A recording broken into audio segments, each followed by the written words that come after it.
Samadhi Bhavana is not the only way to relax, but it is more, so much more than relaxation. It is far beyond anyone's understanding, because it's a miracle more than we can ever know.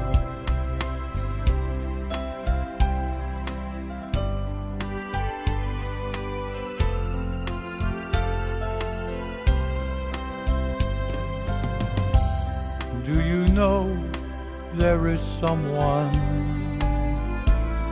who is waiting for you? He is with you always, always with you. He is the one who knows with supreme kindness the most beautiful one in the universe.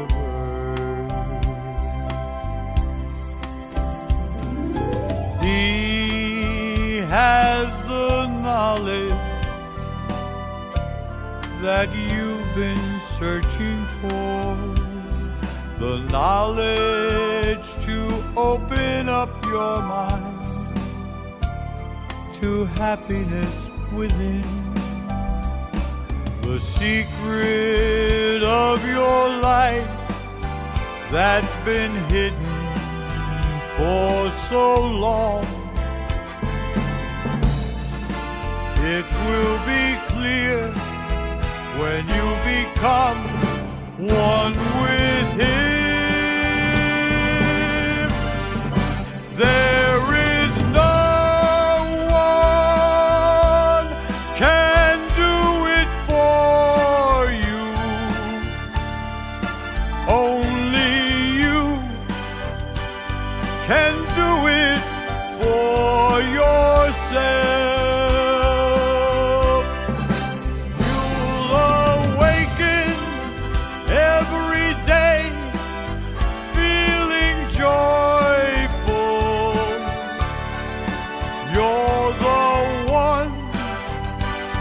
That He is waiting for.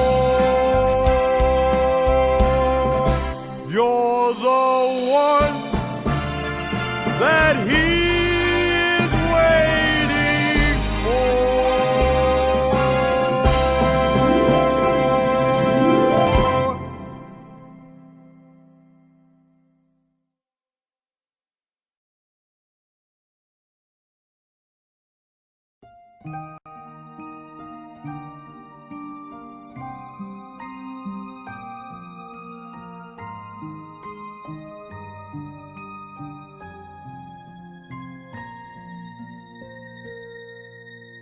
I've been searching for the miracle all around the world.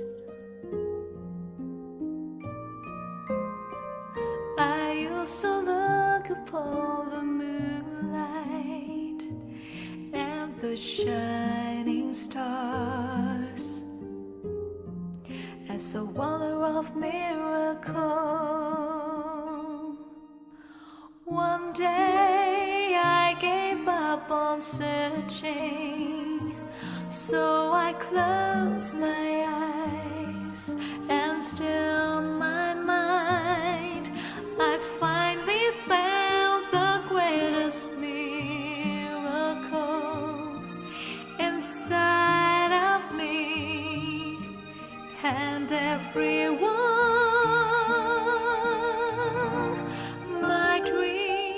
Came true when I found you inside of me. Just close your eyes and you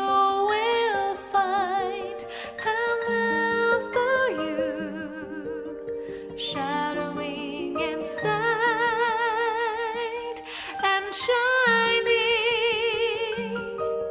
The wonder of the world, it's in you.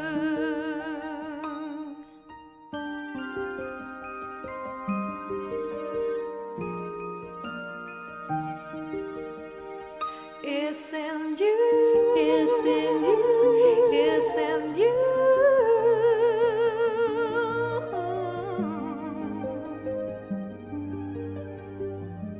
It's in you.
Of course, we always start off with a quote.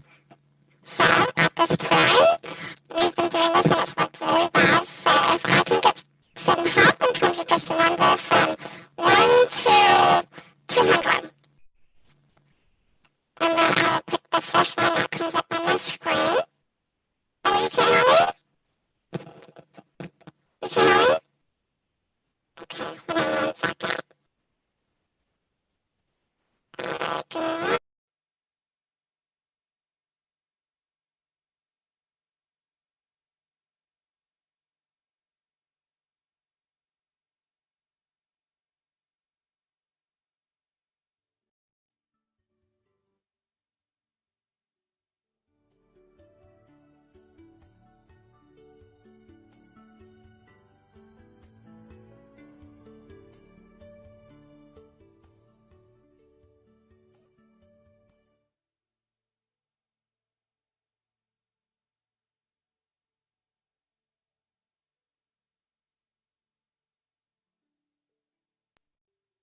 All right. Is that better? Yeah? Okay, good. Thank you. I wasn't sure. I just took it out and put it back in, so I'm glad that it works. All right, so we're going to start today off with the quote of the day. So if I can just get some help for people to help me choose a quote by just selecting a random number from 15 to, let's say, 145. And the first number that pops up, I will read that quote.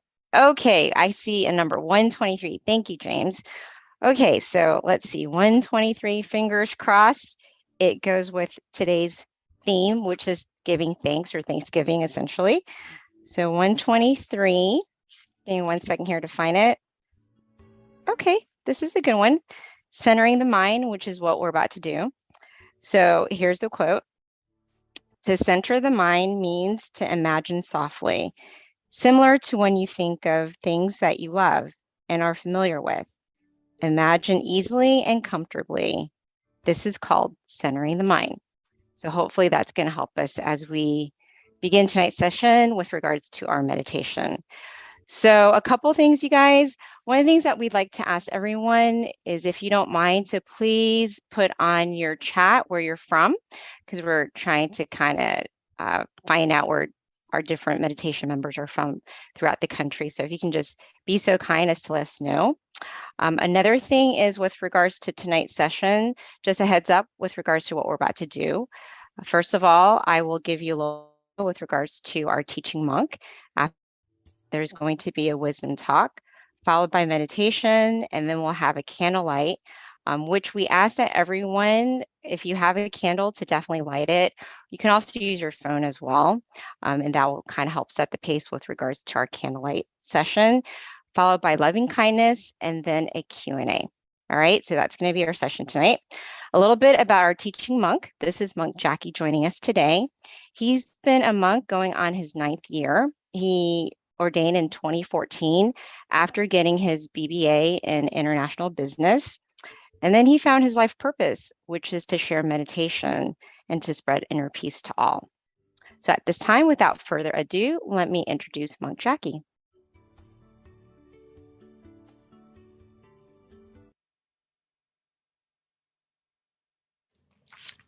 So, good evening, everyone.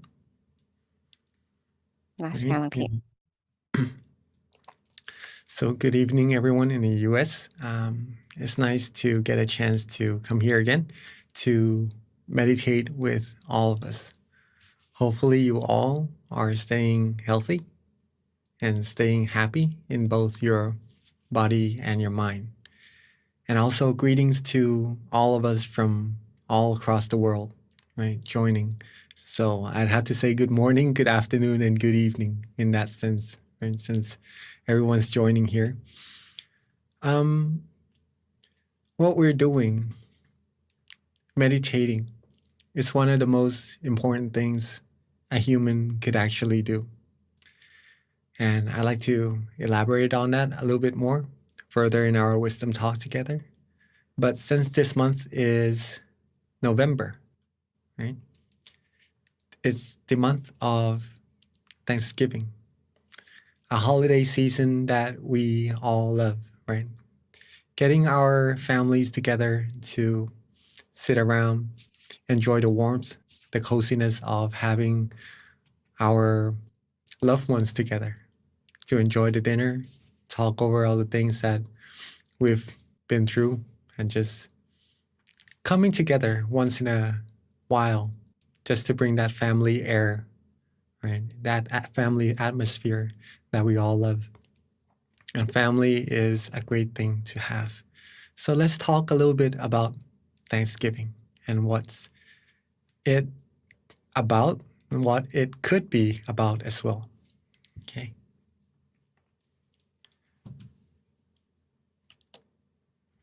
Thanksgiving. Giving thanks. Or what we usually do is to think of the things that we are thankful for, we are grateful for. Maybe in this case, some may think of the good health, the health or the things that we have right now. that we're not sick, that we're still available to do the things we need, right?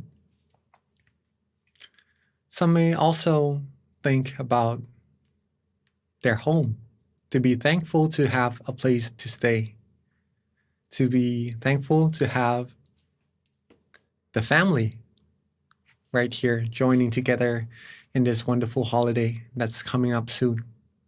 Okay. Some may even be thankful about having their friends to help them along the path they need to support them in all the things they need, the good stuff. And also, some may also be thankful about the food they have. And that's very important because we need food to survive, right? Some people may not be as fortunate, but that's why we need to be thankful for all these things that we have, or even more. Right? These are just some examples. Now, we are usually thankful for all these things that are outside of us, or maybe health is with us in this case. But something that we should take into acknowledgement or really great consideration or to be thankful for is actually being thankful for ourselves as well. I see a lot of people joining Georgia's Meditation Center, also in California. Beautiful, and a lot of people joining our session too.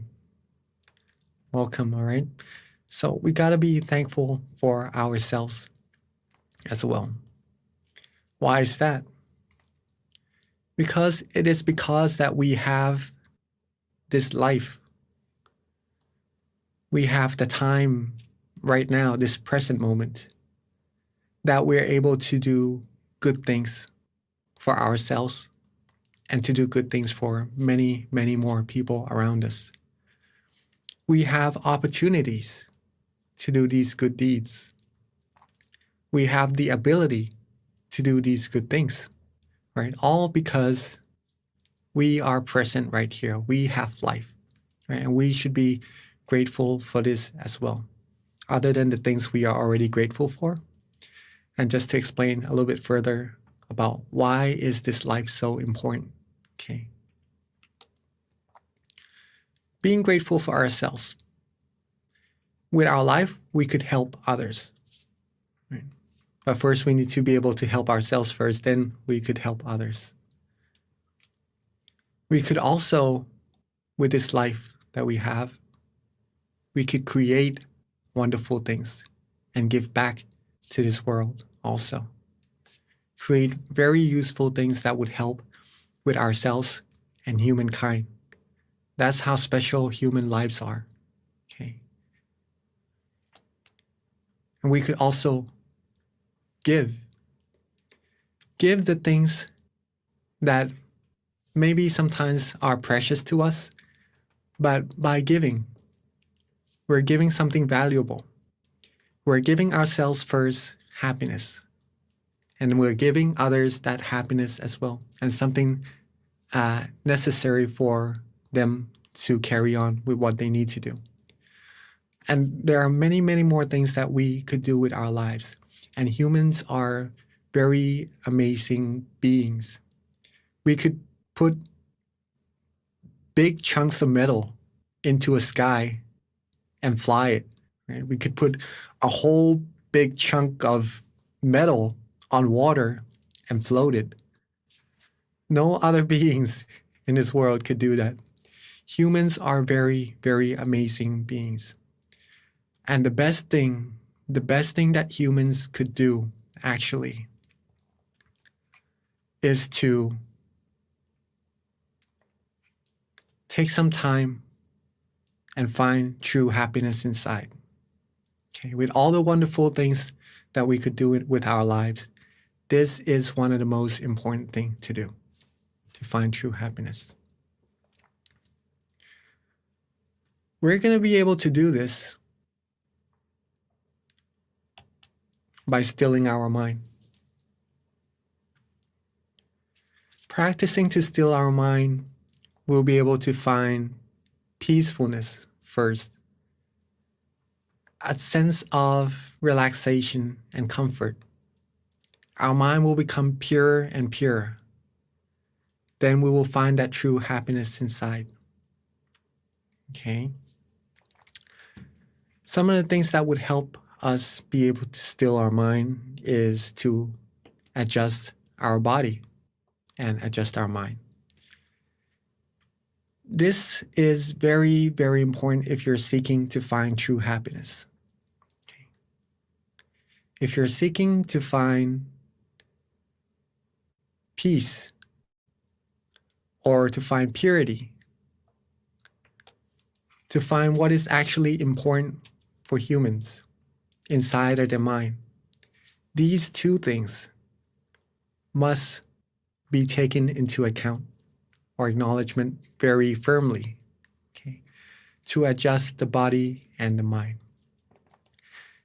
If we could get our body and our mind to be, let's go to the next slide, to be relaxed and comfortable. This is the key, right? This is the heart. It may seem a little bit trivial because of the baby and the smile. It may look a little bit insignificant, but just to tell you that this is very, very important, right? These two slides, adjusting the body and the mind to be comfortable. If we could do this, we'll be able to still our mind very easily. And all beings in this world, the ultimate thing, the ultimate seekings of us, right, is happiness. Okay. Whatever we do, whatever we're pursuing, our end goal is pretty much to be happy, and everyone wants that. But we're usually seeking it from the outside because that's the way we know, that's what we know to do, right? We know that the things that we need, the things that we like to fulfill our mind, to make ourselves happy is on the outside. But not many people do know that actually happiness or true happiness depends on the state of the mind. Whether we are happy, whether we are sad, whether we are angry, or maybe we have some misunderstandings or anything, it happens from inside the mind first. Wars, peace throughout the whole world starts from a human's mind. If we want peace in this world, if we want war in this world, we don't want war, right? But if we want peace in this world, we gotta get the mind to be peaceful. We gotta find true happiness inside the mind first. Each one of us, every single one of us. Then that's how true peace is gonna come true into this world. On the other hand, if we switch things around, if a person's mind is not peaceful, if it's filled with maybe anger, hatred, or maybe wanting to seek revenge and stuff like that, all the undesirable feelings, then it's going to cause the world to turn the other way as well. All things happens first from the mind. That's why finding true happiness is also very important. It's important for us because I'm sure we all seek happiness, and that's how we're going to find true happiness or happiness inside first. When we're able to find that, we're going to be able to share, to give this happiness to many, many more people around us. And eventually, if everyone in the world becomes happy, be able to find peace and happiness inside their mind, the world, as it is already beautiful, it's going to be even more beautiful. And it's going to be a world of peace. Peace that is true. True peace because it doesn't happen from having a set of rules made or having a country having more weapons to stop the other countries from maybe invading or something like that also. It happens because everyone in this world is fulfilled in their mind. Okay. And when they're fulfilled, When you are full, when you eat, there's no need to really find more things to eat, right? At that moment, you just like to share what you have. When we are full in our mind, when we are happy, the desires doesn't want to come in anymore. We do not have greed. We do not have wants in our mind. All that we have is the feeling of positivities and the feeling that we would like to share that happiness with everyone else as well. A little bit before we end our wisdom talk, again, adjusting the body and the mind to be relaxed and comfortable. Very important. We're going to do that in our session together in a little bit. This is the key. This is the heart. But also imagine it as if it is a candle. If you're able to get your body and your mind to be relaxed and comfortable already, think of it as if you've already lit a candle inside of your mind. Okay. When you close your eyes, it may seem a little bit dark. You can't see anything. But when you've lit the candle, when you've become comfortable and relaxed, that means your mind has already become bright and light on the inside. Even though it's dark, when you have light, you'll be able to see. Okay, so this light, this feeling of comfort is like a guidance, a guide for you to walk through this path of maybe being a little bit hard to see, but if you have this feeling of comfort, you'll be able to walk further and further on the right path inside. Don't let this light go off. Don't let this feeling of comfort go away when you meditate. Keep your mind lit. Keep that light, that feeling of comfort inside your mind continuously going as you meditate, as you close your eyes. This will take you further and further inside, finding you more and more peace, more and more happiness, and a stronger sense of serenity inside of the mind as well. However, there are some points in time where the candles do go out because we sometimes put a little bit more effort than we need to into meditation and it doesn't get as comfortable. Or sometimes we do have some wandering thoughts inside of our mind. These things takes our mind away from the peace and serenity within, but there's no need to worry about that. Okay. All that we need to do is relight the candle or adjust the body and the mind once more to get it to be comfortable. Then we'll be able to walk further and further with that light lit inside of our mind. This way we'll be able to find true happiness and be able to make this world a world filled with happiness and true peace as well. Humans are amazing. And to be able to do these things, these wonderful things, is a gift. To be able to learn these things is we are very fortunate and are very meritorious to be able to find, to know where true happiness is. And I'd like to rejoice in everybody's merit for coming today, to find this knowledge, to practice our meditation together, to find your peace of mind. And hopefully we'll be able to share this happiness with many, many more people around us in our family and our friends and many more across the world as well. So now that we know a little bit about meditation, let's take it into practice together, shall we? Before we begin our meditation though, let's take some time to adjust our sitting positions. Maybe if you need to drink some water, if you do need to do some stretches, please feel free to do so. If you need to use the restroom, please feel free to do so.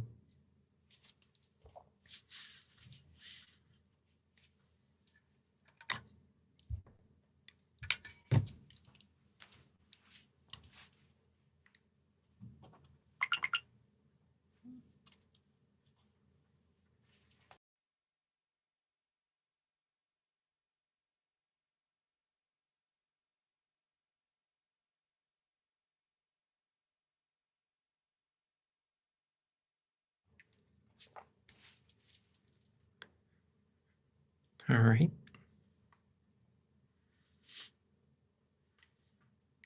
And for those of us who are ready,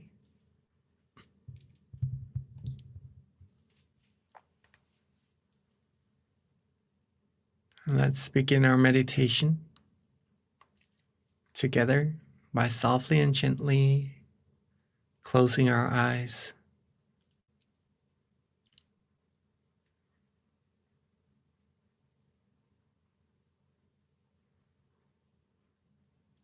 There's no need to rush. Let's softly and gently close our eyes.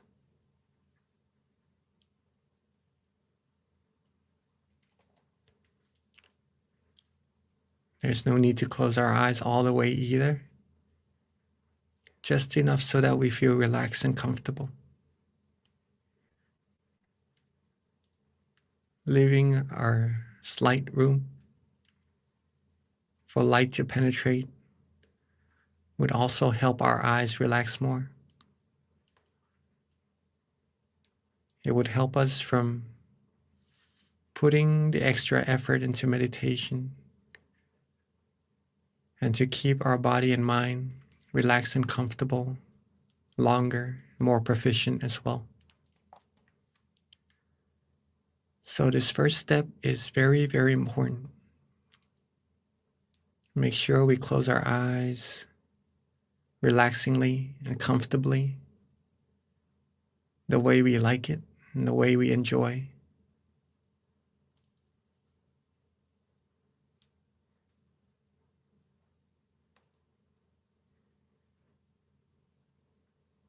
Now let's relax our face.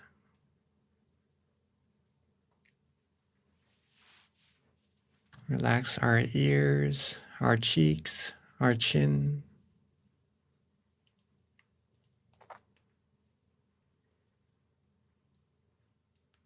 Relax our neck, our shoulders, our body, our legs, all the way down to the tips of our toes.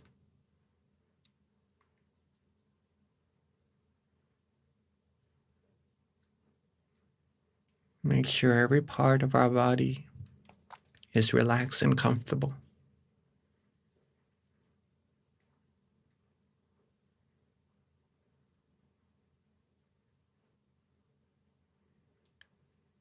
Rest our mind. Let go of everything, any worries, any responsibilities for now.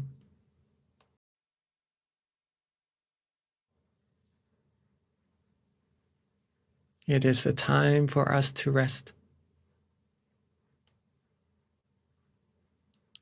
Rest our body, rest our mind, so that it could find that peace, that true happiness that is residing within all of us.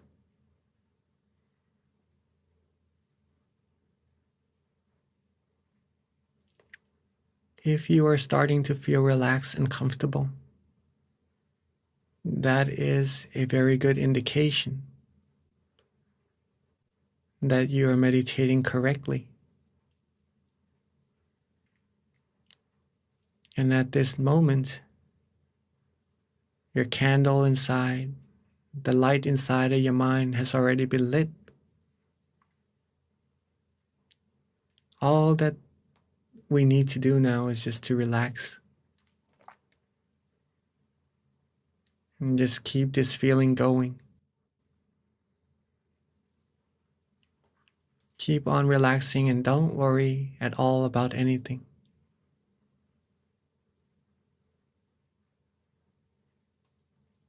Don't worry. Be relaxed and be happy.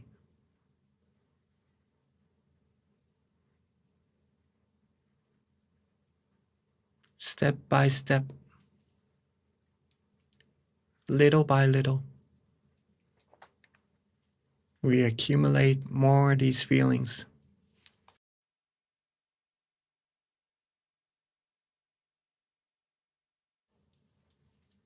like adding money into our piggy bank or watering a tree. Little by little, we accumulate the growth.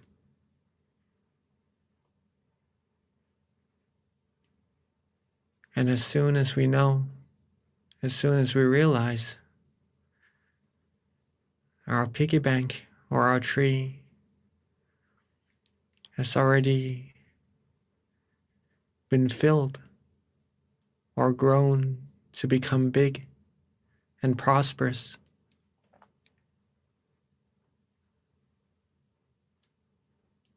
and now if we'd like to get anything, to buy anything, or to take fruit from the tree, we'll be able to do so.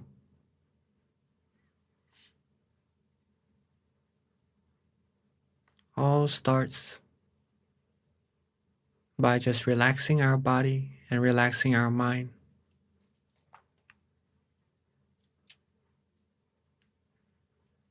And keep that feeling of relaxation. Keep it going without having any worries.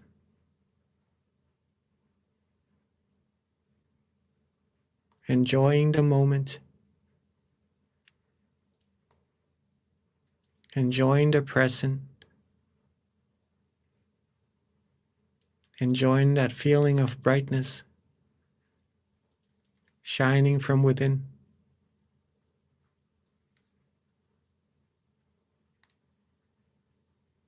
Be with this feeling.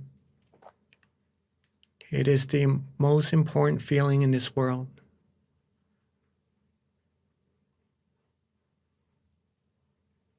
It is very, very precious, since it takes our mind away from all negativities.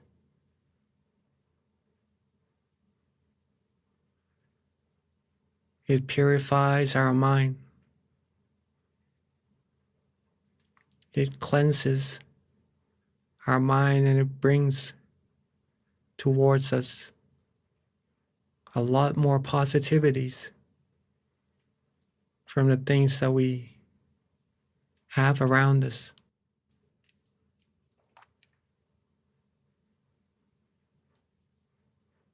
Relax, let go.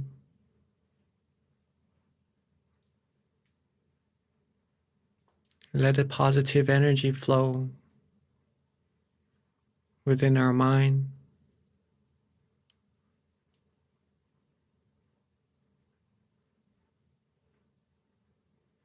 Enjoy every moment.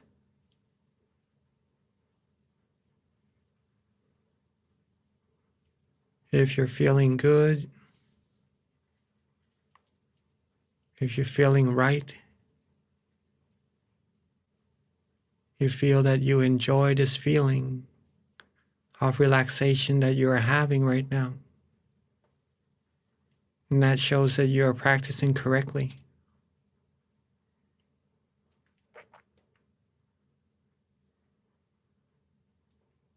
Keep this feeling going.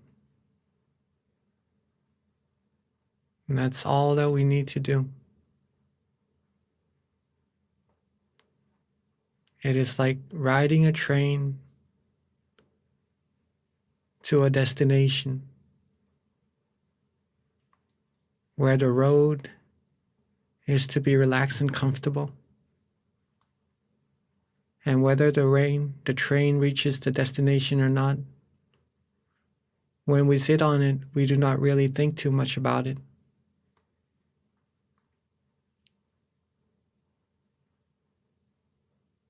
We just enjoy the ride as time passes by.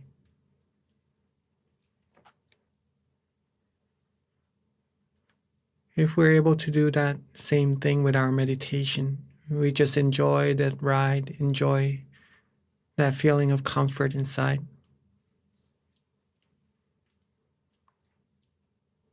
We'll be able to get closer and closer to our destination as time passes by.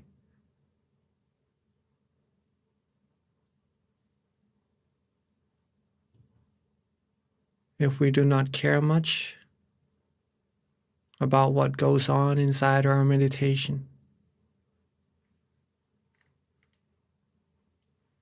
nothing will be able to hold us back from traveling further inside.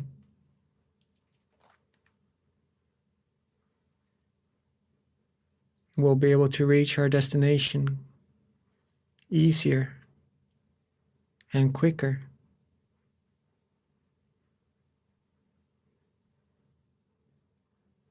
Some may start to have some meditation experiences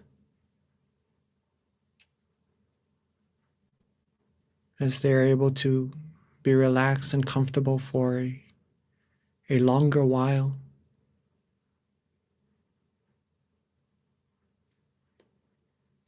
Some may start to feel calm and peaceful, having no thoughts or no worries about anything else at all. Some may start to feel light, feel spacious, feel vast, and feel nice on the inside,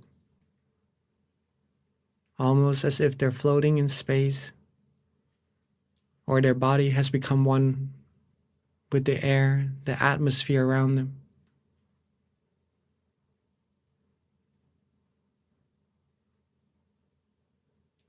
Some may even start to feel some brightness inside. Feel that the mind is flourished.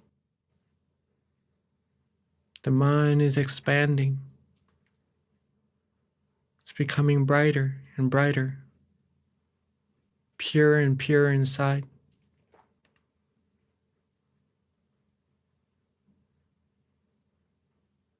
Some may even start to feel some movements. And whatever we feel, if we are still enjoying the feeling, enjoying this feeling of relaxation, whatever meditation experiences we have, don't pay any attention to them. Don't worry. If we're able to stay calm and peaceful, we'll be able to travel within even further and further, finding even more meditation experiences.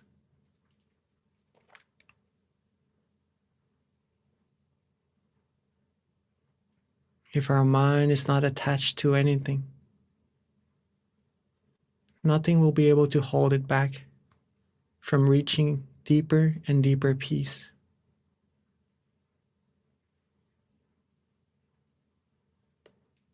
So whatever happens in our meditation, keep on being relaxed. Keep on being calm and comfortable.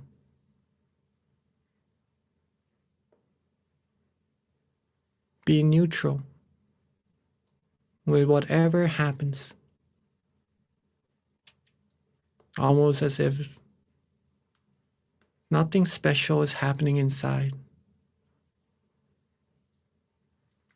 Nothing that could take us away from this peace, from this serenity inside. And that's how we're going to be able to still our mind more and more firmly, find more and more purity and positivities, more and more brightness that shines within us. So later on, we could share this brightness with many, many more people. Get them to become happy and bright as well.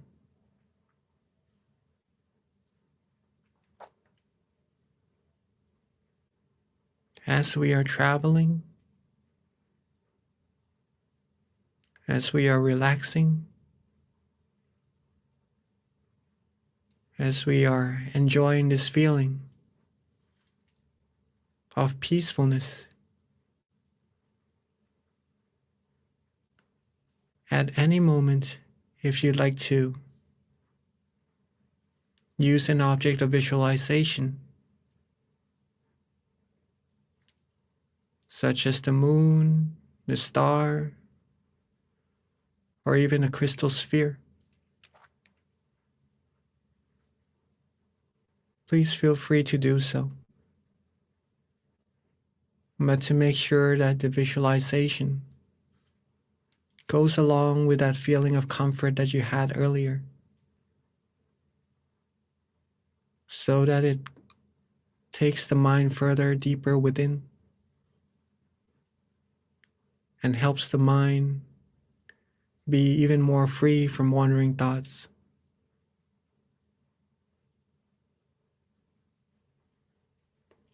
Or at any moment, if you'd like to use a mantra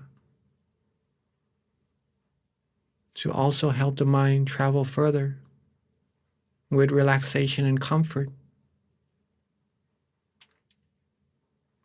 please feel free to do so as well.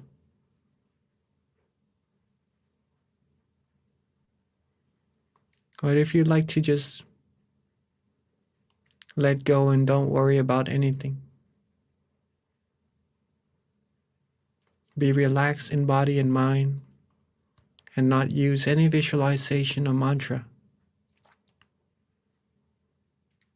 please feel free to do so as well. Whatever helps the mind and the body to be relaxed and comfortable at that certain situation in your meditation. That is the right practice, the right technique we should use at that very moment. See what is best for us. That's the way we're going to learn about ourselves and our mind as well, as we further progress in our meditation.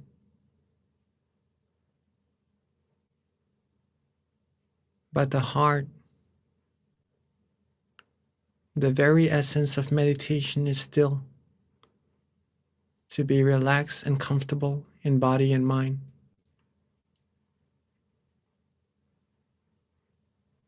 So make sure whatever technique we use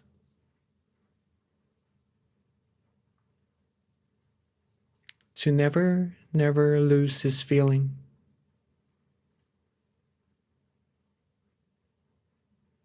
Keep our body light, relaxed.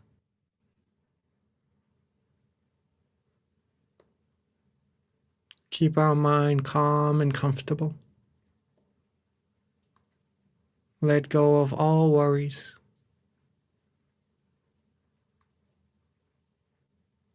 Keep it that way. And let us practice meditation. Let us keep ourselves calm and comfortable together in silence for this time being.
as our mind has now become more relaxed and comfortable.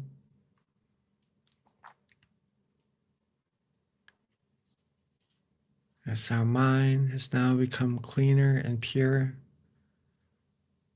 from stilling our mind, from resting our body and our mind together.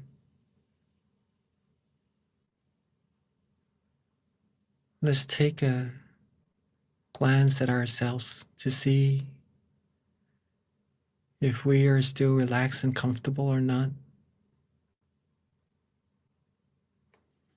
If so, then keep that smile going on our face. Keep that feeling of relaxation going in our body and our mind.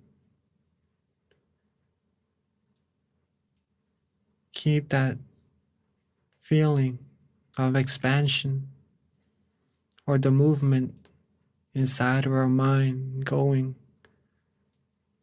for us to travel further and further inside to gain more peace energy, more positive energy from the source within.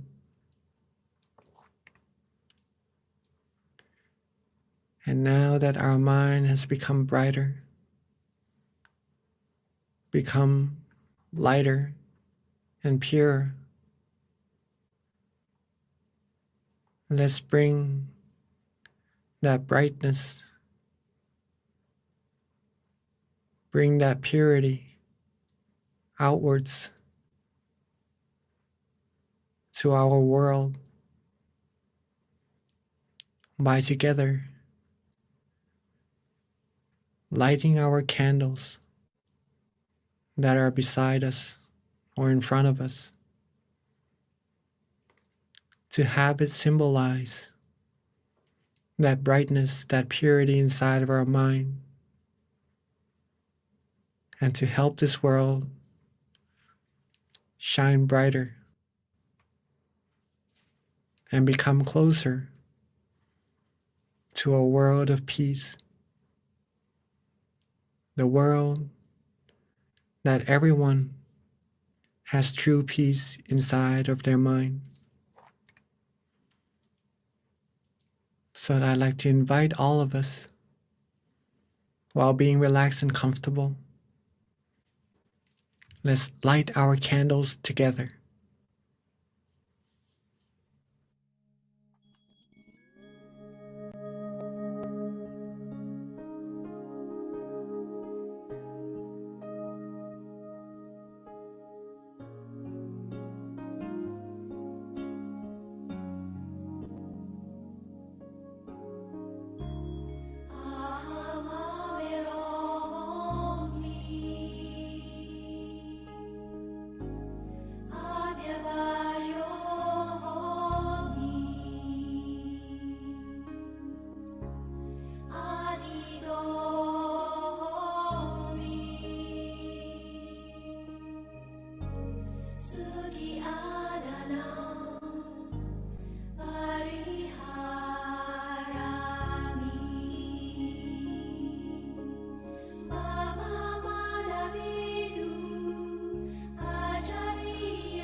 we have lit our candles, representing our brightness and our purity from inside of our mind outwards and shine for this whole world to see. I'd like to invite all of us to sit back, relax, and close our eyes once more. Close our eyes relaxingly and comfortably,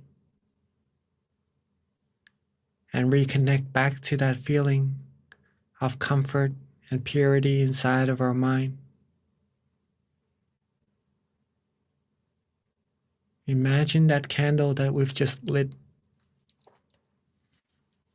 or the candles together with everyone that everyone has just lit, and bring those brightness inside of our mind, making our mind shining even brighter, even purer. And let's radiate this brightness. Let's expand and spread this brightness outwards, along with our purity and our positive thoughts, our positive wills, to help all of us, all beings in this world, become happy, become free, become pure, free from sufferings and sorrows. Let's expand this brightness outwards, reaching everyone in our temple, in our meditation center, everyone around us. And let's expand it outwards even further to everyone in our community.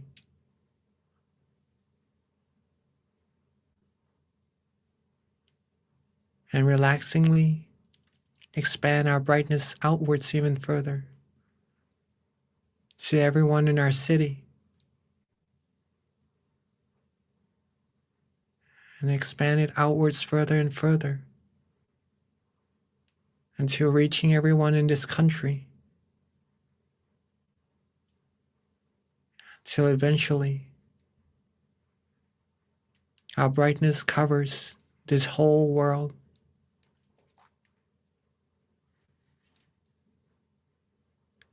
Let our love, our kindness,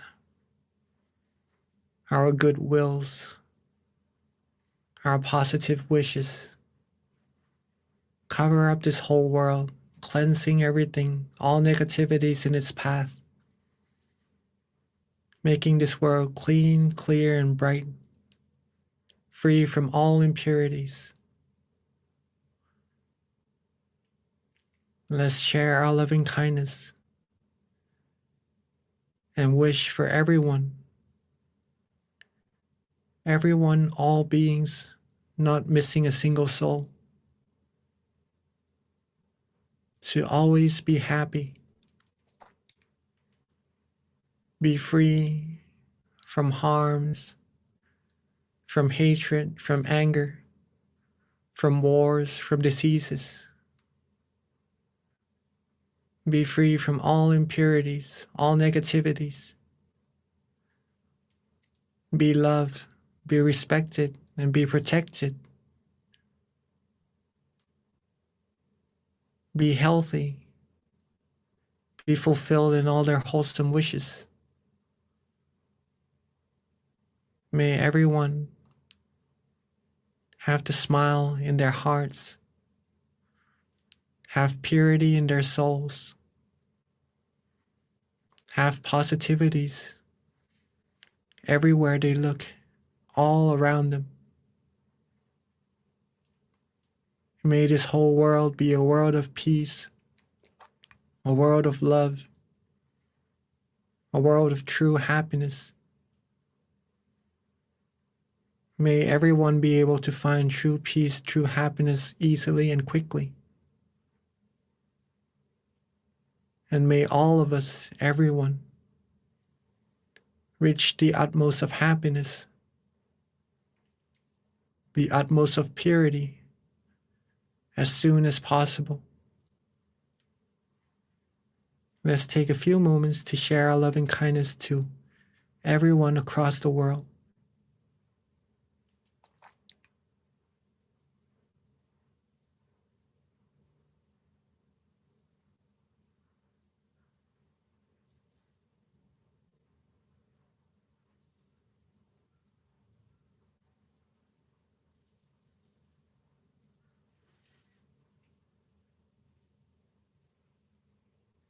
Now that we've shared our loving kindness together with everyone and all beings,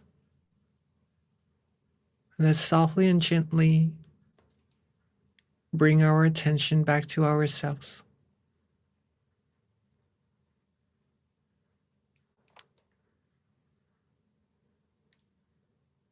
Let's softly and gently bring our attention back to ourselves, to where we feel relaxed and comfortable, where the mind wants to rest, and let it rest there. And at that point of concentrated purity, concentrated positive energy, with all of our accumulated good deeds, all the good things we've done, all the positive energy accumulated in our mind,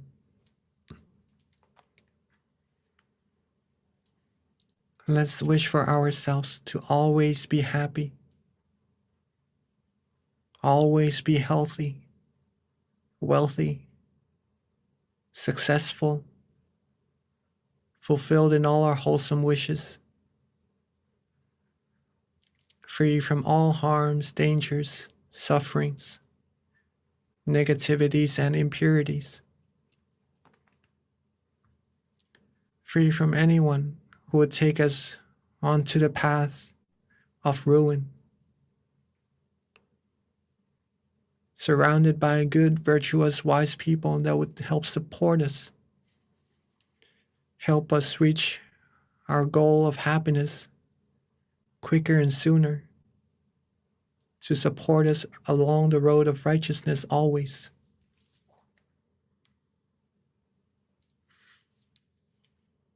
May we all be able to find true peace, true happiness quickly and easily at all times. Have the strength in our heart to help ourselves become pure and clean, and to do good things for ourselves, our friends, our family, and for this whole world, to be the role model of righteousness, to be the brightness. And may all of us be able to still our mind quickly and easily, and reach the utmost of purity, the utmost of happiness as quickly as possible. And let's take a few moments to wish for ourselves, for all the wholesome things we need.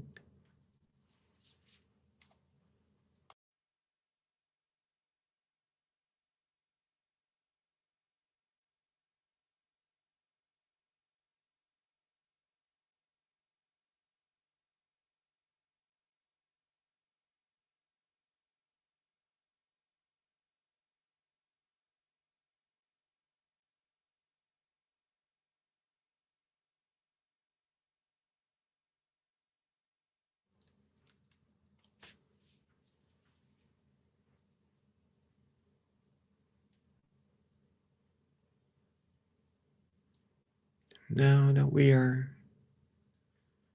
coming towards the end of our session together, let's make sure that we are still relaxed and comfortable in our body and our mind. If not, then we could do a little readjustments to get ourselves right where we like.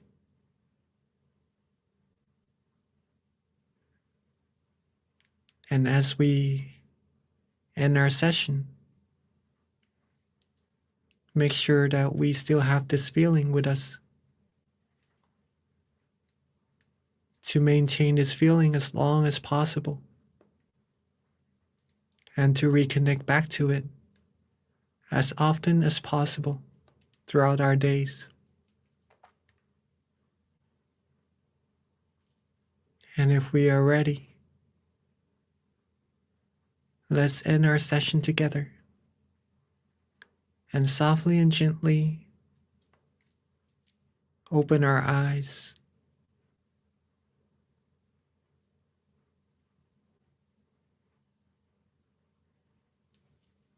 And let's softly and gently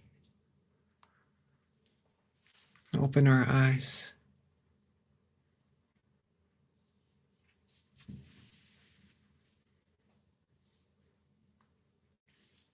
Hope you all had a good and relaxing meditation.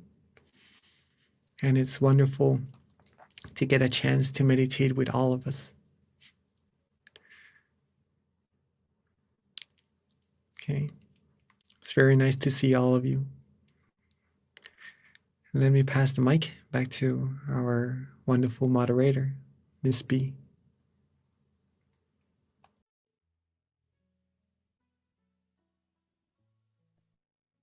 Okay, I'm struggling a little bit today with the mute button. So sorry about that, you guys, but I'm glad it worked. Hopefully you can hear me okay. I'm having some technical issues. That does happen sometimes. Thank you. So this about wraps up our meditation session tonight for November. Before transitioning to Q&A, just a couple of announcements. First of all, we do have a survey that we prepared. So if you are online, please do look at the chat. We've got a little link for you to click so that you can fill out the survey and let us know how we're doing. Definitely the feedback's going to help us have future sessions that we can improve on. If you are not online, no worries. The center that you're associated with will send out the link for you to fill out if you attended the session on site today. Also, please mark your calendar for Wednesday, December 7th. That is our next full moon meditation. It's going to be next month, which is actually getting close to the end of the year. So it's going to be our last full moon meditation to wrap up 2022. So please join us, invite your friends and family. This is such a great way to give yourself thanks and self-love is by spending time to connect with yourself. So please, not only for yourself, but share it with other people and join us next month on December 7th. Write it down and then make sure that you are there. Another thing that you can do just to make sure that you're connected with our sessions is to download our app, MindGem. And actually, there's going to be a link that you can click on as well. And our app, you can use it daily as well. We've got many amazing meditation instructors that are on there so that you can meditate on your own. And in addition, be connected to our full moon meditation monthly as well, since we do send out notifications. In that, you can also see the centers that are close to you, near you, by using the app. The website of MindGem. And if you go to locations, you can find your nearest center near you. Right now, we do have on-site classes pretty much at all of our centers at this point. So just click on the center nearest you and find out the class offerings. Azusa, Georgia meets on-site, Chicago, Alabama, New Jersey, all of the locations. Now, just making sure, can you guys hear me okay?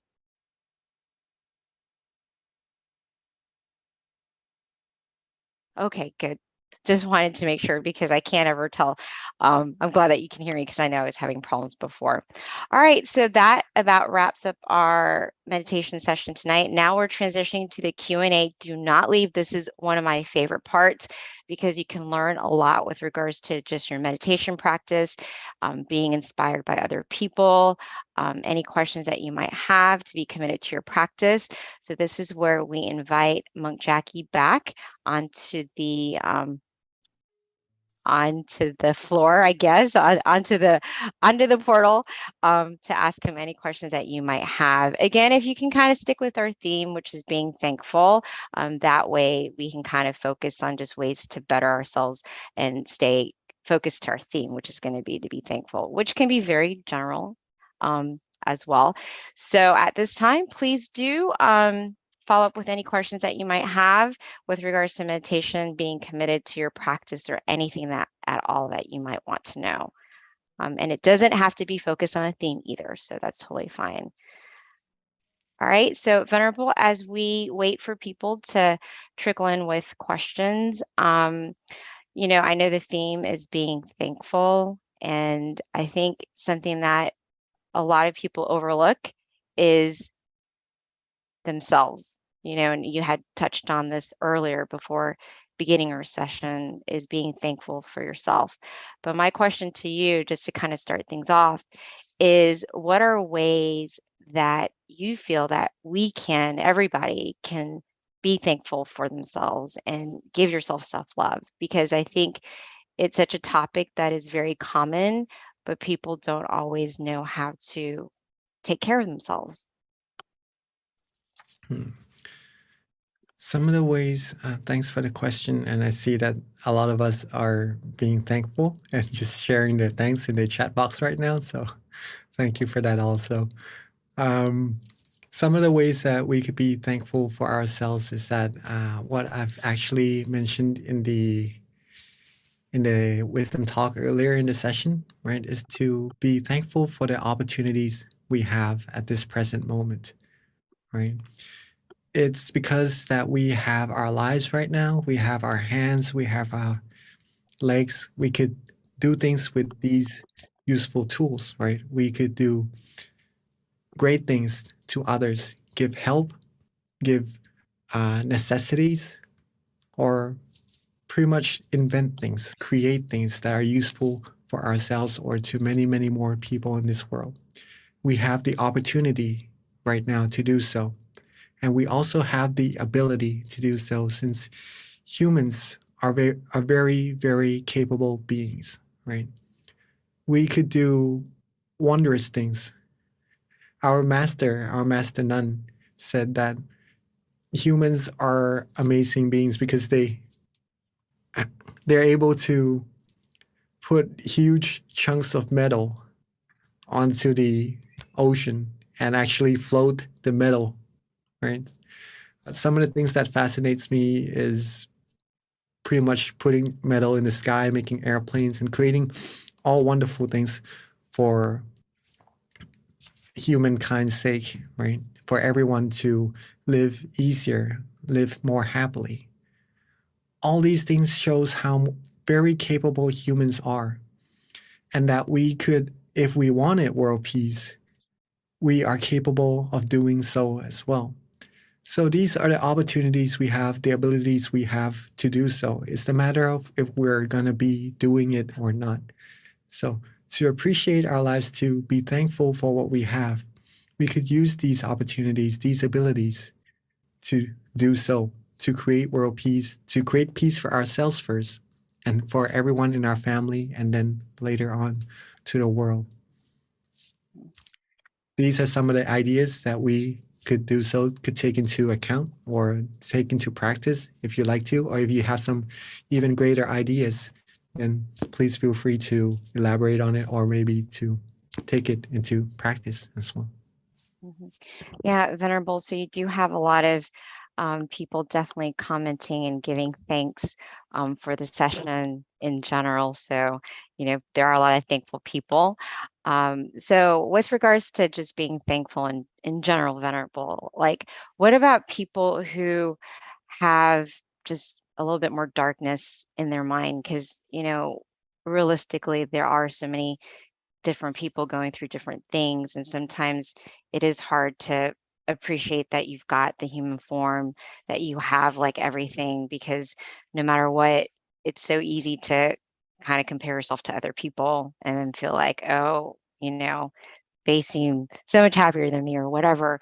So I guess with people like that, how do you kind of help give them a little bit more insight to train yourself to just be thankful with what you have, be content with what you have, and kind of just more focus on your lane instead of just trying to like look at other people.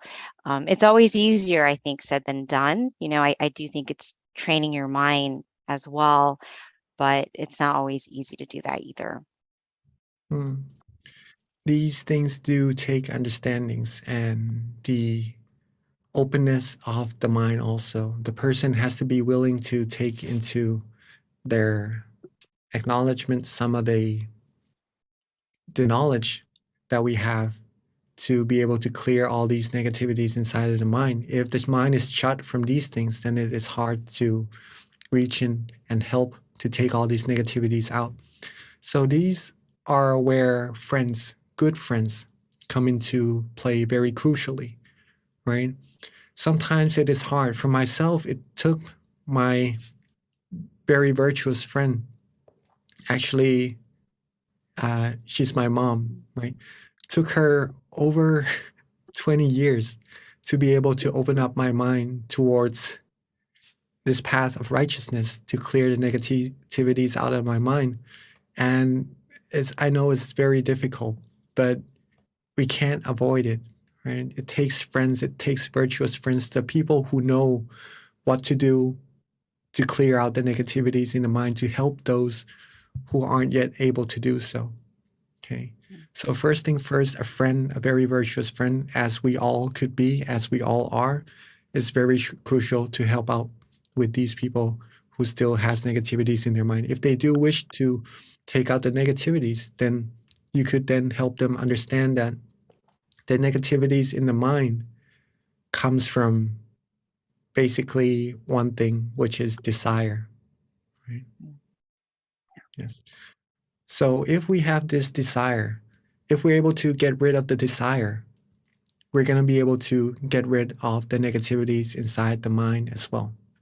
The desires help us to go on and further the other details about what causes the negativities to happen inside the mind. But the root of all of it is desire, right? So if we take the root away, we'll be able to find true happiness inside of the mind. And the way to get rid of that root is one thing only, is to still the mind, right? What we've mentioned earlier in our wisdom talk, if we could still the mind, we could then find true happiness because we're able to get rid of all the negativities inside the mind right to the roots of it. Okay, so stilling the mind, adjusting the body and the mind to be relaxed and comfortable. That's the heart. And keep that light, keep that candle going. Keep that brightness, that comfortable feeling inside of our mind going continuously. We'll be able to get closer and closer to that purity inside of the mind. At first, it may be hard to understand of why do we need to still our mind. If we truly like to help people be happy, right? And some of the things that we could start by doing is just to invite them to come to our full moon meditation together. Get them to sit and just to relax for a little bit. Our teaching monks here who comes to guide you meditation, Monk Daniel and all the other monks in your center are very skilled in meditation. So they could give you some knowledge into how to meditate, right? But first thing first, get them to be relaxed.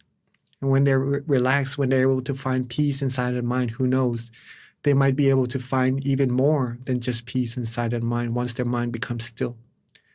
And when they're able to find more than just peace or to know what is actually inside of their mind, that's how their mind going to open up to more knowledge to help get rid of all negativities and to find peace inside. And then they could become virtuous friends for many, many more people around as well. Hopefully that makes sense. Yeah, Venerable, that was so good, actually. I feel like, I was trying to take notes because I think it's very profound. And one of the things that you mentioned, and I know that there's a question, so I'll get to that too. But one of the things that you mentioned that I thought was very just insightful is the delusion part, because I do feel like there's a lot of people that don't even always have an interest to still their mind. Like they don't even take the time to stop because they are kind of in a rat race. How do you help people like that, Venerable, in terms of people that, they don't even know it, that they need to still their mind? And their days are just kind of ticking by. And Yeah, you just want to be that virtuous friend. Do you just kind of wait until they get, just figure it out? Or because to each his own time, right? it may take some work to do so, but one of the things that could help is to help them find the significance of getting some time to relax instead of just working all the time, right? Because even our phones, when working all the time, it needs recharging. So our body, when working all the time, our mind, when working all the time, we need recharging as well. Some of the things we do to recharge is to sleep, right? Or maybe to rest. But meditation, sleeping is just to rest the body. Maybe the mind is not at a fully rested state when we go to sleep. Meditation is what really helps rest the body and the mind simultaneously. So that's going to be a better rest, a better recharge for the body to help on with whatever tasks those need to be done, right? So you could explain, actually your own practice would be the best proof towards why meditation is so important, why you see it is significance. You could help share that significance with the people who you wish you'd like to help also. And that's going to be more powerful, right? Because it's from your own practice. So that's why coming together to this full moon meditation to practice, to find your own peace and to find the significance for yourself of why we need to rest and to still our mind would be very beneficial to help others as well. Okay, thank you, Venerable. So we've got a really good question that came from Panavi, and her question is, could you please comment on how the feeling of thankfulness or keeping a gratitude journal can help deepen our meditation practice? That's a very good question. Yes, thank you, Dr. Panyawi, and rejoice in your merit as well. Right? So being thankful, keeping gratitude journal. When we are thankful, it almost as if our mind comes to a state of contentment, right? When we appreciate what we have instead of looking at what we want, our mind can only think of one thing at a time. If it looks at what we have and we are happy with it, that's a state of contentment. And when the mind is content, it is free from desires. It becomes whole, fulfilled, like the full moon in the sky. And at that state, the mind will be able to feel happiness, right? Since it's becoming still. It becomes free from desires or free from moving from one thing to another. When it can become still, it will be able to find happiness and relaxation. And if we're able to keep it that way further and further, that's going to help deepen our meditation practice. And the journal that you keep of all the thankfulness, of all the gratitudes you have, that's going to get the mind used to being at that state of contentment and of relaxation. Right? The more you think about good things, the more you think about positivities, the more the mind will be free from all negativities. It's about habits. Okay, it's about habits. If our mind is constantly thinking about the outside things or maybe thinking about desires, then that's how the habit of the mind is going to be. It's going to be a little bit harder for the mind to become still and to find true happiness. But on the other way, if we train our mind to be content more frequently, to be more thankful, to be happy about what we have, to have gratitude, to have these positive feelings, our mind is going to have the habit of being happy, being still, being relaxed. And that's going to help us further deepen our practice of meditation for sure. And Venerable, that brings up a good point with regards to, can you hear me okay, Venerable? Because I know I've been having problems. Okay, good. It's just been like off and on. So anyways, I'm glad that you can hear me. But, if you can expand a little bit more on the journaling aspect and how it does or how it can improve your meditation for those who, haven't really done it, including myself. I know it's something that has been emphasized, and my question is just, how does it make your meditation better? And is it important? Like, is it something that you would recommend that we do daily to improve your meditation? Mm. Yes, of course. Journals are one of the very important things to help us improve on our meditation, right? Since we do have some aspects that we need to have in order to improve our meditation very well. One is to be relaxed, right? To be relaxed and comfortable. Another one is to be conscious or to have awareness in your meditation.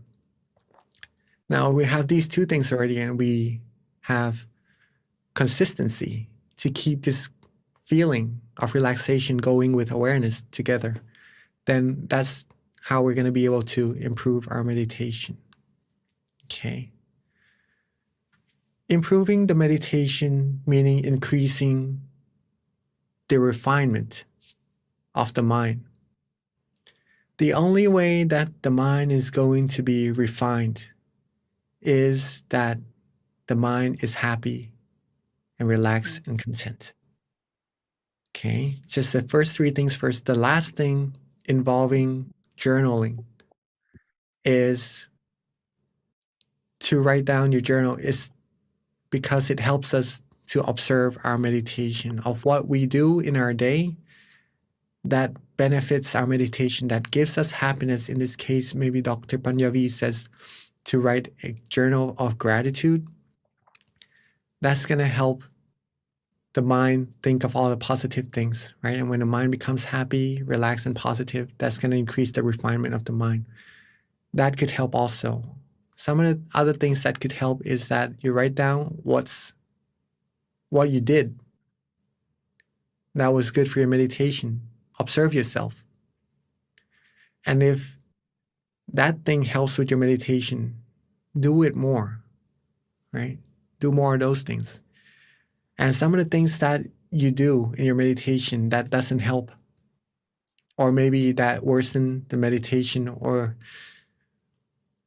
that you notice that gives you that feeling of slight uncomfort, or whatever you see in your meditation that doesn't really help progress your meditation.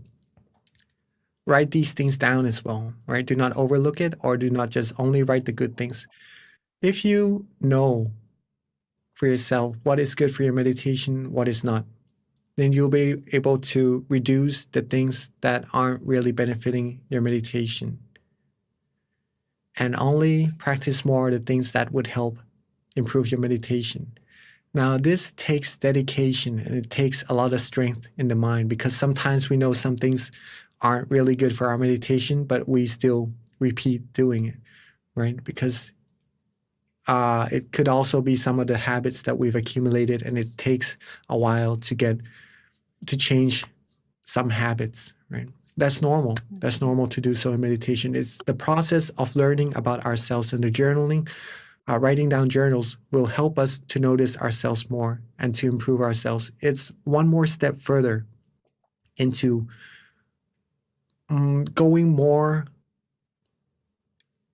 putting more effort into the practice of meditation, being more real towards meditation, shows how much you really want to get better in meditation, right? Some people just meditate to relax, to be happy, to be calm. That's good enough. You want to go further, want to go deeper, study more about meditation. That's one step to help you get even deeper, right? Is to do journals. Thank you, Venerable. So that leaves me to the last question, Venerable, which is, when you do meditate, I feel like that is a way that you're giving yourself self-love. You're spending time with yourself, right? My question to you, especially with regards to the journaling, which you've emphasized can help you, what are some things that you should, I guess, focus on when you're writing the journal, like a little template of just how to keep track of your meditation? Is it just kind of like journaling, like when you journal about anything, you're just kind of rambling on, or are there maybe like 3 points that you should focus on each time you write the journal? And I guess that would be a great last question, since it is almost 10:30, and that way we can all try to write it and keep a daily journal ourselves, including me. Okay. Journals are different from each individual. Okay, let's put it that way first. See what suits your meditation at that moment the best. See what journaling styles that would help you, in your opinion, that would help you improve on your meditation, right? But some of the things that I'd like to share that help with mine, some of the things that you could do, okay?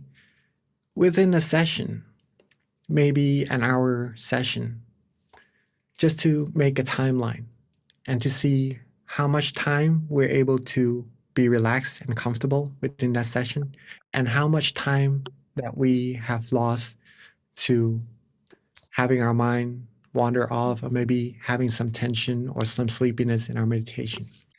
If we are able to do that, just roughly, right? It doesn't have to be exact until it comes to be a worry inside of our meditation, so that we can't really focus on being relaxed.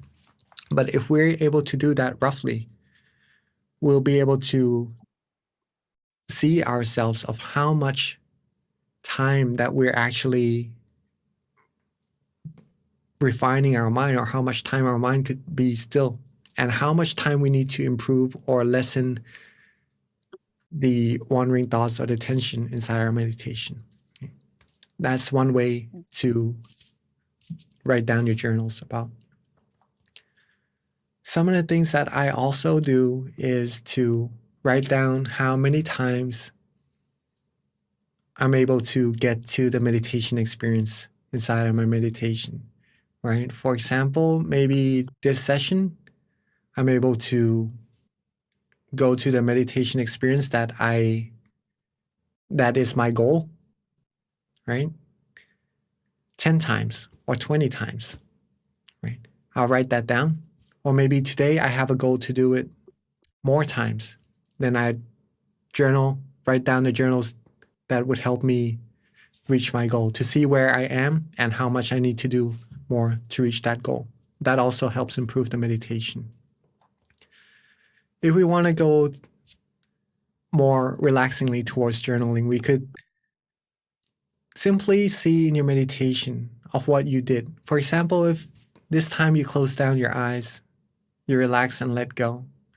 And just by doing this, you're able to reach your meditation experience or to be happy. Then you simply write that down. What you did, pretty much just to relax and let go. Write that down. Or maybe at some point in your meditation, you're able to use an object of visualization and get in even deeper in your meditation. Maybe you write that down also. Okay. Or if you use an object of visualization and it doesn't help you go deeper, you write that down also. And maybe you could figure out of why does this happen at that situation? Why does this happen in this situation? Then you can contemplate on these things and help reduce the errors, improve more on what is done well, and then that would help you improve on your meditation also. So these are some of the ideas that you could use. Thank you so much, Venerable. I definitely am committed to trying to improve my meditation. So I'm, everything that you're saying, I'm taking very seriously, because I do want to. Not seriously, I shouldn't say that, because you don't want to take meditation too serious. But one of the things is, and I think that this is probably a common thing for a lot of people who do meditate daily, is, you kind of reach a plateau and you want to get better, and of course it's hard when you want anything. So having a little bit of guidance and kind of self-reflecting, I think, is going to be beneficial, not just to me, but to anyone who's trying to improve. So thank you so much, Venerable. All right, so Venerable, at this time, we are wrapping everything up. If you can just give us a blessing before we head out. And everyone, if we can just put our palms together to accept this blessing from our teaching monk, Jackie. All right, so let's reconnect back to that feeling of comfort inside of our mind. And thank you for everyone for joining. Hopefully you all are relaxed and happy inside of the mind and are more pure and cleaner. With all these positivities accumulated in our session, all our good deeds, let them all come together into a clean, clear crystal sphere. And let these merits bestow to all of us the greatest of health, wealth, success. May we always be fulfilled in all our wholesome wishes. May we always be free from harms, dangers, all negativities. When we meditate, may we be able to still our mind quickly and easily. And may we all reach the utmost of happiness as soon as possible.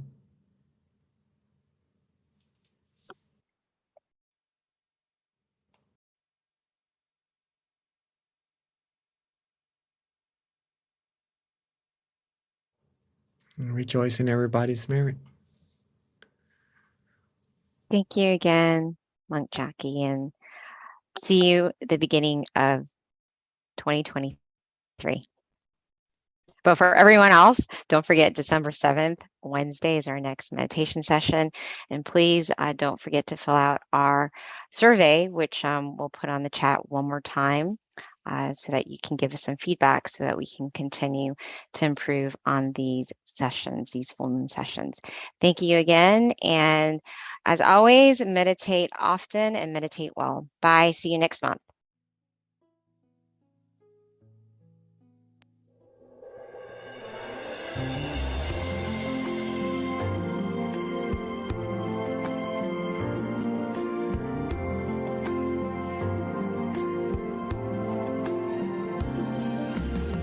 Let's come together to open a new whatever to eliminate all conflicts and differences. It's time for everyone to join hand in hand. At last, now the world's beyond healing. It's time to change the world. As the one who knew in the past, in this period of our time, we will see before we depart this world. Everyone must join hand in hand to change the world from darkness to brightness, from suffering to happiness, from ignorant to the knowledge world.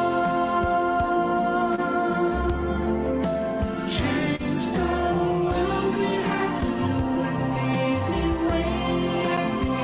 Be happy and cheerful with childlike innocence. Everyone must join hand in hand. Gently close your eyes, relax, relax. Still your mind at the center of the body and move within. At the same position of the one who knew from the past. Change the world from the era of darkness to the era of light. From the old era to this new era, the world will be like heaven on earth. No classes in society. Everyone will be really happy. We speak the same holy language. Become as one with smiles of love. We'll be kind, the world will change. The world will change. Let's come together to change the world. Let's come together to change the world.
see.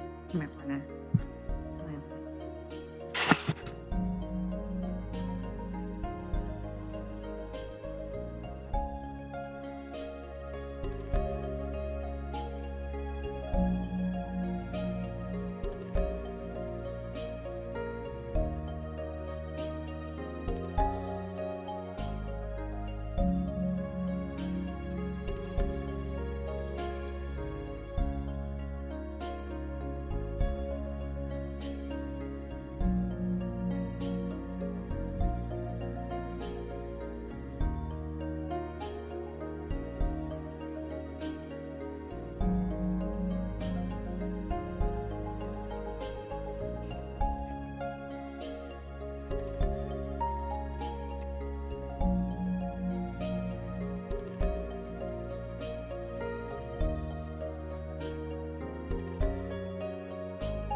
Hi, everyone, and welcome to our full moon meditation. We are so excited to have you all today. This is going to be a very good meditation experience. Our theme is going to be Ignite Your Inner Light, so be ready. And it is also Equality by Tranquility, which is actually a perfect theme considering today is MLK Day. So with that, I like to go ahead and start off with a quote. And this quote is actually pretty in line with the theme, I feel. So it does have to do with light and brightness. And it's from one of my favorite quote books. It's called Pipo. And this is the quote: "The happy sun. The internal sun will arise when our mind is at a standstill. It will be like a bright object shining day and night. The ordinary sun shines half a day, then fades away. But when we attain the internal sun, our life will never be in darkness.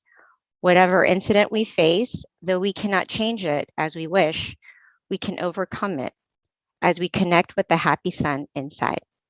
So that is our quote of the day. And a little bit about our teaching monk, Venerable Jackie, before I transitioned over to him for our guided meditation. Actually, he's going to do wisdom talk first, and then it's going to be followed by a guided meditation. So a couple of points about Venerable Jackie is that he ordained in 2014, pretty much after getting his BBA. And then he started studying meditation and learning more and more about it and how important it is for life, essentially. And with that, he found his passion. So now he gets to meditate often, accumulating this inner peace and also being able to share it with everyone else. So at this time, I'd like to introduce Venerable Jackie.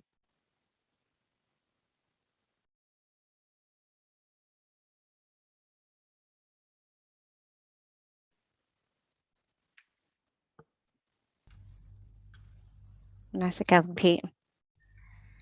Hello. Well, good morning, good afternoon, and good evening to everyone. I see that you are here, not only from America, but from all over the world. Well, from Thailand here, it's morning time, so welcome everybody. Welcome everybody to this full moon meditation session together. Hopefully everyone is healthy in your body and your mind and is happy to be here, as I am here also, as I am happy to be here also, I mean. Okay. Today's topic is mainly, since today is Martin Luther King Jr. Day also, I believe, in America, I guess it's appropriate to be talking about equality, just a little bit on it, but in relation to meditation or the peace of mind, if that is interesting to everyone, before we start our meditation, just to see how important it is, meditation is, right? Okay. So first point I would like to make is that we know that we are different. From Canada also, welcome. Shanti.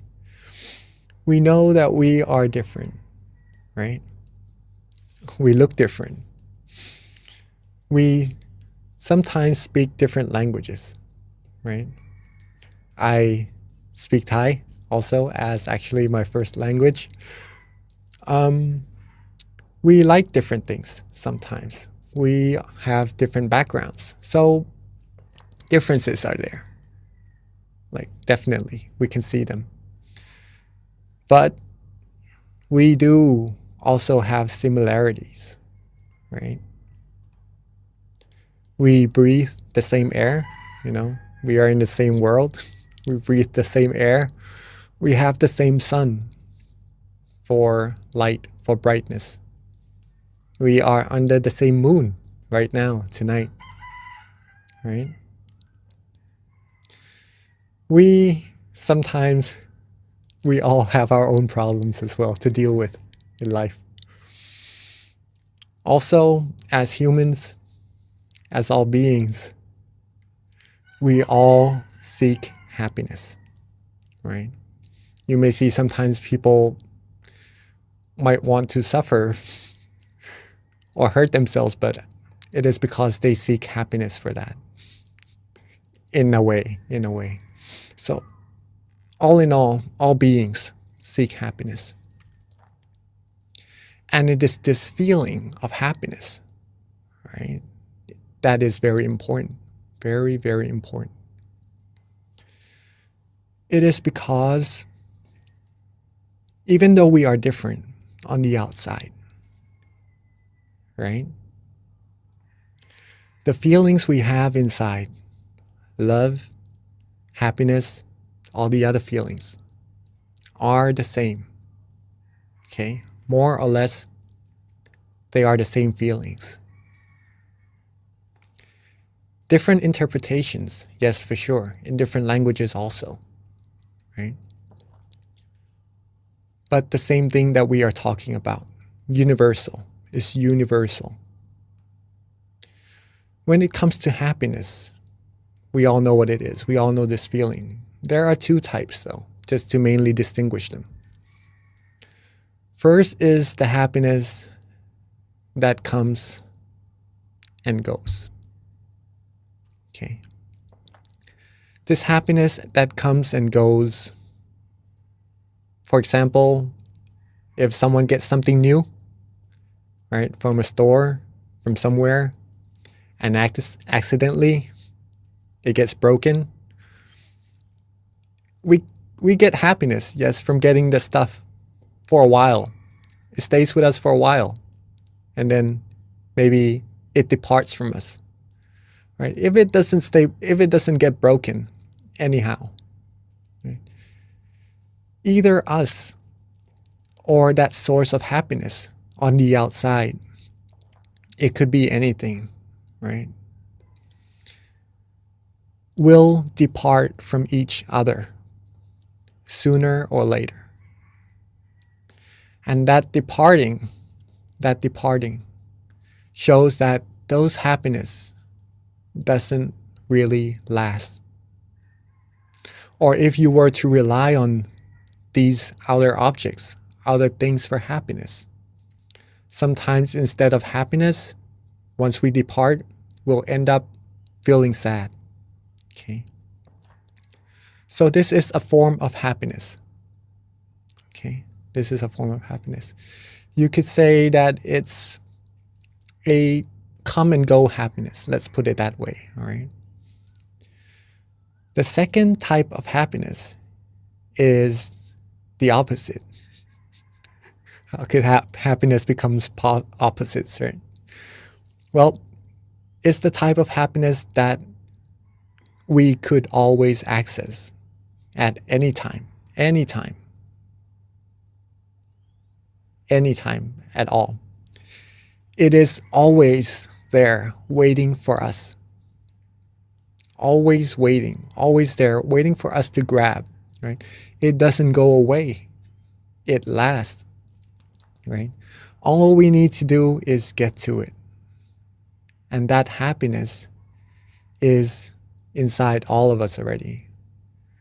This could be considered as true happiness. True happiness. It is easy also to get this true happiness. I will later on meditate with everyone here and actually do the practical part of how do we get there. But I'm assuming that everyone comes to meditate quite a lot already. You already know how to get there, right? But just to do it all with each other again also. Okay. So this true happiness. Every being seeks happiness. But the happiness that they seek sometimes is outside, and that doesn't last. But the happiness that is inside lasts. So this is the ideal happiness that all beings should be seeking, should be getting, or should be acknowledging and really taking into possession of that, right? Since it makes you happy and it lasts. Well, a way to get that. Simple.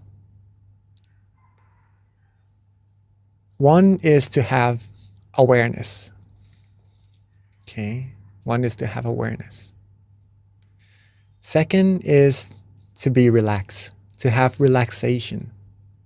Okay. Have awareness. You don't have to really be aware, right? Maybe that would be putting too much intention into your practice, into getting to that true happiness. Just to have awareness, meaning to be awake, to be conscious while meditating, or to know yourself, right? Have awareness and be relaxed, be calm, be rested. Okay. Once these two components come together, your mind will become still. Your mind will become still automatically. There's no need to try to hold the mind still or to try to make it still at all.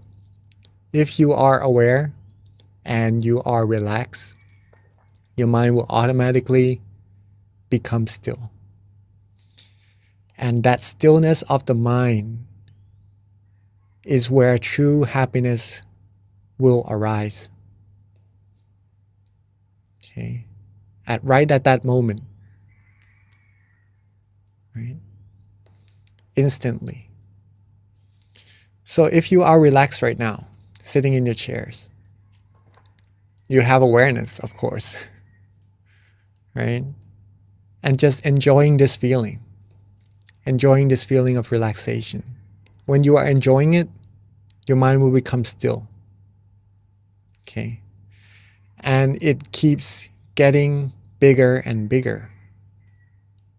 If you are more and more still and neutral with the feeling, we could do this in our practice of meditation together. But just to say that the stillness of the mind will become stronger and stronger. The true happiness inside will become stronger and stronger also. The taste of happiness will become more and more profound. You receive happiness at this level already while being relaxed. But once you stay calmer, once you stay more relaxed longer, different types of happiness, more and more happiness, more tasteful happiness will arise, thus giving you more profound insights into your meditation as well. Okay, but that's for you to prove it to yourself, right? This shows, what does this show? Right? Everyone seeks happiness. There's already happiness inside of all of us. We all feel the same thing, just different interpretations. Okay, and there is a way for everyone in the world using these two things, awareness and relaxation, just to get there the same way. This could be said as equality of happiness, or the equality of humanity. The equality of humanity. Thus, equality by tranquility. Okay. If we choose to not really look so much at the differences of humankind, of humanity, but we choose to look at the similarities, peace will happen. And when we are happy inside, when we are fulfilled, when we are content, we will feel love for everyone. We will feel that everyone is equal in happiness. And we will know that this world is able to receive peace, and thus it is a way to world peace. Okay. There's a quote. Since today is Martin Luther King Jr. Day also, there's a quote by him related to the moon also, right? So today is actually one moon together as one, as our campaign as well. Darkness cannot drive out darkness. Only light can. Only light can. If we were to create world peace, but we were to put out negativities, war maybe, into this world, how could world peace really be accomplished? But if everyone in the world can be happy, can find this true universal happiness, equality in all of us, right? That's the light. That's the light within ourselves, within humankind, right? That's the light that can actually, if everyone comes together as one, like the moon, we will be able to eliminate the darkness in the sky, even at night, right? Even in the darkest night. When there's light, we can see. We will be able to bring light into this world and truly make world peace come true. Okay. That is pretty much our talk today. Hopefully everyone enjoyed it and acknowledge how important it is everyone is today. Not to just come here to the session, but actually to the whole world, to create world peace. Okay. But it is a teamwork thing. It is a teamwork thing. It can't just happen with one person. Everyone has to be happy, right? Okay, so I'm guessing that everyone is ready to practice our stilling the mind together. First of all, we all have awareness already. Now the second one is relaxation, right? Make sure you are comfortable in your seats. Make sure you are sitting relaxingly, the way you like it, right? This is all you. It's up to you to make yourself happy. Okay. So once the body is relaxed, then we'll go to the mind. And then when the mind is relaxed, the mind will become still. And then we'll go from there further and further. Okay. So let's take a few minutes to get our body freshened. If you need to drink some water or do some movings, please do. And then once you're done, let's get into our meditation.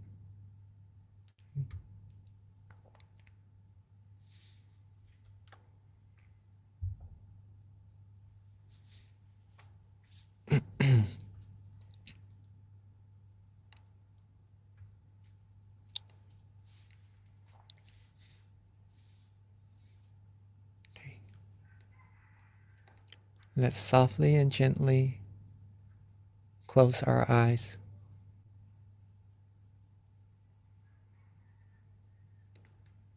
Softly and gently close our eyes. Just enough so that we feel relaxed. Just enough so that our eyelashes touch. It is to relax our eyes and not to worry too much about it. Relax our foreface. Relax our head. Relax our cheeks, our chin, our neck. Relax our shoulders, torso, waist, thighs, all the way down to the tips of our toes.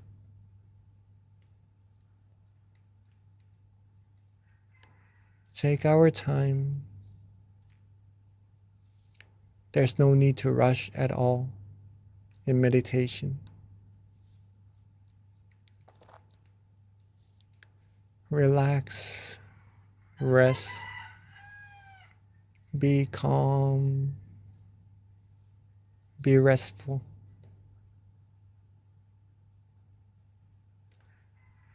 Rest and relax as if we are taking our vacation, taking our time to really take care of ourselves, take care of our body, get the rest that it needs, and later on to take care of our mind as well. take this time to make sure that all parts of our body is ready to rest, and there's nothing that we need to worry about anymore. Now, let's let go of all our worries. Let go of all our responsibilities, just for now, so that our mind can be rested as well. Rest and let go. Be free. Be free from all worries. Be free from anything that would give you a burden or give you weight to your mind. Be completely free. Be completely rested. You may start to feel the mind actually moving, flowing, and that's just the mind being free. And when you're able to let go like this, you'll start to feel relaxation. You start to feel inner comfort, peace, happiness, calmness, or tranquility. Just relax and let go, and don't worry about any feelings to come at all. If you don't look for it, it will come to you. All we need to do is just rest. Rest and let go. You'll start to also feel that the mind wants to be at a certain place, maybe right there in front of you, right there around your chin, or maybe around your shoulder, or even at the center of your body. There is a place when you are relaxed, when you let go, when you have no worries, that the mind will rest at. And let the mind rest there. That is good. That means the mind has already come to a point of standstill automatically. Let it be, let it go, let it flow. Enjoy this relaxation. It's this feeling, this universal feeling that is very, very important. Let this feeling, acknowledge it to be the most precious feeling, the most precious possession we can ever have. In order to keep it going, keep feeling this peace, this relaxation, simply don't worry. Don't worry, be happy. Let go, relax. Be neutral, be as happy as you can be. Be as calm, as comfortable, as relaxing as you can be. It's our time to take care of ourselves and enjoy this feeling. The further we relax, the further we let go, the more happiness we will receive. And the further we keep going, the more tasteful, the more meditation experiences we will receive. So let's be neutral. Don't worry about what will happen. Stay calm, stay relaxed, and enjoy this moment. If you wish to use an object of visualization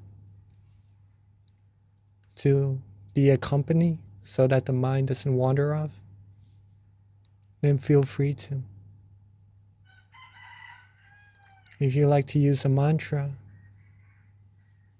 as your company along your journey, feeling relaxed and calm, also feel free to. If you just like to be still, don't worry about anything. Not use any visualization or mantra. Also feel free to. See what you like at that moment. Use what you like at that moment. Enjoy the meditation experience. Enjoy the inner brightness.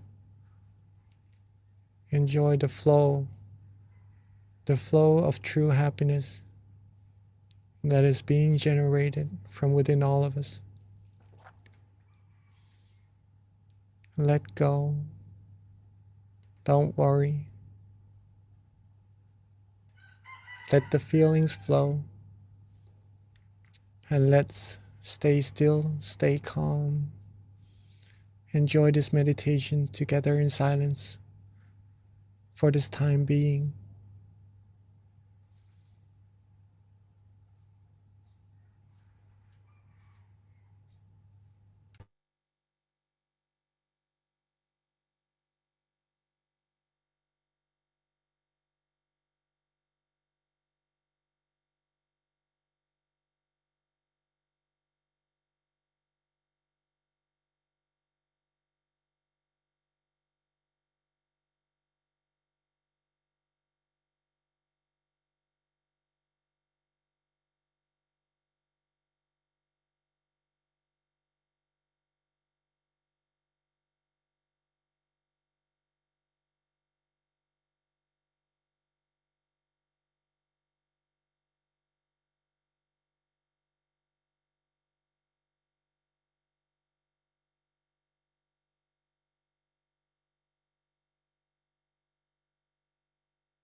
as we are relaxing, releasing, being calm, being still. At some point, we may start to have some wandering thoughts. Maybe we did not really pay attention to them, or they could be some worries we had from before. In this case, softly and gently let them go. Don't worry about them. It's perfectly normal. Let them go. Relax our body again. Let go again. Let our mind flow again. Come back to the point of balance. Be relaxed, be worry free. And you'll get back right onto the road. The middle way, the middle path. Not too tense, nor too loose. Just right. It feels right. It feels precious. It feels good, feels relaxing, feels fresh. That's how you know you're on the road. If you feel any tension or any sleepiness along the road, simply use the same technique. We could lift our eyelids up just a little bit. Reset. Let go of all those feelings, tension, drowsiness, wandering thoughts. And when we are ready, when we are calm and fresh again, relax our body, relax our mind, come back onto the road, come back onto the point of balance,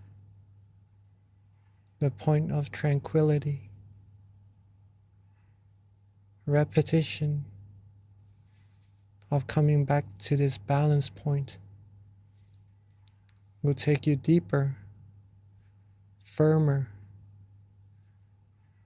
more skillful in meditation,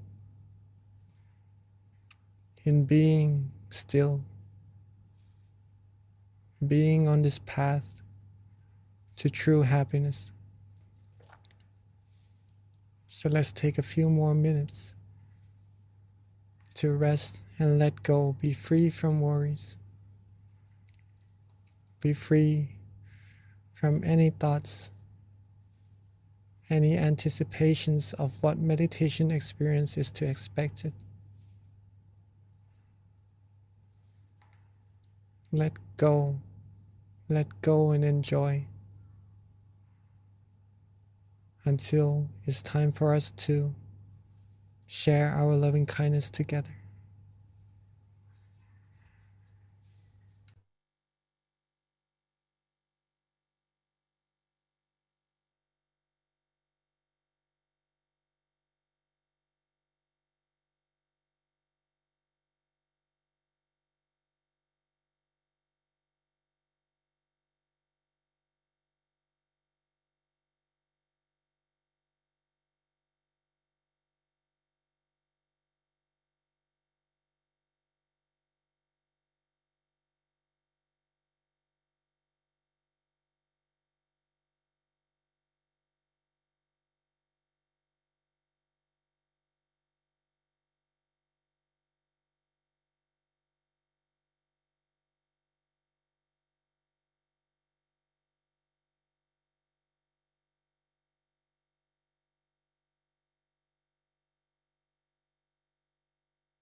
As we are now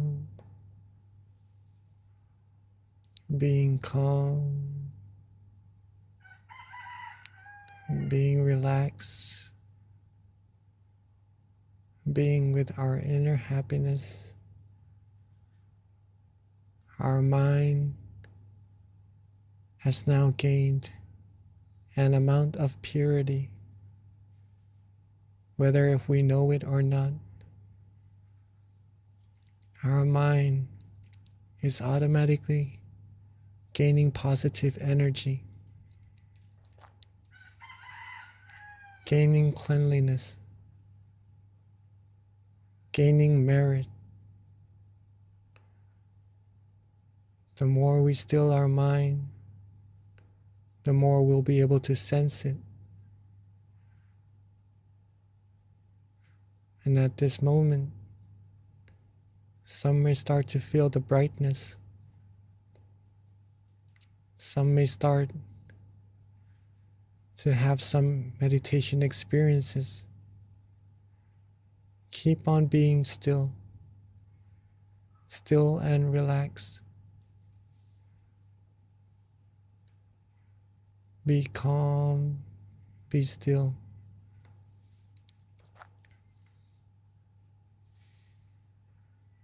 As we are about to share our loving kindness to all our human friends and to all beings all over the world, let's take this moment from lighting our inner lights already. Let's open our eyes softly and gently, maintaining our peace feeling, maintaining our calmness. And if there is a candle in front of you, may you light the candle along with the feelings that you have from the inside, so that the candle may be the representation of the brightness, the feeling of positive energy that you have within. Let's take this moment to light our candles and lighten up the room, lighten up the mind, lighten up this world.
Avera hondu, avya vaja.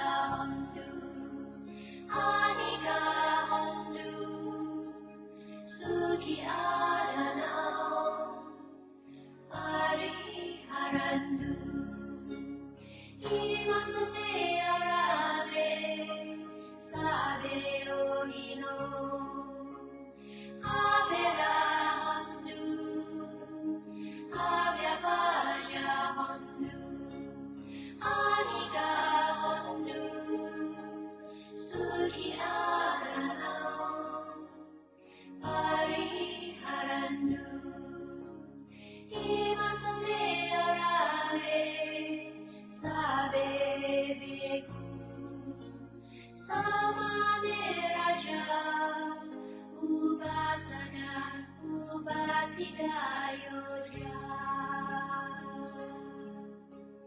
Avera Hondu Avyavaja Hondu Haniga Hondu Suki Adana Pariharandu Avagam Jalupajayada Yada Avera Hondu Avyavaja Hondu Aniga Hondu Suhi Adana Pariharandu Avagan Araga Devada Imasate Vihare Imasate Avase Imasate Arame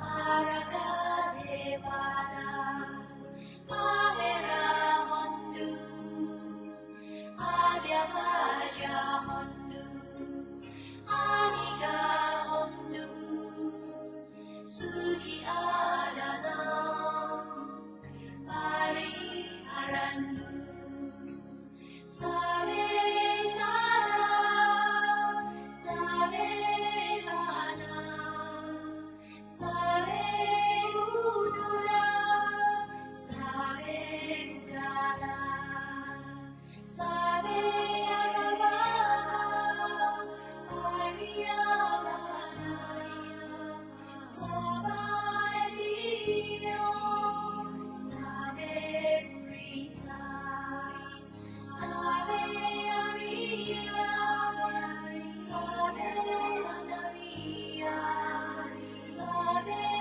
Deva Save Manusa Save Vini Maria Avera Hondu.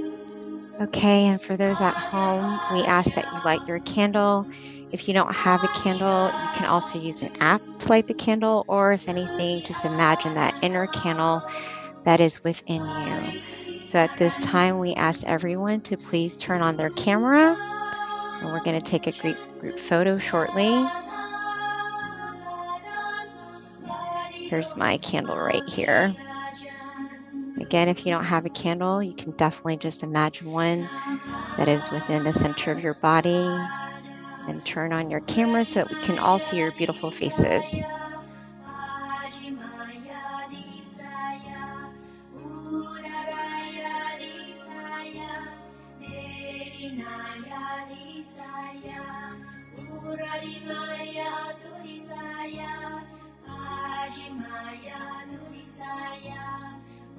Udaraya Nurisaya, Neginaya Nurisaya, Edimaya Disaya, Uparimaya Disaya.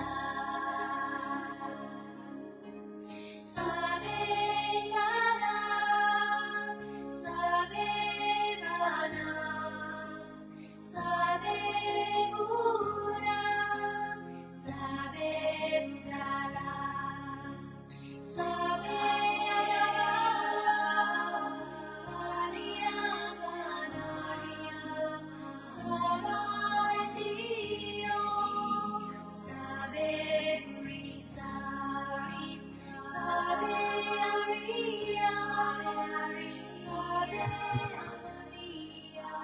Now, I've lit the candles on the outside as a representative for the brightness within our mind.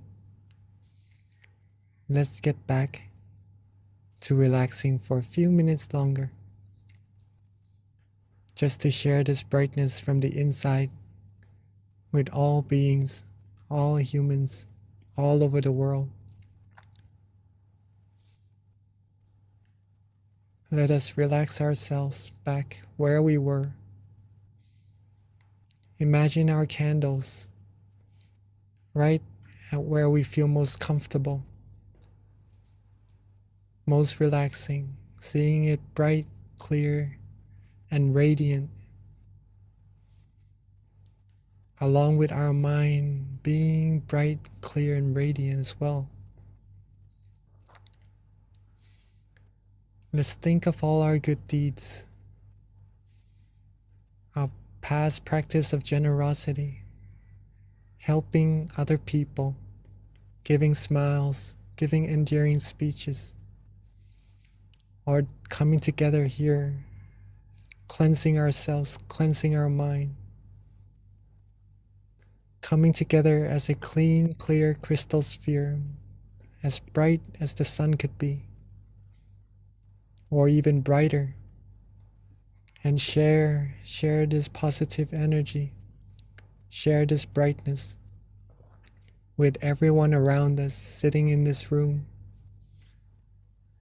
joining this Zoom session together. Have all of us have part in this positive energy. Have all of us be happy, healthy, strong, happy. Be fulfilled in all our good wishes, free from negativities, harms, diseases, free from anything that could take us onto the path to ruin. And let's share our love, our brightness, our purity, our positive energy outwards even further to our community, our society, our city, our country, our whole world, seeing the world bright, clear, clean, like a clear crystal sphere, and everyone on it clean, clear, and pure as well. Let's make a wish for everyone with our positive energy, with this feeling, this peace that we all have from relaxing, from resting, from accumulating our good deeds. And wish for everyone to be happy, to be healthy, to be wealthy, to be successful, to be fulfilled in all their wonderful wishes. For there to be no war, for there to be no diseases, no hunger, no hatred, no anger, no negativities of any kinds at all. Have the world be clean, clear, pure, be filled with happiness, true happiness from within. And wish for everyone to be able to still their mind easily and attain the utmost, the foremost of happiness as easily and as quickly as possible.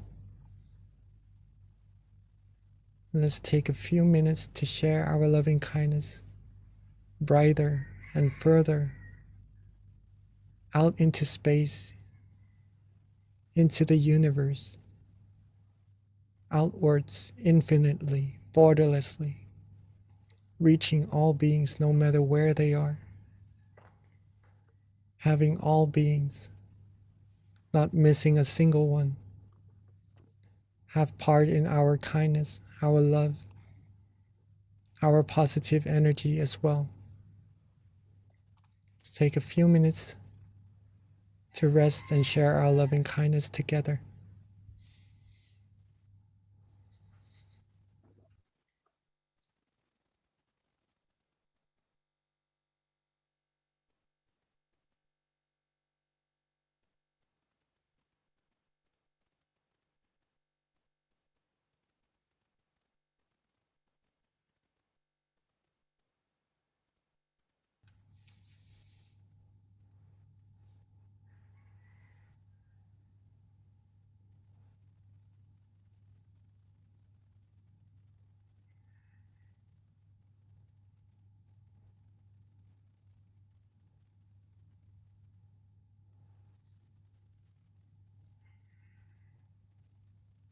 Now that we have shared our love, our purity,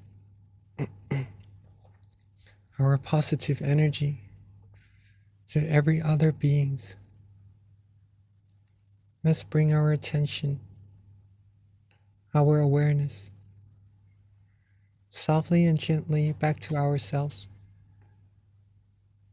Softly and gently back to our presence, wherever we feel most comfortable, whether if it's our forehead, our chin, our cheek, our torso, or at the center of our body. Let the mind calmly, softly rest where it likes. Let the brightness be there. And with the accumulation of all our merit, let's now wish for ourselves, wish for the good things we need, wish for ourselves to always be happy, healthy, wealthy, successful, be wise in all our conducts, be fulfilled in all our good wishes, be free from diseases, harms, dangers, be free from all impurities, all negativities, be surrounded by virtuous, wise people who may take us onto the path to righteousness and happiness. Be free from those who may take us onto the path to ruin. And whenever we meditate, may us all be able to still our mind quickly, easily, and to reach the utmost of happiness as quickly, as easily as possible. Spend a few moments to wish for all that we need with the positive energy we've put our hard work into accumulating.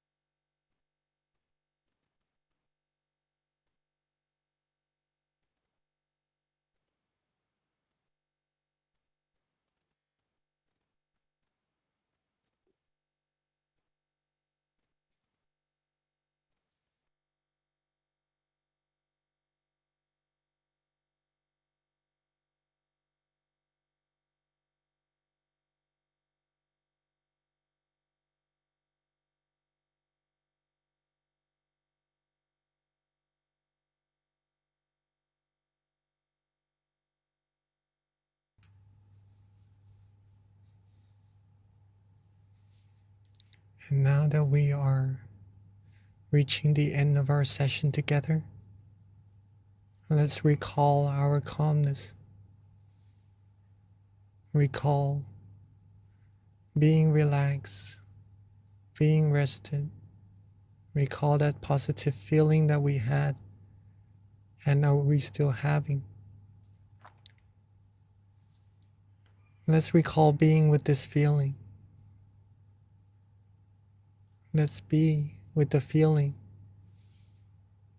and make sure that we are able to maintain this feeling with us as long as we can once we open our eyes and go about our days and remember how precious this feeling is.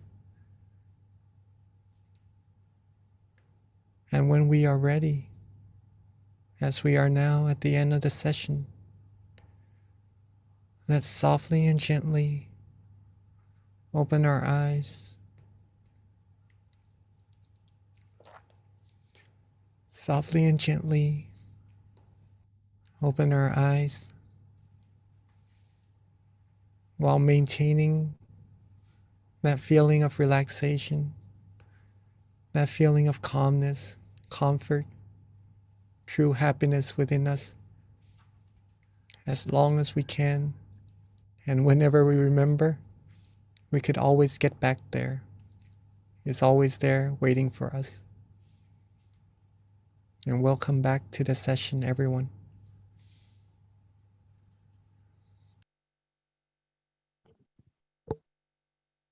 Thank you, Venerable Jackie. That was so lovely, and the blessing was so powerful. So before we transition to the Q&A and back to Venerable Jackie, just a couple of announcements that we need to make. First of all, our next full moon meditation is going to be Wednesday, February 16th. So please mark that on your calendar, invite your friends and family. Let us all be the light together by sharing this light with other people, having people join our call. So please be sure to extend it out to your friends and your family. Join us on the 16th of next month, which is on a Wednesday. Again, that's February 16th. In addition to that, just another thing, the tamagaямeditation.org. This is a great website to learn more about our various centers around the US. That way you can find your local center. It's our centralized website, so please check it out, tamagaямeditation.org. Another website that's very important is MindGem. So if you haven't already, download our app. It's called MindGem. It's a great app. It's got many of our various meditation teachers. Also, another great way to stay on top of our full moon meditations. If you have the app, we do send out notifications through the app so that you can be a part of our full moon meditations and be reminded of the events when they're about to take place. So please download the app if you haven't already. And it's a great supplement in terms of a tool to meditate on your own when we don't have a session or you can't go to your local center. Another thing, we do have our various centers right now that are open and are welcoming people to come meditate with them. To find your local meditation center, you can find it at MindGem on locations. But right now we've got Chicago, which is having classes online and also in person. California as well, which is our Success Meditation Center. New Jersey is also having meditation classes now, both online and live. Alabama as well. Georgia Meditation Center plans to open in March, so please stay tuned for that. So with that, wraps up all of our announcements. And at this time, I'd like to transition over to our teaching monk. This is the best part, so don't leave us. It's the Q&A. You can learn so much, and it really helps in terms of inspiring you to be committed to your meditation practice, learning more about meditation, and questions that other people might have that you might be thinking of as well. So at this time, we do welcome questions. You can easily just put it in the chat and then we'll read it and then have the teaching monk answer. So please, if you have any questions, let us know. Yes. Before, if anyone has to leave, right? Two things. One thing actually, but into two, that I would like to share with everyone. Awareness and relaxation. These two things are really important to take away from these meditation sessions, right? It's been probably reiterated so many times. Please, yes, if you could take anything away, these two things would be very precious to have, since it helps you still your mind and it will take you to that refuge, that happiness inside all of us, inside all of yourselves that you already have, right? Awareness and relaxation. Practice that repeatedly, and then you'll be able to come across deeper and deeper happiness also. So rejoice in all your merit for that. If anybody would like to share their meditation experiences or have any questions like Miss B just said right now, please feel free to ask or share your experiences. It will be very beneficial to everyone here as well. So Venerable Jackie, we did have a question kind of at the top, but keep in mind for anybody who needs to log off, feel free to do so. But if you're interested in learning about the questions that other people have, and again, this should help inspire you, please stay on. One of the questions is, it came through the chat, Venerable, and it just has to do with if you read about the Dharma or the wisdoms of the Buddha, does this generate good karma? Oh, of course it does. Of course it does. Am I okay? I'm on. All right. So pretty much the teaching of the Buddha is mainly to help us reach that inner happiness, right? So if you read it, if you study it, and then you take it into practice, that would give you a whole lot of benefits and good karma as well. Reading took so long. It took so long for the Lord Buddha to become the Lord Buddha. It took many lifetimes to accumulate merit, perfections, in order to be able to attain this wisdom that he attained right on that day of enlightenment. That wisdom is pure from a mind that is free from all defilements. If you are able to study it, read it, you'll get that knowledge as well. Thus, it is good karma, of course.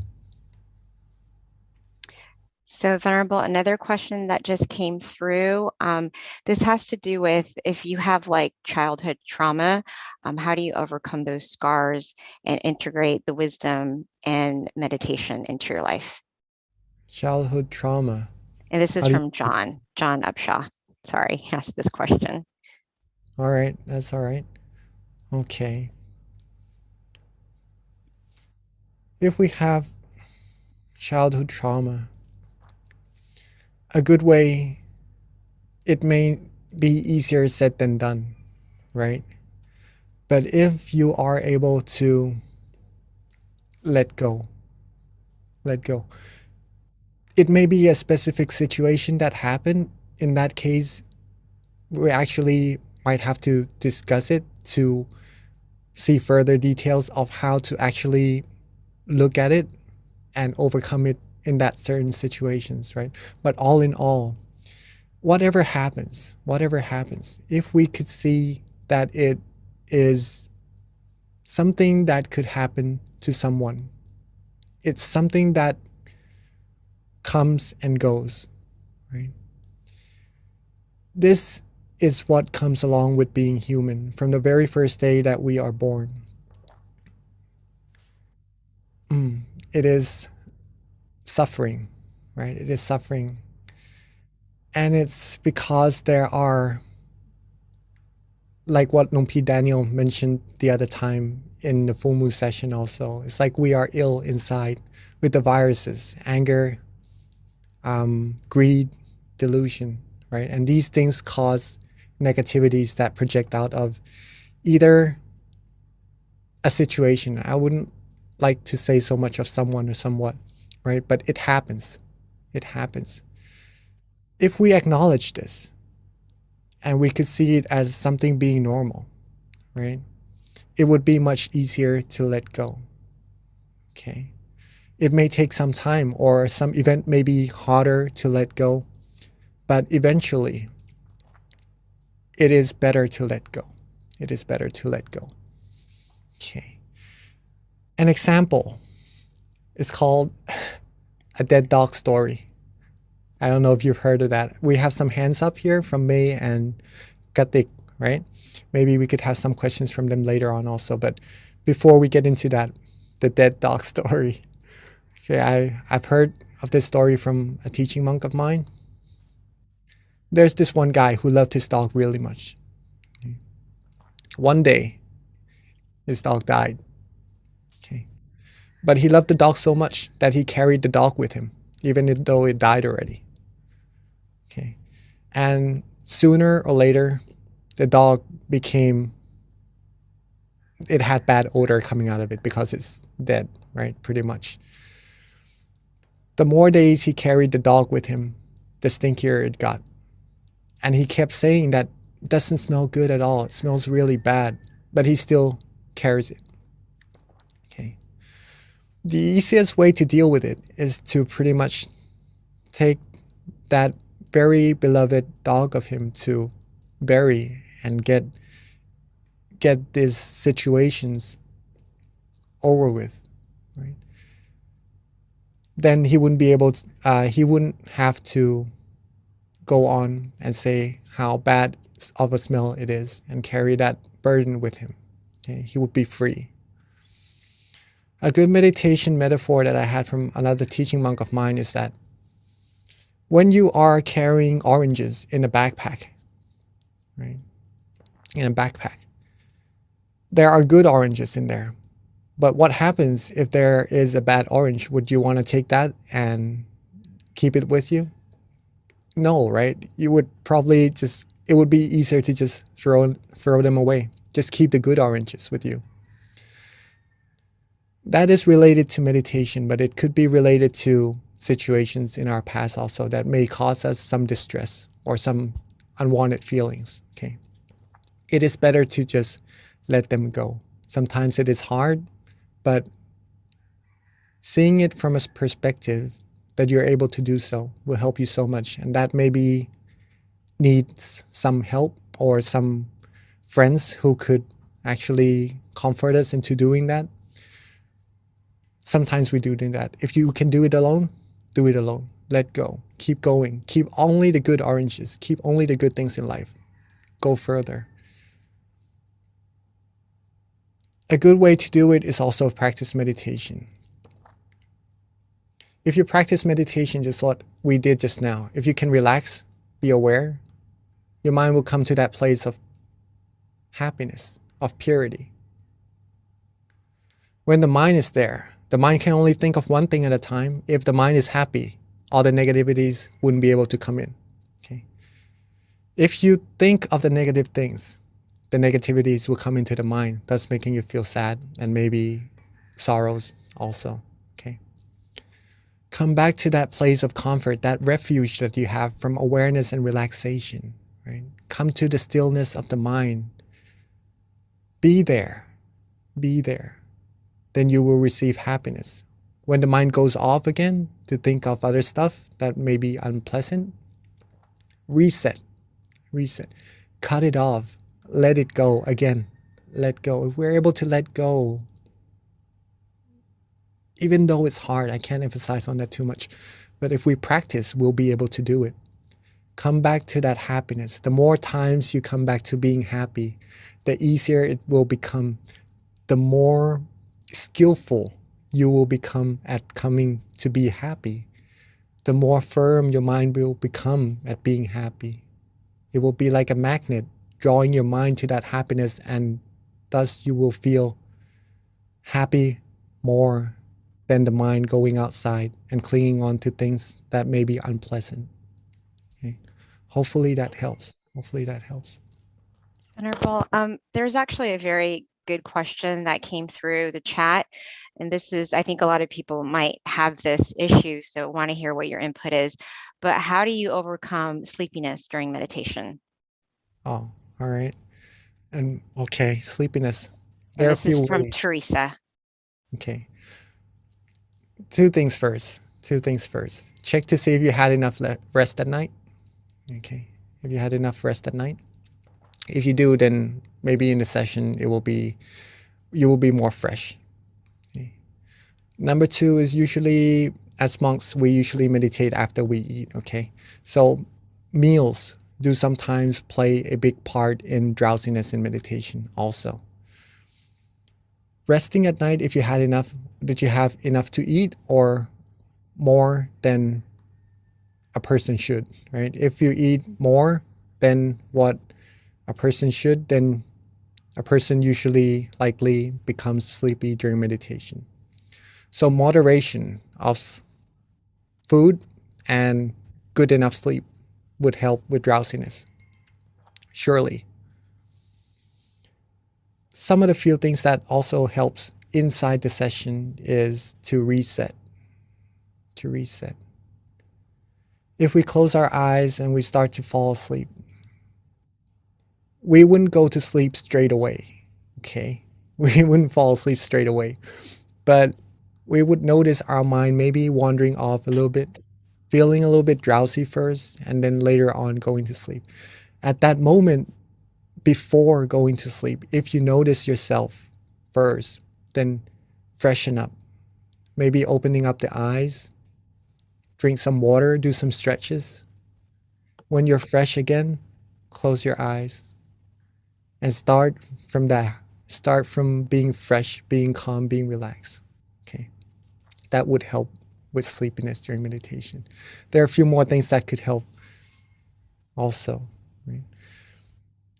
Before the other things that could help, maybe we have a limited time over here. So one thing that my teaching monk gave me that really helped me, I tried a lot of methods to help me with sleeping during meditation, but one thing that really helped, one word, be fresh. Be fresh. Okay. That's it. Anyhow that you would like to do it, be fresh before your meditation. Thank you, Venerable. And then here's a question from Chris Stevens. He would like to know, how is the full moon related to our meditation tonight? All right. Full moon is usually, it is very deep and very profound, but let's keep it at a point where we could relate to pretty much, right? In Buddhism, or in other religions as well, full moon tends to be an occasion of the happenings of some sort of somethings, right? In Buddhism, it usually relates to something very special also. So you could take it as a good occasion, right? That the moon is full and that we could come together and be whole, be one, like the moon, okay? Like the brightness in the sky that shines away all the darkness. When we meditate, we are actually shining away all the darkness, all the negativities that is there inside the mind also, and cleansing our mind, giving ourselves positive energy, right? That could be pretty much related to our meditation.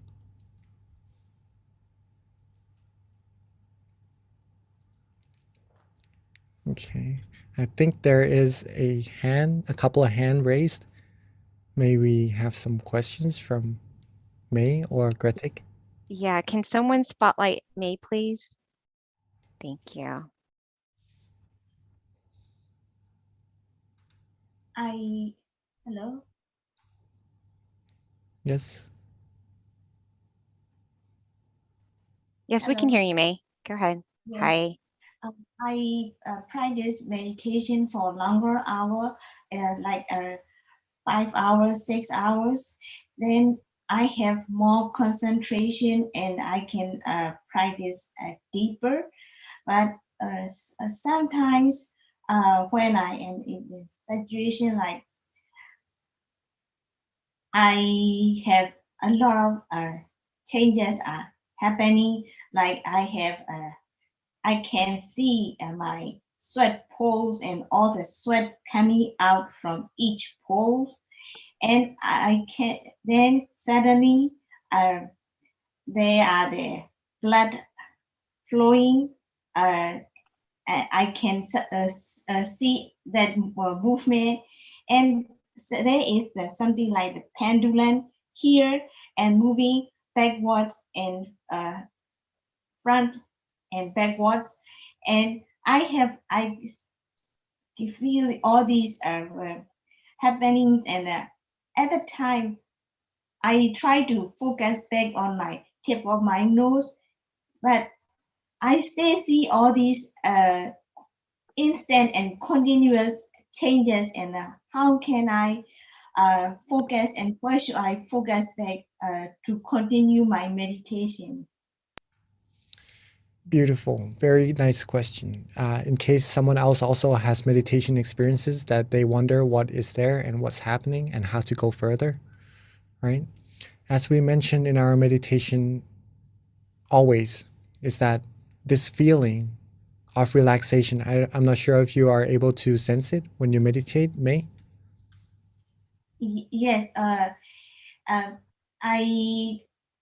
do, but only sometimes I have this, I see all these instant and continuous changes, and at the time I don't know or how to continue, but I or put back on my focus point on my nose, but all these the pendulum things here at the moving front and back, and this is where should I focus at the time. Okay, yes. If you can remember the feeling of relaxation in your meditation, right? If Yes. it's at the tip of your nose, if you focus there and you feel relaxed, Yes. that should be where you should be focusing. Okay. Let's put it this way. Let's put it this way. If I close my eyes and I feel that around this area, okay, is where I feel relaxed and comfortable. It could be my nose, it could be my ear, or it could be in front of me, anywhere. But I feel like right now, over here is relaxing. I would place my mind over here, but sometimes meditation experiences would happen around here. Maybe like what you said, the pendulum is going back and forth over here, or maybe some other things would happen, maybe in front of me, anywhere. Do not pay attention to them. Don't pay attention to them. That's what being neutral means, right?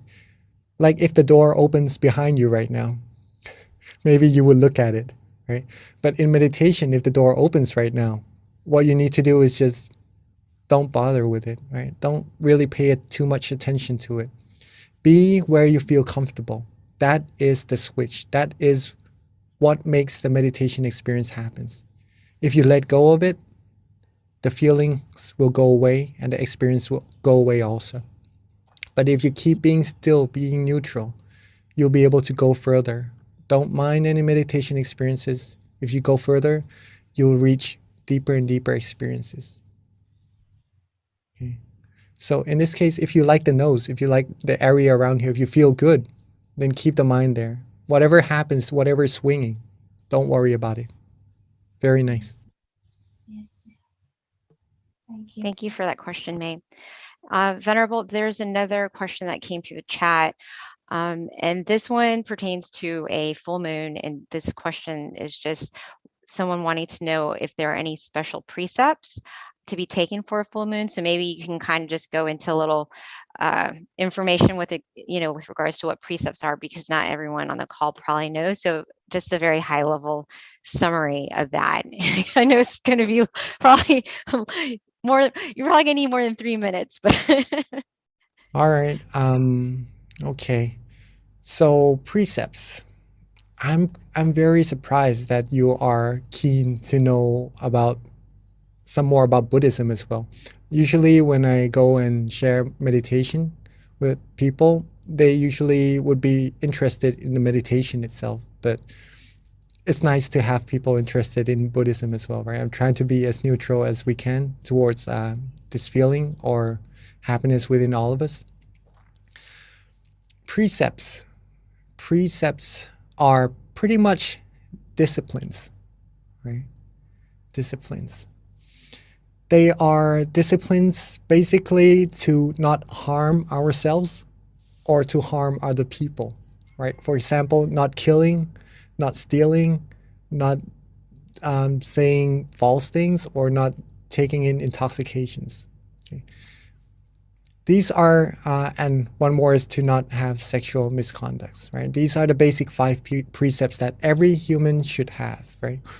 It is said that if we lack some of them, we will be less like a human, if that makes any sense, right? It will, like a sane human being, right? I mean, if you take intoxications, if you drink and you become drunk, right? It would be harder to control your senses or to be sensible in some cases. That's pretty much what it means.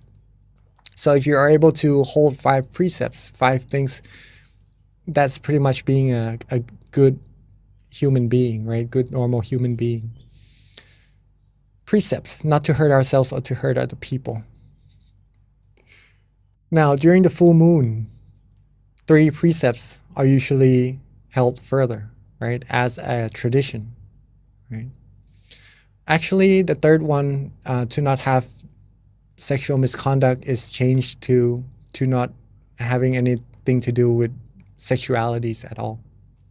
Okay. And then the 3 more is to not be in good, thick bed, to not listen to music, to not engage in entertainments. And the other one, I would have to, sorry, I would have to check to see what it is. We have 227 precepts as monks, right? So that is what we go by. And monks do not go for extra precepts on full moon days because we already have the full precepts, right? It is up to the person. It is up to the person to whether or not take on the extra 3 precepts, right? I'll see if I could remember it as we go along, right? Okay. Yes. So that is pretty much it. Just to overall say what precepts are and what full moon days give you as extra precepts. Okay. Thank you, Venerable. So Venerable, it is now 10:30. I don't know if you want to take on one more question or if we should just wrap it up. We'll leave it up to you, Venerable, because there are more questions as always, but at some point we do have to cut it off. So. All right, maybe just one more question before we end. All right. Okay, so with that, there is one more question. We've got Chancia who has her hand raised, so she's had it raised for a bit. So let's have her wrap up with the last question. Hi, Chancia. Thank you so much ค่ะ นมัสการค่ะ Mang Jackie and Kun V นะคะ My question is, how can I overcome my highly imaginative mind? Because my mind is often get carried away with fun thoughts inside of me, and also like the fun, exciting maybe people or things in the outside world. So how can I overcome that? Do I have to look at like dead bodies or things like that too? Sorry. It's just my question. There's no need to actually look at dead bodies. To overcome, but if you would like to, if it helps, then I guess it's okay to do so also. If you would like to overcome wandering thoughts or thoughts running around, right? Being maybe thinking of other people, other things. A good way is to practice resetting, just like what you did in your meditation. Okay. Resetting helps not only inside the sessions but outside also. Whenever your mind goes wandering off, know yourself and reset. Come back to being in balance. If it helps, a good way to help with that is also visualization. You can visualize the Buddha image, the sun, the moon, a crystal sphere, anything that lifts your mind up. That would help with wandering thoughts for sure. Or a mantra, a recitation of any kind of phrase, any kind of words, samarahang, clear and bright, these things, right? It would help you be free from attachments from the outside, right? The mind usually goes wandering off. But it happens because the mind is familiar to doing that, right? If you could train the mind to be familiar with being still, then the mind would be more without going around, right? The mind would be more still automatically. Resetting is the key. If you reset, you train your mind to a new habit. The mind will become more used to being still and less likely to go outside. But dead bodies are one way to do it, right? It's just to let go. It's one of the techniques that sometimes people use. Okay. Yeah, I think that's definitely a great question, because I think desires is definitely one of those defilements that is very rooted in our mind, that I think with other things it's easier to combat, but in terms of greed, you can do generosity. In terms of just delusion, you can meditate more. So, but desire, it's a little harder to figure out how to combat that. So that is a good question. Thank you for asking. Thank you. All right. Before I guess this is the last one, right? Okay. Yeah, you want to ask one more question? You want to answer one more question, Pete?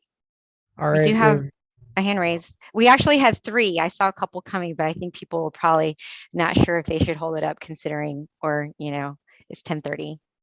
All right. If anyone would like to leave, if they have something to do, then please.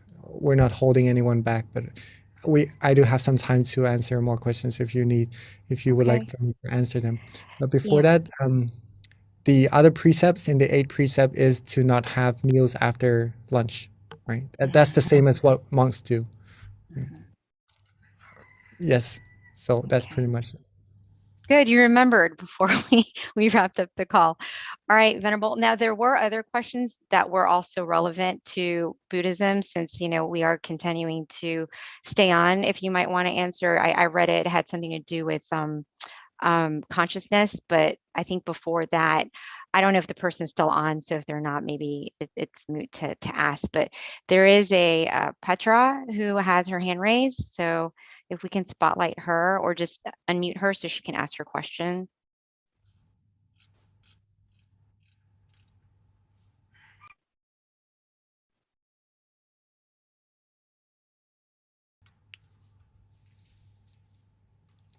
Right. Okay.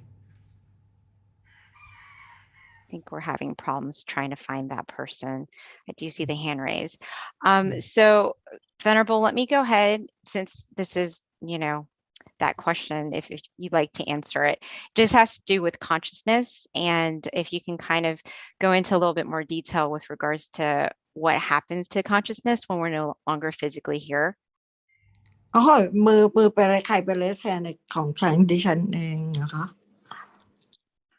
จ้ะมีคำถามไหมเอ่ย Oh, You have any- okay. Your hand was raised, so we unmuted you. What's the question with the consciousness? Okay. So this is the question. It says, does consciousness go away after we die? If it does, what happens after rebirth? Well, This is definitely a Buddhist type question. So yeah. If a way to really find out for yourself is to meditate, still your mind further and deeper to see this, right? But according to Buddhism, what was learned is that no, the consciousness doesn't go away, right? Consciousness is part of the mind, the awareness. So if the body rests, the body dies off. It's just the outside that goes away, it becomes a corpse.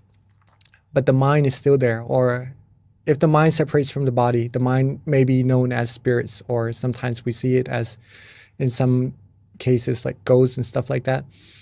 Yes, so the consciousness is still there with the mind. So it goes into another form according to how much merit or demerit it has made, right? If it made a lot of merit, then it's more likely to go into a good place or a better place.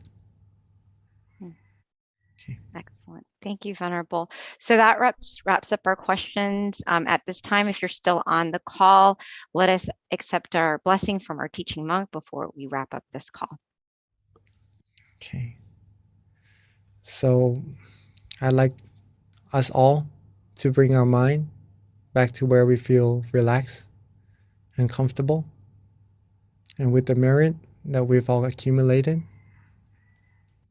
may us all be pure, be clean, be cleansed in all our bodies, speech, and minds.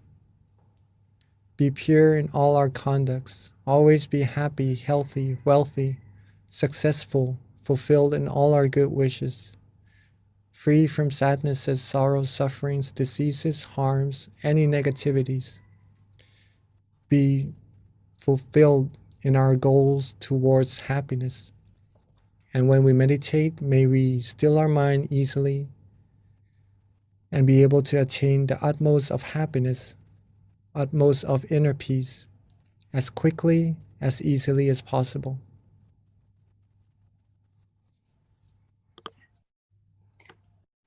Thank you, Venerable, for that very lovely blessing. Bye, everyone. Don't forget, February 16th, our next full moon meditation.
Hi, everyone, and welcome to our full moon meditation tonight on Universal Love Starts from Within.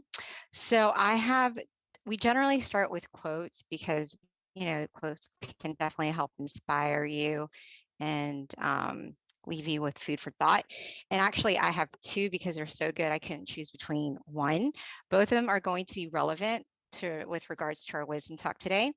The first one I would like to share, this is actually a new book. I haven't used this yet on these sessions, but this is one of my favorites. It's called Pearls of Inner Wisdom. And this one is so good. It's so good that I actually keep it close to heart. I actually have it written in a journal because I like to reflect on it. And it's called, the quote is, "Change your mind to change the world. The only definitive way to overcome aggression, selfishness, conflict, wrong view, and stubbornness is to uproot the very thoughts of all of these things from the mind by meditating until we can attain inner wisdom from within." So this is very good because if we're talking about trying to change the world, we have to start from ourselves, especially when it comes to universal love. The other one is love yourself, and this is also quite relevant to our topic today. To love yourself is different from being selfish. To love oneself means to purify oneself and to be happy at all times. All things that come to our mind and our five senses, sight, sound, smell, taste, or touch, both good and bad, we must choose to opt for the good and let all be at the seventh base, the center of the body. So both are pretty relevant to our topic today, which is going to be on universal love. And next, I just want to go over a little bit about our teaching monk. If you haven't meditated with Monk Daniel before, you're in for a treat. So Monk Daniel has ordained and he's dedicated to his life to meditation and practicing as a Buddhist monk since 2012. So he's been a monk for over 10 years now. He believes that positive life change begins from within and that everyone can change their outer world by first changing their inner world with regular meditation practice. Another thing about Monk Daniel is that he's been teaching meditation domestically and internationally to monks and novices and people all around the world. So he's very well trained with regards to teaching and definitely inspiring people to find themselves from within. So without further ado, let me introduce Monk Daniel.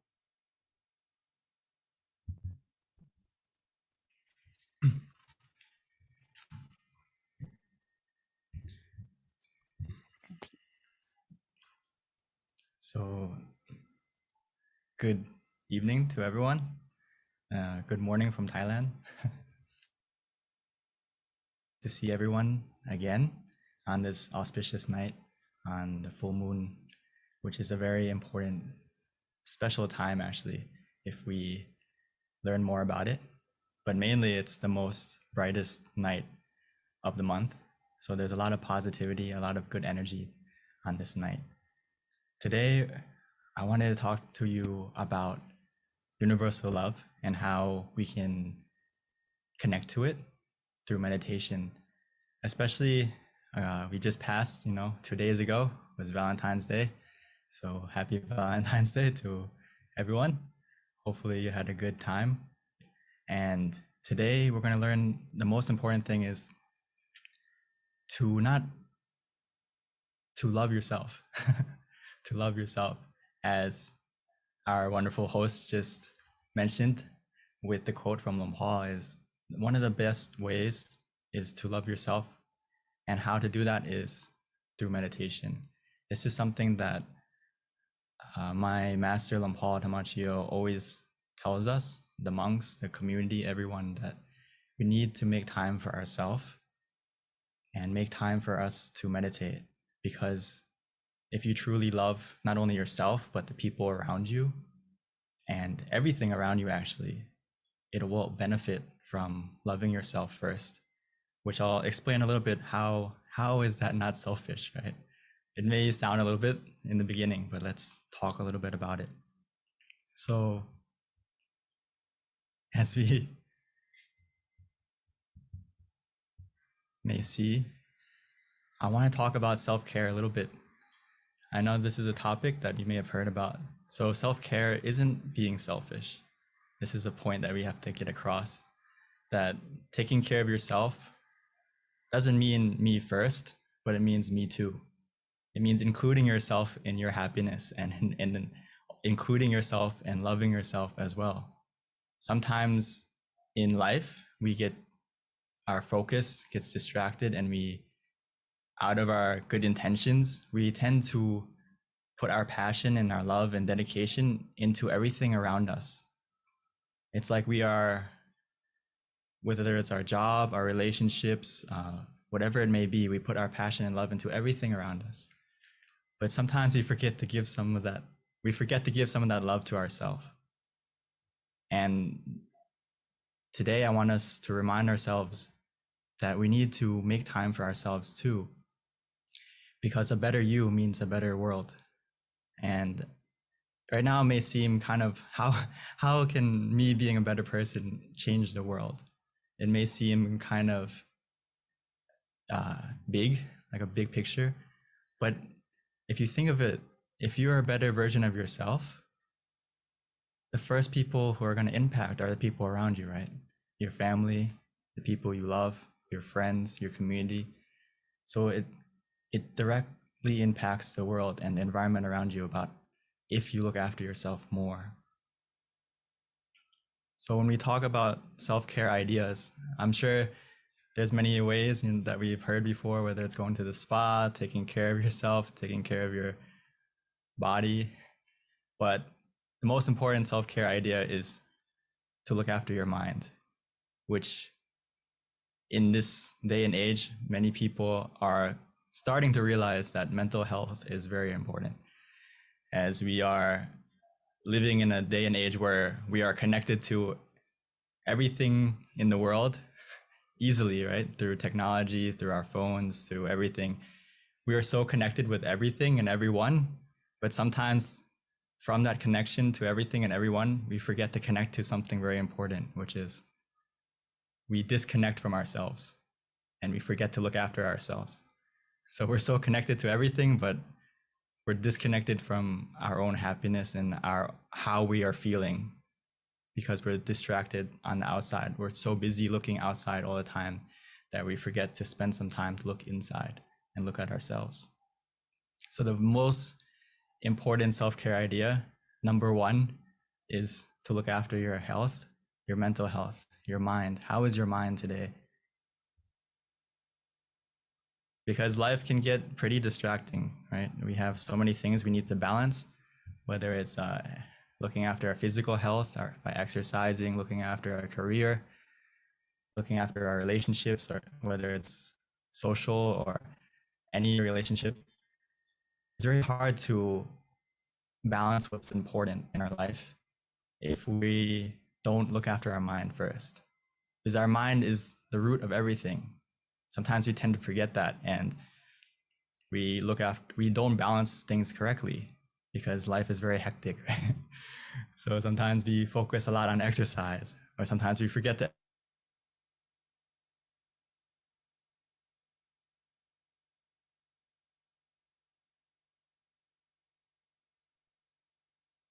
simple way is look after your mind first. Because if your mind is clear and bright, everything in your life is going to be done successfully and easily, whether it's your work, your relationships, everything in your life is go into balance if your mind is in balance. So many times we may feel like we're out of energy, or maybe we have a broken heart or something like that. We don't have the passion anymore. We don't have the love anymore. We need to recharge. We need to have mindfulness of how we're feeling and be willing to look after yourself. Just like our phones, right? Sometimes we see our battery low, we automatically need to go charge it, right? We see the 10% warning, the 5% warning, and then we're looking for a charger to make sure our phone doesn't run out or whatever it may be. We should feel the same way about our mind, about how we're feeling. If we feel low energy, we feel unhappy, we feel discouraged, we feel like weak mentally, we need to go recharge ourselves. We need to go refresh ourselves, which the best way to do that is by meditation. So I'm so happy that everyone here is coming to recharge yourself and to make sure that we are full of happiness and love from within. Because if you don't love yourself, it's very hard to love the things around you. It's like we are an empty glass.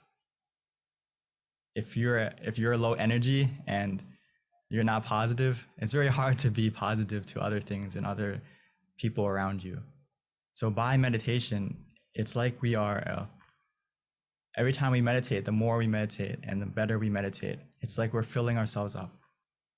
It's like a glass that's full. And actually sometimes it may even feel like overflowing with happiness and contentment and not only love for yourself, but love for everything around you.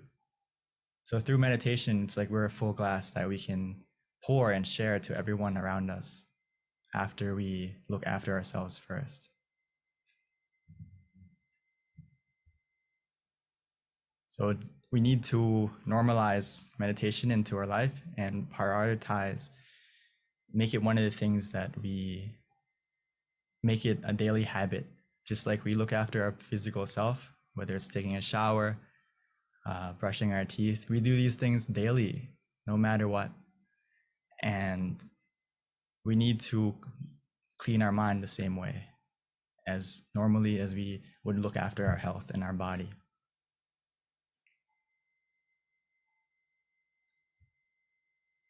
Because if we go back to self-care ideas, we don't have enough time in our schedule for everything. That's true. Sometimes we only have 24 hours a day. Our day is very busy, right? So if you remind yourself that and reflect on yourself that we may not have enough time for everything that we want to do, but we always have time for the things we love. So we need to make ourselves one of the things that we love as well. And meditation, one of those things that we love. If we make it something that we love, we're going to spend time on it and make it part of our schedule. So just before we meditate together today, I wanted to give us a little review on how to meditate as well, how to connect to that inner love and feel that happiness inside. For those of you who are new, or for those of you who are been meditating many years, this is something that even myself, I have to remind myself, even though I've been meditating for 10 years as a monk, and ever since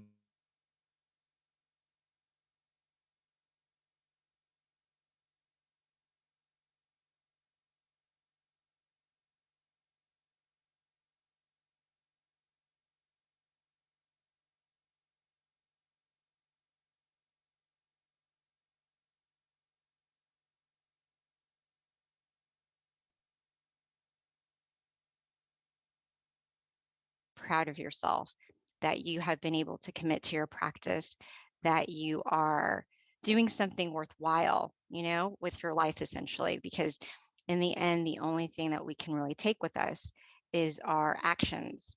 And by meditating, we're definitely creating good actions for ourselves. So all of us on this call, be proud of yourself that you are in the right direction, that you found some of the best teachers in the entire world. I kid you not. We are so lucky. I see it all the time. We don't have to go anywhere else with regards to meditation. We've got it right at our fingertips. Or even better, if you've got a local center, you have to take advantage of the amazing wisdom that we get from our teaching monks. So, that's one of the things that I'm very grateful for, that I've got many, many teaching monks by being connected to this meditation community. Thank you. Yes. So, this might kind of interfere with our meditation just a little bit, since our schedule normally is to meditate from 9:20 to 9:50, which is about half an hour meditation.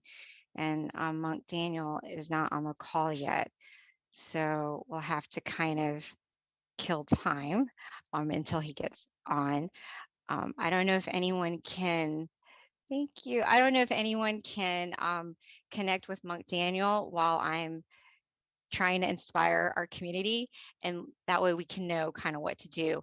If not, I am going to have to volunteer one of our teaching monks, which we've got many qualified ones on this call, to guide our meditation practice for us, because there's many that can do it, I promise you.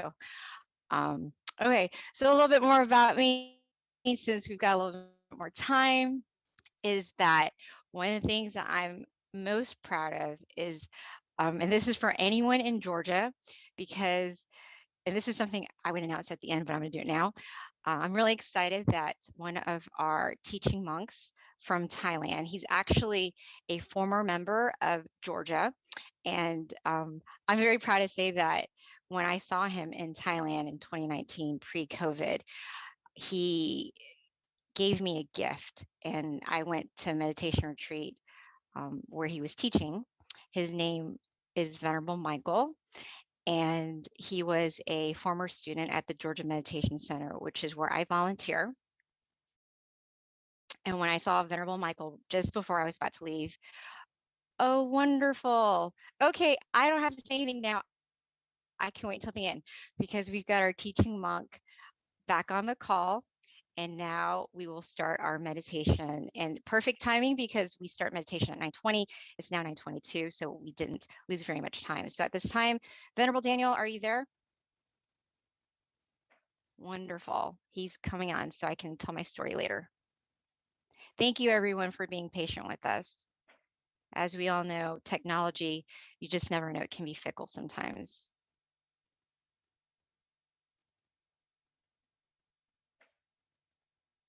Okay, I think Venerable Daniel is on the call. He's just having a little bit of problems unmuting his microphone.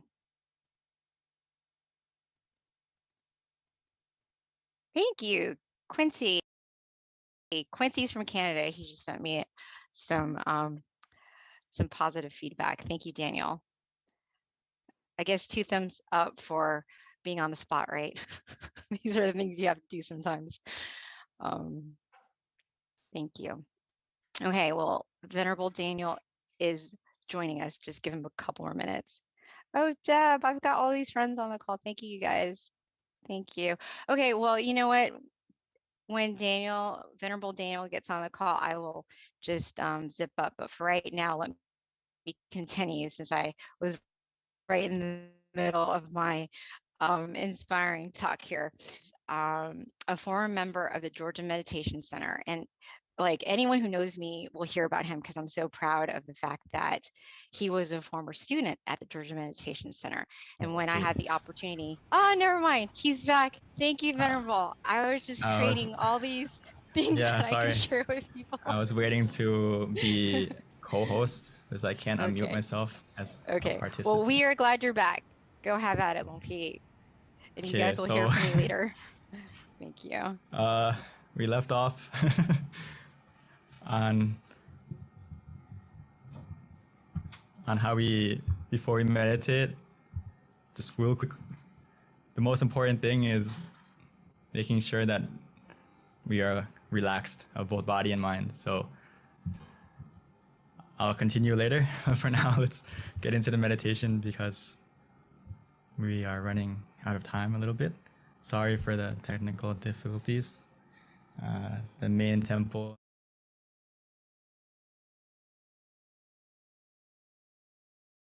Take a moment to adjust ourselves to make sure we're in the correct position, so we don't start or run in the wrong direction like the crab and the shrimp in the picture. So take a moment to adjust yourself, find a comfortable position, whether you're sitting on the floor, on a chair, and let's begin our meditation together.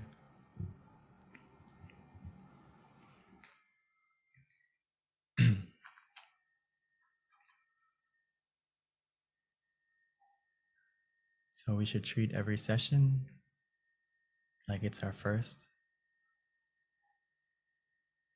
Taking the time to make sure that we are relaxed, that we are comfortable. Because meditation is essential. The most important part is how we start, making sure that we are running or starting our journey in the right direction. So we need to take the time to make sure that our body is comfortable and relaxed. From the moment we close our eyes, softly and gently, naturally, as if we were about to go to sleep. Because now is the time to truly rest our mind and recharge ourselves, both physically and mentally.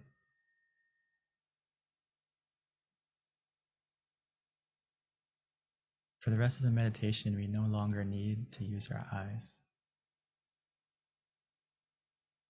In order to see and experience the meditation, we only need to use our feeling of relaxation and comfort. That's why it's so important to observe and check ourselves physically first, making sure every single part of our body, from head to toe, is completely relaxed and released.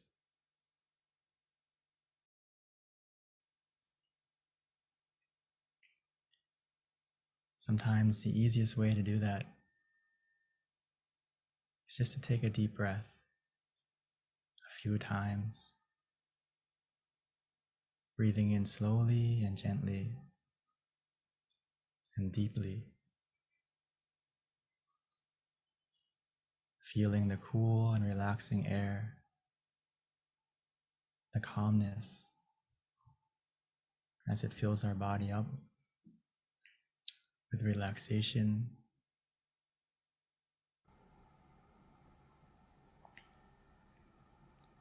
Even as we exhale, allowing that calm and comfort, that same relaxation to come out as all the tension and tightness in our body melts away. Within us, we feel relaxed, and all around us, we feel comfort, feel safe.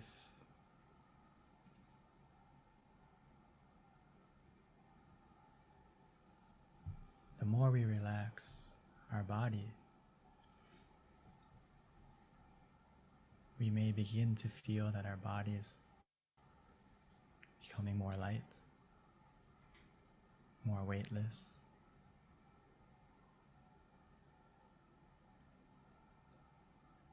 This is the power of simply relaxing. Our mind begins to follow automatically as well. Our journey to find our inner happiness, the universal love inside, has already begun. Right now, all we need to do is to continue to relax. Now that our body is more relaxed, a mind that is relaxed is simply a mind that is free from any thoughts, any attachments. So we need to put everything aside, as if we were going on a trip, going on vacation.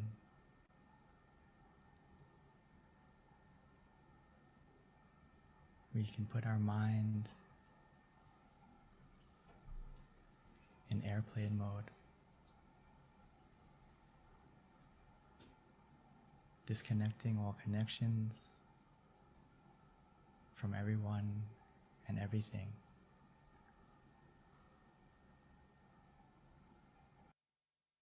This journey inside, we don't need any baggage. All we need is ourselves. Right now, it's a time to love ourselves, to make sure that our mind is in the right place, to make sure that our mind is positive, clear, and bright.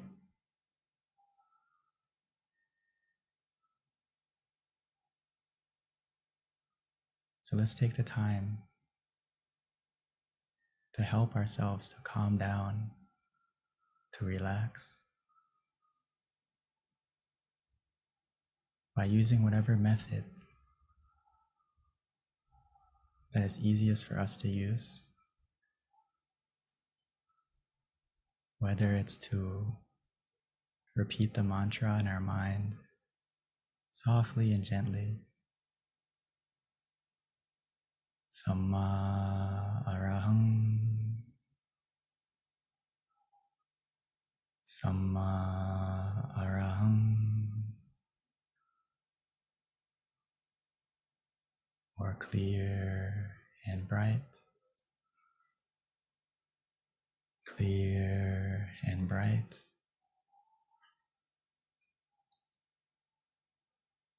Using the mantra like a calming lullaby, soothing and coaxing our mind to gently calm down, to relax, like a song playing from within.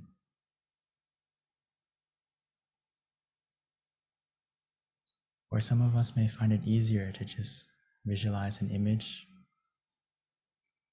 the full moon, like tonight.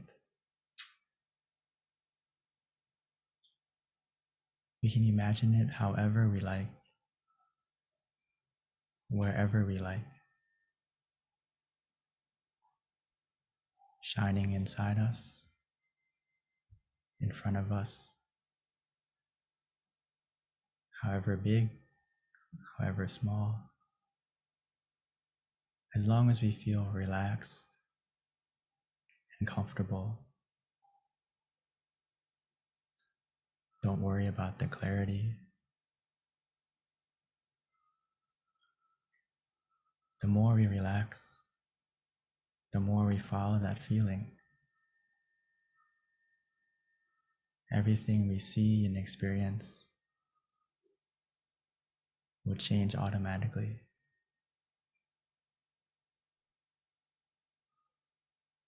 The key to meditation is just to keep the balance, to be calm, to be conscious, to be mindful and relaxed together.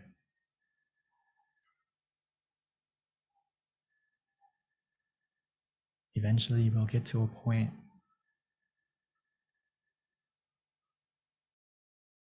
where we don't want to visualize, we don't want to use the mantra. We just want to do nothing. Let it be. Follow that feeling. Trust in yourself. You know what makes you feel relaxed. When we get to that point, just let go. Do nothing. And just be content. Through that contentment, the relaxation will continue to grow.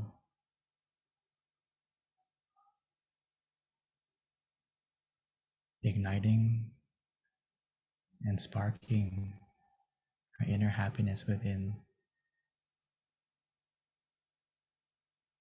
almost like a small star shining. Eventually, the more we relax, by simply remaining calm and patient, content with whatever happens,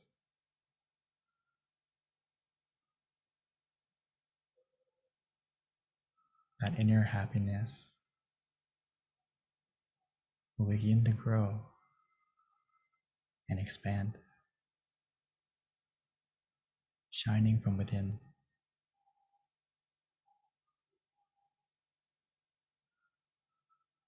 As the clouds in our mind,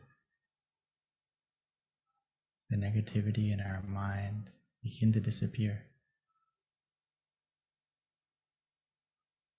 revealing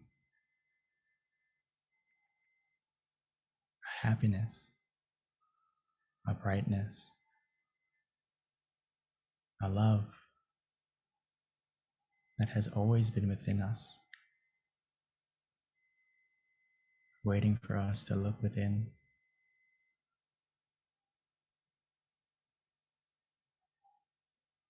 Just like the full moon tonight,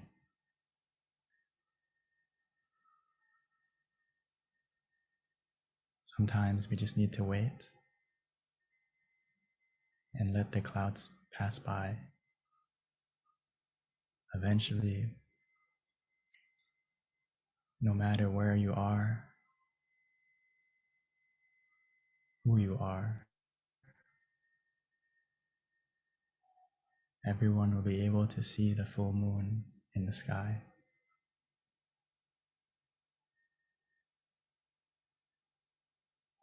Within us, we have our own happiness that we can all connect to.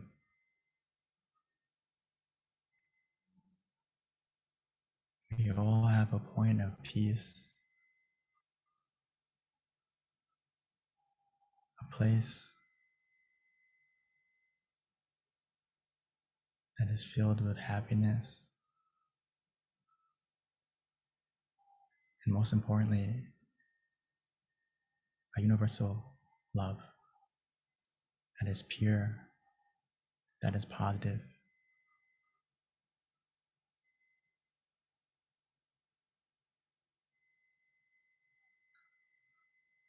And the way to connect to that point is to simply relax.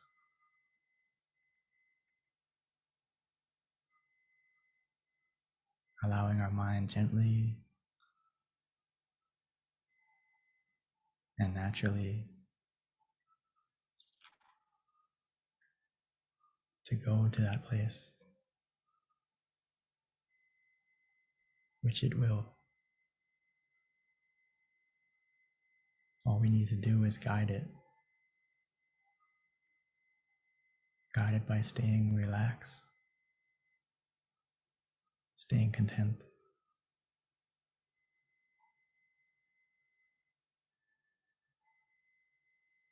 Every moment that passes by, every second where we feel relaxed,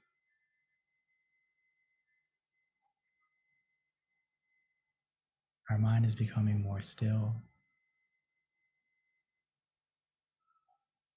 more clear, more bright, more positive.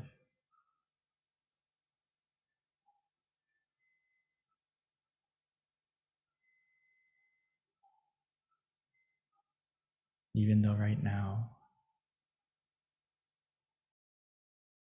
it may be dark, but remember, the darkest night produces the brightest stars.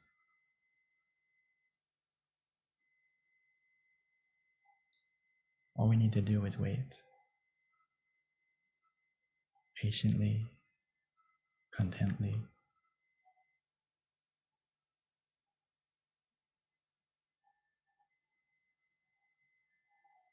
We have everything we need to succeed in meditation now.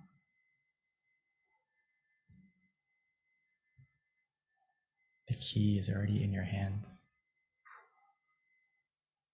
where you feel relaxed, feel comfortable.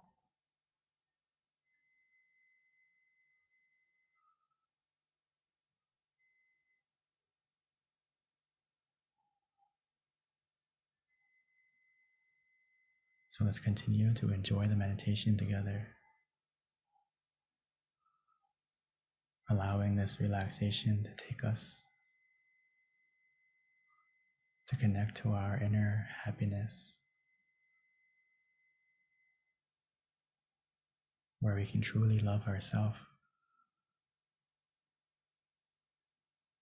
filling our mind with positivity and allowing it to shine from within us.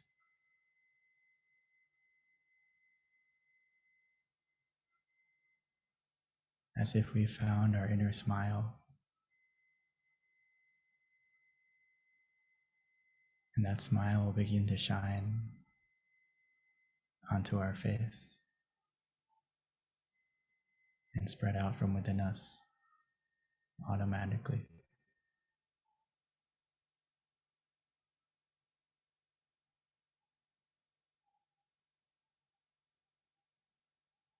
So for now, let's enjoy this meditation together in silence.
Now that our inner happiness, our inner brightness is beginning to grow within us, let's take a moment to light our inner happiness on the outside, light our inner brightness from within to our candle on the outside.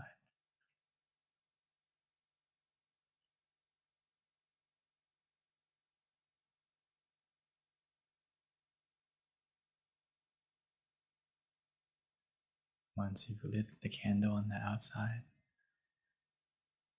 we may continue to meditate,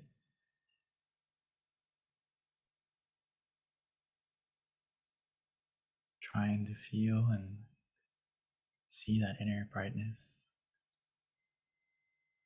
of the candle, or just simply relaxing, whatever is easiest for us.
Now that we have lit the candle on the outside, and most importantly, lit our inner happiness on the inside,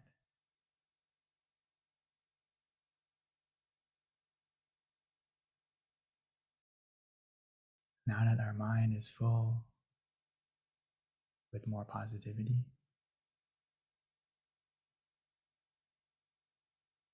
now that we can truly begin to feel the love for ourselves,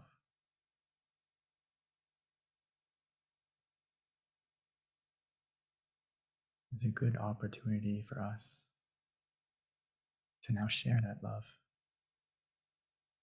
share our positivity, share that brightness and warmth that we feel from within, like the full moon shining on everyone, everywhere.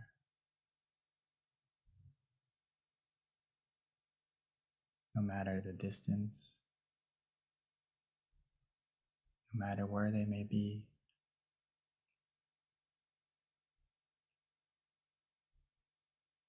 our mind has the power to spread our positivity the same.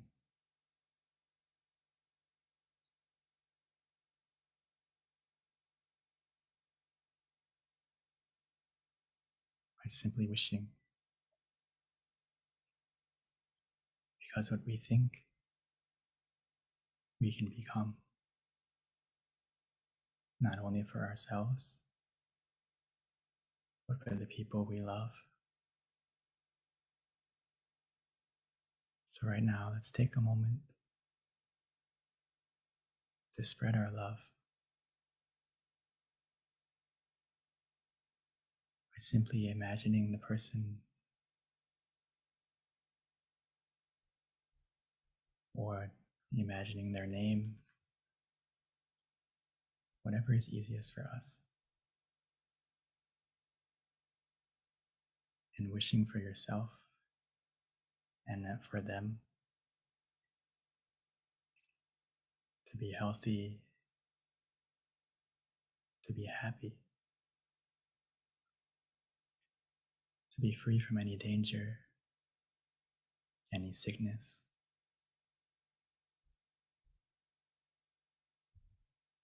or if they are suffering or in pain, may they be able to recover quickly.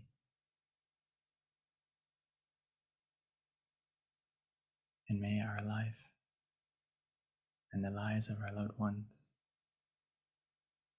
be free from any obstacle,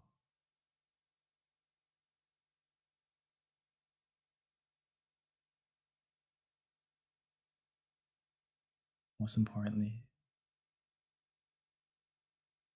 may they have the opportunity to also meditate, to find their own inner happiness, their own inner peace,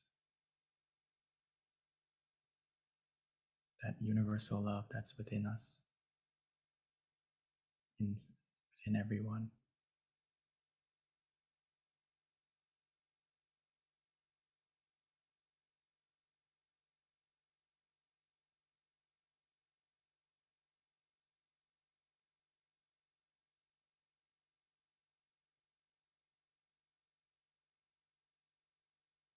So just continue to wish for yourselves, your loved ones, and for everyone in the world.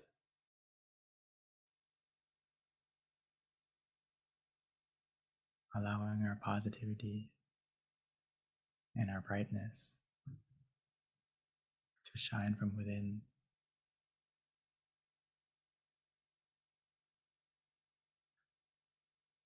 We may not be able to change the world right away. We can help to change the world for ourselves and for the people closest to us first.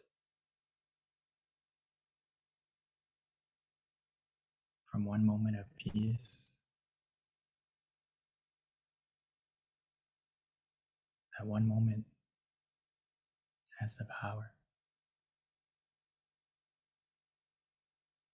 From one moment of peace can help to change a day. One day of peace can help to change a life. And one life of peace can help to change the world. It starts from within us and spreads out like a universal, pure love.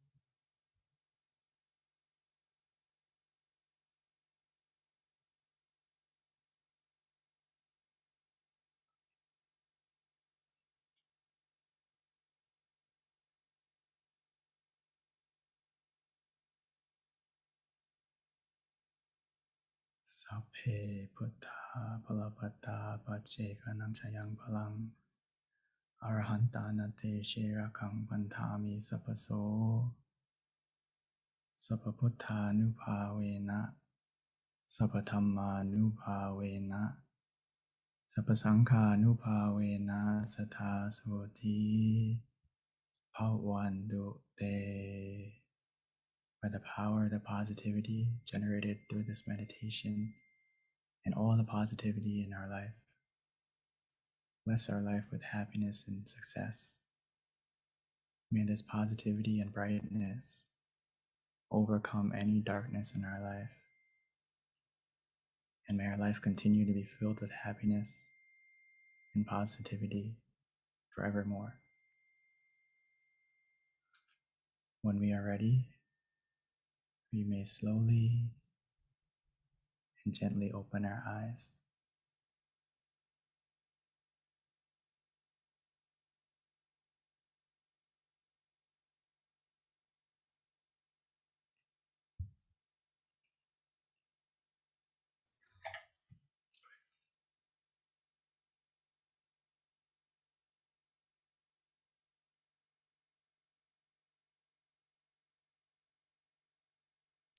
Thank you, Venerable Daniel. So that wraps up our meditation session. Before we transition over to the Q&A, if we can quickly ask for everyone to turn on their camera briefly so that we can all see your bright, happy faces for just a few moments. And then we will visually connect and then take just a couple of pictures before the announcement and then Q&A with Monk Daniel.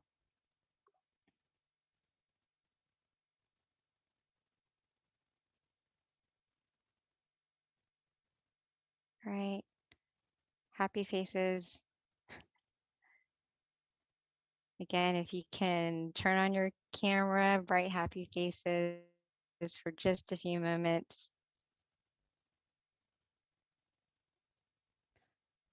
Hopefully everyone enjoyed your meditation tonight. Wonderful. Okay, I think we are good to go. So before we wrap up and transition over to our Q&A, just a couple of announcements that I like to give. Okay, so our next full moon meditation is going to be on March 18th. So everyone, please mark this on your calendar. Again, our next meditation full moon session is going to be on March 18th. Again, depending on where you're at, if you're in the US, it's going to be 6 o'clock PST, 7 o'clock MST, 8 CST, and then 9 p.m. Eastern Standard Time. For those who haven't already, please download our app MindGem. It's a great way for you to meditate with all of our teaching monks at home at the convenience of your home every day if you like. We have over 100 audio tracks for you to listen to. In addition to that, we also send out notifications with regards to reminders of special events, such as our full moon meditation. So if you don't already have our app, download it on either iOS or Android. Again, it's called MindGem. Also, another thing to notate is we also have an awesome website, a centralized website. It's called tamakayameditation.org, and this is a great website for you to reference any of our special events and also all of our local centers in the US you can find through tamakayameditation.org. And for those of you living in either Chicago, Azusa, California, New Jersey, or Alabama, note that we do have classes available at the local centers. Also, just a little highlight, I was mentioning this earlier, that in Georgia, we have a former member who is now a teaching monk. His name is Venerable Michael. He has now been a monk for 5 years. Very proud of him because he came from our center, and he is going to be here with Venerable Nick. Both of them are very well known in Thailand in terms of also doing some wonderful teaching for international students around the world. They're going to be visiting Georgia. Also, they'll be in California as well. I think they have a couple of other centers they might visit, but for Georgia in particular, they will be here for 2 months. Our first class is going to be on March 17th. That's actually a Sunday service class. For anyone who's in Georgia, please come visit us. And on March 18th, we will have our full moon meditation session at the Georgia Meditation Center as well. And then we're going to have our kickoff Wednesday meditation class on March 23rd. Kind of a big deal for us because we have not met since 2019. So we're very excited about opening up our first class. So if you're in Georgia, please do come visit us that day. Check out our website, meditationcircle.org, for information as well. So at this time, that pretty much sums up our announcements. We are going to turn it back over to our teaching monk, Daniel, for Q&A. So let's transition back to our teaching monk. Okay. I'm just reading everyone's comments. Oh, great. Thank you so much. Hopefully you had a good meditation. If anyone could please share in chat, that would be wonderful as well. And if you have any questions, or please send in the chat, and I will help to answer any questions you may have about meditation or about your experience or whatever it may be. Yeah, so Venerable, as looks we're like we waiting. do have a question. Okay. Yeah, Venerable, looks like we do have a question. Yeah, we've got a question. A hand is raised. So if you can introduce Okay. yourself when we spotlight you. I don't know where he went. But yes, so you guys, this is a great time to ask any questions you might have to our teaching monk, Daniel. You can either ask via chat or you can raise your hand and we can bring you onto the spotlight so that you can ask your questions to our teaching monk tonight. So Venerable, while we are waiting for questions, can you not summarize, but can you repeat? This is like such a great, I like to collect quotes, obviously, but I really like the end of your guided meditation when you were talking about how a moment of peace and you kind of like progressed it to changing the world. I thought that was so beautiful. Could you repeat that? I'd like to write it down. Okay. So basically, sometimes before I talked about the quote, but I just want to emphasize that some people overlook that one moment of where our mind stops. And some people, especially people who meditated often, we tend to think that one moment where our mind stops or that one moment of peace is maybe not as amazing as it is. But actually, if we think about it, our whole life, we never stopped our mind. So just one moment of where your mind stops is amazing in itself. And that moment when your mind stops, that moment of peace, is a moment when your mind is free from any negativity, whether it's greed, anger, delusion, ignorance, whatever it may be. It stops and it's replaced by positivity and peace. So that's why I said that one moment of peace can help to change a day. One day of peace can help to change a life. One life of peace can help to change the world. And this idea basically comes from Luang Por. Actually, not basically, it comes from Luang Por. Because Luang Por said, world peace through inner peace. And it's not just a pretty phrase, it's actually true. It can come true starting from within us. And just like, I remember he once gave us a wonderful mission. Actually, he gave us the mission to spread meditation to the world, right? And some monks asked him, how can we do that? It's such a big project. And he said, you start from one person and create an inner peace family, and the inner peace family will spread to the next family, next family, next family. So it starts from one and slowly expands. So hopefully we can get the idea, but that one moment of where your mind stops is enough for you to unlock many profound things in meditation. So please don't overlook that one moment and be proud of yourself if you got that one moment. So I think, Pete, I did you get that's it? so powerful. Yeah. No, I just feel like it's just so powerful. Like when you really break down that, that advice, essentially, how, that one moment and you are that one seed, and how we can all really help the world. When we're talking about universal love, it's definitely very relevant. Exactly.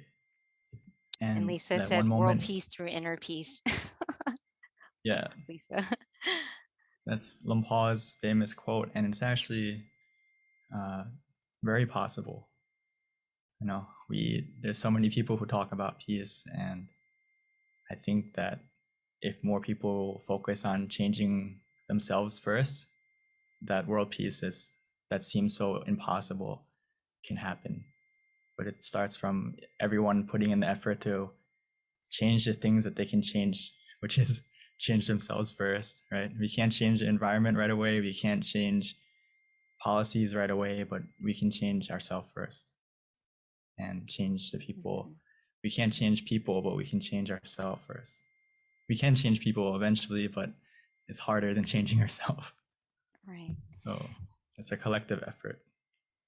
Right. So I think someone said, I saw your slide about shrimp and crab. Could you share it with us briefly, please? Okay, I'll go back to that, or just to explain it. Sometimes this is a funny thing that happens a lot in meditation, is that we try to rush to the peace. We want to race to get to the goal. And if we rush, sometimes we run in the wrong direction, just like the crab and the shrimp. So when we start meditation, we need to take our time to make sure we're going in the right direction. And for the crab and the shrimp, it needs to know for itself what position works for them. For the crab, it needs to put itself in the right position that's comfortable for it to go in the right direction, which is side to side. For the shrimp, it goes backwards when it runs. So it needs to face itself in the right direction, in the right position. So what I mean by that is, for every person who meditates, it's different. Every session is different. So we need to take the time to look at ourselves and make sure we're going in the right direction, and we're starting in a position that is comfortable for us. Keyword is for us, not for someone else, not from what you heard before, but for you, what works for you. That's something that we need to pay attention to a lot. It's not a race to the goal. And sometimes when you run in a race, if you're running in the wrong direction, then it's going to be problems. So meditation is not necessarily about how fast you get to the destination, but it depends on, are you running in the right way? Are you walking in the right direction? Running or walking the speed isn't important. The speed will change automatically. I know a lot of people like to ask, like, how can I quickly still my mind? How can I get to that point of peace quicker? You can't rush it. The less you do, the more you're going to get. The more you let go, the more you relax. That's the way you can go quicker. It's not like on the outside world when we want to get somewhere, we need to try more. We need to put more effort in. We need to run. In meditation, it's the opposite, completely opposite. So it's something we have to reflect on often. And I think Luang Pu gave the best example of that is stop is the key to success. Stop your thinking, stop your anticipation, stop your desire, and you're going to have success in your meditation for sure. So Venerable, before we continue with the next question, just for everyone who is on the call, if you have any questions, definitely please let us know. But also, we did wrap up meditation, so if you have to go, that's fine. But we'd love for you to stay on because you can learn a lot. So there is a question that came through, Venerable. It's from Deb, and her question is, what would be a good way to help someone who does not meditate but wants to have less anxiety and more peace? Sorry, one more time. There was a little bit of lag on our So this my question side. is from Deb. Oh, that's fine. Her question is, what would be a good way to help someone who does not meditate but wants to have less anxiety and wants to also have peace, but they don't meditate? I think that's a very good question. Thank you, Deb. Great question. Ideally, trying to invite them to come and meditate. Because anxiety and a lot of these problems that we have in society now, it comes from we don't know how to take care of our minds. We don't know how to calm our minds down. So as a friend or as someone that you care for them, we need to try to invite them to come and meditate for themselves. That's the best way, because Luang Por would say, like, we can't, the only way for someone to be full, right, is for them to eat for themselves. You can't eat the burger for them or whatever it may be, right? You need them to sit down and meditate for themselves to cure their anxiety, which is extremely possible if they come and meditate. And I know some people maybe it may be hard to invite in the beginning. So that's why we need to be example for them. If they see you meditating often and they see the change in you, they're going to want to be influenced to want to come and meditate more. So myself included, before, my mom was one of those people who helped me to be interested in meditation, because she was an example for me. I always saw her meditating. I always saw her inviting me. And in the beginning, sometimes I resisted. I was like, I don't want to go. It doesn't seem fun or something like that. But when I saw how calm my mom was, how peaceful she was, how positive she was, it kind of made me question and want to try meditation for myself. So hopefully that gives you an idea. So please try to invite them to come next time, maybe next session, next full moon. Sure. Thank you, Venerable. So Venerable, here's another comment question, but it's from Ravint. And he says, sometimes when I meditate, I try to think about nothing, but it's really hard. He tries to clear his mind. So maybe, how can we help with, or any advice or guidance in terms of how to help clear his mind? I know we've got the tools, but it's not always, even with the tools, sometimes our minds are distracted. I think that's a wonderful question, and I'm sure everyone here deals with this, even myself. I'm sure everyone here in the call in Zoom right now has had a moment of where you meditate and it's hard to clear your mind. The first thing is, please don't be frustrated with yourself, because it's completely normal for it to be difficult in the beginning to clear your mind, especially if we don't meditate often, or even though we meditate often, but sometimes throughout the day, if we don't look after our mind, and many things come into our mind consciously and subconsciously. Everything we see, everything we feel, everything we experience, it all gets absorbed by our mind. So it may be hard to think nothing in the beginning. So a key concept I want everyone to start to understand more is meditation is a balance between doing nothing and doing something. So again, it's a balance between doing nothing and doing something. What I mean by that is to get to the nothing and doing nothing, to stop thinking, in the beginning, we need to do something. And what I mean by that is we need to use the tools that we have in our toolbox, whether it's visualization or using the mantra. Don't skip to doing nothing right away, or don't, even though we feel like sometimes I enjoy just to do nothing and relax. But if I know that my day is very busy, my life is very filled with many things in the past, I need something to anchor my mind. I need something to be a companion. I need something to be a shield to help protect my mind from wandering, from not thinking, or to help to clear. So to get to the nothing part, we need to do something. So I recommend that you don't try to do nothing right away. Try to use the visualization, try to use the mantra first.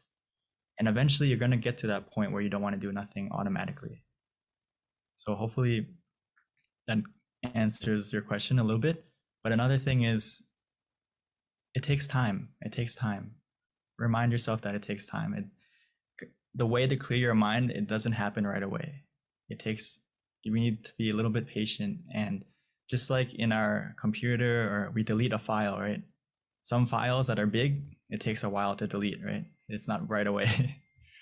The same thing is in our mind. Some things are deleted quickly and easily, and some things take a little bit of time. But it doesn't mean it's not getting deleted. It just means we need to wait a little bit longer and just be calm, be patient, and it's going to get to that point bit by bit. Wow, Venerable.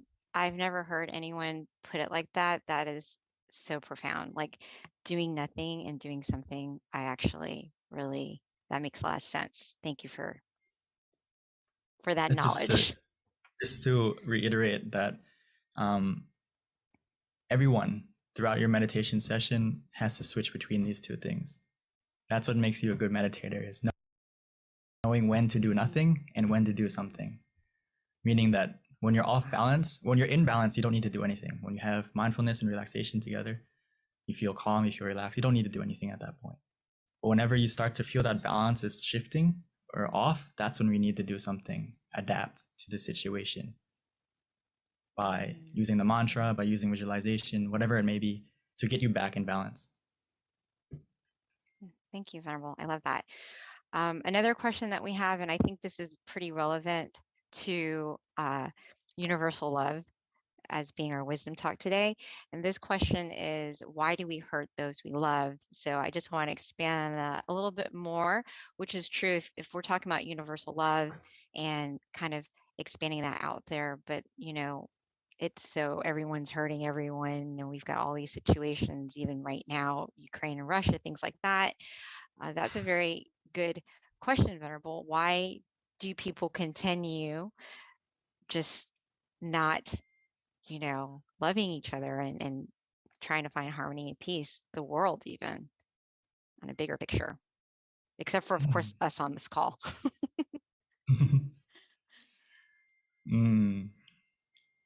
That's why Luang Pu said stop is the key to success in your life and in meditation. And the problem is we hurt the people we love because our mind gets influenced by the negativity that inherently everyone has what we call defilements, where we have anger, we have greed, we have delusion, we have ignorance, we have all these negative emotions, or we have that switch to be negative inside of us. And the thing with it is, if you think about it, it's like almost everyone in the world is I would say sick with those things, and we need to keep them in check and keep that negativity in our mind that is always there, possibly able to switch.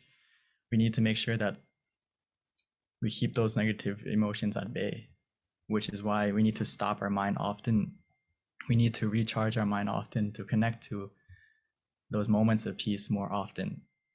Because every time we connect to those moments of peace within, it's gonna lower the negativity in our mind and not allow it to infect our mind, infect our thoughts, infect our words, infect our actions.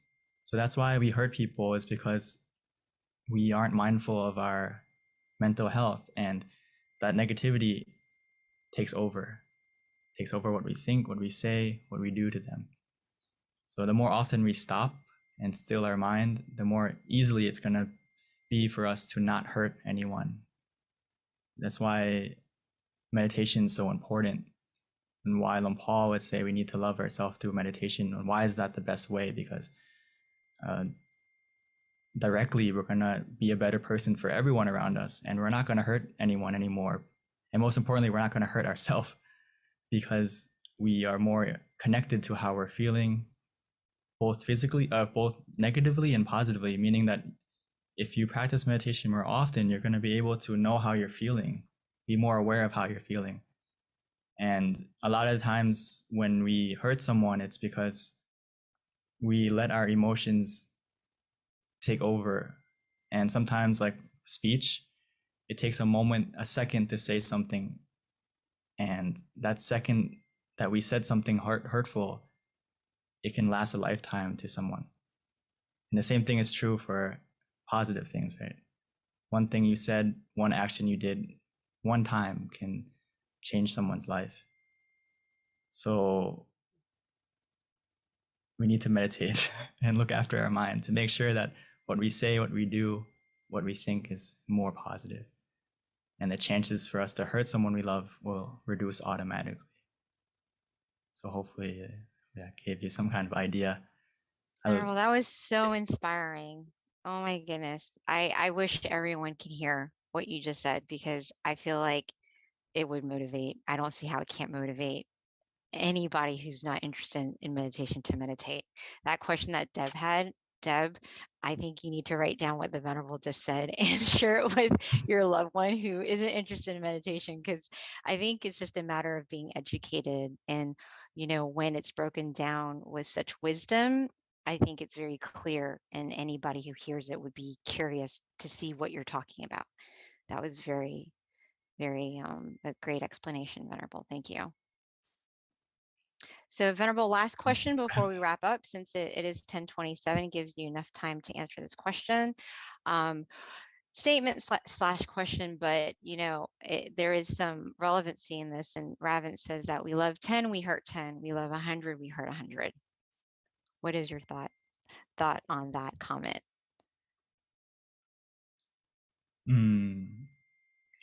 I think it connects to the second part where you say, when we love someone, we expect too much from someone.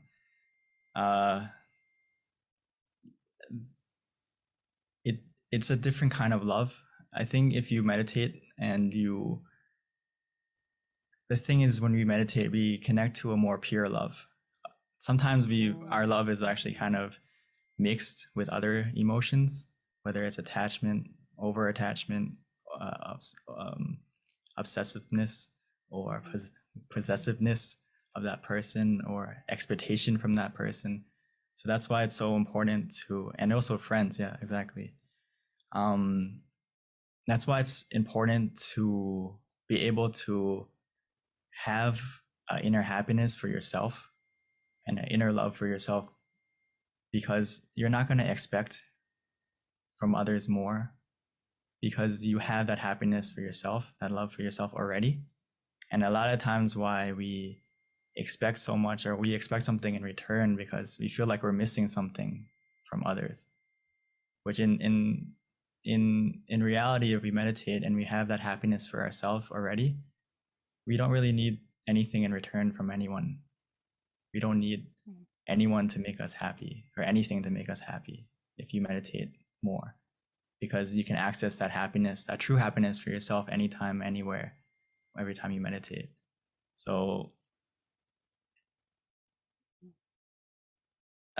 yeah, it's about connecting so to it's that. it's like a whole love, like you have enough love for yourself, essentially. Yeah, so you're not expecting your friend to give you back something or help love you back or someone to love you back because you already have love for yourself within. And it's similar to giving without expecting anything in return, if that makes sense. When we talk about giving or being generous, the gift of giving is the act of giving in itself. And if you practice that in Buddhism, you will understand it more, that the joy in, when you help someone, even though maybe they don't give you anything back in return or they don't return your kindness in the end, but you already benefited from it. You already got something good out of that. So don't expect to get anything back, but we did something good to them. That's enough. I think that's also very wise too, right, Venerable? Because then you're not being disappointed either. It's like it's only creating happiness for yourself because then you don't have any thoughts that might be negative. I think from my experience and from my understanding is a lot of people suffer because of expectations. Right. Meaning that your mind isn't in the present, your mind is in the future. You're expecting something that hasn't happened yet. So you're disappointed because you feel like something is missing. Instead of that, focus on what you have. Be in the present. And you're going to be way happier. Which meditation teaches you how to do that. That's why being in the present is so important, because it really can impact your mental being. And eventually you're going to get what you expect automatically without you realizing it. Because if you're in the present moment, you have the power and the decision to make your life better. When you're in the present, you're able to walk towards your goal. It's not bad to have goal or expectations necessarily, but if you focus on the expectation and on the goal rather than the method, you're gonna suffer. But if you focus on the method and how to get to that goal, you're not gonna suffer. Wow, that is so well put, Venerable. Thank you. I love hearing your wisdom, because it really is so inspiring, Venerable. And you've got so many great comments that I didn't get a chance to read out loud, but they're there in terms of the wisdom that you've taught us today and how many people have enjoyed it. And thank you for sharing it with us tonight. So at this time, everyone, it is 10:30, and this wraps up our meditation session tonight. The Venerable is going to give us a blessing, and we can accept it by putting our palms together.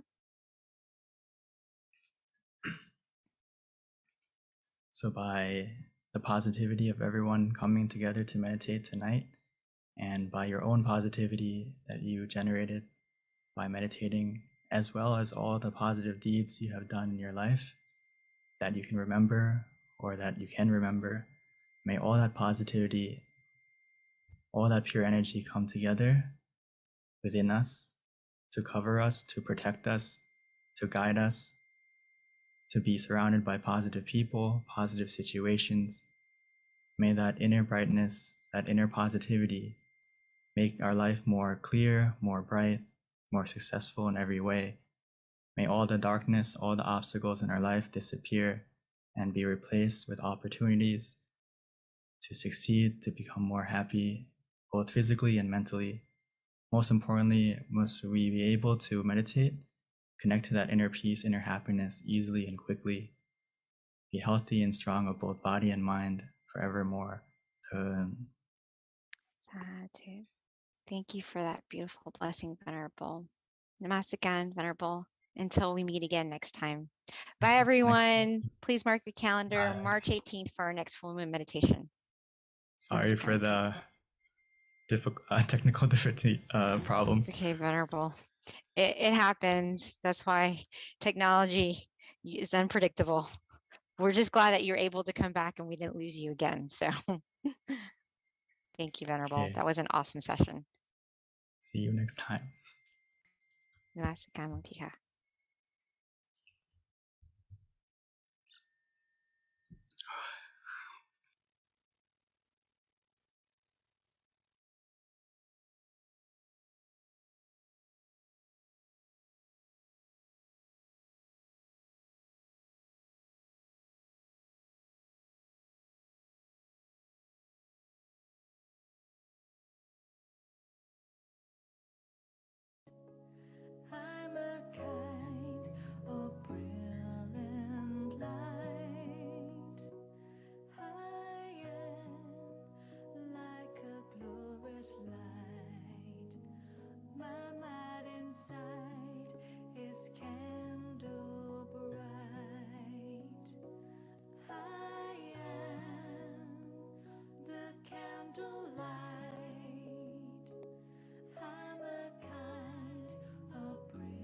my mind inside is candle bright. Come we all come to intensify our light. Come and gather and add to the candlelight and be the light of Dharmakai. Eliminate all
everyone, and welcome to our full moon meditation tonight. We have a great lineup for you. Our theme is brighten the mind, brighten the world. And with that, I wanted to share a quote because that's normally how we start our full moon meditations. So for those of you who don't know, I normally read out of Paipo, and Paipo stands for peace and peace out. And these are quotes from our abbot, Longpa Tamai Chayo. They're very profound, every single meditation practice. So I picked a quote that I felt that would be appropriate for our theme, which is brighten the mind, brighten the world. And it's called Happy Sun. So the internal sun will arise when our mind is at a standstill. It will be like a bright object shining day and night. The ordinary sun shines half a day, then fades away. But when we attain the internal sun, our life will never be in darkness. Whatever incident we face, though we cannot change it as we wish, we can overcome it as we connect with the happy sun inside. So that is a little inspiration with regards to starting our meditation tonight. So with that, just wanted to introduce our teaching monk. This is going to be Monk Jackie's turn. A little bit about Monk Jackie is he has been a Buddhist monk since 2014. He ordained in Thailand, and with that, he learned the value of meditation, and he became very passionate about meditation. One of the reasons why he decided to stay in robes. So now he's able to study his meditation practice in even more depth, in addition to sharing it with those of us around the world. So with that, I would like to introduce Venerable Jackie.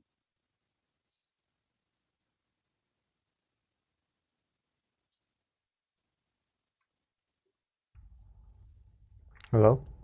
Hi, Venerable. Good evening, everyone. And good morning to all of us as well. Since we are all here from all over the world, hopefully everyone is healthy, happy in both their body and their mind, right? Staying well amidst what's been going on around the world. Okay? It's very nice for us all to take this chance, take this good opportunity to come together, to meditate, to pure our mind, to find true happiness, right? To find that inner sun that PB just talked about from our Longpa's quote, our Longpa's teaching, or in other words, our master's teaching. Right? This inner sun, this inner brightness that shines all the time, I would really much like for everyone to experience this. It is something phenomenal. Even though they're covered. Because I'm sure it's all covering a smile. As now Venerable Jackie is already here. We'll get more time to talk after. So let's see what is going on. All right. Yes. So, in order to see the sun, what we have to do is simply be happy, be relaxed. Right? As we continue our meditation, our journey, we'll soon find that there are more things inside of ourselves, inside of our mind, than just true happiness. What Longpa Tamashiyo has just talked about just now in his teaching about the inner sun, and more also to come. That's for us to witness for ourselves, right? If I say that there's that sun inside of all of us, some may have already experienced it and know what it is like, and some may have some feelings of that sun inside, feeling good about it, but still has some thoughts of what that sun actually is, right? We'll be able to find out by coming here together, okay? All right, just a little bit of sharing before we start our meditation, if that's all right with everyone. Okay.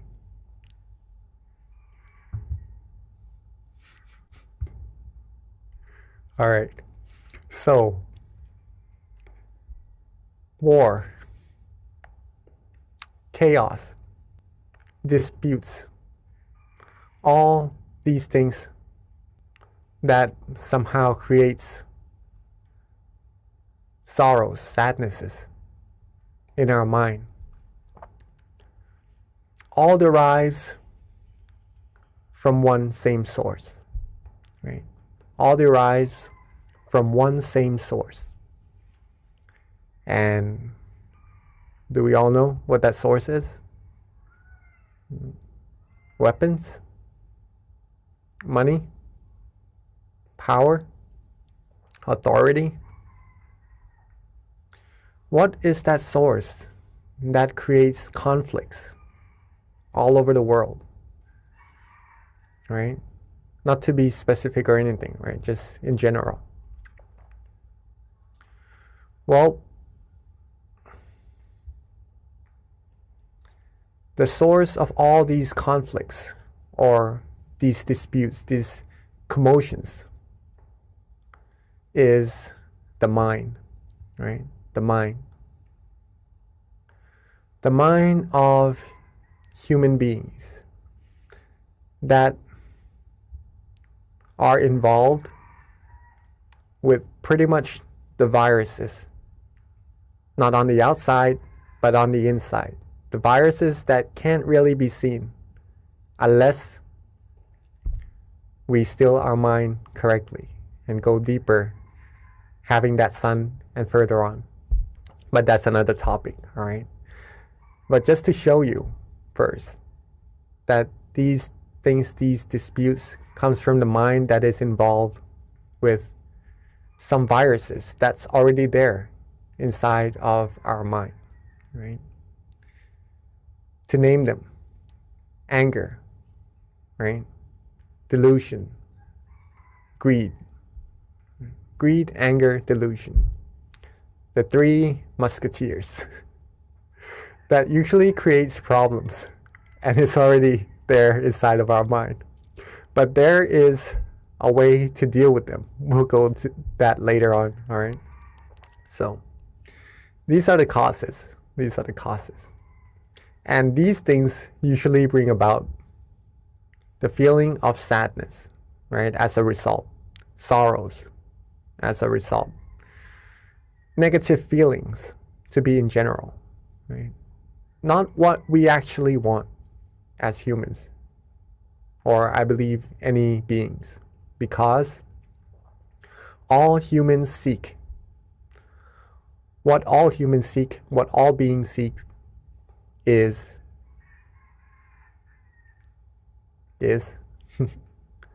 I'm sure we all know, we all seek the same thing, right? We all seek happiness. We all seek happiness one way or another. We try to find things that makes us happy, right? Things that we know we like, we try to get it. We try to have it for ourselves so that we could feel better. Surround us by people who we like, who we love. Do things that we like, that we enjoy, just to get that feeling of happiness inside of us. Find good food. Find food just to replenish our body, our mind, just to be healthy, just to be able to have the energy to go about doing our things, to feel good, to be happy again. Everything revolves around seeking this happiness, okay? One form or another. Where can happiness actually be sought? Some may find it on the outside, but actually it derives from the exact same place that causes all the conflicts and commotions earlier as well. Happiness comes from our mind, right? Comes from our mind. And that's what we need to take into acknowledgement, into account, that either happiness or sadnesses doesn't really depend on the outside factors. It does play some part, yes, but mainly, it comes from our mind. And whether or not we choose to be happy or we choose to be otherwise, it is completely up to us to choose. Okay, it's completely up to us to choose. A cup half full or half empty. Choose where to look from it. Choose where to be. Okay.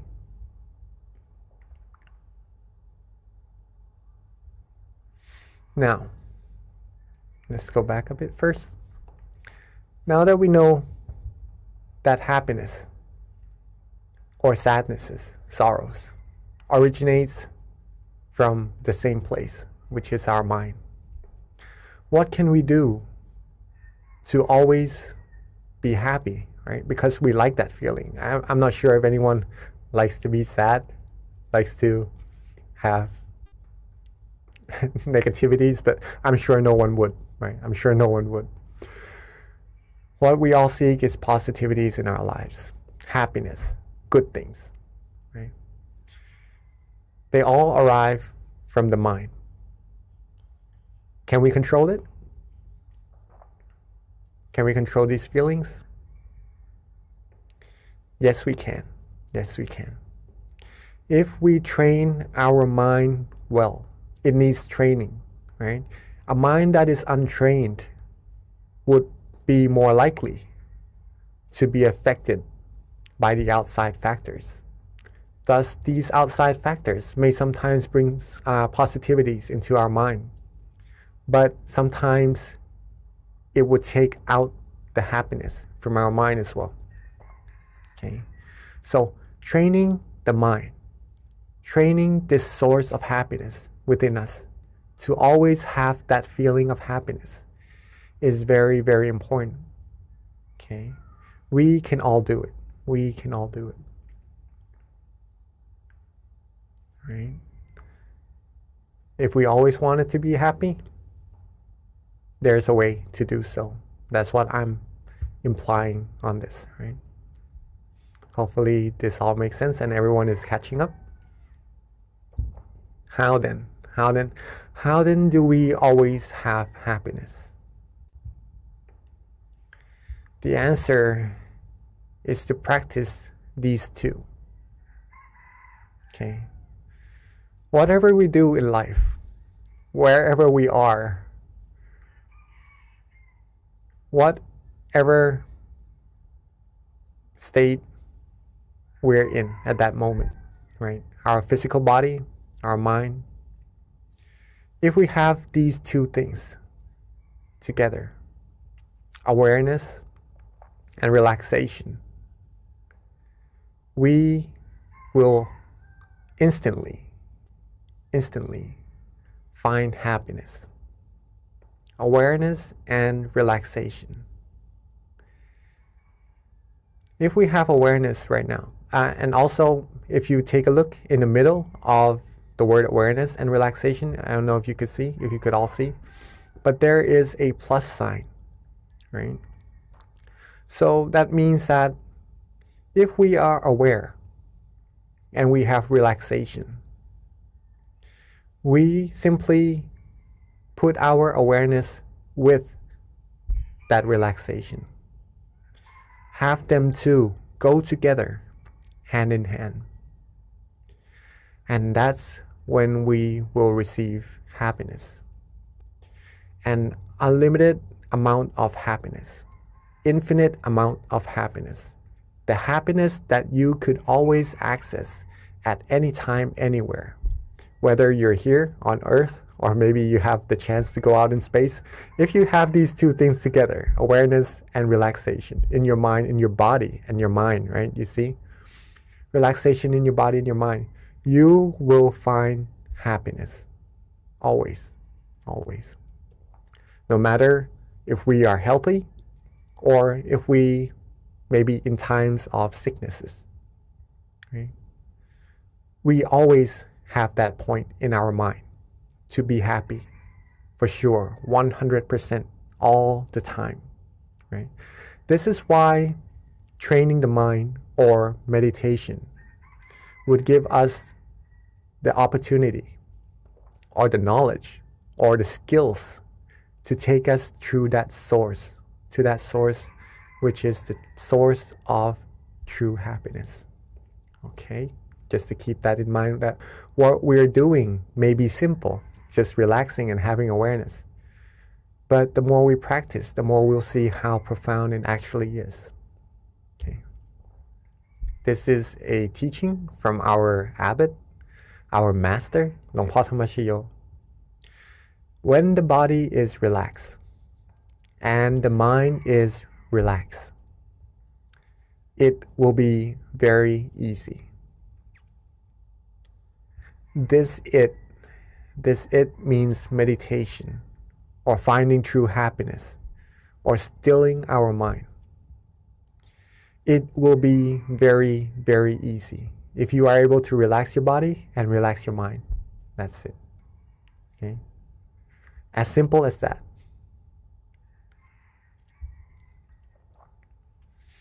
Now, what Miss B had just spoken earlier before our session also is that she mentioned this word in our master's teaching, right? Stop. When the mind stops or becomes still, we'll be able to find that inner sun. The mind will be able to stop when we have awareness and relaxation together. When we have that feeling of comfort inside of us, and our awareness is with that feeling, and we just rest and we just relax and just enjoy that feeling, at that point, our mind would have already come to a point of standstill. It is at a point where it has already stopped. Okay? But the stoppage of the mind has different levels also. So stopping the mind doesn't mean forcing it, right? If you feel good, if you feel relaxed in your meditation, then that's when your mind is already still. And there's nothing else that we need to actually do, right? Just keep it rested, keep it still, and it will take you deeper into your journey inside automatically.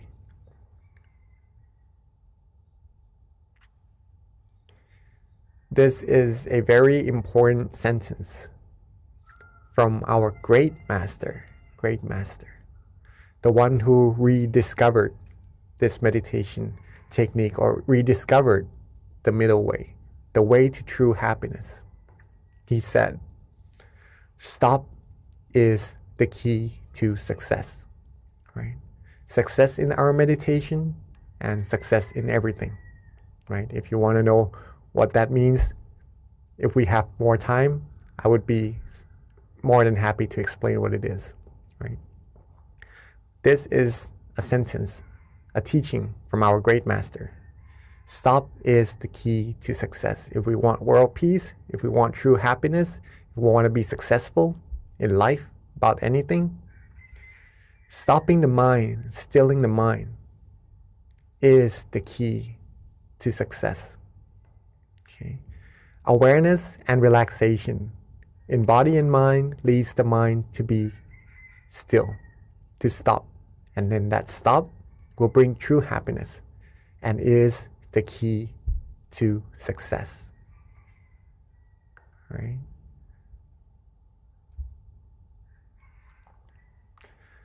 When we train our mind and we're able to reach that source of happiness more and more, we'll be able to control ourselves, to control our mind, whether to feel good or otherwise.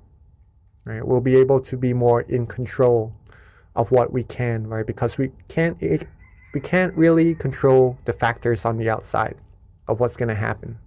Even our own body, we can't really control it to age or not, to be sick or not, right? We just have to be as caretaking of it as possible, okay? But to be able to control it, whether or not to age or to whatever happens, sometimes it is beyond our control. What we can train, what we can control though, is our mind. And since we all want to be happy, being aware and relaxed together will lead us to this true source of happiness. The more we practice, the more happiness we will receive as well. not just one level of happiness. It goes deeper and deeper, and you receive more and more. Until, like the cup half full, half empty, right? We'll be able to fill the cup all the way up to the top, the happiness all the way up to the top, and it will overflow outside until we would feel the true happiness inside flowing out of our mind, wanting to share it with everyone around us, just wanting people to be happy as well, feeling good for other people around us, feeling care, feeling compassion automatically, just from being happy ourselves, right? What we have, we can share. What we do not have, it is hard to share.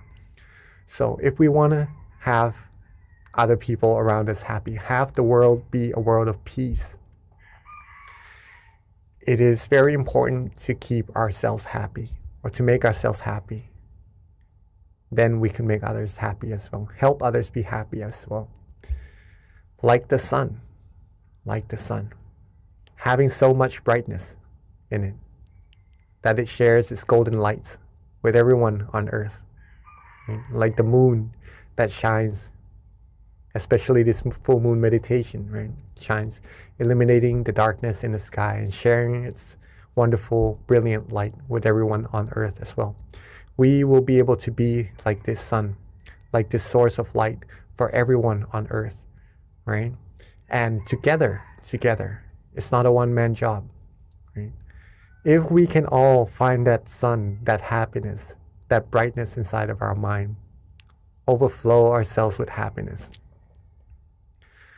the more we can do, the more people who comes together and are able to find this true happiness. This is a way that we can attain true world peace, right? True world peace. World peace through inner peace. World peace, there's a teaching from my master that I just listened to yesterday, actually, a voice file. He says that, okay, we have a little bit more time. Not a lot more time, sorry. But world peace cannot be attained with fights, with wars, with disputes, right, around the world.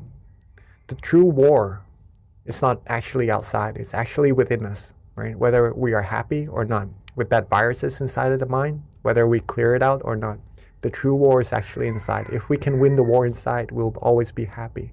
And if everyone can win that war inside, that's when true world peace will happen, okay?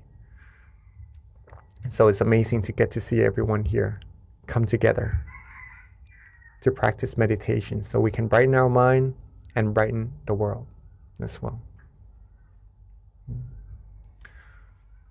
Hopefully that all makes sense to all of us, and that we all know how important we are to having world peace.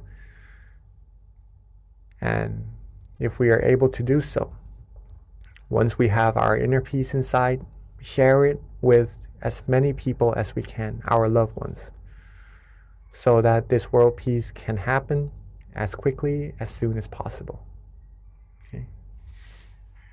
So I guess that's a good amount of talking for today's session.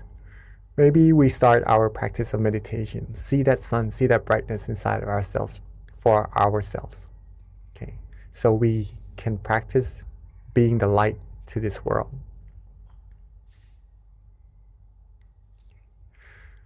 So again, awareness and relaxation, right? Very important. So get yourselves comfortable first. In your chair, on the floor, on a cushion, anywhere you're sitting. Be as comfortable as you like. That's very important in meditation. Maybe drink some water, adjust your body. Freshen up a little bit first. Take our time.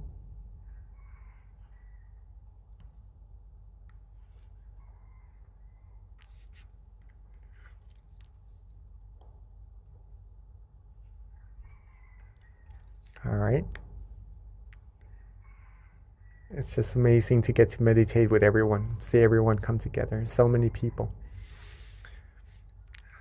I'd like to actually thank all of us here also.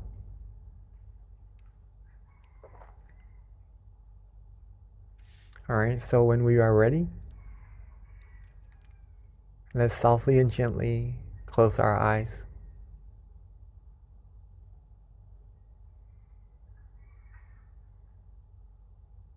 So when we are ready, let's softly and gently close our eyes. Rest our face, rest our forehead, our ears, our cheeks.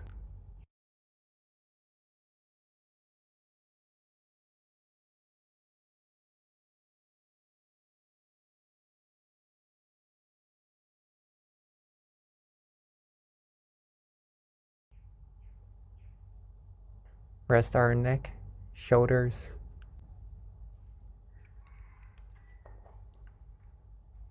Take our time. There's no need to rush at all.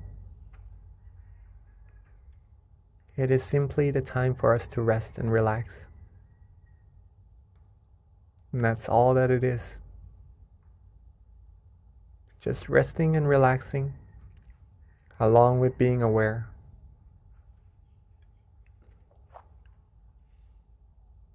If we are awake, if we are aware, that means we are good. And the rest is just being rested, being relaxed, and being with that feeling, softly and gently. Free ourselves from all worries. Free ourselves from all responsibilities for now. Let everything go. When we are able to let things go, our mind will become light, free from burden, free from weights, and will be free, and we'll be able to rest completely. So let go. Let go of all worries. Let go of all things to think about. For it is our present, our gift, this moment, to give ourselves true happiness, to give ourselves the positive energy that we need to go about our lives with, to be successful in life. So let's rest, relax, and just let go. Be calm, be comfortable. Be with that feeling and just enjoy. Enjoy this moment. Enjoy this calm and comfortable feeling inside of all of us. Just flourishing. Just flowing from that source of true happiness that's already there. Relax our body. Relax our mind. Relax ourselves. Relax every part of our body and mind. Be calm. Be comfortable. Let go of all worries.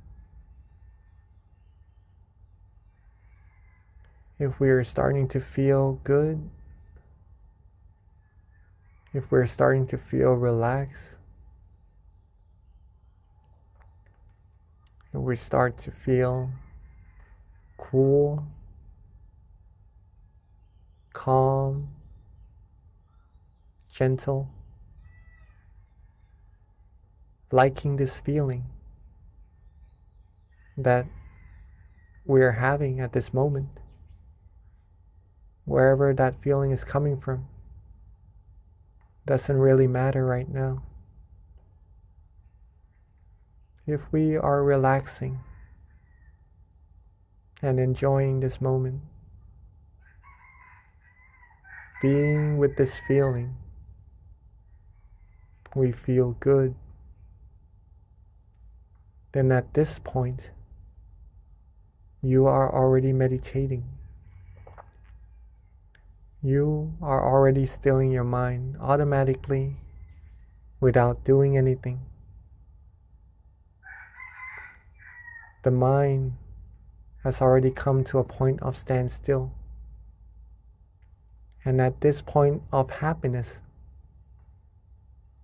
this point of tranquility, where our mind feels happiness and relaxation, is where the purification of our mind will take place. Gradually, our mind will be cleansed, will become purer and purer. From our mind, reaching out to our speech, reaching out to our actions, we'll be able to have clearer vision, clearer mindset, be able to speak endearing speeches, do positive actions, create good environment around us, have others around us be happy as well, and just attract positivities to our lives automatically by just being relaxed, being calm, being rested, being with that feeling of relaxation within. Some might even start to feel bright, to feel light, to feel like just really enjoying this moment, not wanting to do anything else at all. And that is really, really good. All that we need to do is the exact same thing, which is to be relaxed, to rest, to let go. Just let our mind sink to that point, that place of clarity, of true happiness automatically, and to rejuvenate us with that positive energy. If we would like to use an object of visualization, such as the sun or the moon, then you may feel free to do so.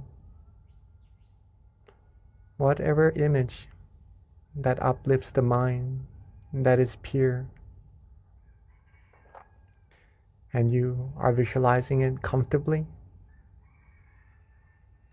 then that is also meditating correctly. That will also lead us to the point of true happiness.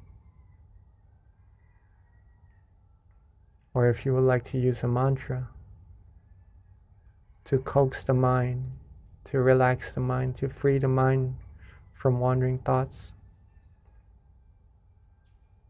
then you may feel free to do as well.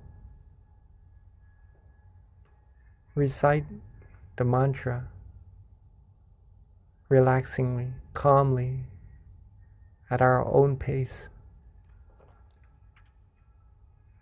Samma Arahang, Samma Arahang, Samma Arahang. every recitation, every mantra, let it resonate with that feeling of calmness, with that feeling of relaxation, and just nourish us with that purity from within. Whichever meditation technique we use,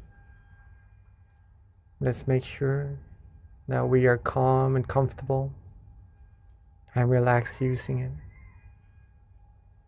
So let's keep ourselves calm, keep ourselves relaxed.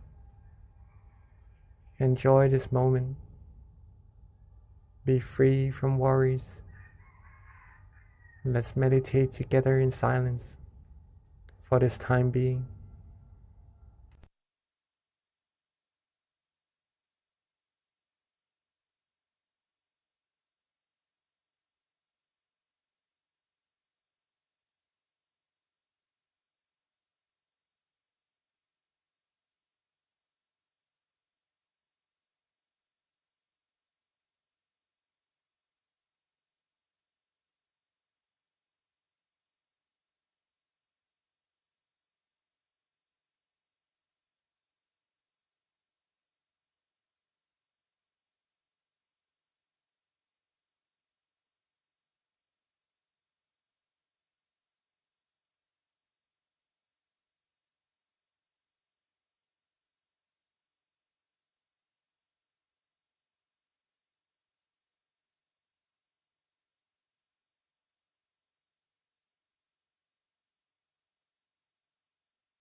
as we are resting, as we are relaxing,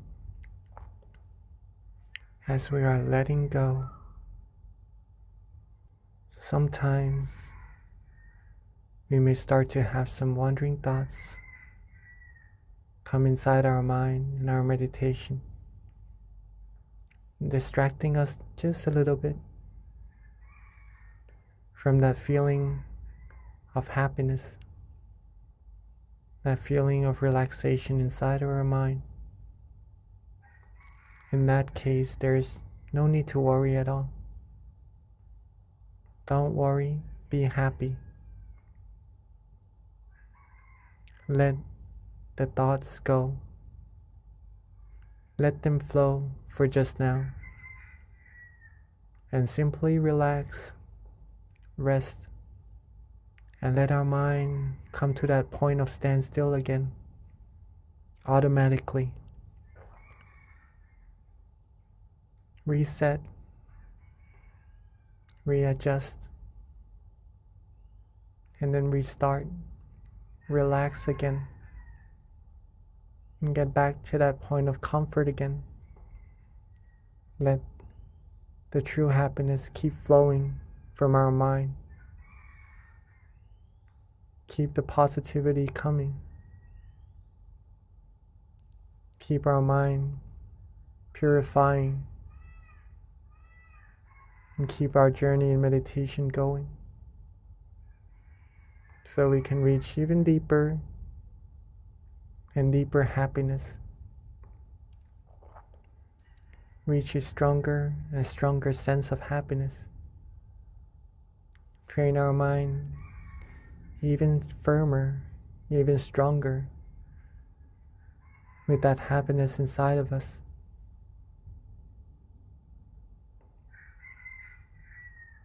At some point, we may have some tension as well, or some sleepiness. There's no need to worry about that either. Simply let go. Let go of the tension. Let go of that drowsiness. Relax our body and our mind. Come back to being with that feeling of relaxation in ourselves. And we'll be right back on the road, the journey inside, to deeper, stronger happiness as well. So let's keep our mind relaxed, keep ourselves calm, keep ourselves flourish, energized with this positive feeling inside of all of us for a little bit longer.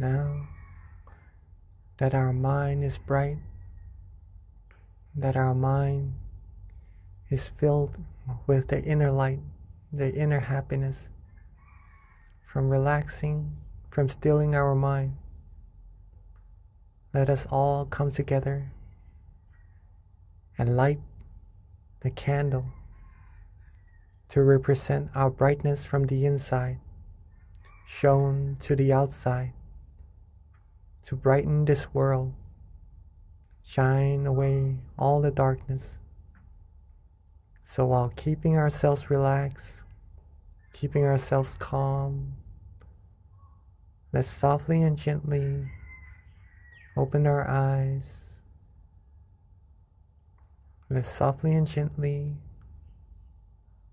open our eyes. And let's together be the brightness and light the brightness to this world. And at this time, we'd like to invite everyone to please turn on their camera. Let us see your bright, happy faces with your candlelight right before you so that we can all connect visually and energetically under one moon and under one Zoom room.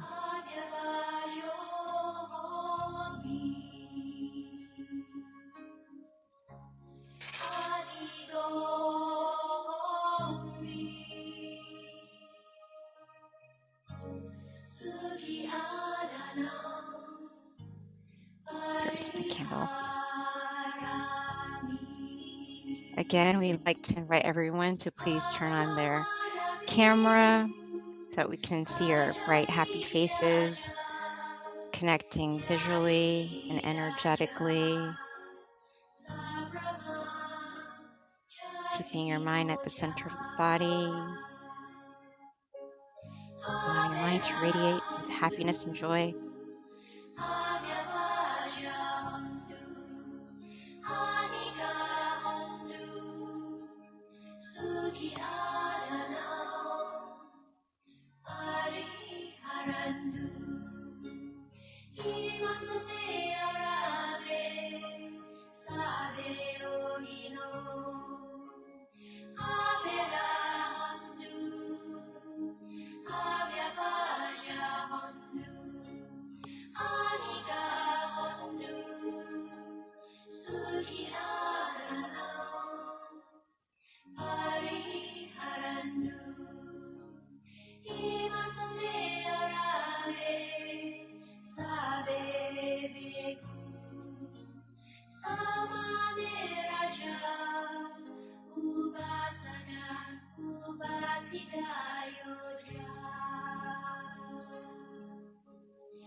Now that we have lit our candles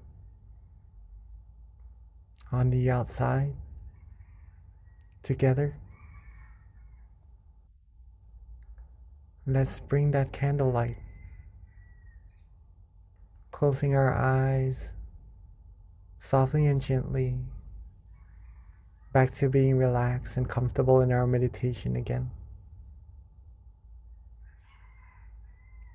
Let's softly and gently close our eyes, rest ourselves, come back to being relaxed and comfortable in our meditation once again.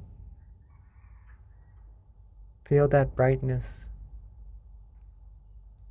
and let's bring our candle inside of our mind, at the center of that feeling, shining bright together with the happiness of our mind. And let that brightness be the representative of our true happiness, of our positive energy. Let all of our merit, all of our good deeds, the positive energy from all our good actions come together into this brightness, and let it shine bright outwards to everyone in this room. Shine bright outwards, reaching everyone in our community. Shine outwards even more while being relaxed, reaching everyone in this country, and shine brighter outwards even more, reaching everyone in this world. Shine bright, shine out this peaceful light, this light of purity, cleansing everyone, everything in this world, seeing the world clean, clear, bright, calm, seeing everyone on earth clean and clear, bright and calm as well. And with our positive energy, our merit, our accumulation of the purity, with this brightness, let this energy be shared to everyone, be shared to everything, wishing for everyone to always be happy, to be able to find true peace, true happiness quickly, be able to be free from all the viruses of the mind, all commotions, all disputes, be free from any kinds of sorrows, sadnesses, be free from any form of negativities. May everyone on earth live a happy life. May everyone on earth be free from dangers, free from harms, free from diseases, free from anything that could try to harm them. May everyone on earth be happy, be healthy, be fulfilled in their good, wholesome wishes,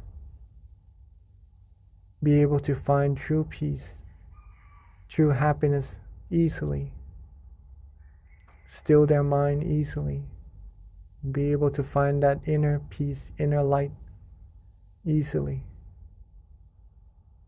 and to ultimately be able to reach the utmost of purity, the utmost of happiness, as quickly and as easily as possible.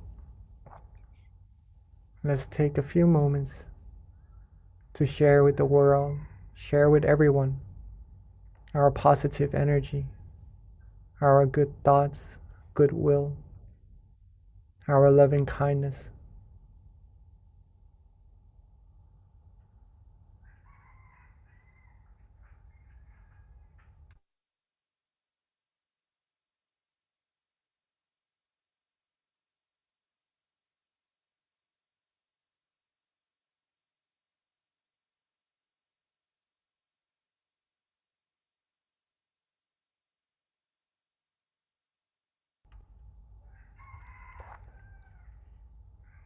Now that we have shared our loving kindness with all beings together, let's softly and gently relax ourselves, bring our awareness, bring our attention softly and gently back to ourselves.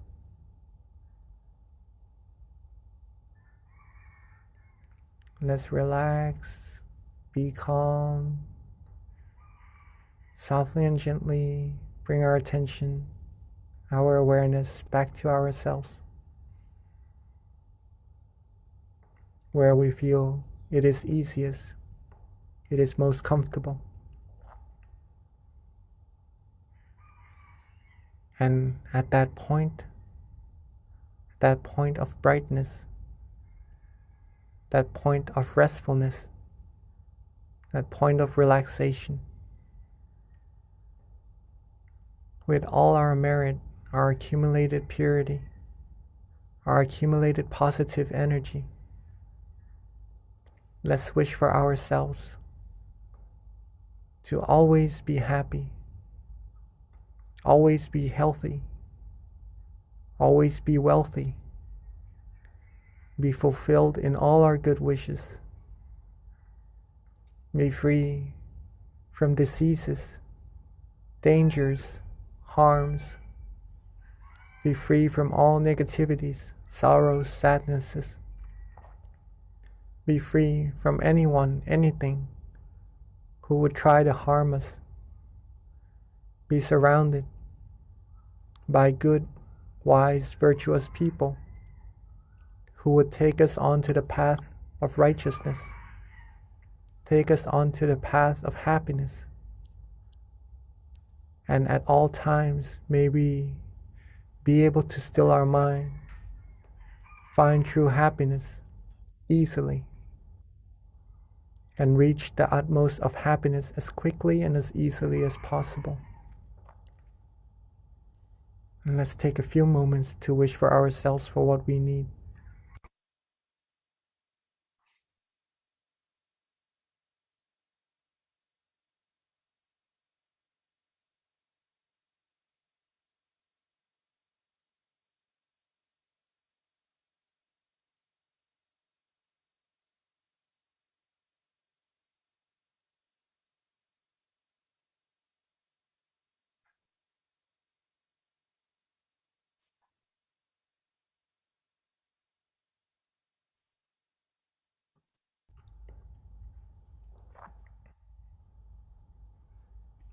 Sapphe Buddha Phalapata Pacceka Jayang Phalang Arahanta Nanjate Shena Rakhang Pandhami Sapaso Sapaputtha Nupavena Sapathamma Nupavena Sapasangha Nupavena Satha Soti Bhavantu Te.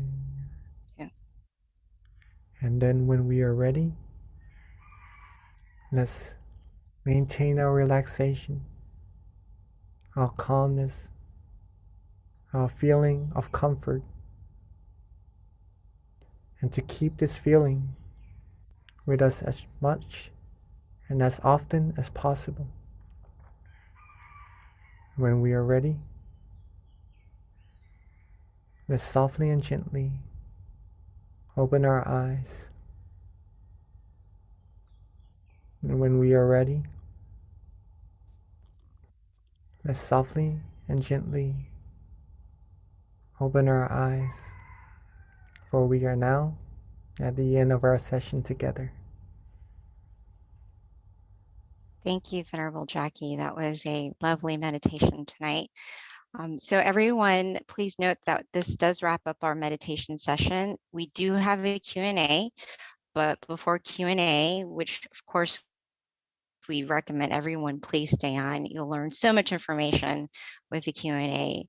We do have a couple of announcements before transitioning over to Q&A. A couple of things to note is please mark your calendar for Saturday, April 16th. It's going to be our next full moon meditation, and the theme is going to be a better you means a better world. And our teaching monk will be Venerable Daniel.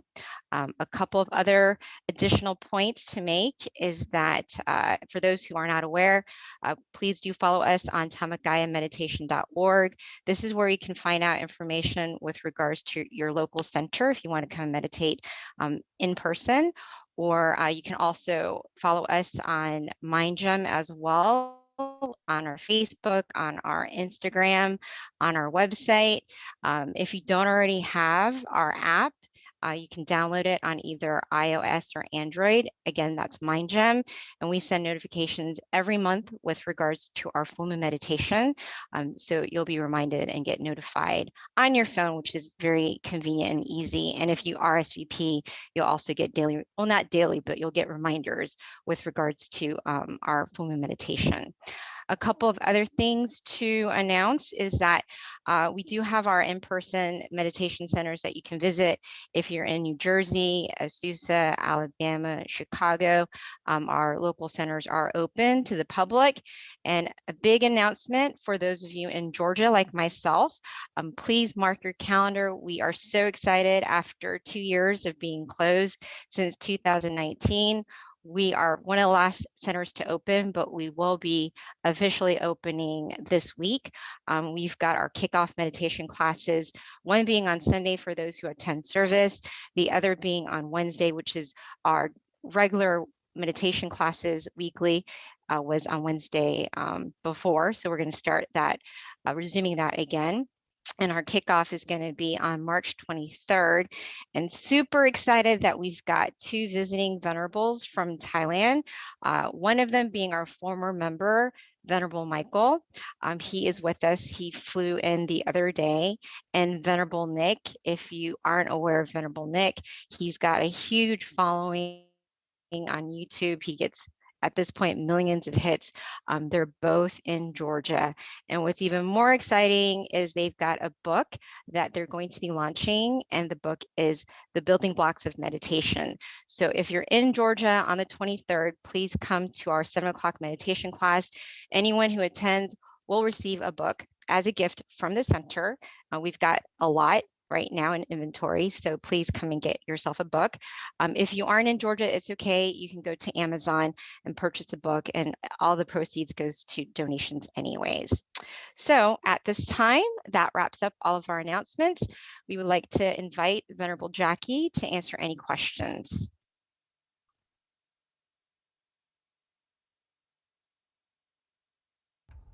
Hello. So Hi, Venerable Rejoice. Jackie. Hi. Thank you so much for our MC, Miss B. Very nice. Beautiful. Yes, so I would also, yes, encourage everyone if you could join the meditation sessions or the sessions with Monk Nick, right? Coming from Thailand, right? Monk Nick and Michael Venerable, both of them are here. Both of them. Yes. Yes. We got a double whammy. Really excited. And they've got their second book, The Building Blocks of Meditation, that we get to piggyback off of a book launch too, and opening our first class in after 2 years. So very excited about that. Yes, I also heard some of his teachings on YouTube, Monk Nick. Yeah, very, very good. Very, very good. So if you would like to go and see for yourself also, that would be very nice. Okay. So I guess it's time for Q&A. So see some of us are still here. All right. So I do have a question from, not me, but someone gave me a question.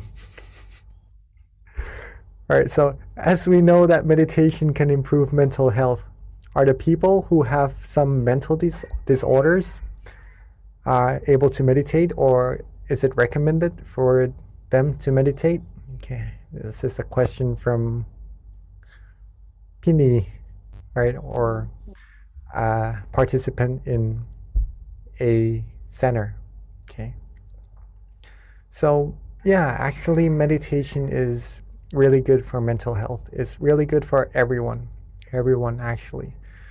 it's just pretty much relaxing, right? So relaxing, being happy is good for everyone. So anyone with any difficulties in health is able to do so, okay? Completely try meditation. It's free, it's natural, and it's very easy. But there is an exception. There's an exception, okay? Because we need awareness and relaxation to go together in meditation. In some cases of mental disorders, it is hard for the person to have awareness, to have attention with something for a very long time.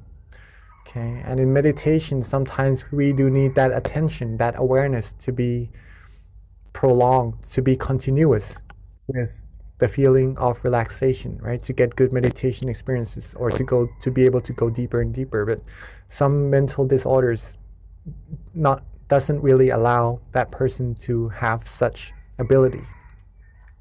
In this case, it would be difficult for that person to meditate, unfortunately. But little by little, right? Anyone can visualize, I believe, maybe a sun, a moon, right? Because they can still see. If you could help that person, if you would like to help someone with difficulties in their health be able to do some meditation, maybe just for a fraction of a second, think of the sun, the moon, think of a Buddha image or something that purifies the mind, right?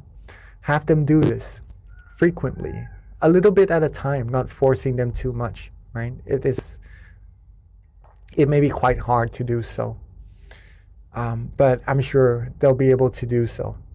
Okay, just a little bit at a time. That gives them the sense of familiarity with meditation, which will benefit them later on in the very long run. All right, even though now it is difficult, but if we give them the ability to do good, right? Show them how to practice generosity, show them how to practice moral disciplines, give them a little bit of meditation, just a little bit at a time. This accumulates, right? Then in their future, in the long run, they'll be able to be better in terms of meditation, in terms of mental health, and be better at having awareness and having relaxation together, stilling their mind, reaching deeper meditations.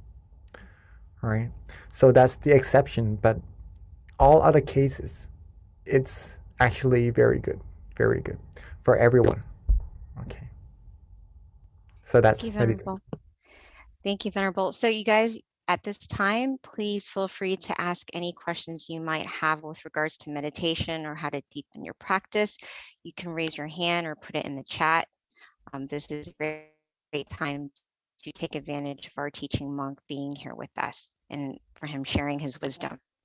So Venerable, as we're waiting for questions to trickle in, when you were explaining with regards to people who have mental disorders and if they can meditate, you mentioned moral disciplines. And I've always had this question that I haven't been satisfied yet with the answer. That's why I'm going to ask you to see what you say. But how does moral discipline help with your meditation practice?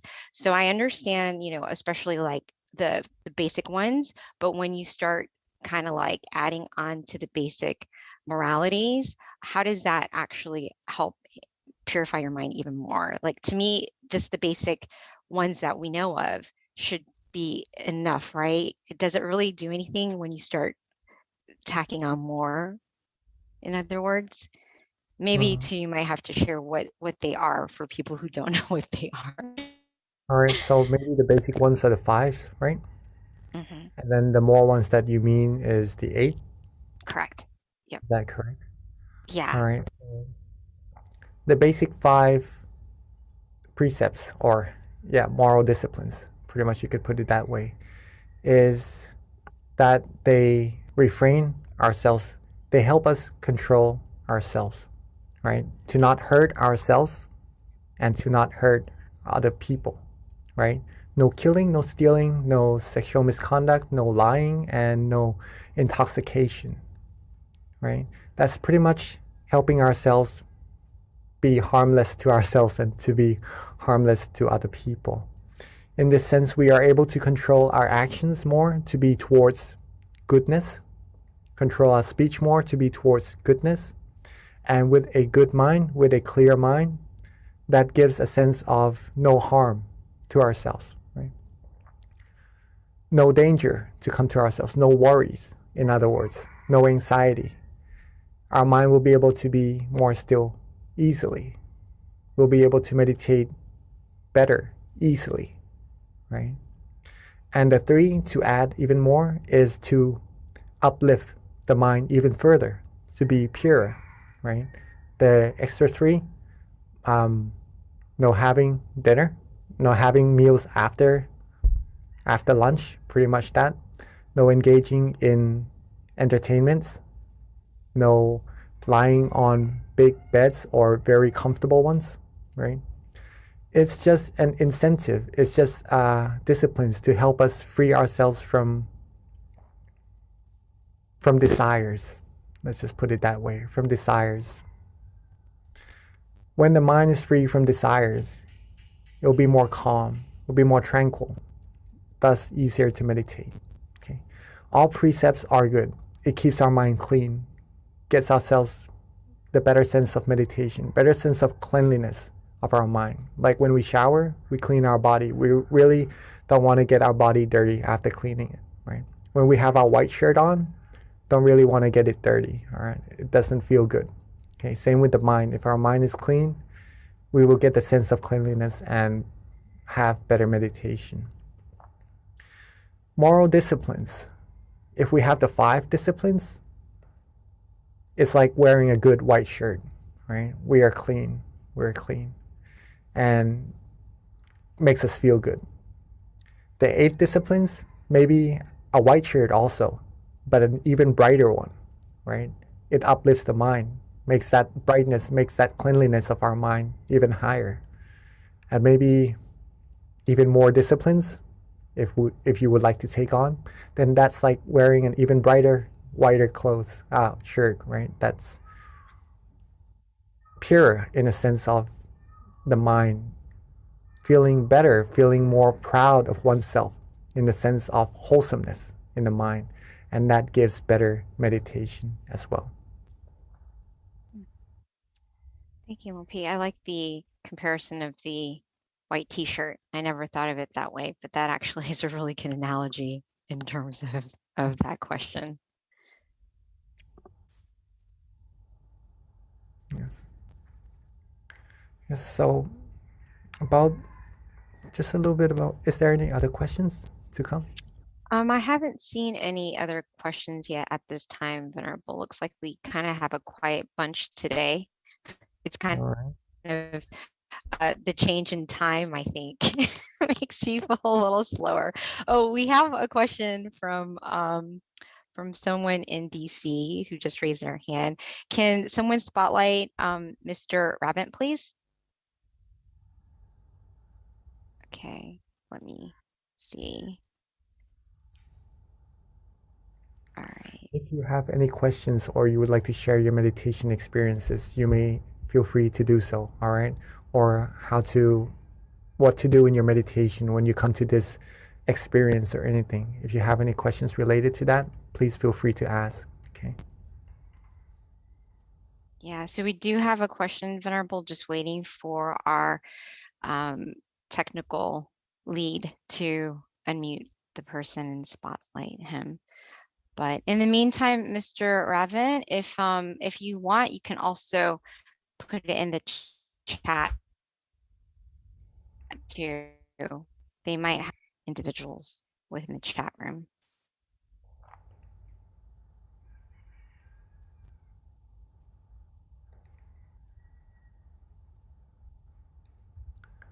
Moral disciplines. It also gives us the sense of being a role model, right? A role model of goodness to other people around us as well. So if you would like to try to take on these moral disciplines, it will be very beneficial for yourselves as well, okay? All the people around us as well. So Venerable Mr. Ravent did follow up with his question, which, is more of a comment, but maybe you can expand on this, which is meditation is similar to an oil change in an engine. What do you have to say with that? A clean engine, clean your mind, yes. Yeah, of course. It's like detoxing, right? In a way. So, yeah, sometimes when we go about our days, doing our jobs, doing our activities, we have thoughts in our mind. We have maybe come across some problems that we have to solve, right? All these things do build up inside of our minds. Some situations that we come across in the news, in our everyday lives, right? So when we come to meditate, just like what you said, it's like cleaning out the engine, right? It's like changing out the oil and the engine oil. Right? So it flushes. Whenever you can have awareness and relaxation together, I keep pointing out these two fingers always. It seems in every session I have these two fingers. But awareness and relaxation, very, very, maybe giving them the advice of meditation, recharging them. They would feel better, they would feel more energized, they would feel good, and then they would have the energy to go about doing their days, right? So yes, Mr. Raven, yes. So meditation is pretty much like that. It's cleaning the mind. It's like cleaning the engine of the car, right? Our body is the car and our mind inside. Maybe we need to change the oil, take the bad stuff out, fill it with good stuff, good energy, positive energy, and carry on with our lives better. So Venerable Scott has a question, and his question pretty much is, how do you relax the body? Because sometimes it's hard to relax, which I think that is a very common question. That is actually a very, very good question, right? How do you relax your body? How do you relax your body? Sometimes it doesn't get really relaxed. What do you do?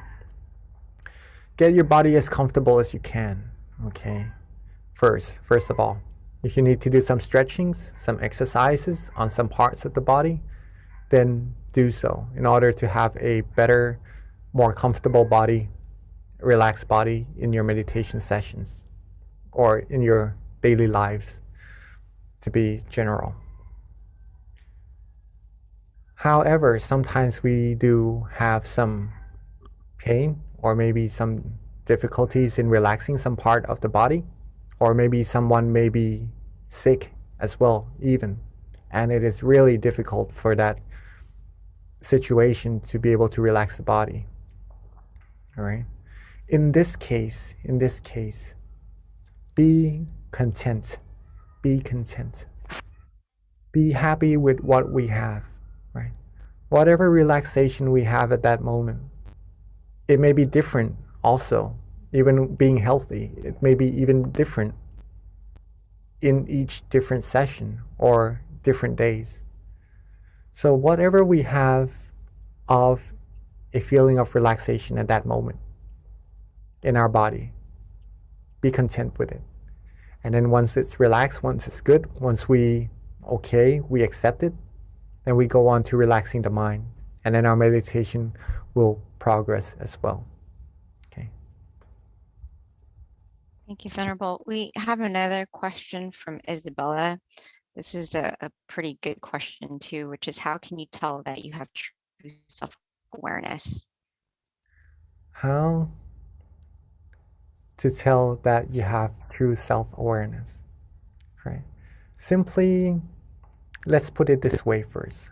Simply being present, knowing that you are here, knowing that your mind is not somewhere else, right?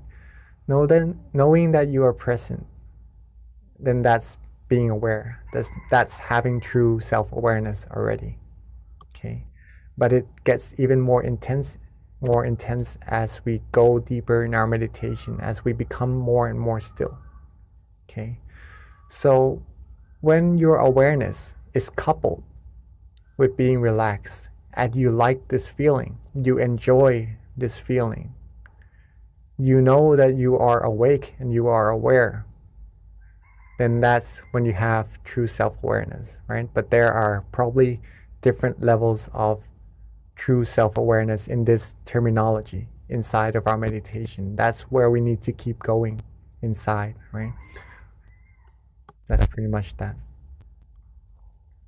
So Venerable Scott, thanks you for the question about relaxing the body. He says that it definitely is going to help him. And then here's a more difficult question. This is interesting to hear your point on this, and I could understand with what's going on in the world. This is probably, people are going to wonder, but this is from Pat.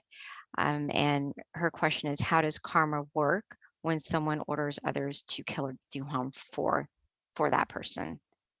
That's an interesting question, but yeah, it does happen too. So when it comes to karma, what does that do? Not really good for the person, I would have to say. Okay. Usually the person doing the initiation would receive worse karma, right? The top person doing the initiation of whatever is done later on would receive the worst karma. If someone sells alcohol, right, the producer would receive the worst karma rather than the people selling them, or because it does bad to the people who are receiving them, right? So the top person is the worst to receive the karma. Not saying that everyone wants to be a good person, everyone wants to be happy, right? But the karma just means action, right? It's just a general explanation for it, terminology for it. There's no meaning of bad or good. But if a person does something not really wholesome and it's the top person doing it, ordering it downwards, then he receives the worst karma.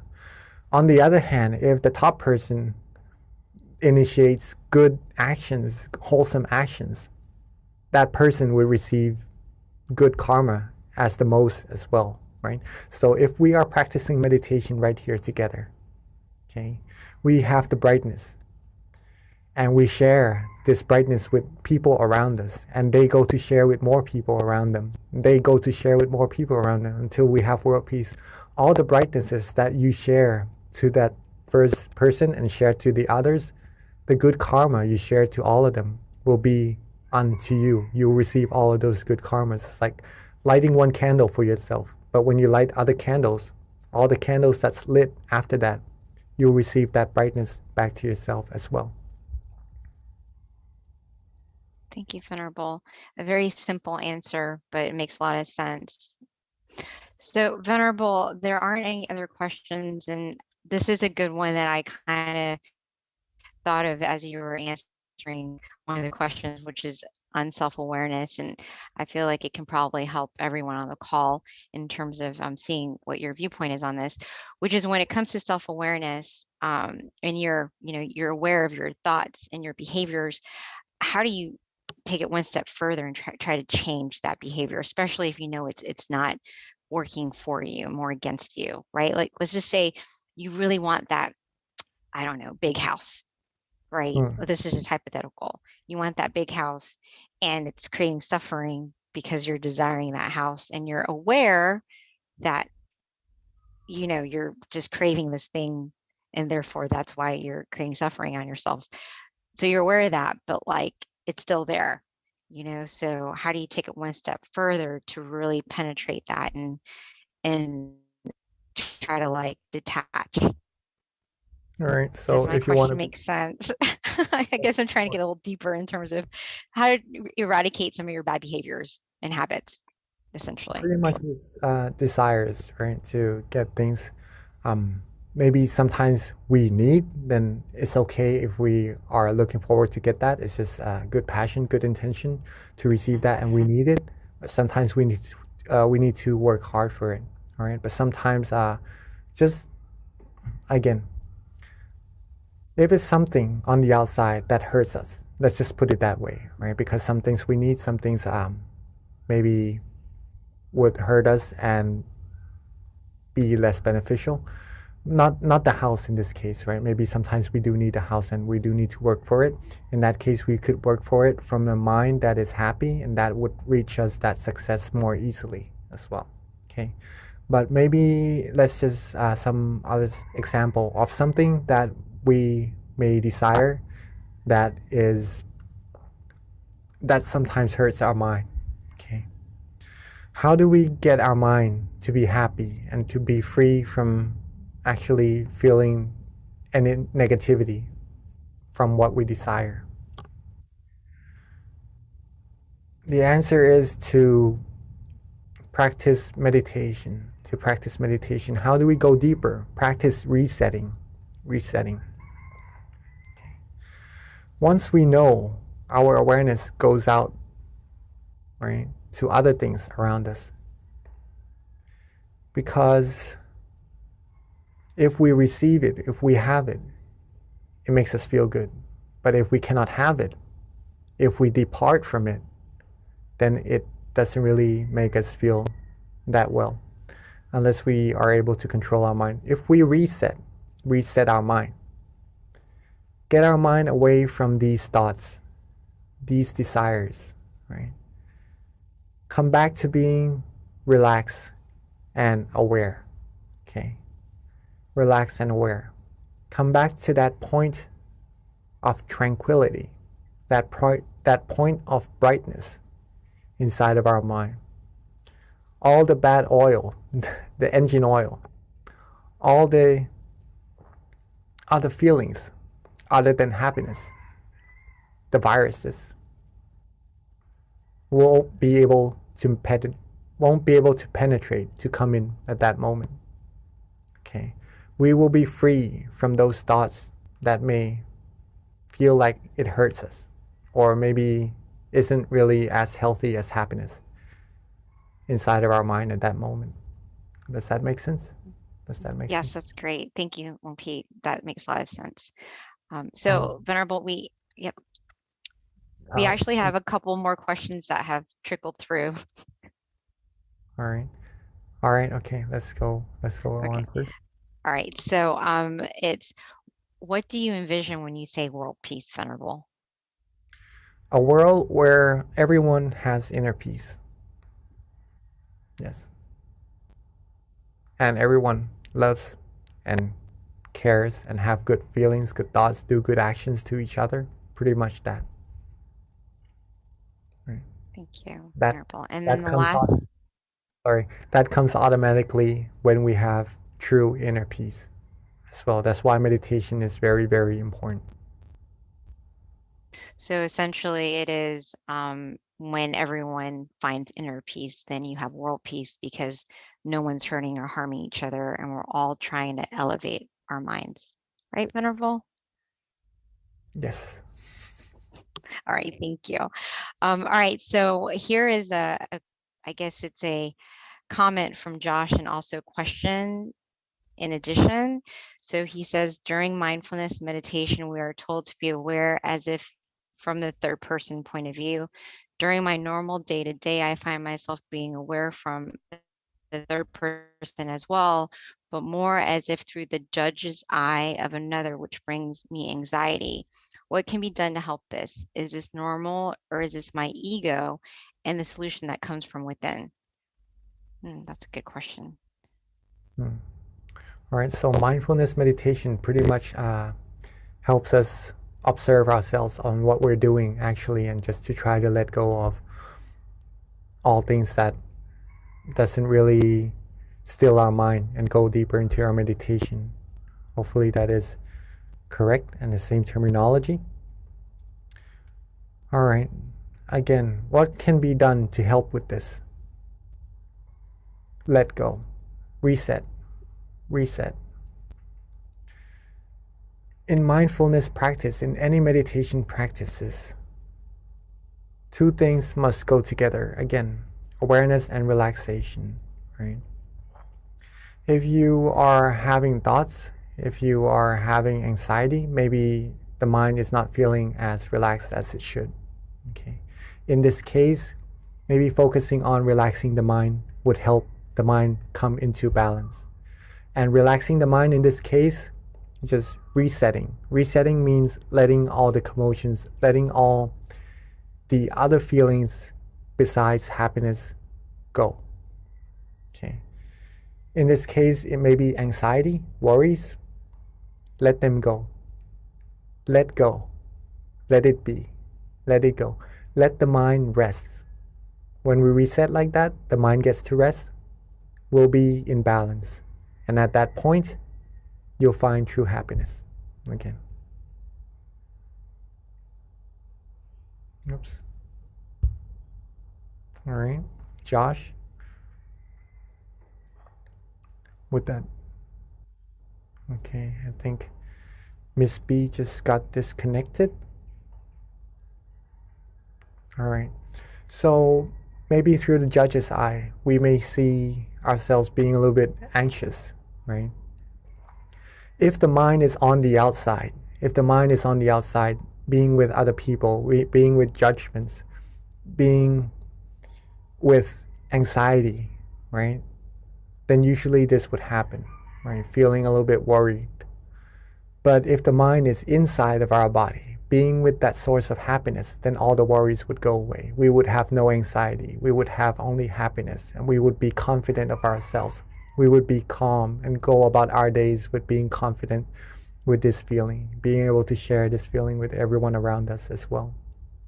So hopefully that answers your question, Mr. Josh. I'm from Kitty. I think we are in the habit of trying to do so many things when in fact we only need to do nothing. Allow ourselves to just be. Very nice, Miss Kitty. Yes. So in meditation, pretty much, yeah, sometimes we are a little bit worried about what's going to happen, what's going on, and our mind usually goes about on the outside. But in fact, we should just sometimes let the mind rest, let it go, let these things go. Let the mind be calm, be still. When the mind is bright and free from thoughts, free from anxiety, free from worries, it will be able to do things even better, right? Being happy, going about days. All right. I guess it's already 9:30. Yes, thank you, Venerable. Sorry, I lost my connection, but I'm on my phone. So right towards the end, I'm glad I was able to join in. But yeah, it is 10:35. So at this time, let us pay respect to our teaching monk as he gives us a blessing, and we sign off until next month, April 16th. See you then. And at this time, let us bring our palm together and accept the blessing from our teaching Venerable. Right? With all our accumulated merit, our accumulated purity, for all our good deeds, let them all come together and bless us with the utmost of health, wealth, success, happiness. May us all be able to be fulfilled in all our good and wholesome wishes. And when we meditate, may we attain true happiness quickly and easily, and reach the utmost of purity, the utmost of happiness, as quickly and as easily as possible.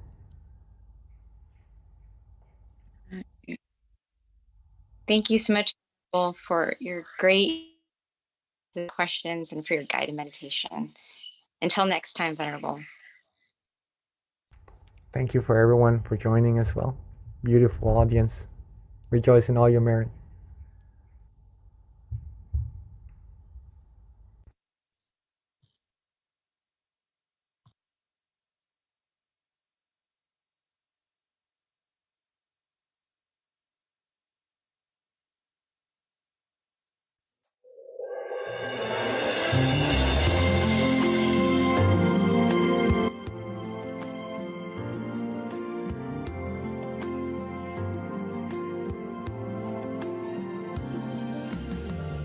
Let's come together to open a new whatever to eliminate all conflicts and differences. It's time for everyone to join hand in hand.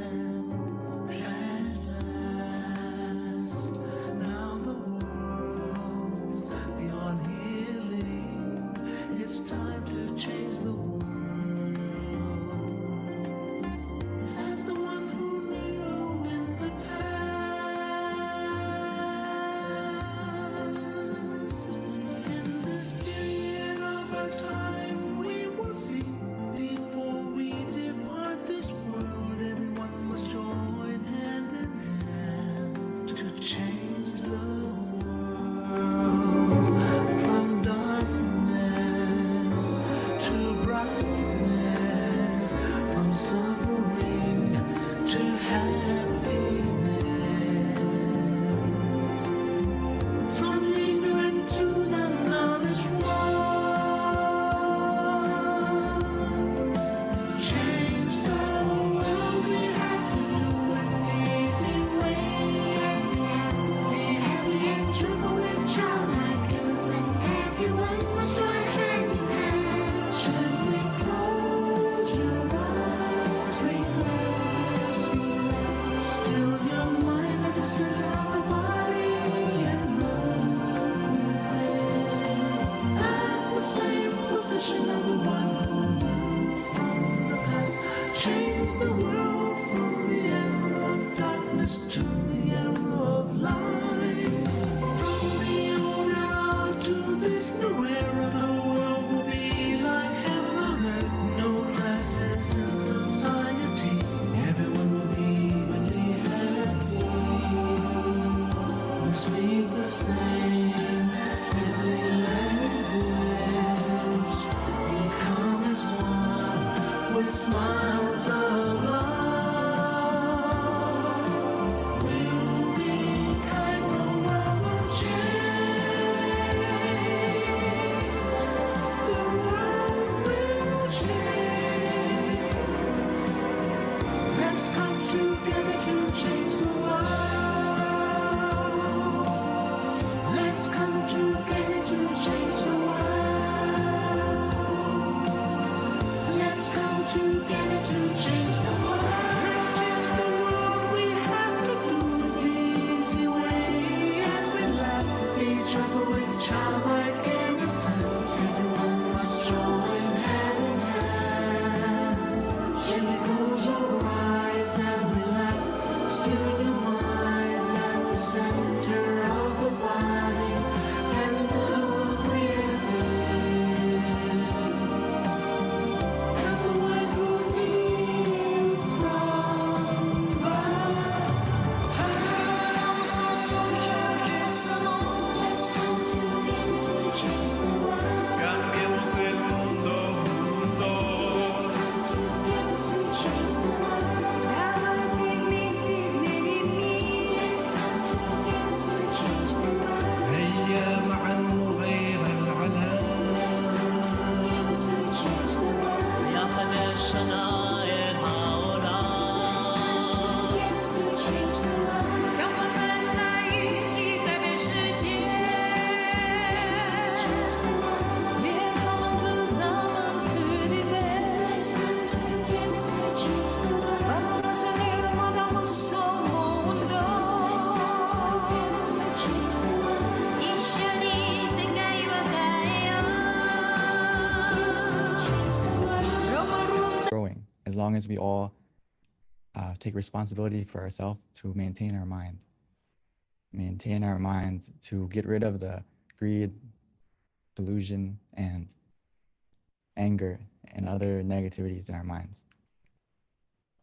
Only then can we actually make true change to not only ourselves, the people around us, and the environment. So we need to take it easy and treat meditation just like we would do anything else in our life. Take a shower, clean our body, look after ourselves physically. Now we also have to look after ourselves mentally. And take it easy and do it as simply and as a habit, just like we would take a shower or just like we would exercise and look after our physical self, now we need to take a step forward and also look after your mental health.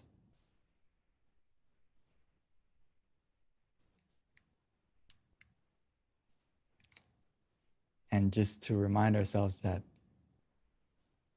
the door of happiness opens from within. So all we have to do now is to close our eyes, relax your body and your mind.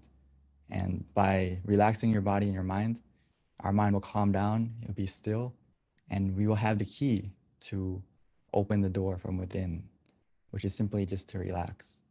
And when we are relaxed with both body and mind, we're going to understand this, that the door of happiness opens from within. A lot of us have been searching for it from around us, but hopefully tonight we can get a glimpse of that happiness from within by closing your eyes and just relaxing your body and calming your mind.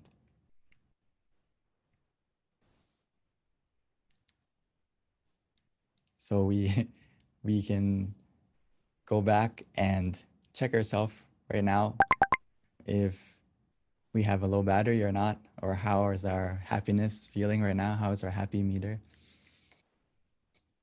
If it's not full, that's no problem. We can fill it together in just a moment. And also just to keep in mind for yourself going forward that try to be aware of how you're feeling throughout the day and make sure that you are a full battery. Just like our life, we don't really like to let our phone run out of battery or our technology run out of battery. But why do we allow ourselves, our mental health, our physical health to run out of battery? So right now, more than ever, we need to be more aware of our mental health, our inner brightness, our inner happiness, and keep it charged. And for right now, if we haven't kept it charged, no problem. Let's charge it together. Before we start, all we need to use right now is basically to take it easy, take it slow, and then feel the balance. We need to find the balance from within us. We can find that balance with just 2 words that we have to focus on right now is to be conscious, but with comfort. So that means whatever we do, whatever method we're using in just a moment after we relax our body, relax our mind, is make sure those 2 things are in balance, where we feel both conscious, but also we have comfort. This is actually key. And if you understand this finding this balance, you have mastered meditation to a certain degree already, because it's not just about being mindful, but it's also about being relaxed every step of the way in your meditation. These 2 things need to go together.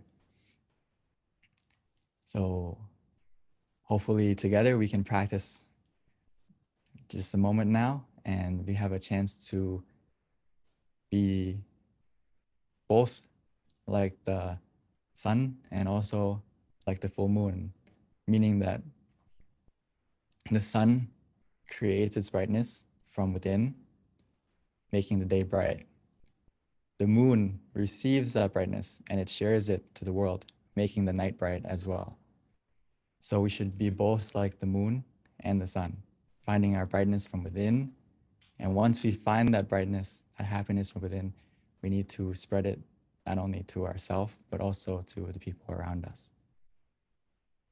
So I'd like to invite all of us to meditate together so we can be both like the moon and the sun and find our source of happiness, our inner brightness from within together. So before we start, I would like to invite everyone to take it easy, take it slow, and no need to rush.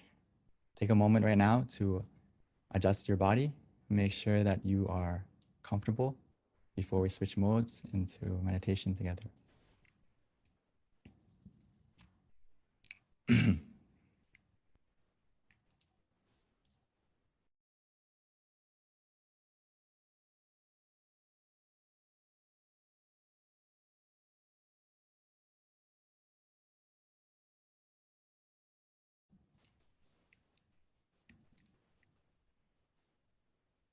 So let's take it easy. There's no need to rush.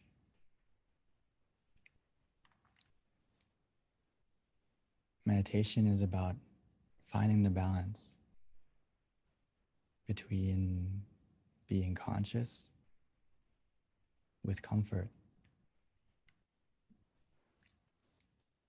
So that starts from the moment we adjust the body right now. Being nice and gentle, taking the time to adjust our body first, making sure that we can find a comfortable position, whether we're sitting on the floor or in a chair. And once we've found that comfortable position that works for us, the key word is it works for you. Every person, every session, it's different.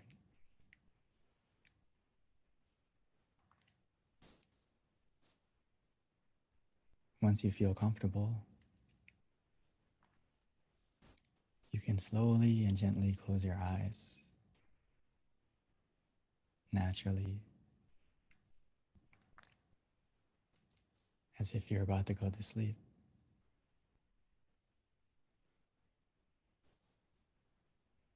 Because right now is our opportunity to not only rest our body,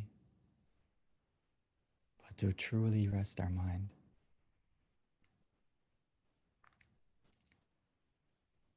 And that process has already begun. The moment we take the time to relax our body and calm our mind, the process of meditation has already begun.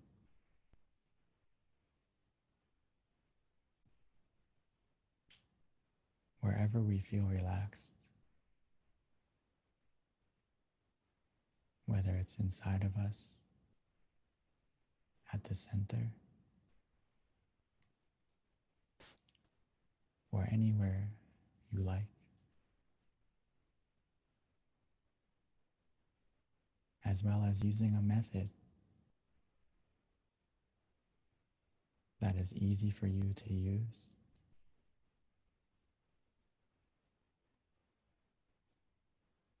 whether it's to visualize an image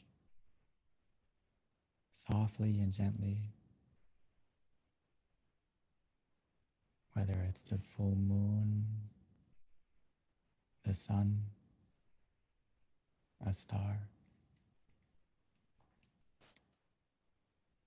We can imagine it however we like,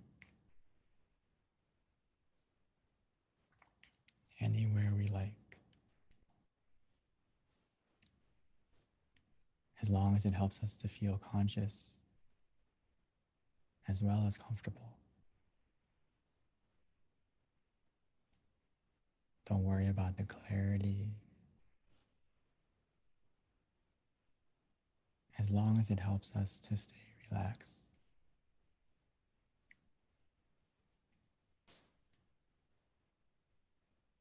Some of us may find it easy to use the mantra instead, repeating softly and gently in their mind, Samma Araham, Samma Araham, Samma Araham.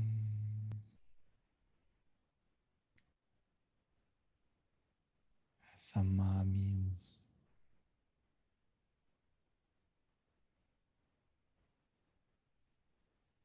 purity. Araham means freedom. So almost every time we can imagine every time we repeat the mantra in our mind, it's helping our mind to become more pure, more clear, and free from any negativity, any darkness that may be lingering in our mind.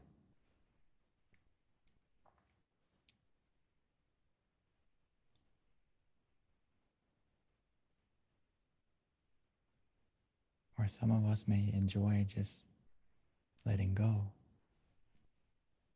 relaxing, doing nothing. Actually, whether we use the visualization or the mantra,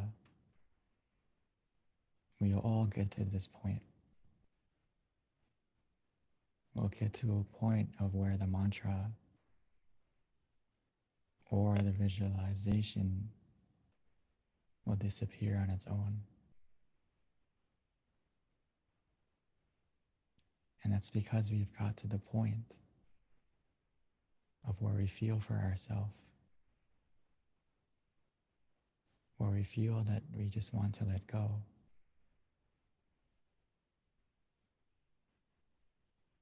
We are free to just be still,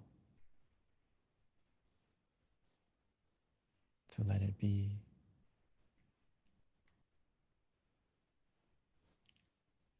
When we get to this point, we will feel it for ourselves. Trust yourself.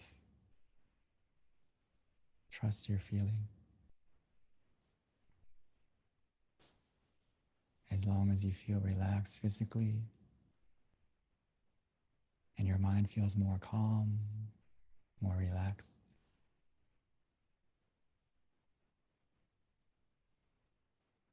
we are on the right path.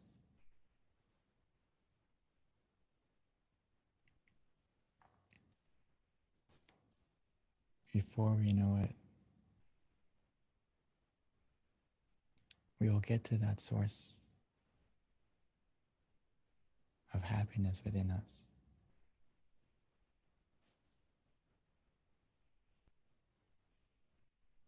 That door of happiness that opens from within.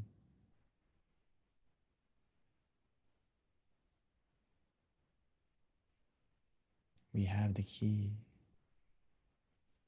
the moment we close our eyes.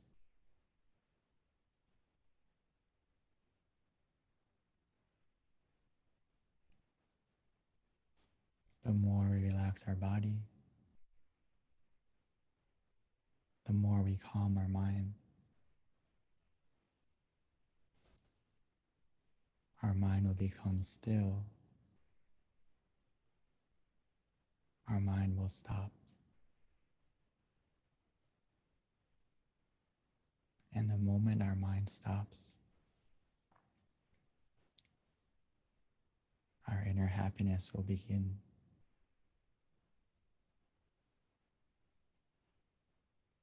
First as a feeling,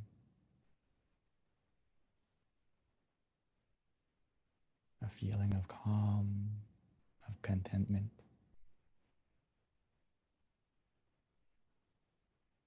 Almost like a spark, like a star.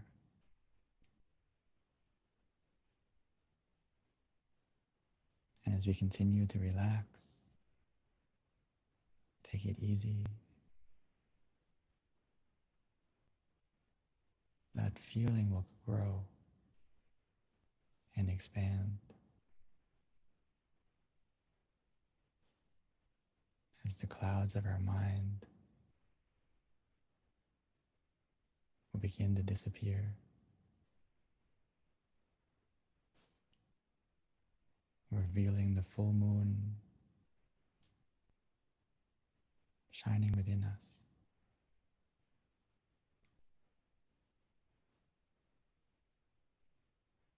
It starts from a feeling, and before we know it, not only will we feel it, we will also see it and experience that source of happiness from within more deeply.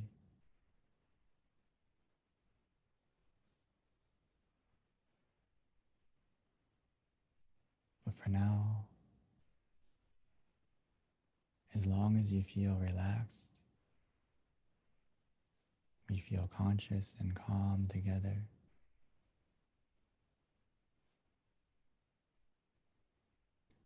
Every second that passes by, every moment matters. Every moment counts. Our mind is becoming clearer, brighter, more positive.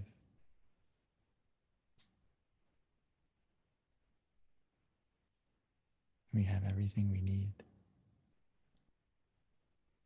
to succeed in our meditation.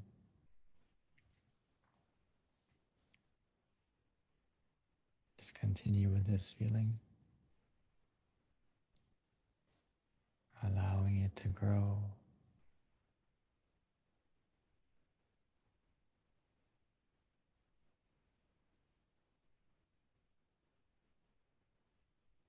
Just enjoy this meditation together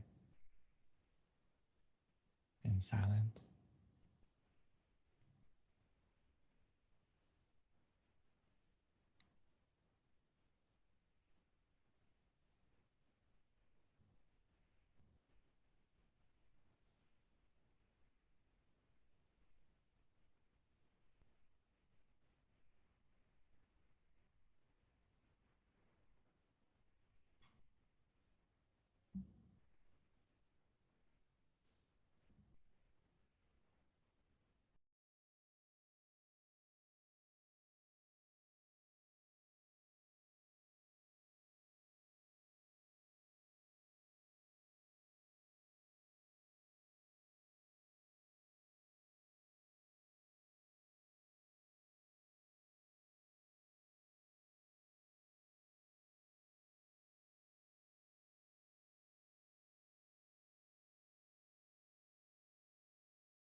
Now that our mind is more calm, now that our mind is more clear and bright, let's take a moment to light the candle. Light the candle in front of us, as now we found our light from within.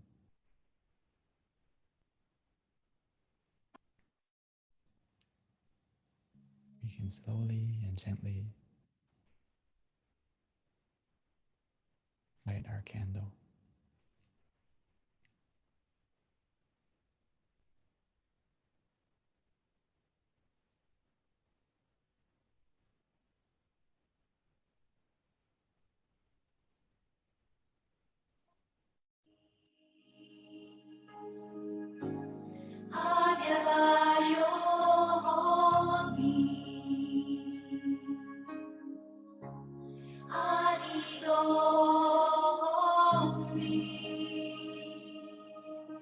At this time, we invite everyone to turn on their camera, show us your pretty faces so that we can all see each other.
So now we've lit the candle on the outside. Let's continue to keep our candle, keep our brightness on the inside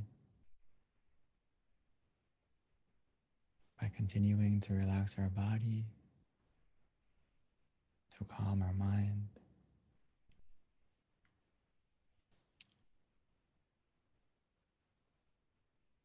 Now that we have found our source of brightness from within,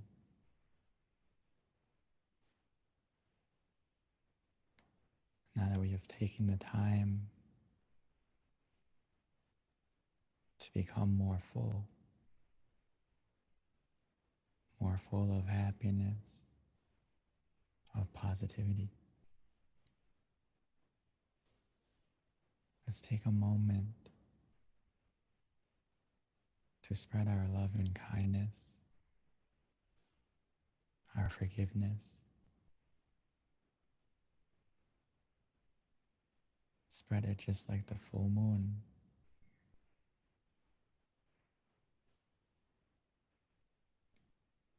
Allowing the darkness to disappear, lighting up the night.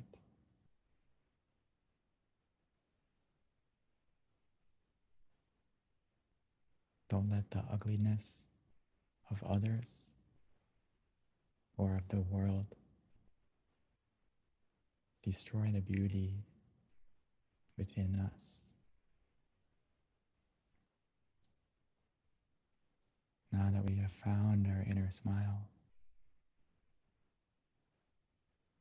we should spread it to ourselves, smiling to yourself, and continuing to smile and spread your positivity. Spread your good intentions by wishing to your family, your loved ones, your friends,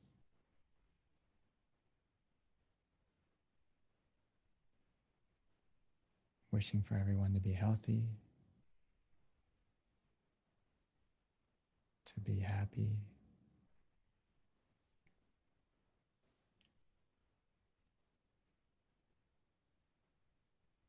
allowing the positivity within you to spread out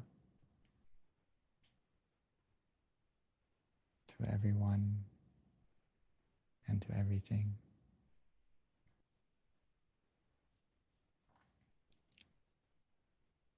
We all have a part to play, just like all the stars in the sky help to make the night more beautiful.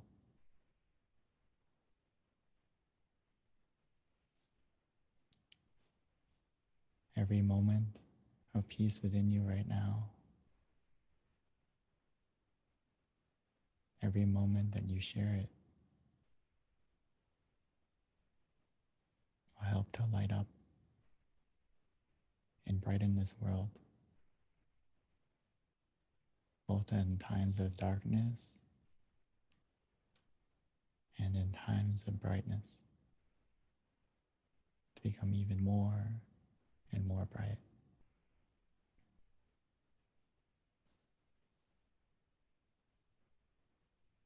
So take a moment to spread your happiness,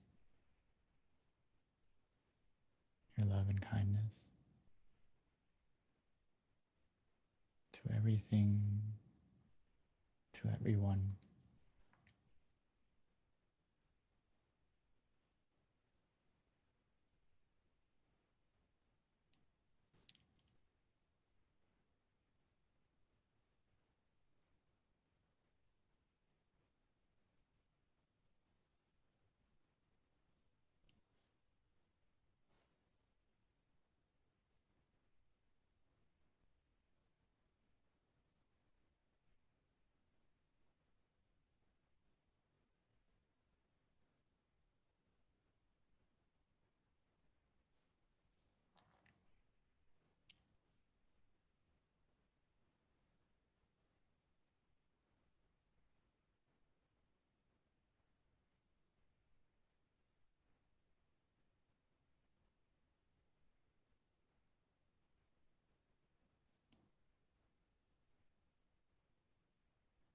As we spread this positivity,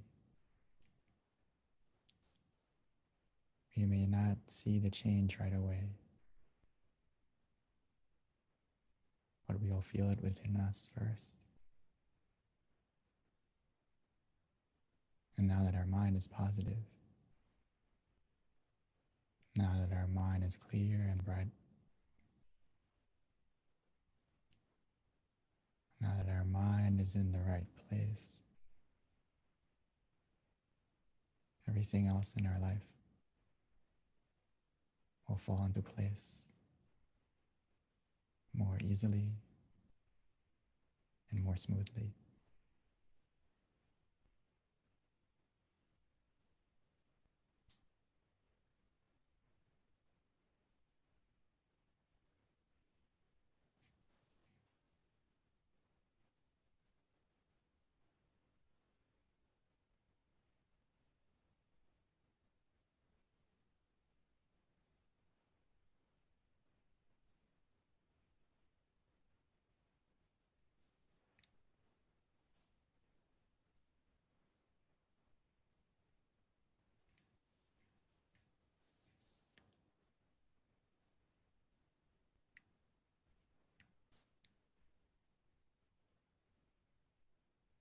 Sapphe patta palapatta pache kannang jayang palang arahantana te sherakang pantami sapaso sapaputta nupavena sapathamma nupavena sapasangha nupavena sathasoti bhavantu te.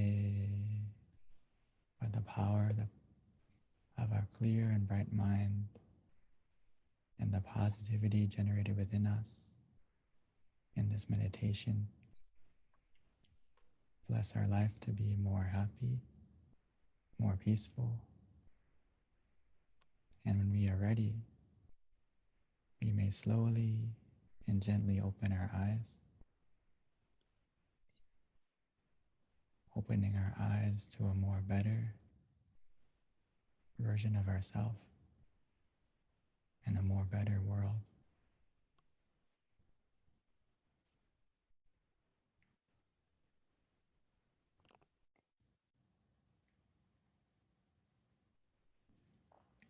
Thank you, Venerable Daniel. That was very, very peaceful and very calming and beautiful meditation, always.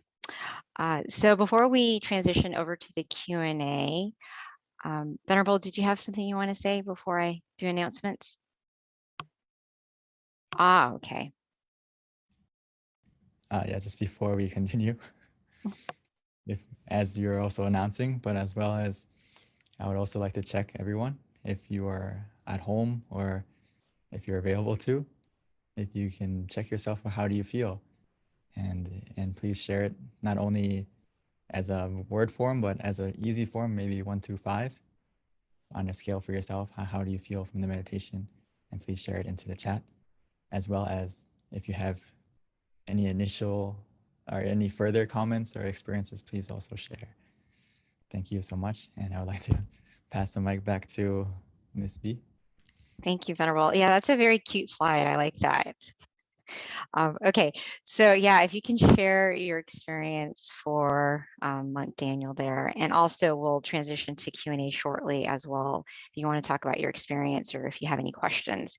So a couple of announcements, everyone, please mark your calendar. We've got a big announcement coming.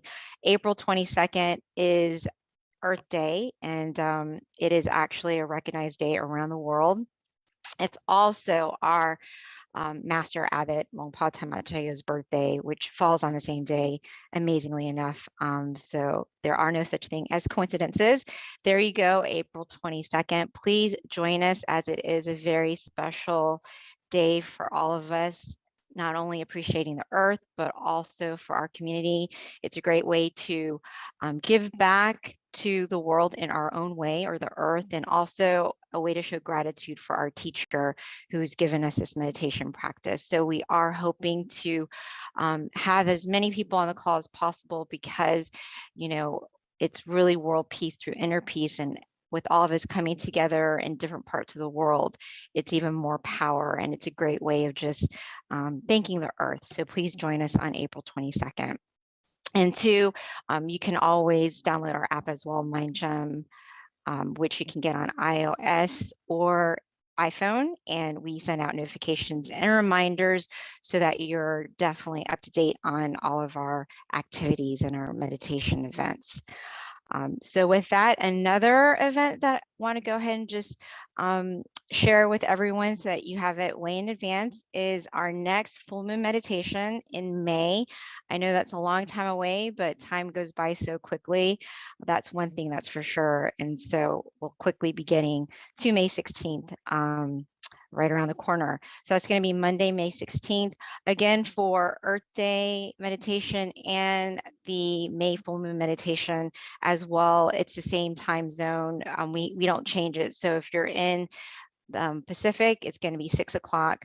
If you're in Mountain Time, it's 7, Central is 8, and Eastern is 9. So that's an easy way. We keep things consistent. Also, we do have an awesome meditation website for everyone to visit, and this will help you be connected to your closest center. It's tamagayameditation.org.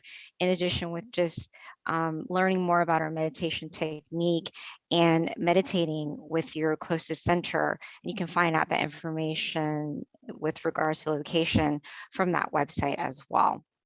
All right, a couple of other things. Yeah, there you go. All of the centers are there. Most of our centers right now are actually open to the public. So as you can see, Meditation Center of Chicago, Azusa, I believe we've got a couple different centers that actually have on-site meditation as well for the full moon meditation. So they actually invite people close by to come and meditate and listen to these sessions with our guided monk teaching, but coming together at one location. So depending on where you're at, you can definitely look at the website and learn more about your nearest center as well. And then that pretty much sums it up in terms of our announcements. Yeah, again, we've got 2 websites. One is tamagayameditation.org, and that will help you locate your nearest center in addition to just learning more about our meditation technique. And then MindGem, there's a website for that, or you can easily just download it as well onto your phone to stay connected to our meditation teachers, notifications, and events.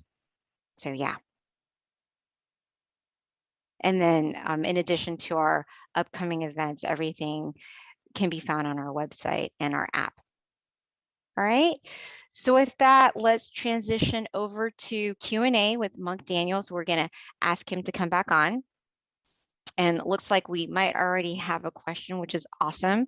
So if you have any questions for our teaching monk, this is a great time to ask anything that has to do with your own experience that you want to share, maybe even how to better your own meditation experience. This is definitely a great opportunity to ask his advice. So with that, looks like we do have someone who raised their hand, Mr. Tom Wood. So if we can spotlight Mr. Wood so that he can ask his question, or you can also, oh yeah, can the admin please type out the link for one of our users asking Tamagaya Meditation I think it's .org and then mindgem.org. Okay, so is he still there? I think he disappeared. Ah, there we go. Thank you, Kunsit. Excellent. So yeah, feel free to either raise your hand and we'll spotlight you, or you can ask your question via chat as well.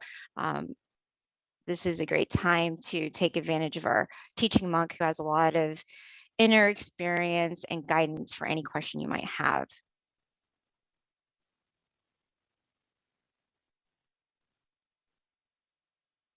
So it looks like we kind of have a little quiet bunch today, Venerable. Normally these questions are kind of flowing through. Do you have a question? Yeah. Or want to share your meditation experience? Or if anyone would like to share their experience other than the initial 5 or 4, please feel free. So we can check each other and I can help you. Just make sure your meditation's on the right path, or any tips I could give you as well. But anyway, on this scale, if you have a 3 and an up, You're very good. Even if you felt neutral, that's a very good starting point for anyone who just meditated a moment ago. So don't be discouraged if you didn't feel like super happy or super blissful, but just a moment of where you feel neutral is actually a very good starting point. And um, from that neutrality, it means that your mind is in balance, and just stay relaxed. And before you know it, it's going to increase. So, okay, we have a question from. Yeah, so Venerable, actually there was one earlier that they're starting to come through, so I was paying attention. The first question, which is if we scroll up, but I have it right here. The question is, when we are in pain, how can we meditate? When we have pain, actually, myself included, sometimes when I first ordained, I was 20 and I grew up in America. So sitting on the floor, sitting in meditation position, like the standard one, it could be painful for me. And also like physically more pain than that. I had some knee surgery. So I also had problems physically when I first started. So there's a couple ways to deal with it. So great question. The first way is a lot of times we can't completely get rid of the pain because physically we have some limitations. But the best thing we can do initially is to adjust yourself to be as comfortable as you can.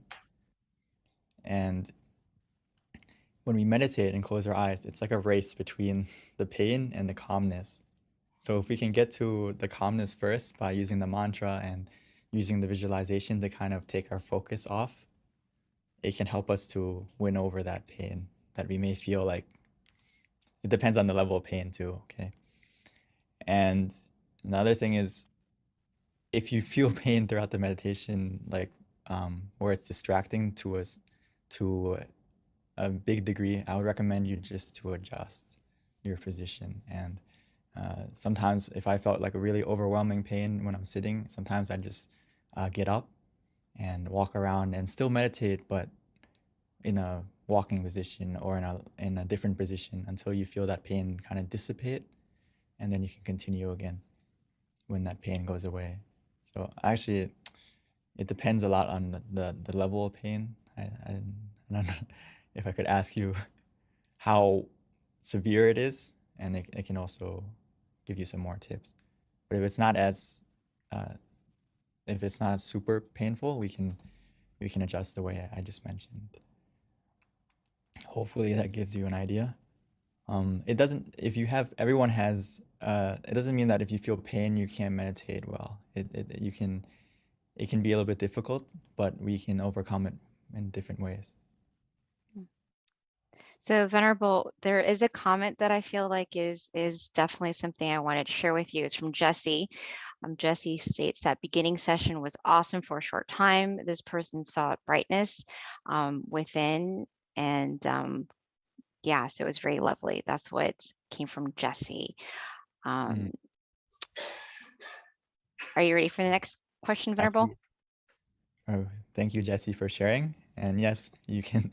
Okay. When your mind is more calm, more peaceful, like I mentioned during the meditation, we may experience it first by a feeling, but if we continue with that feeling, we may encounter something more profound, as Jesse mentioned, where we can not only feel the purity of our mind, that we will also be able to see and experience it more. But yeah, sorry. Oh, the next question, Venerable, is, and I think this is a good one. Actually, every question is always a good one, but this one is, what can you do when you find that it's hard to motivate yourself to meditate, and you find that it's actually like boring?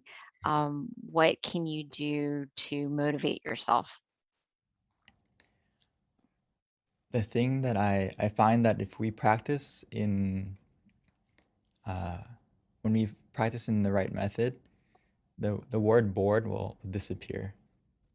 So we have to be a little bit observant of ourselves, that are we practicing correctly, and just truly relaxing our body and relaxing our mind, and treat it like don't treat it as meditation, treat it as a time to rest your body and your mind. And you're gonna find that the boredom will disappear, because we need to rest our body, rest our mind often. And if you don't feel motivated to meditate, I like to think of the benefits a lot to myself. To motivate me to meditate is to think of that, okay, if my mind is clear and bright, I can achieve and do everything more efficiently. So I use that to motivate myself sometimes when maybe I don't have the drive in the beginning, and I try to think of the benefits and how can that impact not only myself, but how can it also impact the people I care about and love. For example, one way I motivate myself is like, we've all made mistakes in the past. We've all hurt the people that we care about, right? And maybe we don't want to repeat those mistakes. And the best way we can do that is to look after our mind. So to motivate yourself to see the impact it doesn't have, not only does it have for yourself, but also the people around you. So that's one way to, for me to motivate myself as well. Thank you, Long P. I really like that because, I think that's probably a common thing, especially if you meditate daily, that, sometimes you have to really think about the reason why you're doing it to kind of inspire you to do it consistently. And if you kind of see the bigger picture of why meditation is so profound and important, and the more you study it, the more you're going to be committed, because, it does start to make sense. One of my teachers used to always say, and it was a little far-fetched at the time, but now I actually agree, he said that you're born to meditate. So if you start to realize that there's some truth in that, you're going to meditate. Yeah, exactly. We need to normalize looking after our mind just like we look after our body. And I think initially it takes a little bit of commitment to do it.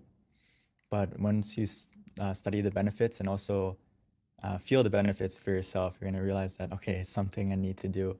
And I really recommend you being as consistent as possible, because actually the method is really easy if you understand just finding the balance between being relaxed and mindful together, or sometimes you can say conscious and comfortable. But the thing is, the hardest thing of meditation is not the practice, but the consistency. And just like exercise, right? Sometimes the first step is to get yourself to the gym or start to work out, and then it kind of gets easier as it becomes a habit and becomes almost like you can't miss it and you want to do it. And this is even more so with meditation, because you're going to feel that happiness, and you're going to have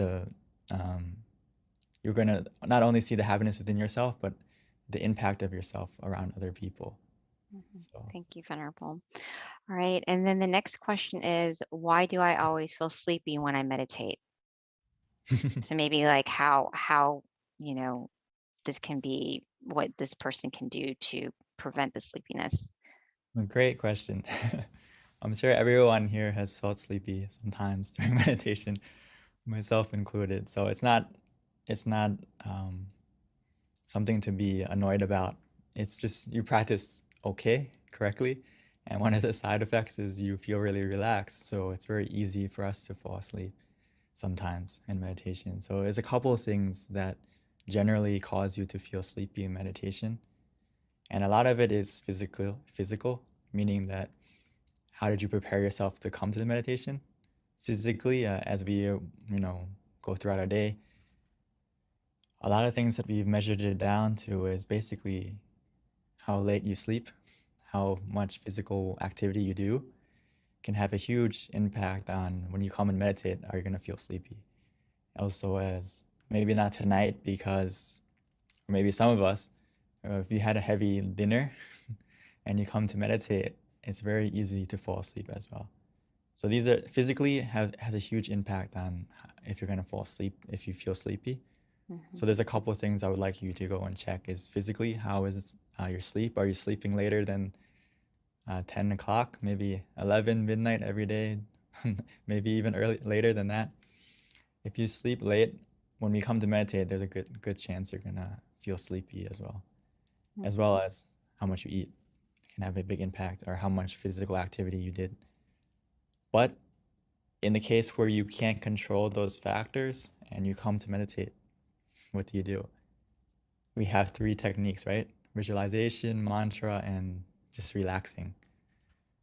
So it's about picking the right tool for the right job. So when you take a moment to observe yourself before you meditate and you feel sleepy, I recommend you use the mantra or visualization, or even both, to add more awareness to your meditation. Because you already have the sleepy part, you already have the relaxation part, but you need to add the mindfulness part in that case. So hopefully you got the idea. Yeah, thank you, Pete. That actually makes good recommendation. So this next question is from Charity Sills, and the question is it okay to lie down while meditating? And especially this person, considering there's injuries, or is it more powerful to sit up? Oh, to a lot. I think in this case, in general, I wouldn't recommend you to lay down to meditate in a sleeping position. Only if, unless in this case, like you said, is if you have injuries or you're physically like unable to sit up, or to sit up. Because in this case, yes, it's okay to lie down, but if we in a normal situation, I recommend you to sit up, just because it helps you to find that balance between being conscious with comfort and being mindful and relaxed together. It's easier when you're sitting in a position or not necessarily lying down, because when you're lying down, just like the question before this, it's very easy to fall asleep. So it depends. It depends on your physical condition. But in this case, please feel free if you are if you have an injury like this. So it is still possible, though, correct, Venerable, to Yeah. meditate lying down. You just have to be more aware, because if you're not, you're going to fall asleep. Exactly. Okay. This is an interesting question, Lone P. It's a question/experience.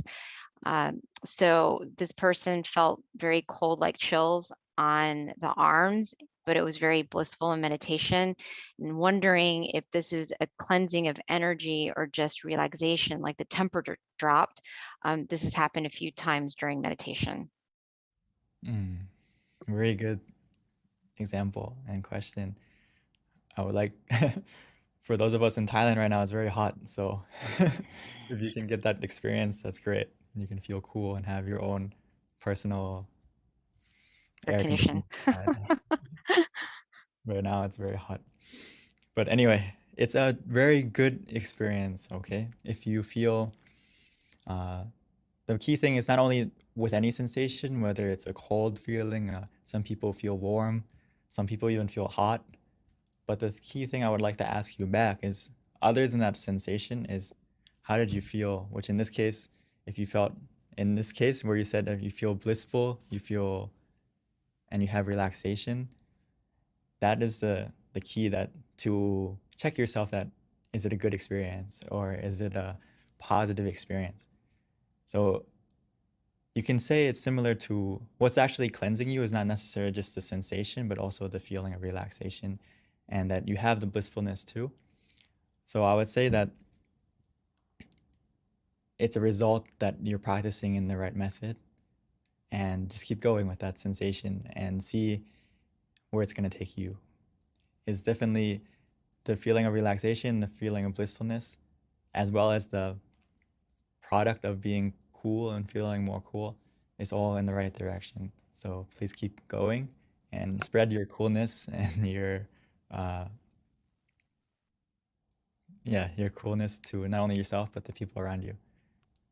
Maybe the people next to you can get closer to feel some of that coolness too. So Venerable, here is a more of a comment, I think. So maybe you can give more insight if this is kind of what happens when you meditate, but it's from Scott. And he says that he finds that when he meditates and he's at work, he's more in tune with himself and his surroundings. He also feels like things click easier when he meditates daily. Yes, it's actually, I'm glad that you mentioned it, so it's not just me saying it, but as we meditate more, we develop mindfulness. Not only that, but not mindfulness just of what you're doing, but it's a focus where you feel also relaxed. So it's not like another focus where we're dialed in on what we're doing and we feel stressed. So when we meditate, we get that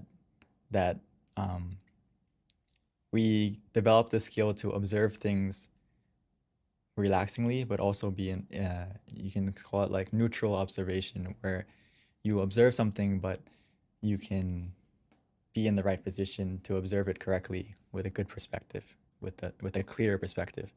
So that's why I recommend actually in the slide where I said that to find your inner smile and to relight your inner sun before you do anything, meaning that you center yourself, and by practicing meditation daily, you're going to become just like Scott and be able to be in tune with yourself and also what you're doing more.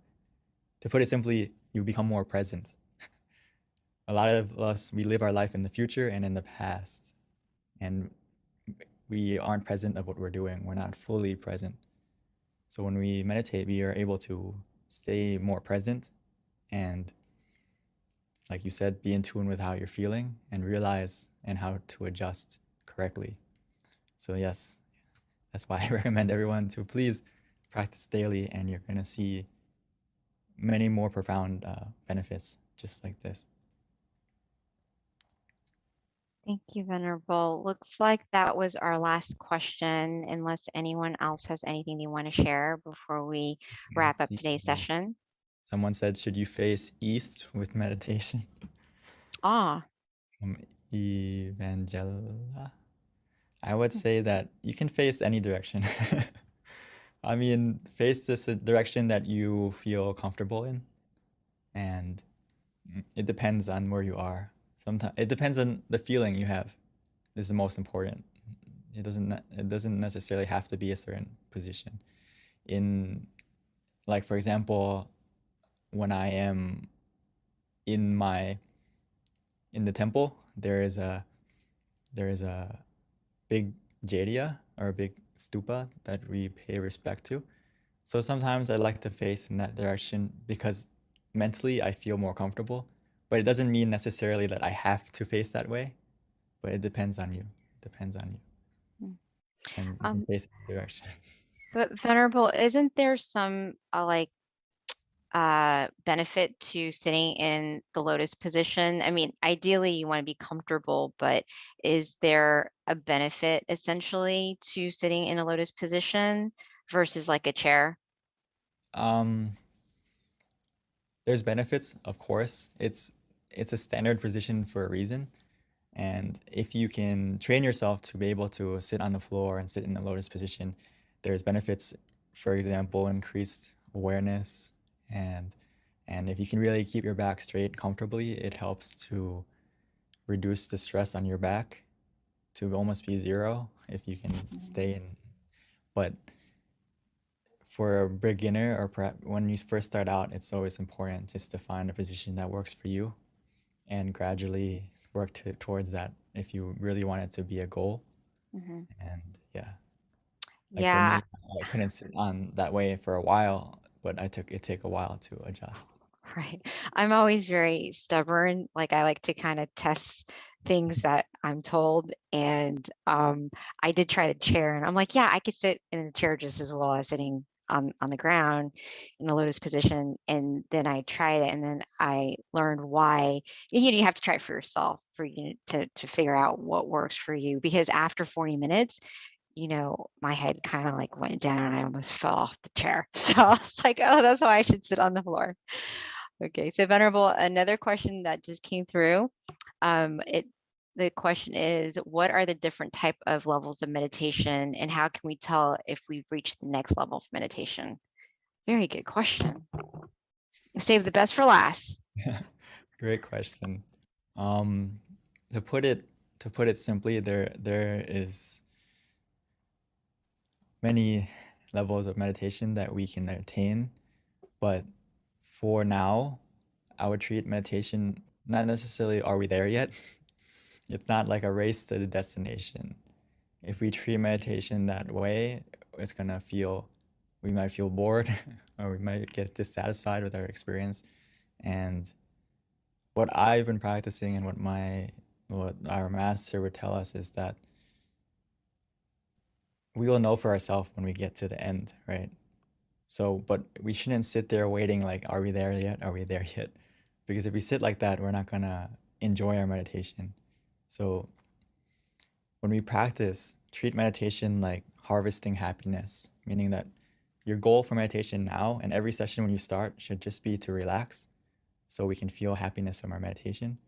And as we feel relaxed, we feel happiness, our mind is becoming more clear and bright and more purified. So the main goal to meditate is to purify your mind, to clear your mind, and fill it with happiness and purity. So that to feel are you at the next level is just to measure that feeling of happiness, that feeling of purity, that every time you meditate, do you feel that level increasing? Because that's the foundation that is going to take you to the next higher level of meditation. If you speak it in Buddhist terms of attaining enlightenment or attaining a deeper, as we say, okay, enlightenment is the highest goal. The foundation to get to that is you have to have a clear mind, a pure mind, a happy mind. So let's focus on the feeling first and measure the feeling for yourself. Every time you meditate, do you feel that feeling increasing? If so, that means you're on the right path, and you're getting, if you want to call it the next level of meditation, is that the feeling increased. And as the feeling increases, that purity increases, you're gonna see and experience the levels of meditation for yourself. As I think Jessie mentioned earlier, she said she can feel and see the brightness within herself. So that's something that we have to experience for ourselves, and it's something that I also put to, like, I think like B just said, like, you're stubborn, right? And you want to test it for yourself. So that's the key of meditation, or of anything actually, is to test it for yourself. And you're gonna, if you just follow that feeling of relaxation and purity of happiness, you're gonna be able to test it for yourself and experience it for yourself. And that's the thing, Venerable, is it's great because you have the guidance, and because our teachers tell us all the same things. And then if you test it, then you're like, oh, that's why they say that. It just makes it more efficient when you have the proper guidance, but still people are stubborn. They want to see for themselves. I would say, just for now, your best guide is you can feel for yourself if you're on the right path. Listen to your body, listen to your feeling. If you're meditating correctly, your body is going to react a certain way, and how you feel, you're going to feel a certain way. So if you're meditating wrong, your body is going to tell you first, right? You're going to feel tension, you're going to feel stress, and also mentally you're going to feel that way too. Or so just pay more attention to yourself, and that can also be a guide, actually one of the best guides, Right. to Definitely. to be aware of how you're feeling. And if you feel that balance between being mindful and relaxed or being conscious with comfort, that means you're okay. Everything's okay. But again, one of the obstacles is doubt. Yeah. So that's why it's always good to come and meditate together. And if you have any questions, don't be scared to ask, because sometimes we have that doubt. Are we practicing correctly? And my job is to reassure you, and also the monks that practice, to reassure you that, okay, you're on the right path. Right. And I always learn so much just listening to your answers from the questions, because you always add some sort of insight that I didn't really ever think of. So thank you, Venerable. I hope other people feel the same, but your answers are always very profound and simple, but yet inspiring at the same time. So thank you. So Venerable, that wraps it up. It is 10:32. So everyone, thank you so much. As my teachers like to say, sleep in a sea of merit. We'll see you next Friday for Earth Day meditation. Please join us. It's going to be super special. And then, of course, the following full moon next month on May 16th. Thank you, everyone. Namaskaran, Venerable Daniel.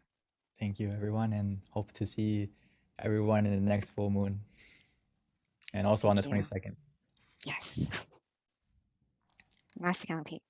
Atu.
Hi, everyone, and welcome to our full moon meditation tonight, our May full moon meditation.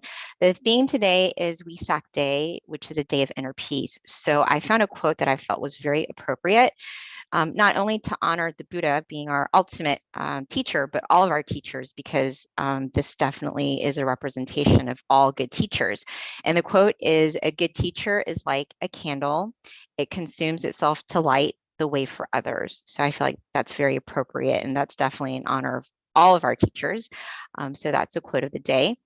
With regards to today's schedule, we're going to have a short wisdom talk followed by our meditation and then candlelight, along with loving kindness and then Q&A at the end. So please stay. Our Q&A is actually one of my favorite with regards to our full moon meditation. I learned so much. A little bit about our teaching monk Jackie. He ordained in 2014. And after graduating, that's when he ordained. He got his BBA. Once he ordained to life, and so he found his goal and his passion, which is to practice his passion, which is meditation, not only cultivating it, but sharing it to others as well. So that's a little bit about Venerable Jackie, Monk Jackie. Before we start, we would like to ask everyone to please share on the chat, just so that we know where people are from, the state that they're at, their city, and their country, because we do have people from all around the world. So it's definitely very interesting to know where you're from. So if you can put that in the chat, that would be very helpful. Thank you, everyone. All right, so at this time, I would like to invite Monk Jackie to start our session for us. Good morning. Good evening. Good evening to everyone. It's morning time here, so. Depending on where you are in the world. Yes. So I'm thinking maybe other people from other places around the world are joining also. So good morning, good afternoon, and good evening to everyone, right? Welcome everyone to our full moon meditation tonight. Okay. Hopefully you all have had good meditation sessions from our past full moon events also. And hopefully this one will be a great one for you all as well. Okay. It is Vesak Day tonight, right? And we would have a little information to share to you about that. But before we go into that and to our meditation, there's something I'd like to share. Okay.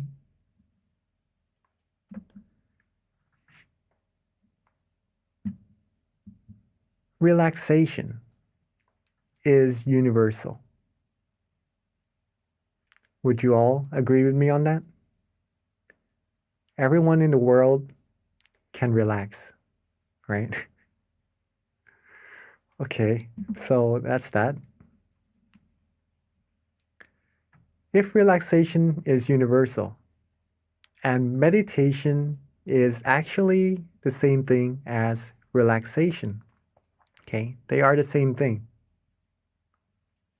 That means meditation is universal as well, okay?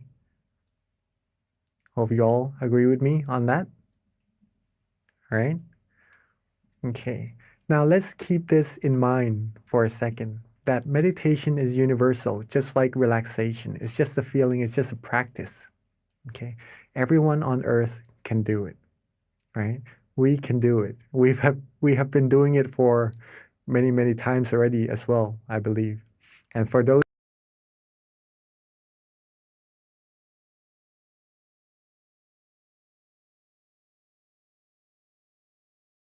already as well, I believe.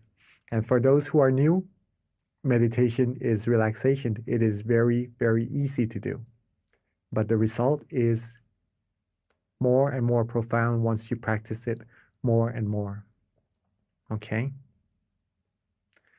Now, meditation is universal, right? Meditation also leads us to happiness, Okay. Not just any happiness, though. It leads us to true happiness. What is true happiness? True happiness is a type of happiness where you could always have. It doesn't go away. It doesn't depart from you. You don't depart from it, unlike the other happinesses we find on the outside. Okay. When you want this happiness, you could always access it. You'll be able to rely on yourself for happiness and to be able to help others be happy as well. This is what true happiness is. Okay. Meditation is universal, and meditation brings true happiness. Let's put it this way first so that we understand this phrase. Everyone can have true happiness. If you can relax, then you can have true happiness. Okay. So, in other words, everyone here today is able to find true peace, true happiness for sure. Okay. Now, we know this already. How do we do it? How do we meditate? How do we find this true happiness inside of us? Simply by relaxing our body and mind. That's it. As simple as that, right? If you can relax, you can meditate. You can relax your body, you can relax your mind. That is already meditation. Thus, this word, relaxation, or feeling comfortable, feeling good, feeling calm, is very, very important in meditation and for everyone as well. We may feel relaxed from time to time. We may feel good when we are sitting in a comfortable chair before we go to bed. After coming out of the shower, we feel good, we feel relaxed. But sometimes we are used to it, that we overlook it, of how important it actually is, this feeling of relaxation. This is the feeling that will bring you deeper and deeper into more and more happiness inside of yourself. Okay, so let's take a look at how it does that a little bit more. So if you're able to relax your body, relax your mind. Okay. I don't know if you can see this, but there's a little word, relaxation, on the bottom right here, right? On the left of the screen. We might start off with a good amount of relaxation, right? That we feel, okay, this is our relaxation right now. I'm feeling good. I'm feeling calm. That's good. If we keep that feeling going, if we keep being relaxed more and more, be with that relaxation, it will grow. It will become a little bit bigger. Okay. And then when we keep being more and more relaxed, more and more calm, keep going, it becomes a little bit bigger. Okay. And I guess you all know what's going to happen next. If we keep being more and more relaxed, be with that relaxation, it's going to get even bigger and becomes even bigger until it becomes very, very big. I literally expanded the word relaxation so that the white part is all that we can see right now. So it eliminates all the other undesirable feelings away. And all there is left inside of our mind would be the feeling of relaxation. Okay? It becomes so big that this relaxation becomes peace. It becomes serenity in our mind. Nothing else can come in. No negative feelings, no negative energy could penetrate. It becomes true happiness.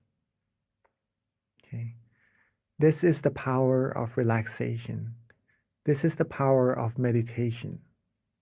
Okay. Now we know how to meditate, right? Not that difficult. And if we practice together more and more, we would find true peace little by little until reaching the very utmost of it.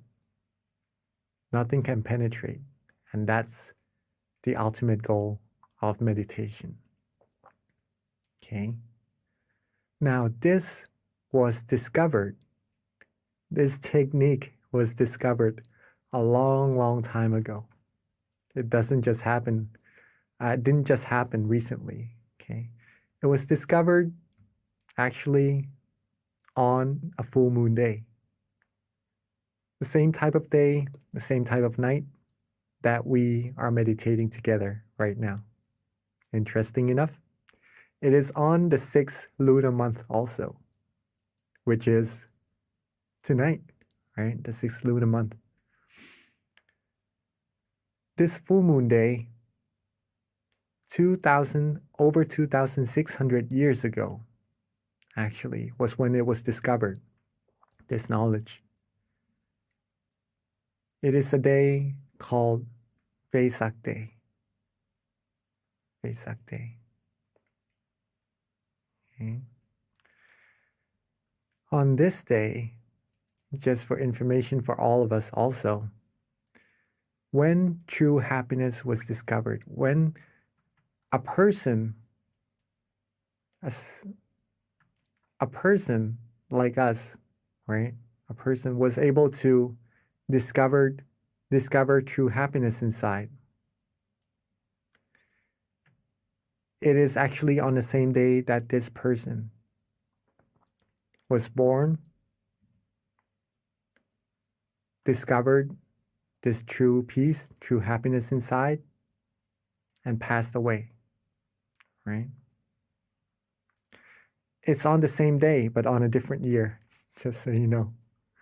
Okay. And this person,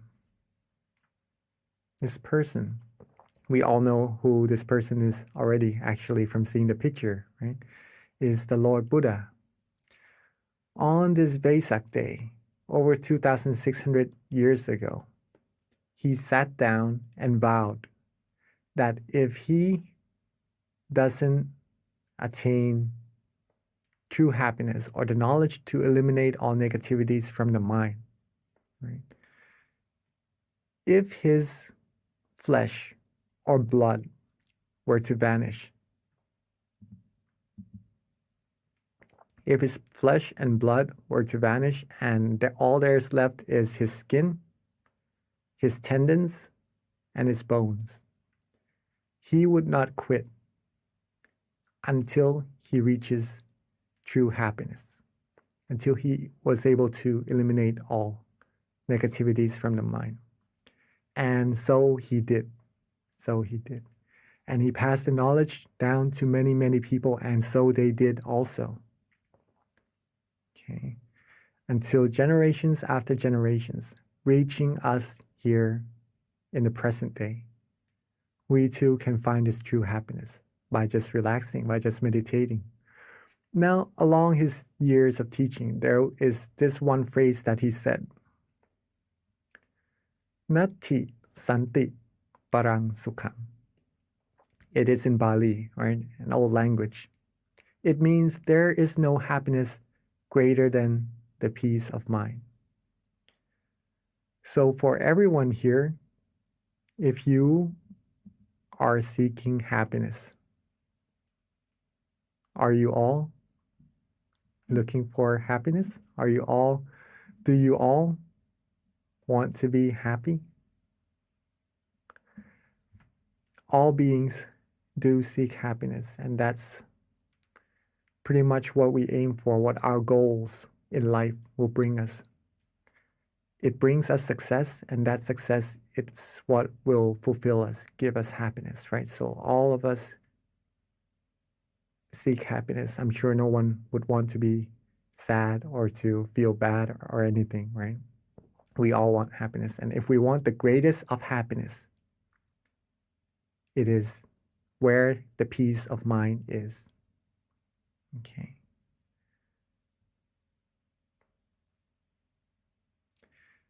If true happiness is what you seek, if you like to rely on yourself for happiness, you want to help yourself and help other people around you become happy, now you have the roadmap.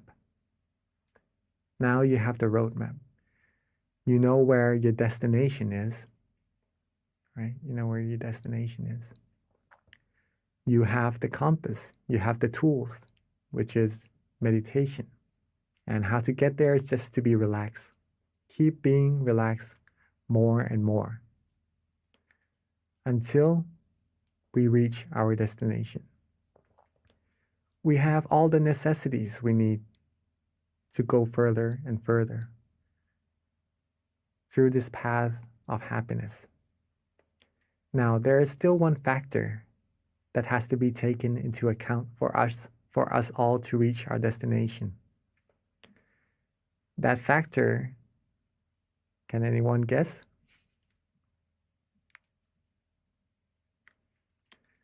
That factor is you. It is all of us. Meditation is not something one person can do for another. It is like eating. If I eat, then I will be full. If you eat, you will be full. Okay? If I eat and you don't, then I'm the only person who will be full. Right? Same as meditation. If you meditate, you're going to be the person who finds true happiness. If you have the knowledge, if you know how to do it, you have the destination, the roadmap, and everything. Well, if we take into account, right, if we take that into practice, we will sure reach our destination. And I'm sure all of us would be keen, right, to reach that destination altogether. If we can be truly happy inside, if we can find that true happiness inside of all of us, then we could be the role model to other people around us. Remember, at that point of true happiness, no negativities will be able to penetrate. If we could get to that point, more and more of us, no negativities will be able to come in, okay? Not just into our mind, but into our community, to our society. The more we expand this true happiness to the outside, the more we would be closer to world peace, okay? We are simply just being relaxed and just being still, meditating. But the result that arises from this is really profound. Okay. If we can do it first, we could be happy first, then we can share the light with all the other people around us, having everyone be happy and having this world be a world of true peace together.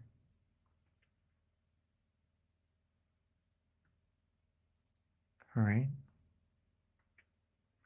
Hopefully that was interesting enough of how meditation just being something that is maybe a little bit overlooked, right? Just being relaxed. But by being relaxed more and more, it becomes something very big and profound. So I think it is a good time for us to actually take this into practice together. Okay. So when we are all ready, before we meditate, make sure you're comfortable. Make sure your body is relaxed as well, right? Because that's what we need for our meditation. So let's get ourselves adjusted, our body adjusted, so that we feel good in our meditation together for a few moments.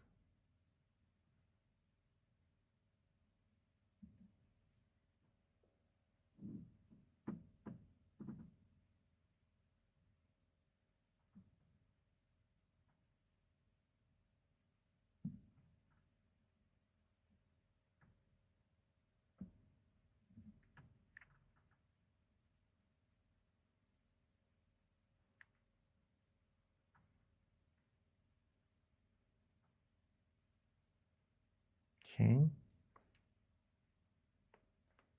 So before we start our meditation together, let's check our body, see if we are comfortable in this position already. And when we are ready, let's softly and gently close our eyes.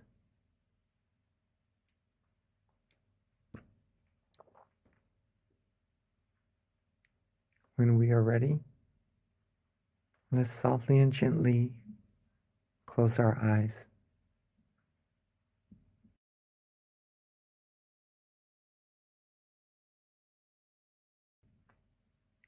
Take our time. There's no need to rush at all.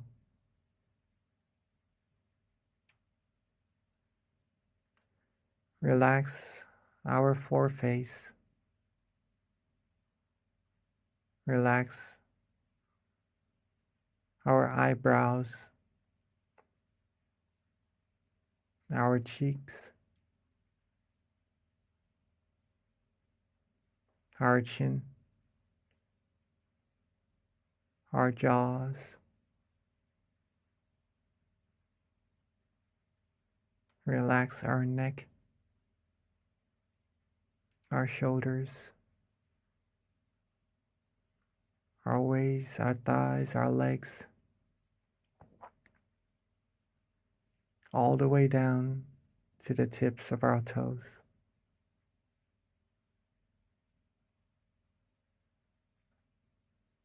Let's take this moment together to relax every part of our body. Take our time so that we feel good for ourselves. Rest every part of our body. Make sure that there is no tension at all in our meditation.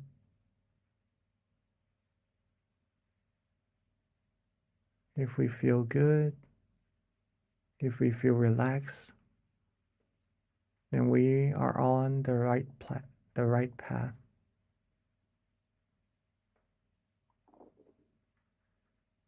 Let's keep this feeling going.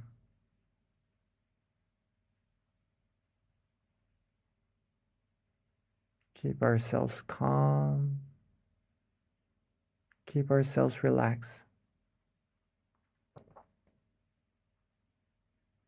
And let's let everything go. Let all our worries go. Let all our responsibilities rest just for now,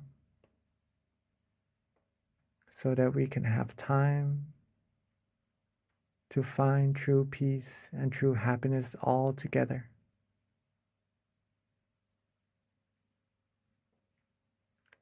If we are relaxed in both our body and mind right now,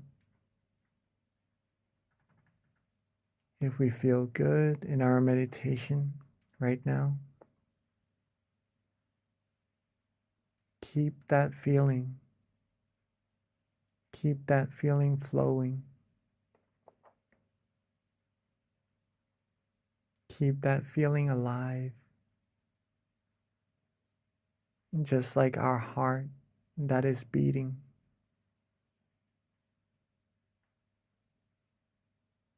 This feeling of relaxation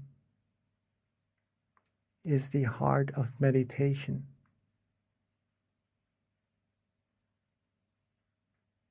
So as long as we feel good,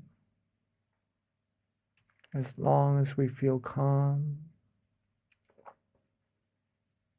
as long as we feel relaxed in our meditation, then the heart of our meditation is beating. And we are being alive on the outside and on the inside. We are walking are traveling down the path, the righteous path, the path of purity, cleanliness, and happiness.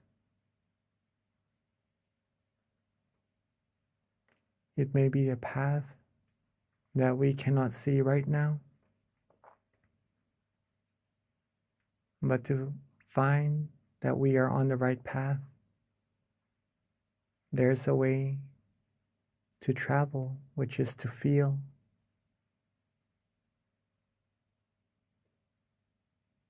To feel calm, to feel relaxed, to feel restful. And that's how we know we are traveling on the right path, in the right direction, getting closer, closer to the utmost of happiness, the greatest of happiness. But it is like a tree as well, where we cannot rush for it to grow, where we cannot rush for it to bear fruit.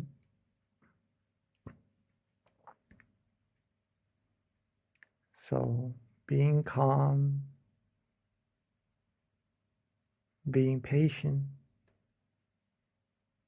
being relaxed along this road, enjoy every second of this journey is what will take us to our destination.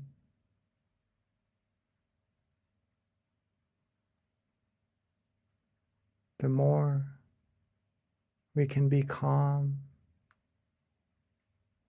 the more we can wait, the more we accumulate this peace of mind that we are having right now,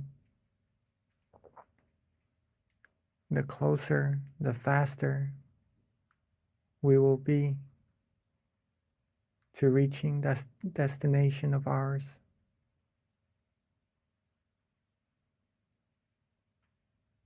So let's keep ourselves calm. Let's keep our body relaxed. Let's keep our mind relaxed.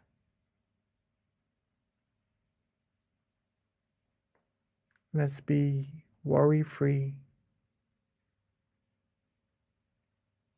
Enjoy this very moment, almost as if this is the most precious feeling we have right now that will take us to reaching life's most valuable treasure.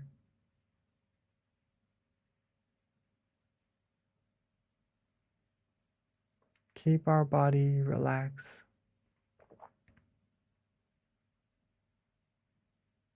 Keep our mind relaxed.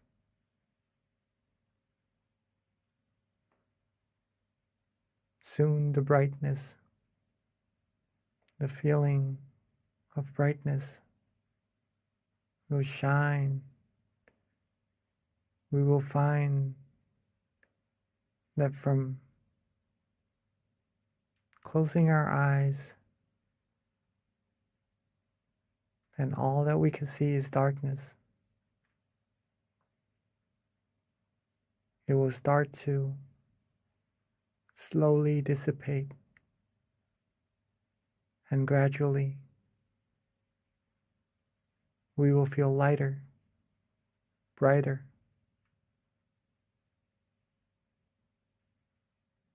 Whatever experiences happen inside of our mind, let's just let it be. Let's not pay too much attention to them, so that we lose our relaxation the more we're able to relax, the deeper our meditation becomes automatically.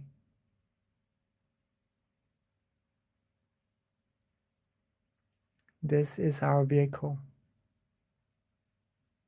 This is our tool.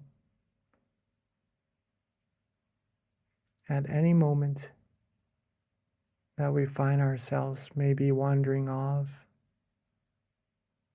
thinking of other things and losing our concentration with our relaxation inside,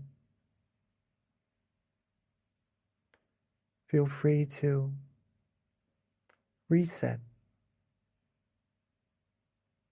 We could always let those wandering thoughts go and restart our meditation. Come back to feeling relaxed again in our body and our mind. We'll be right on the road once more, going deeper and deeper into our meditation.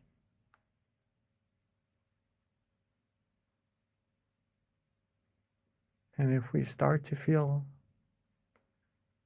some tension in our meditation, we could also reset by softly and gently letting those tension go.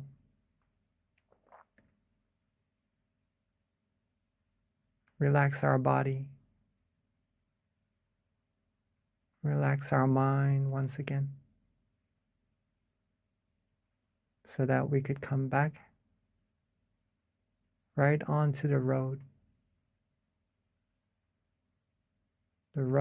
that leads us to further and further relaxation.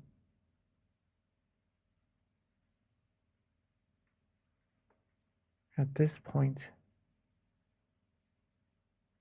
if you're feeling calm, you're feeling relaxed, then you are already accumulating a good amount of positive energy inside of your minds. All there's left to do is just to be neutral. Let these positive energy keep accumulating more and more automatically.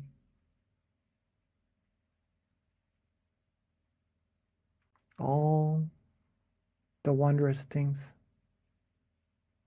all the good things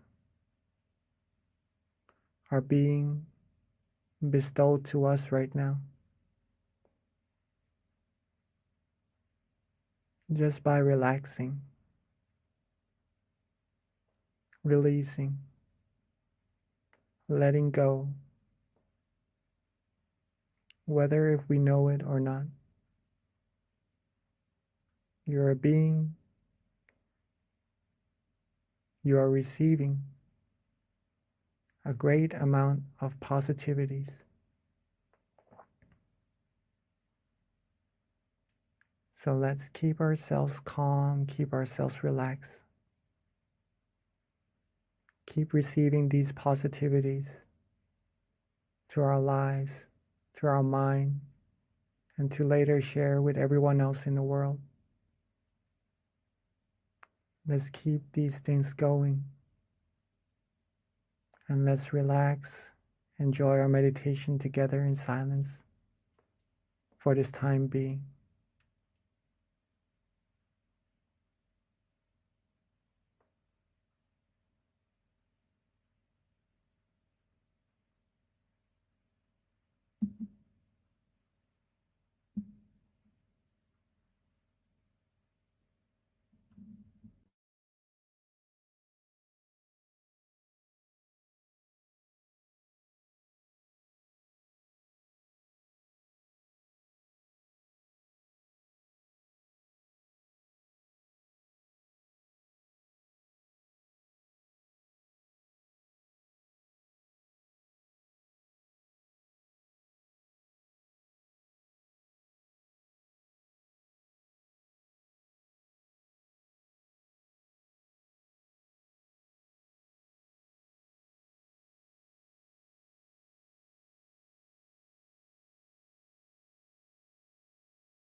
as we are relaxing,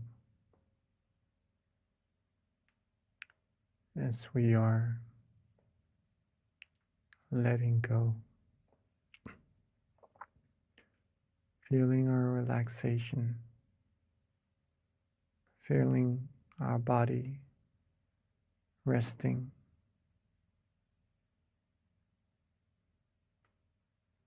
letting everything go, feeling calm, feeling restful.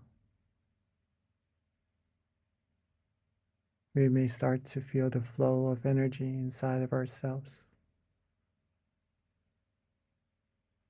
Some may start to have different meditation experiences. Some may feel calm, relaxed, bright, light. All there is to be done right now is to just be neutral. Don't worry about what is happening inside of our meditation. Don't worry about what's going to come into our meditation. Don't worry about what is passing in our meditation. As a matter of fact, there is no need to worry about anything at all. Just to be with this moment,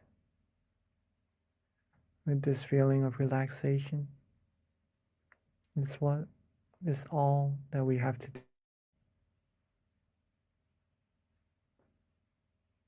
And now that our mind is well abundance of brightness, of happiness, of purity, while being bright and shining on the inside, let us represent this brightness in our mind as a candlelight on the outside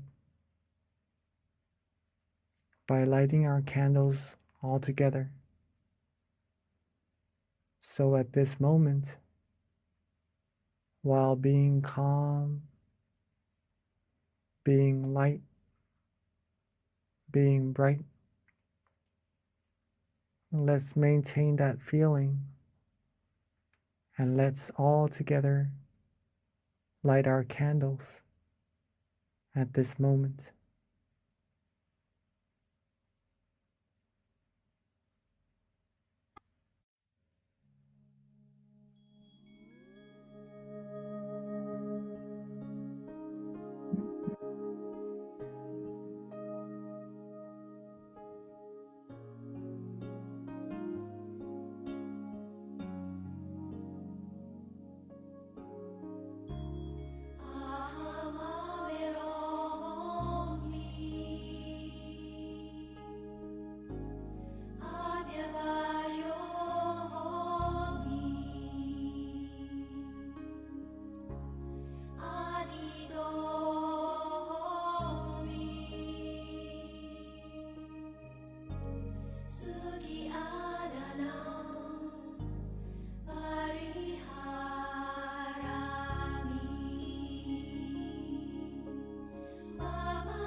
Now that we have represented our brightness from the inside to the outside, let's together come back to our seats and close our eyes softly and gently once more.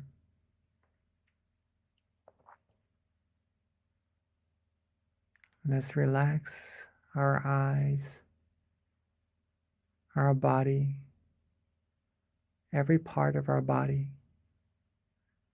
from the top of our head down to the bottoms of our feet.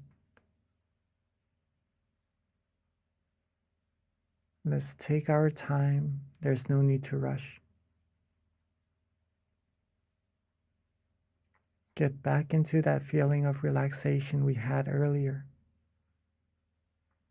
That feeling of brightness. That light feeling. That calm and comfortable feeling we have inside of us.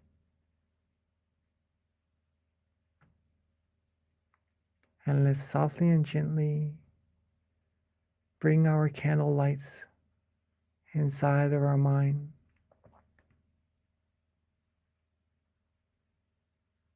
Let's softly and gently bring our candle lights inside of our mind where we feel calm and comfortable. Anywhere. And at that point, at that place where we feel good, we feel bright, we feel the candlelight shining. Let's also recall all of our accumulated positivities from our practice of generosity, our accumulation of moral disciplines, and from our meditation, gathering positive energy. Let all of these good energy come together along with the brightness of the candlelight into a clean, clear crystal sphere, bright and shining.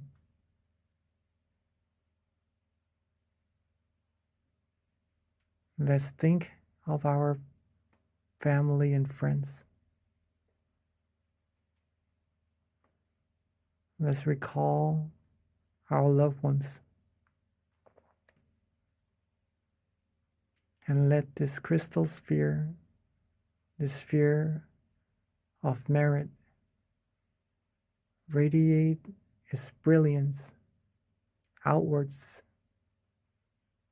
reaching our family and friends, sharing with them all the positivities we have. Wishing for our family and friends to always be happy, be safe, be successful in all their wholesome goals, be protected from all dangers, harms, diseases, be free from all negativities, be able to find true happiness, true peace quickly and easily, and reach the utmost of happiness as quickly and as easily as possible.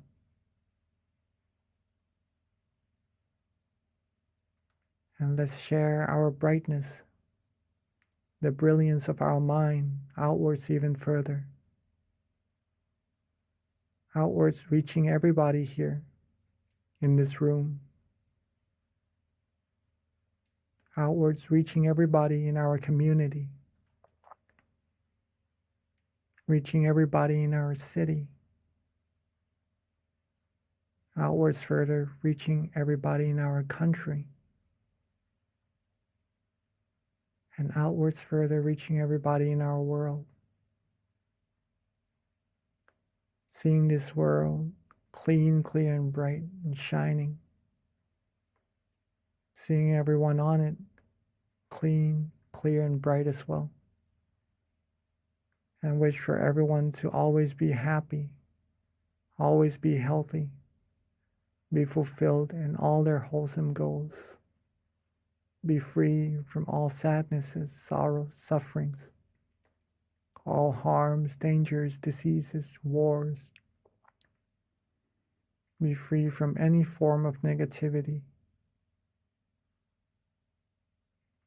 And may everyone on earth be able to find true peace quickly and easily. And may this world be a world of true happiness, true peace quickly and easily. And may we all reach the utmost of happiness as quickly and as easily as possible. And let's share our loving kindness outwards even further into space, into the universe. Outwards infinitely.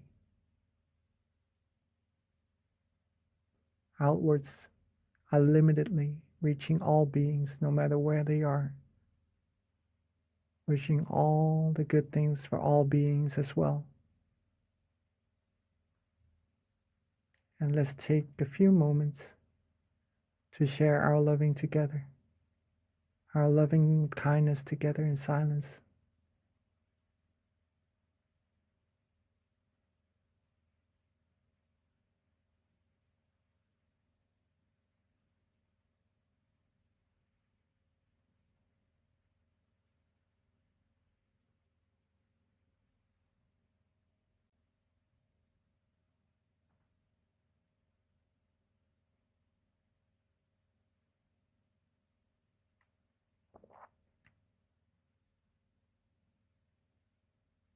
Now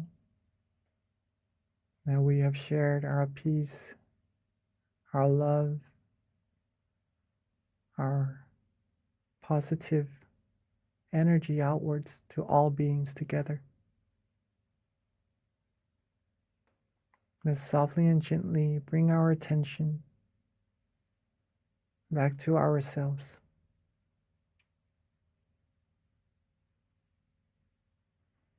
Let's softly and gently bring our attention back to ourselves, to where we feel calm, to where we feel good, feel comfortable.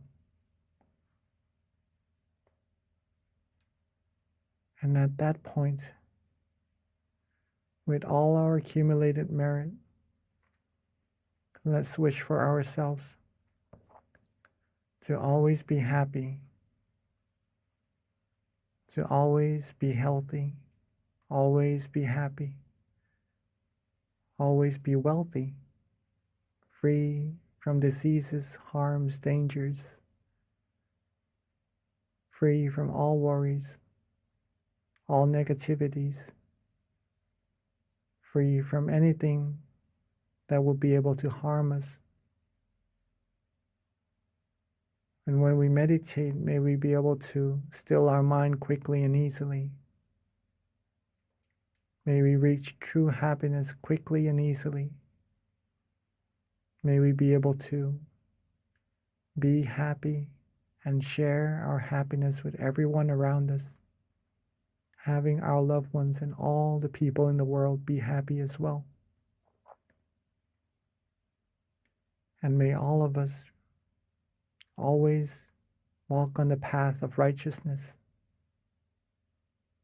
and reach the utmost of happiness as quickly and as easily as possible. Let's take a few moments to wish for ourselves for all the good things we need.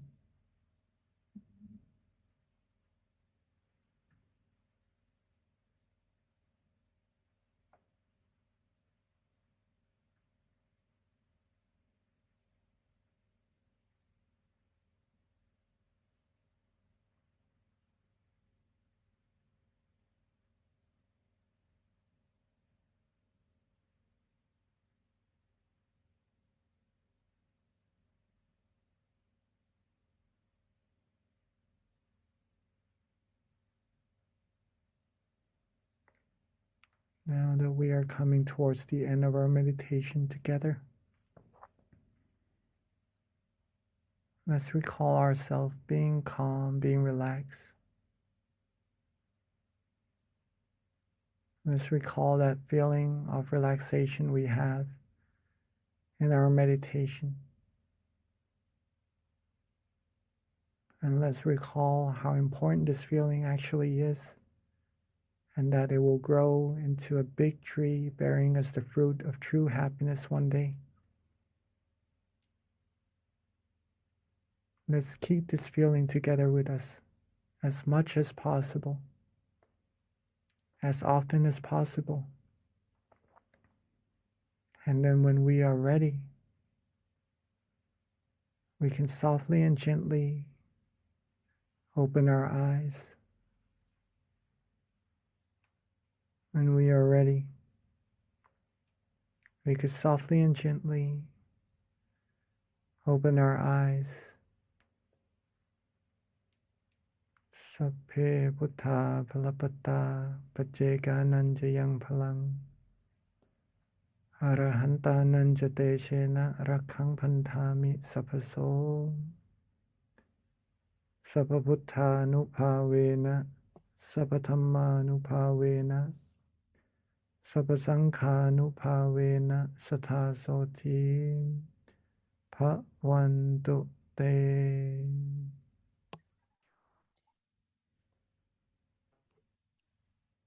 Thank you, Venerable Jackie, for that lovely guided meditation.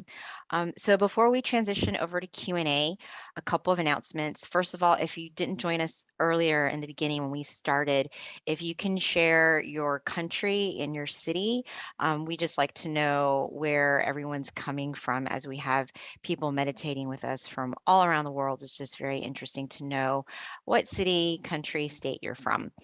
Okay, with regards to a couple of announcements that we have, please jot down the next full moon meditation is going to be on Tuesday, June 14th, next month. A couple of other announcements. If you haven't already visited this website, please be sure to check it out, tammagayameditation.org. This is where you can learn of the various centers that we have in the US, the closest center to you that you can go and visit even. We do have guided meditation open right now at our various city centers, such as Boston, Chicago, Azusa, Georgia as well. So yes, you can definitely learn more about that from the website tammagayameditation.org. And those are our various locations with those marks in the states. So yep, and all you have to do is click on the location closest to you and you'll be linked to the website, and that you can learn more information about their local offerings as well. And then the next website is, if you don't already have our app, please definitely download it. It has a wealth of information, guided meditations. It's mindgem.org. That's the website. You can link to connect with us and download the app from the Play Store or the App Store. This is also a great way to stay connected to our notifications, any announcements that we have. Every month when we've got our full moon meditation, there's a notification that comes out through the app to remind you. So it's definitely a great way to stay in touch with us and keep up to date on our announcements. And then lastly, we've got something interesting going on. It is, first of all, we want to invite everyone to upload a picture of themselves in meditation. It's going to be part of the Guinness World Record, where we're going to try to have as many different entries as possible. And then it's open until August 6th. So there's a QR code right there. All you need to do is just upload a picture of yourself in meditation. We're trying to make the most people meditating online, which we have actually broken many different Guinness World Records before. So this is just another cool one that we've got going on. So everyone on this call, please be sure to send a picture of yourself in meditation on the QR code right there. All right, and that wraps it up for our announcements. So at this time, we're going to transition back over to Monk Jackie and then have our Q&A session. So please, if you've got time, stay with us, but we do understand for those who need to hop off. But this is definitely a great time to have your questions answered, further understanding about meditation or any questions you might have with regards to your practice, how to improve it. Looks like we have a question right now, Mung Jackie from Shrirat. Yep. So if we can get the spotlight on Shrirat, please. And then anybody else, if you've got a question, you can either raise your hand or just put it on chat as well. Yes, I think Shirat can open your microphone and all right. Or you can always put it on chat too, whichever is easiest.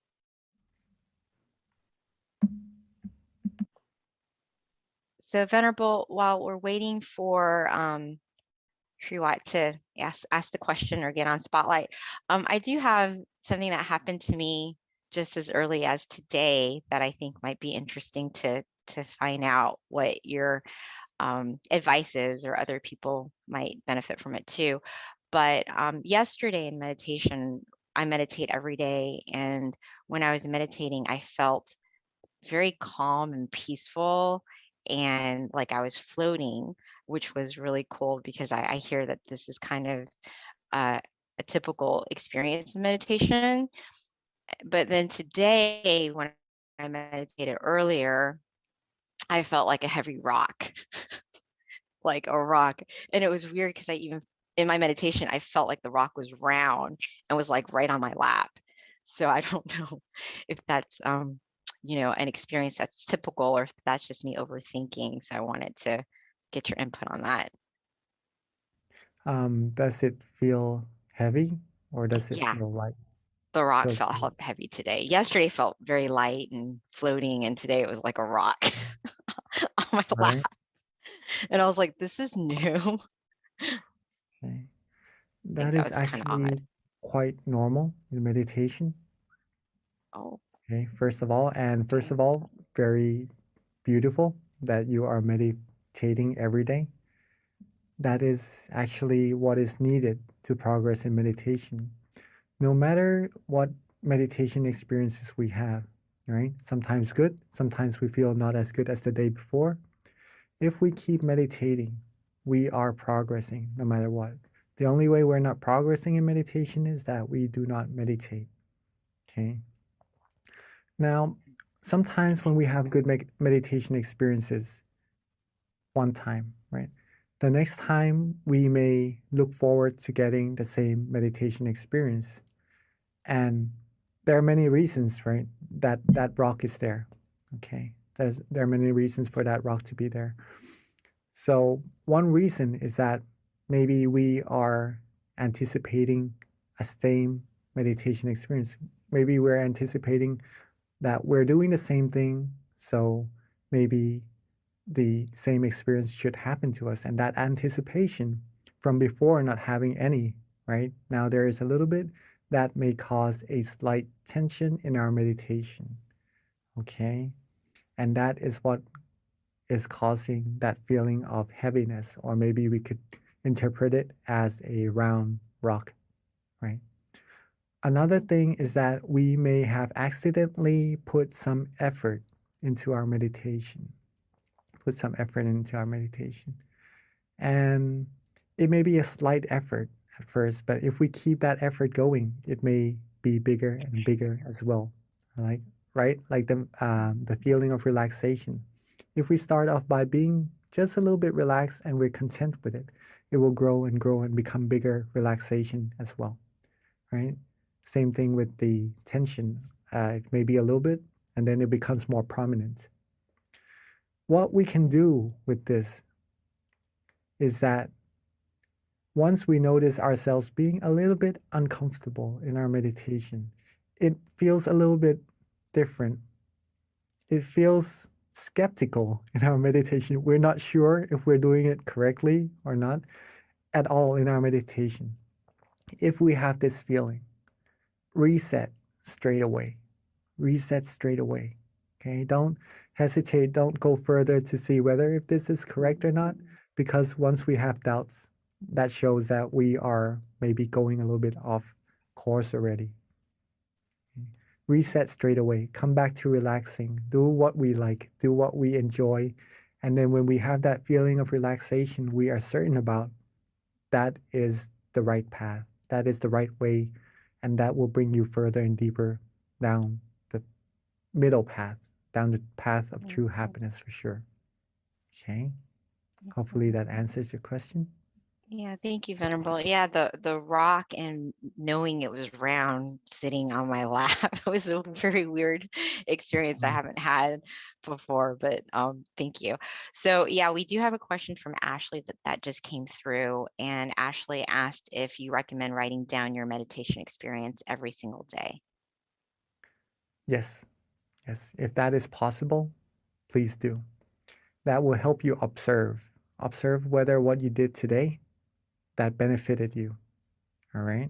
So what you did that was good for you, if you keep repeating that, it will become bigger and bigger also. You will get better and better in meditation. And it will help you observe what didn't really benefit you also. So if we lessen those things, then we will be able to progress in our meditation also. So meditation, writing journals is a great way to improve in our meditation. And that's also recommended by our master himself, right? If you could write after your sessions, right, in every session, that would be even better, okay? But see what works for you, what helps you observe yourself better, and then do that, then we could improve our meditation from there. So Venerable, we've got a question from Miss J, and Miss J is new to meditation, wants to know how she can become better.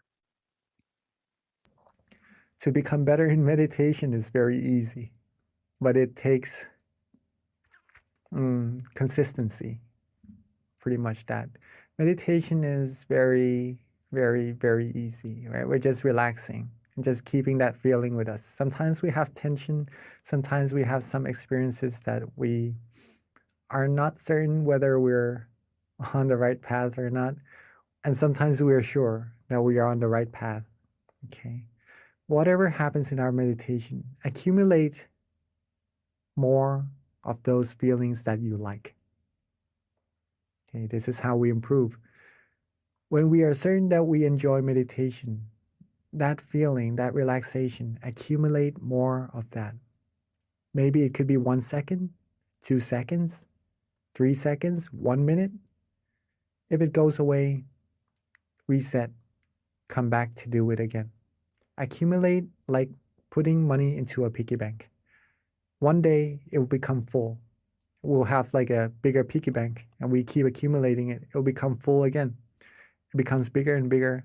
Once we know it, we are now millionaires pretty much. We would be very wealthy of the happiness inside of our mind. Okay. Consistency, repetition, be relaxed often. That's how you're gonna improve in your meditation. Thank you, Venerable. So we've got a question from Deb, and her question is, first of all, she had a beautiful meditation experience and it felt very peaceful, but she wants to know how she can do this as a daily activity where she's able to keep calm and have that peaceful feeling consistently. I actually have something that I can share with you about this. Let me just try to find it. All right, so to be able to have this feeling with you more often until it becomes part of you. Same thing with what Ashley asked, right? Or Miss J, right? Miss J asked, how to improve meditation. Oh, just a second. I'm on airplane mode right now. Uh-oh. Okay. So it's pretty much almost the same thing. But just for you to see as well.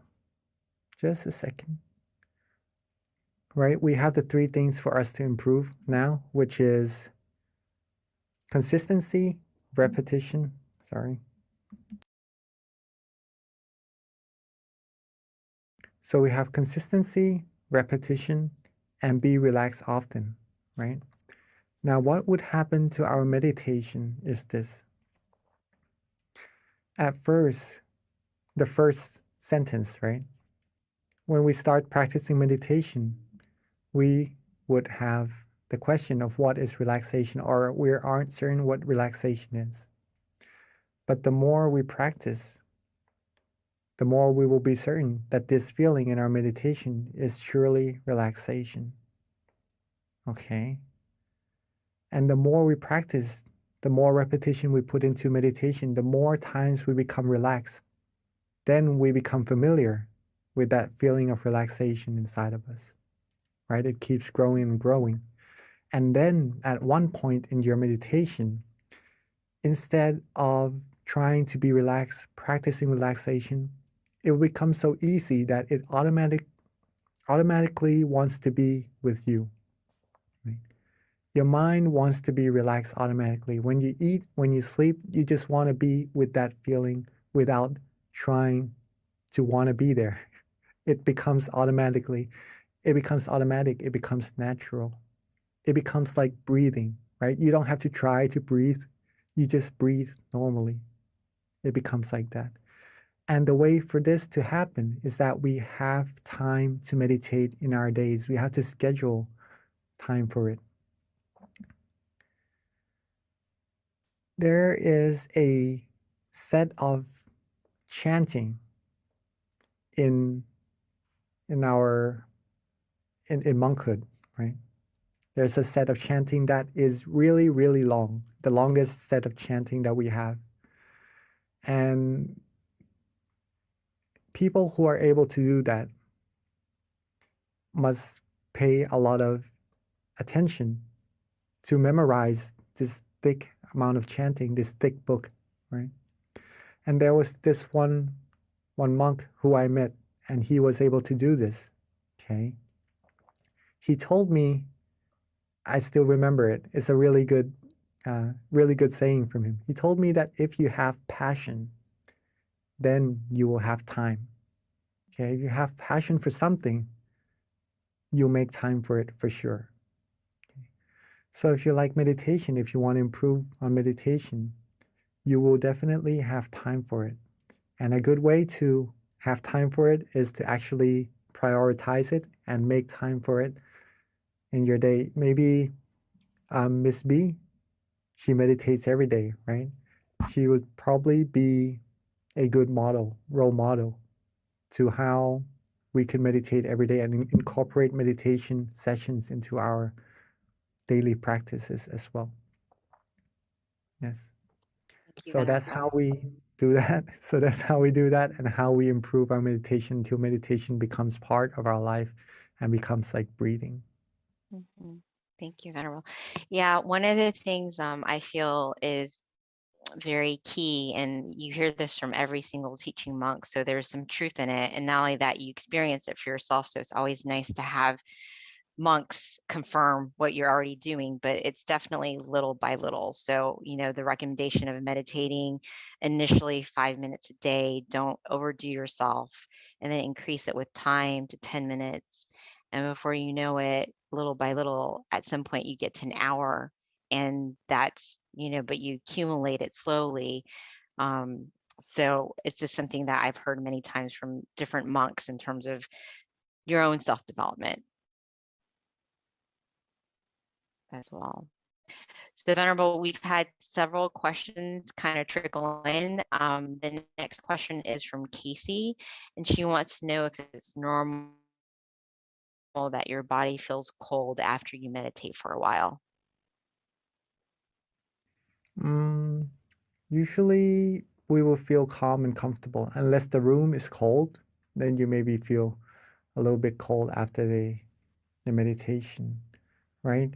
If you have come from a hot place and you meditate, and you feel cooler, right?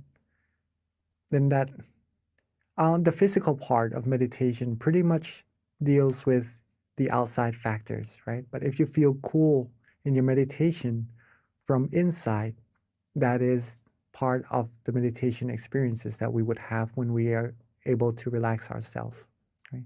So if you feel cool from the inside from meditation, that shows that you are practicing correctly already, right? It is a coolness that doesn't make you feel cold, right? It is a different kind of coolness on the outside. This type of coolness is like a warm feeling at the same time as well. You feel secure, you feel good, you feel fresh, like a good fresh air that we breathe in the morning, right? It's that type of coolness. So if you feel that, then you are practicing very well. But maybe the coolness from the outside, the physical body, it could be due to the outside factors, if that is so. Got it. So Venerable, next question is from Charlene David. And the question is it okay to meditate lying down as opposed to sitting? Yes, we can meditate actually in every position, right? It's just relaxing. But when we lie down, we usually tend to be more relaxed, right? And then we usually fall asleep after. So we do need some awareness in our meditation with our relaxation as well. That's why we sit, right? Because sitting is a good way to relax and also have awareness at the same time. If we lay down and we could be aware and relax, then you are meditating. But if you're starting to lose some relaxation, then we are, when you're starting to lose some awareness, then all we have left is just relaxation. And then that's almost like meditating, but we're not actually meditating at that moment. Just to share that with you. Relaxing must go together with being aware also for meditation experiences to happen. Okay. But just to answer your question, whether you can or not, yes, you can. You can meditate before going to bed so you can have better sleep.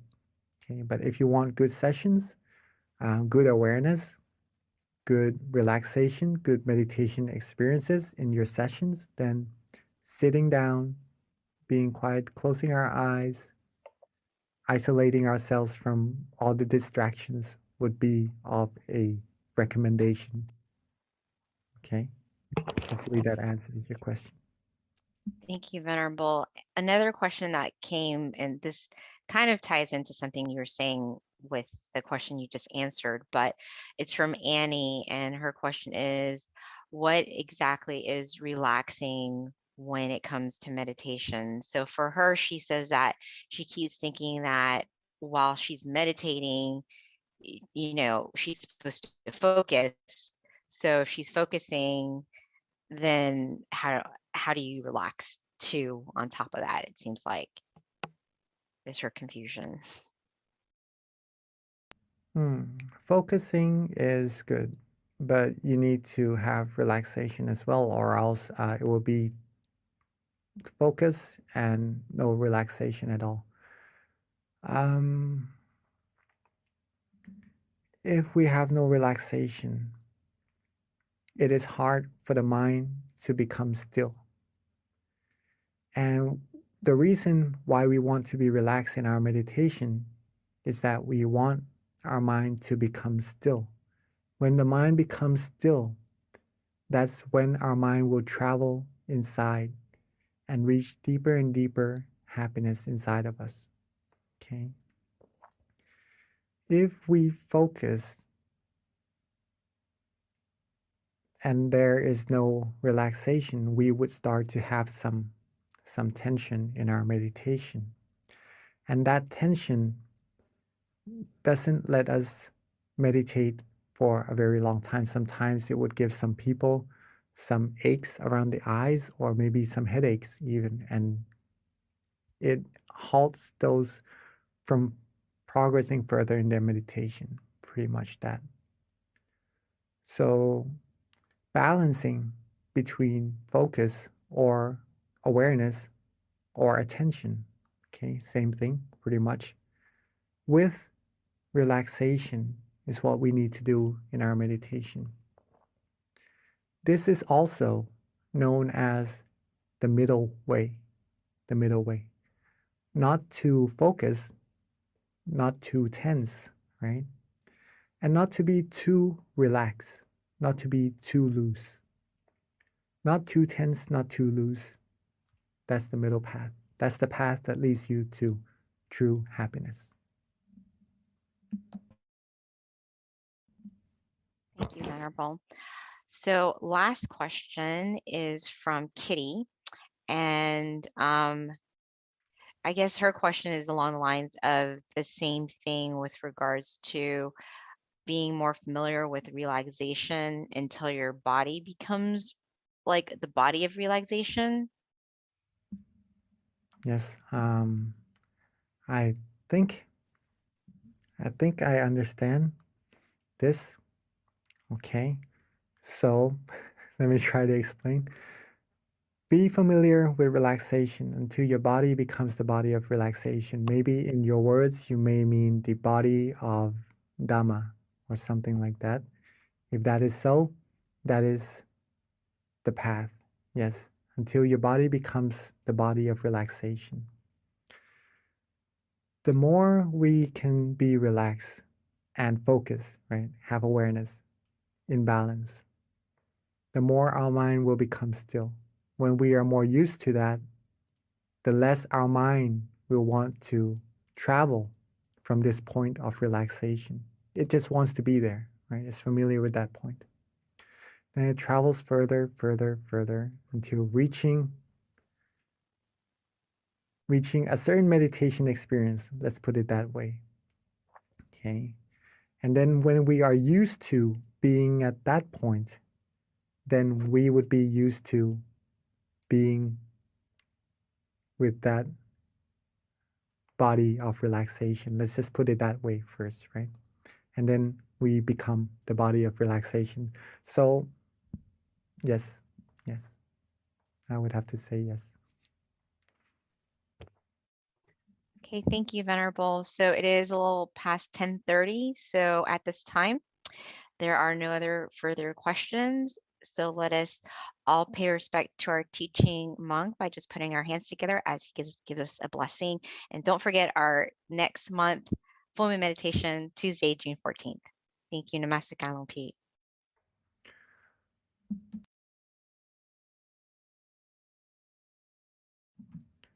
So with all our accumulated merit, our accumulated positive energy, let all these merit come together into a clean, clear crystal sphere.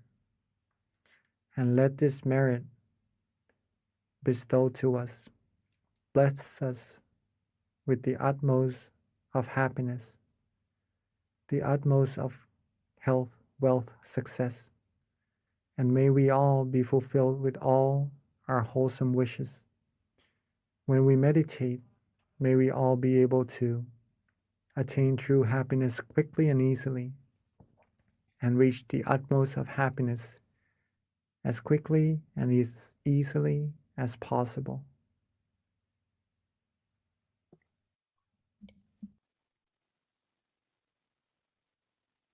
Thank you, Venerable Jackie. Thank you, everyone, for attending our May full moon meditation, and we'll see you again next month. Until then, meditate well, meditate peacefully, and meditate every day. Thank you.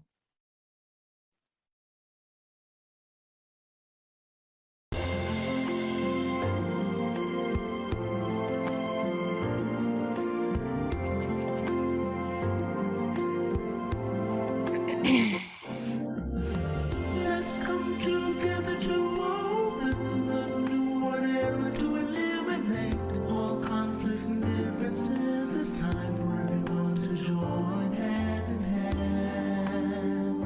At last, now the world's beyond healing. It's time to change the world.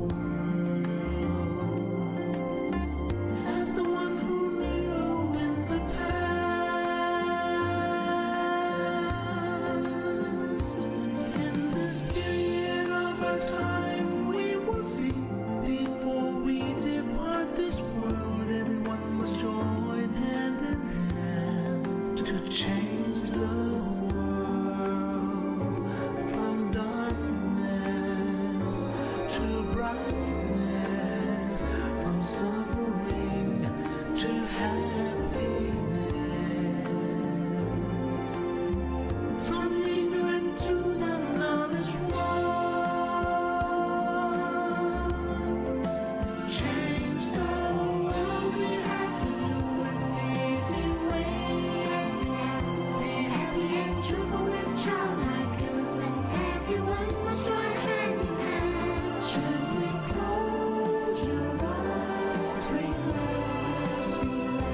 Still your mind at the center of the body and roll with it. At the same position of the one who knew from the past. Change the world from the era of darkness to the era of light. From the old era to this new era, the world will be like heaven on earth. No classes in society. Everyone will be evenly happy. We speak the same heavenly language. Become as one with smiles of love. We'll be kind, the world will change. The world will change. Let's come together to change the world. Let's come together to change the world. Let's come together to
everyone, and welcome to our June full moon meditation.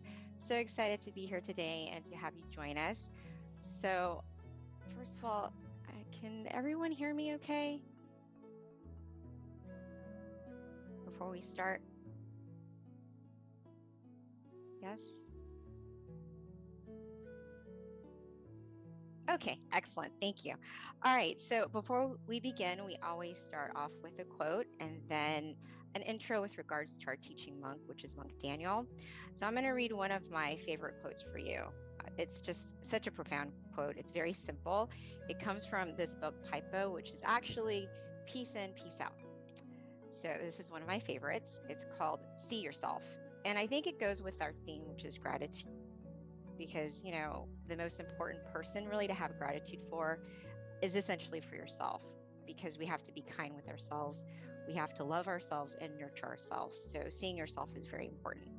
So with that, when you sit with yourself, within yourself, you'll begin to see yourself within yourself. You will start to see who you really are, and you will live a life true to yourself. And that is why meditation is really important, because this is actually quite true. And with that, let me tell you a little bit about our teaching monk today. So Monk Daniel, for those who haven't meditated with him before, he is simply amazing. One of my favorites. Actually, in all honesty, all of the monks are my favorites because we've got such amazing monks here at Tamagaya in general.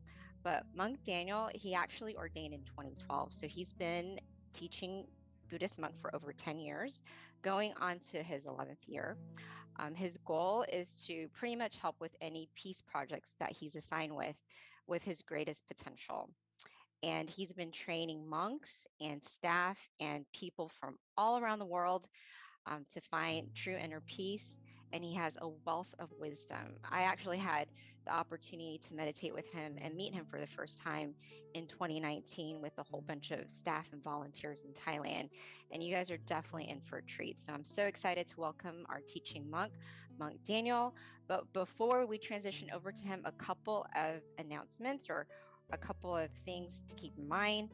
First of all, we do ask that if you can, please share with us in the chat where you are from. We have people from all around the world, so it's just nice to know what city, state, country that you're from. It's just something that we like to kind of keep up with, so if you could put that in the chat for us.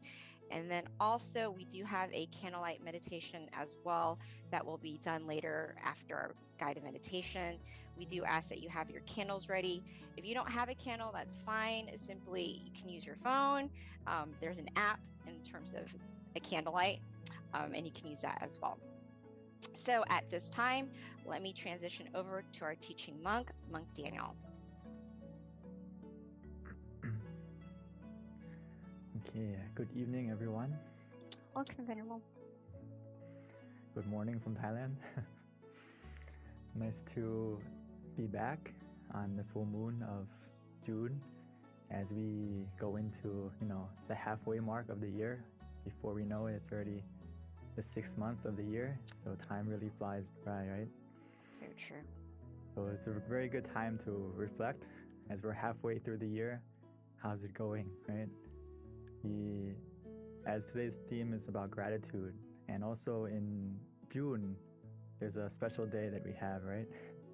In June, we have Father's Day in America, right? So not only should we have gratitude for our parents and especially our father in this month, but we should have gratitude for something very important that they gave us, our parents, our father, and we got the most important gift the moment we were born, which is life. So this is why which connects to the quote just a moment ago from our lovely moderator, from Ms. B, about having gratitude for yourself, having gratitude that you have life. This is the most precious thing we have, right? Time, and we have life. So we still have an opportunity to make things better. We still have opportunity, as my master would say, Lom Paul, is have opportunity to train your mind, to get to know yourself, understand yourself truly, and acquire this true happiness that's waiting for you within you.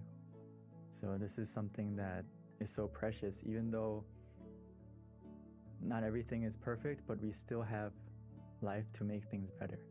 So this is something that we should be so grateful for, that even though then it's something that we practice as a homework from Lampal. It's like when you wake up in the morning, the first thing you should do is reflect and meditate for a moment and just appreciate that I have another day, I have another morning. You know, every morning we're born again, we have another chance to keep doing good and another chance to cultivate our mind, to unlock that hidden potential within you. So I'm very happy that everyone's here tonight on full moon, because we can be just like the full moon and shine. Even though we're surrounded by darkness, we can be the full moon and shine to illuminate that night, make it, you know, such a beautiful and auspicious time. We can be just like the full moon. And today I just wanted to go over some basics about meditation for those of us who are new, and also for those of us who aren't as new. But we always have to remind ourselves, because, you know, the foundation is easy, but sometimes it's so easy that we overlook it and we forget to do it. So, but first, like I said, something we should practice every morning when we wake up is our first blessing of the day is that I woke up today.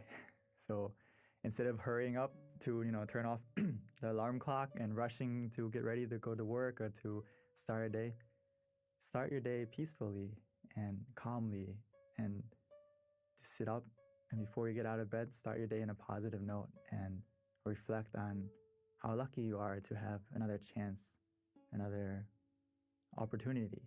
So it's the first blessing to be grateful for, right? We have another day. And why is it so grateful? Because we have another opportunity to not only go through our life and do everything, but one of the things that we should love and take into consideration is to practice our mind and to cultivate our mind to become, as the Buddha would say, it's so important. And he would say that whatever precious jewel there is in the heavenly worlds, there is nothing comparable to one who is awakened. So we have this precious jewel within us that we can attain, and it's not just a physical jewel. It's a happiness and something that's so precious that we can attain within ourselves. So every day that we have another chance to train ourselves and meditate, we can get to this precious treasure that's waiting for you inside, which is just being able to control your mind, be able to be in control and understand yourself. This is something that we need to focus more on in life, because the stillness of mind can become our miracle. We just need to look within. And a lot of times in life, we are always searching for something on the outside to help us to be our miracle, or depending on something or someone to come along to make our life better. But actually, if we practice the stillness of mind, we can become the miracle we need for ourselves and also for the people around us.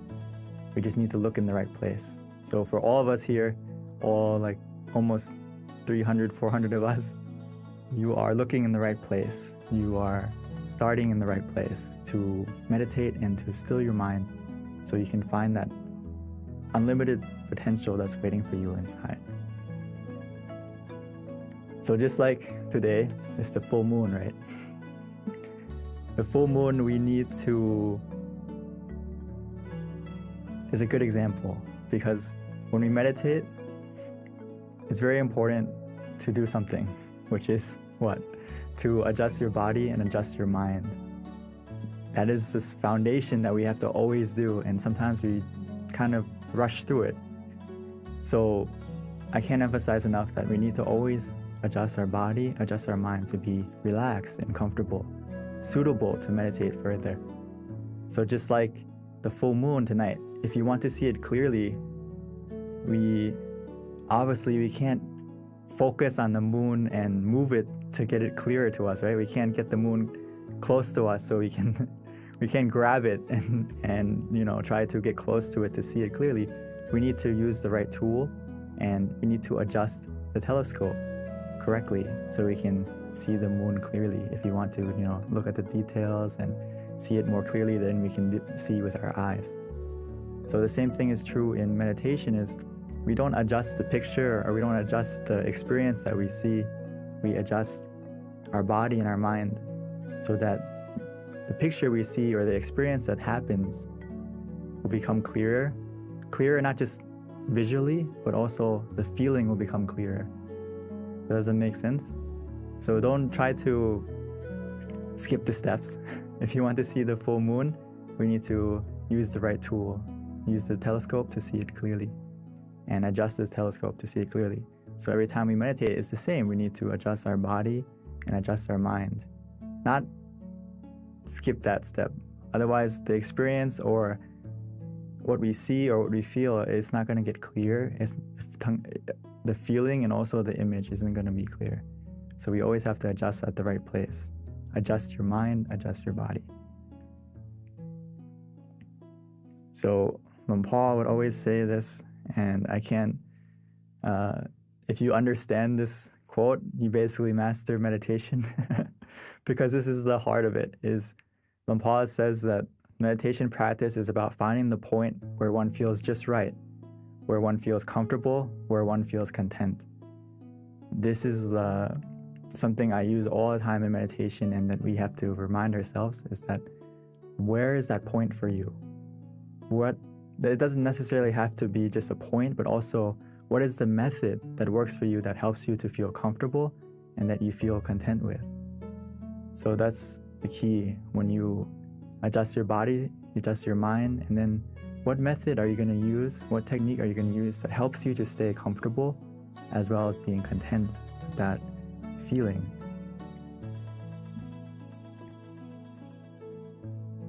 So as we find that point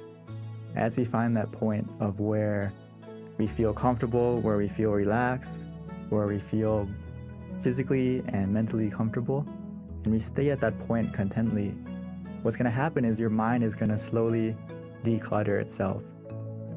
It's going to slowly delete all the clutter in your mind.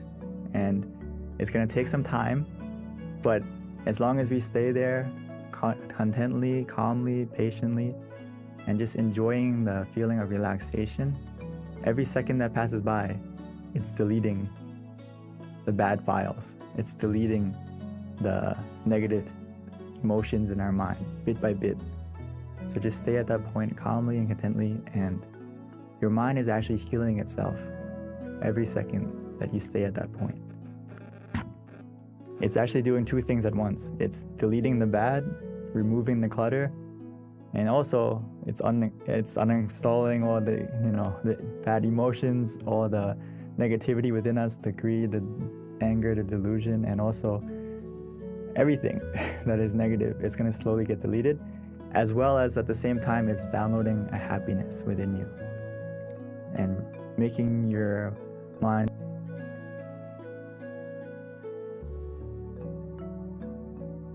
filled with happiness and peacefulness, or at the bare minimum, you're going to feel neutral. And even though you feel neutral, this process is already happening as well. As long as we stay content, stay patient, and embrace the meditation at that moment, and just trust that your mind is healing itself. As long as you feel calm, you feel comfortable, you feel relaxed. So like I said, we always need to check. We always need to check our body and our mind. What makes us ready to meditate? Always have to check every time you meditate. And how we do that is physically, we always have to make sure that we feel calm, relaxed, and comfortable. As you can see in the picture, she's sitting very nicely with the back straight, but this is the standard position. But if you don't feel comfortable in that position, it's okay. Start from what position works for you, and we can always adjust according to how you feel. And just go with your own flow, go with how you feel. If you feel relaxed, you feel comfortable, you need to adjust, feel free, because it's the foundation of making your mind calm and relaxed as well. So physically, if you're not comfortable during the meditation, you can adjust, you can move, okay? Always go back to making sure physically you're as comfortable as you can be. And your mind, how can you adjust your mind? When you go, after you adjusted your body, we also have to adjust our mind by just changing our mindset and switching modes, like we would do with our phone. If you turn on airplane mode, there's no Bluetooth, there's no connection anymore, right? You turn everything off and no one can call you, no one can contact you if you have this on. So we should kind of get the same feeling when we meditate, is put your mind on airplane mode. It's not time to think, it's not time to plan, it's not time to do anything but connect with yourself.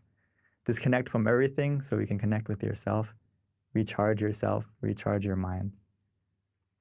And it's just about starting from that mindset. And then, of course, we need something else to help us to stay in that mindset, is why we use the visualization and the mantra to adjust the mind bit by bit. And I always love to use this example about adjusting the body because it's really important. It's really important that you don't rush to start your meditation. You know, when I say let's start to meditate, it doesn't mean you need to start as a sprint to get to the peacefulness. You need to see what works for you, what position works for you, what method works for you at this moment. So the crab and the shrimp, they have their own specialty. You know, the crab runs side to side, the shrimp goes backwards. So it needs to adjust itself in the right position so it can go in the right direction. Our meditation's the same. When you adjust your body, adjust your mind, it's about looking at yourself, reflecting on yourself, what method, what technique, what position works for you that helps you to feel comfortable this session. It's not always the same. It's not always a fixed 1 + 1. It's sometimes you have to find the position that works today. And it's not always the same. And the method is the same. Sometimes we use the mantra, sometimes we use visualization.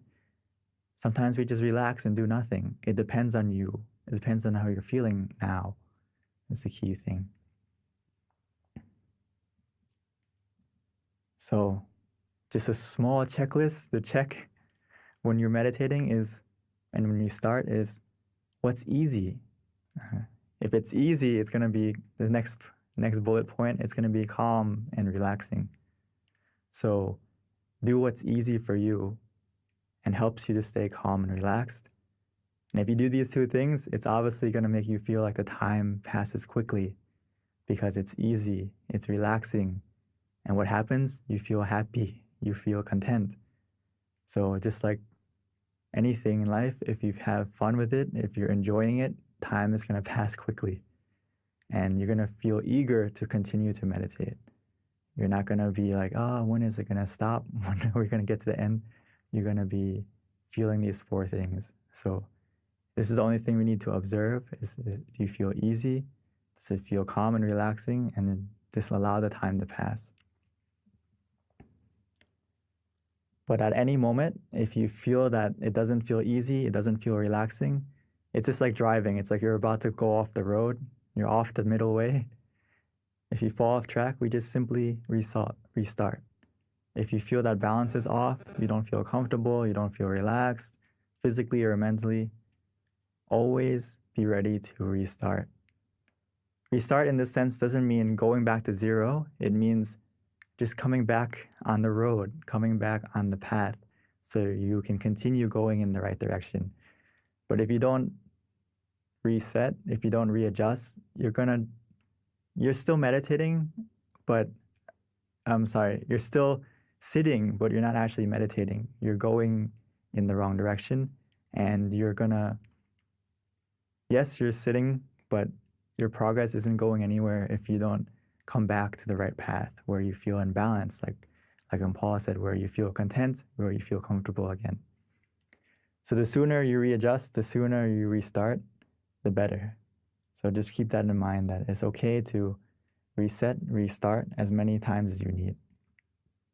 And before we start the meditation in just a moment, just remind yourself to take it easy, take it slow, and to feel that balance between being conscious, and also to have comfort. These two things are all we need after you adjust the body, adjust the mind. All we need to do now is to find that balance. Feel that balance for yourself where you feel conscious of your comfort. Does that make sense? Meaning that you are able to, if you feel and are aware that you're comfortable right now, and that feeling is still with you, that means you have both, right? You have you're conscious and you're also comfortable. So just do that and stay with that comfort feeling, stay with the feeling of relaxation, and just observe it neutrally. See where it takes you. The only time you need to react, readjust, or do anything is that comfort is starting to change in a negative way. It's decreasing, or you feel not as relaxed as before, then okay, that's something we have to interact and adjust by whether adjusting the body again to be comfortable, or mentally, maybe we need to use the mantra again or use the visualization again to help you to get back on track. So hopefully we got some sort of picture of how to meditate. And now I would like to invite us to practice meditation together, and we can put it into practice and have some time to cultivate our mind as we can become the full moon we need tonight, find our brightness within us. So I would like to invite everyone to prepare yourself to meditate. And if you need to adjust your body, you need to take some water or freshen up, stretch a little bit, please feel free.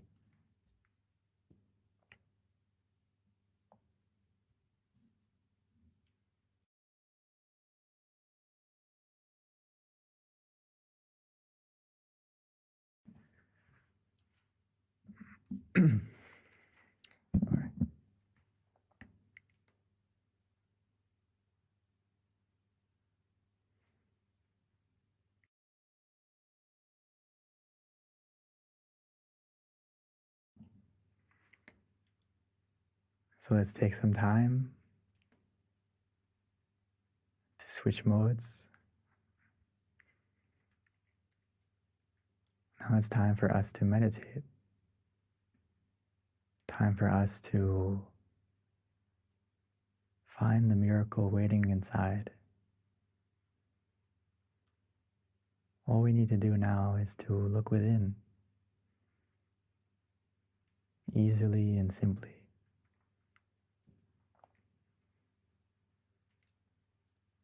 So let's take our time, take it easy. No need to rush. As we softly and gently, naturally close our eyes, the same way we would when we go to sleep.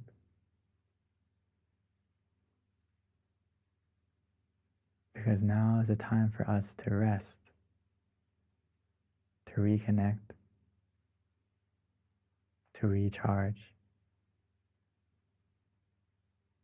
to rest our body, and to truly rest our mind.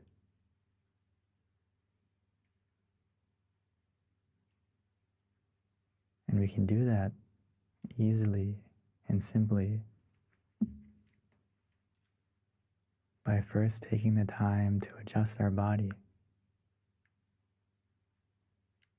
making sure that our body is completely relaxed, comfortable, by finding the position that works for you. Whether you're sitting on the floor, in a chair, wherever you may be, take a moment to check yourself. Finding that position that feels good, feels relaxing.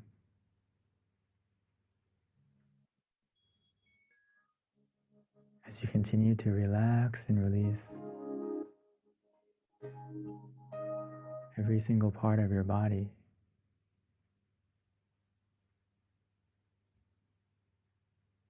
making sure that every single muscle from your eyes, your face, your shoulders, arms and hands is relaxed and released. Our back,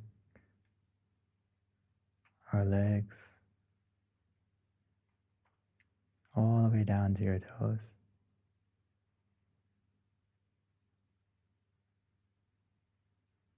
Relaxing and releasing.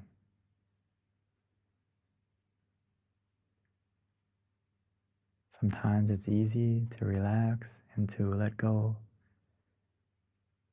by taking a deep breath, breathing in deeply, exhaling slowly, bringing your mind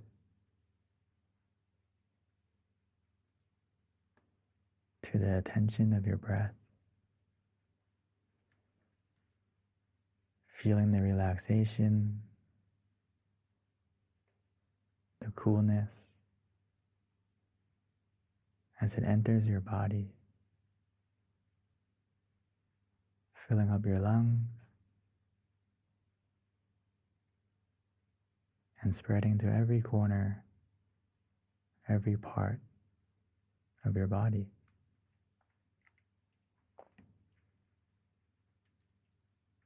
Even as we exhale,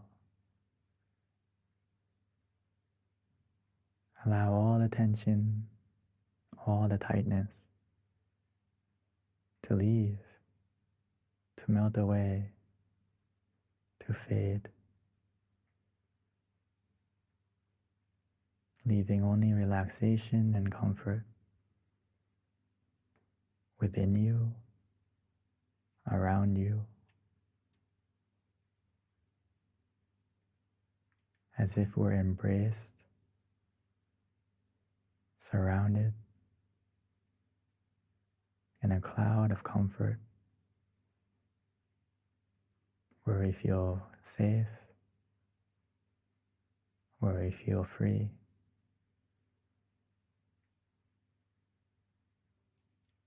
And just continue to relax, to release.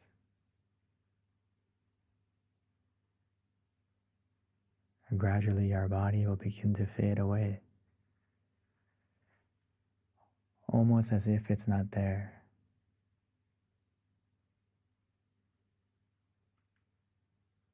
This is the power of simply relaxing where we feel comfortable physically and mentally.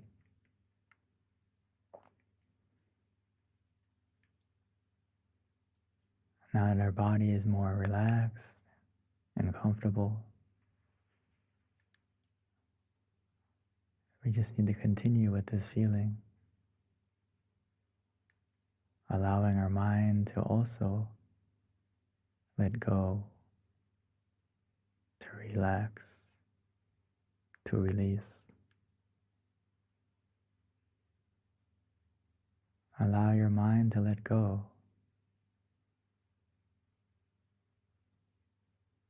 Put everything aside,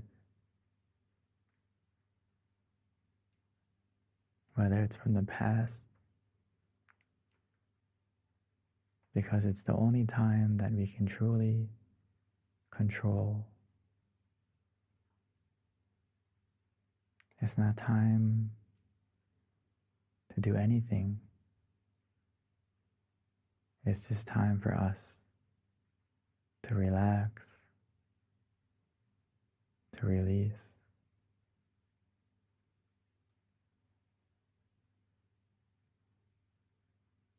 Allow your mind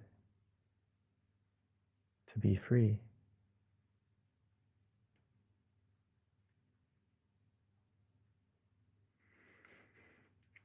To help your mind to be free and to slowly let go, to stay in the present, we can use any method that feels easy, that we are familiar with, that helps us to stay comfortable as well as conscious. But the key is to use the method that helps you to be relaxed,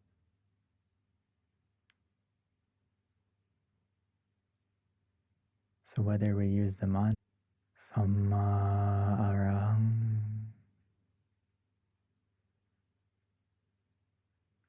Samma Arahang, Samma meaning purity, Arahang meaning freedom. So every time we repeat that mantra, allow it to resonate, allow it to help our mind to become more clear, more free from any distractions, as it helps our mind to be calm, comfortable, present.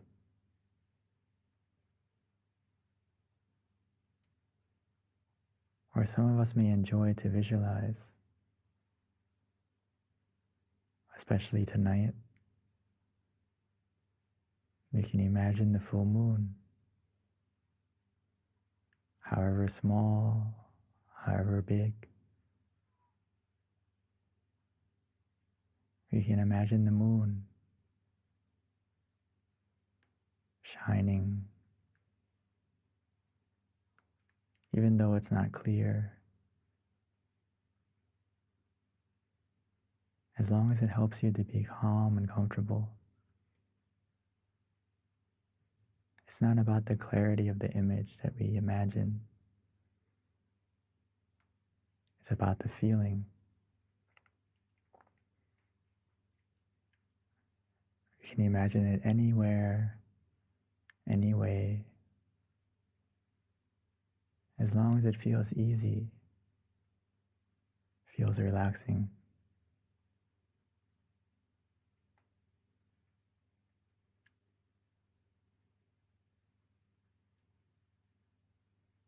Or for some of us, we feel ready to just do nothing, just to relax, allowing that relaxation to take us inside, as if the relaxation and comfort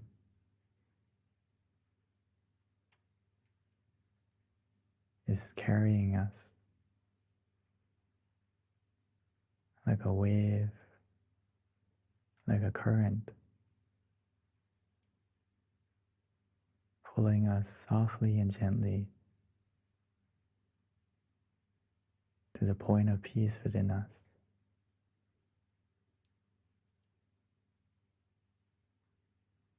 Within us, we all have a point of peace, a place of peace that our mind can go to, that our mind will go to automatically and naturally, as long as we maintain the feeling of relaxation of both body and mind. Our mind will go to the center of the body, the place of peace within us that we all have, that we can all connect to.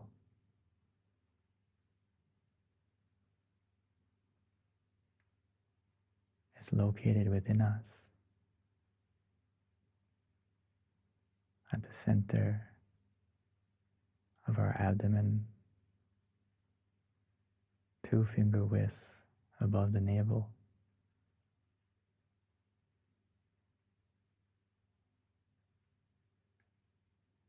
But we can connect to that point just by following the relaxation we feel.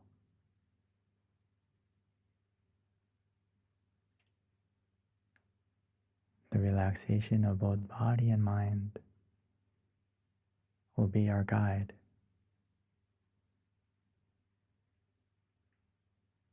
So just trust in your feeling, trust in yourself. Follow that feeling of relaxation.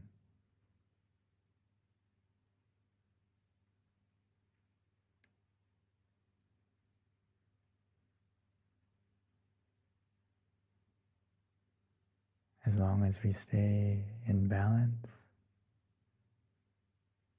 where we feel calm and content, comfortable and relaxed, our mind is becoming clearer. Our mind is becoming brighter. As bit by bit, gradually and naturally, our mind will heal itself. The negativity, the darkness of our mind, the clouds, they will begin to fade and disappear, leaving our mind full of happiness, full of brightness, full of positivity, as you'll be able to find our own full moon shining within us. It's always been there, waiting for you to look within, calmly, comfortably, relaxingly.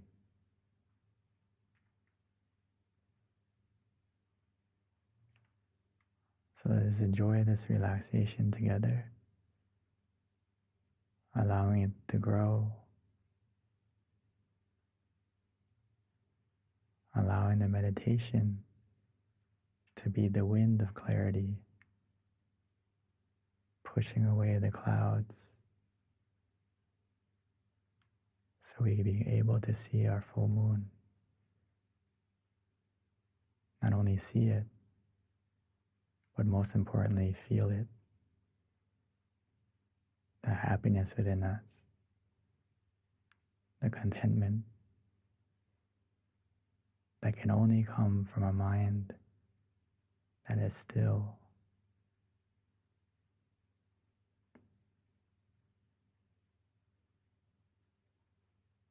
So let's enjoy the meditation together in silence.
Now that we have taken the time to illuminate our mind, to brighten our mind with relaxation, with comfort. Now that our mind is bright, clear, let's take a moment to light our candle.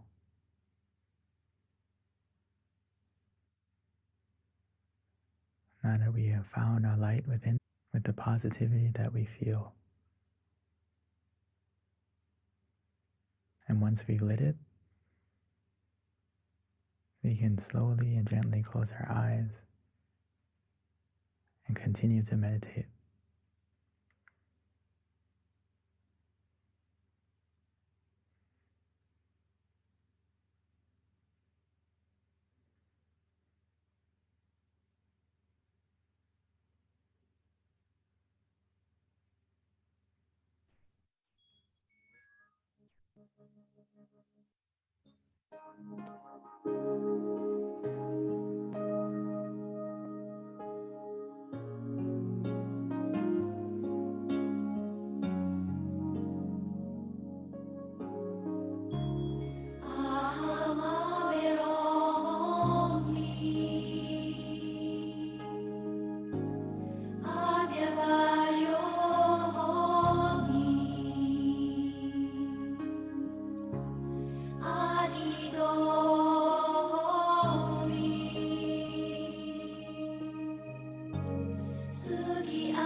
Now that our mind is more bright, now that we lit the candle on the outside as well on the inside, every moment that we feel calm, we feel relaxed, our mind becomes more pure, more positive. We have taken the time to fill our mind with the brightness of peace, of relaxation, of positivity. Every moment that our mind is still, it creates a brightness, a positivity within us.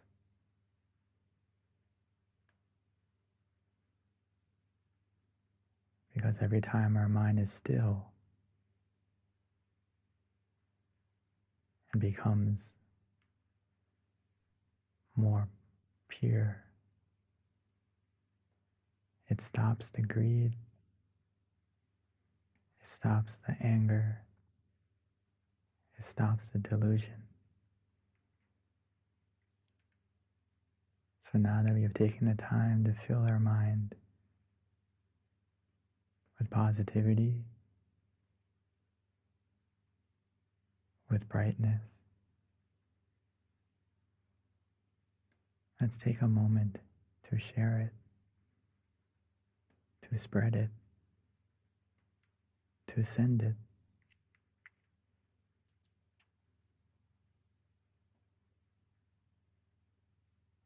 We can imagine our mind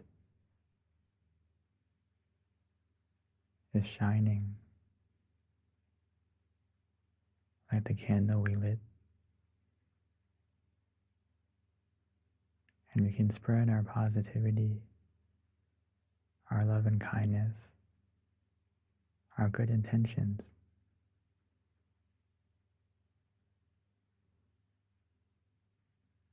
by first wishing to ourselves, wishing for yourself to be happy, to be healthy, to be free from any suffering, free from any dangers or any obstacles. May your brightness of mind be able to overcome any darkness, any obstacle. And then as we continue, we can wish the same for our family, for our loved ones. No matter the distance, no matter where they may be, the power of our mind that is still, that is illuminated by relaxation and calm. We can send our positivity, we can send this energy to anyone, to everyone.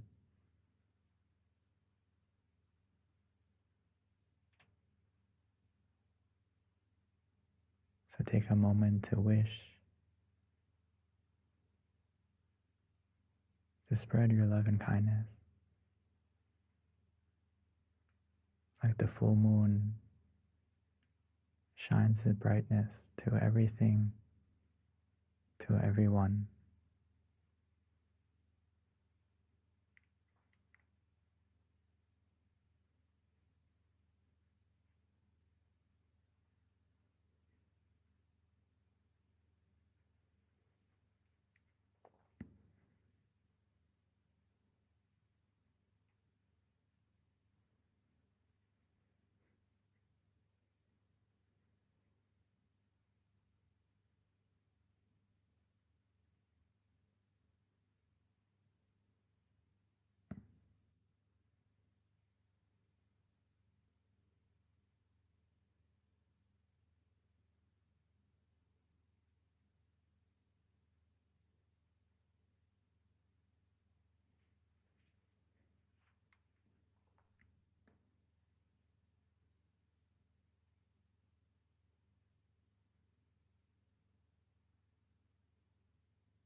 Sapphe Buddha Palapada Pajeganang Chayang Palang Arahanta Nate Shirakang Pantami Sabaso Sappaputta Nupavena Sappathamma Nupavena Sappasangha Nupavena Sathasoti Bhavantu Te.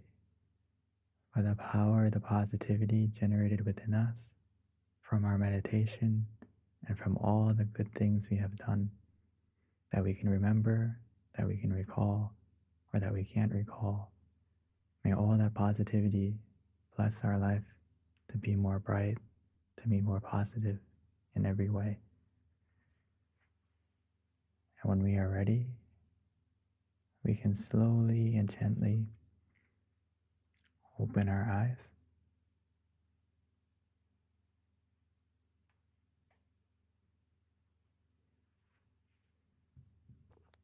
Thank you, Longpi, for an amazing meditation session yet again. I always like a lot of your analogies in terms of just the brightness within and the full moon bringing it inside. That's very just helps me envision that. So thank you, Venerable. So before we transition to Q&A, a couple of announcements. Our next full moon meditation is going to be on July 13th, which is a Wednesday of next month. So please mark that on your calendar. Again, the next full moon meditation is going to be on the 13th of next month. Please invite your friends and family to join us. Please definitely check it out online, tamagayameditation.org. This is where you can find out about our other centers, various online meditation classes that we offer, which is in person. We've got a couple of centers. Actually, all of our centers are open at this time.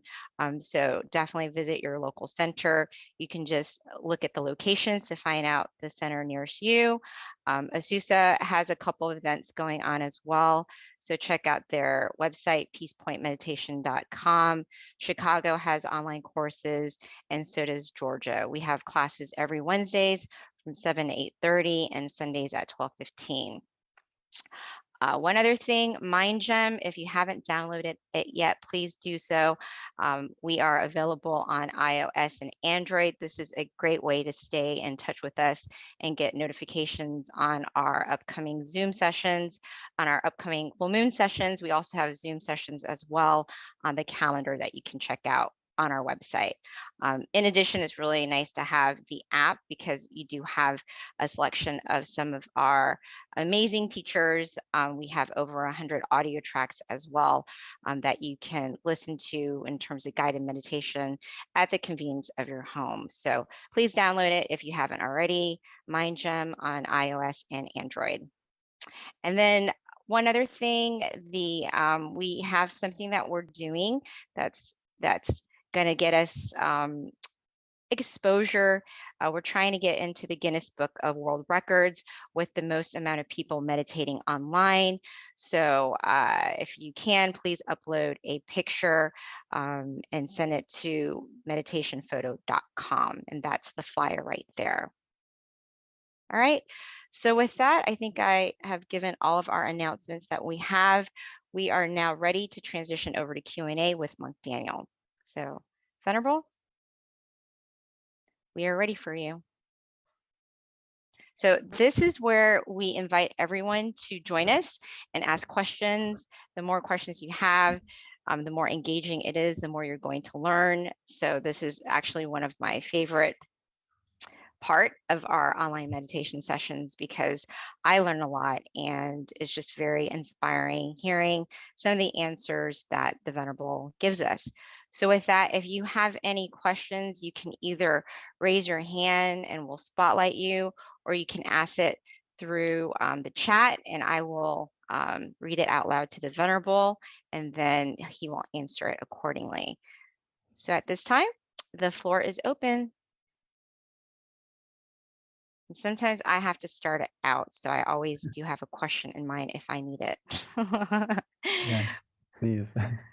Okay, here's a good one. Okay, yeah. How can I apply mindfulness to romantic relationships? And that was from John Upshaw. Okay, thank you, John. Very good question. How can I be mindful or apply mindfulness to my relationship, right? Romantic one. The most important thing is through practicing meditation, we take the time to love ourselves and take care of our mind.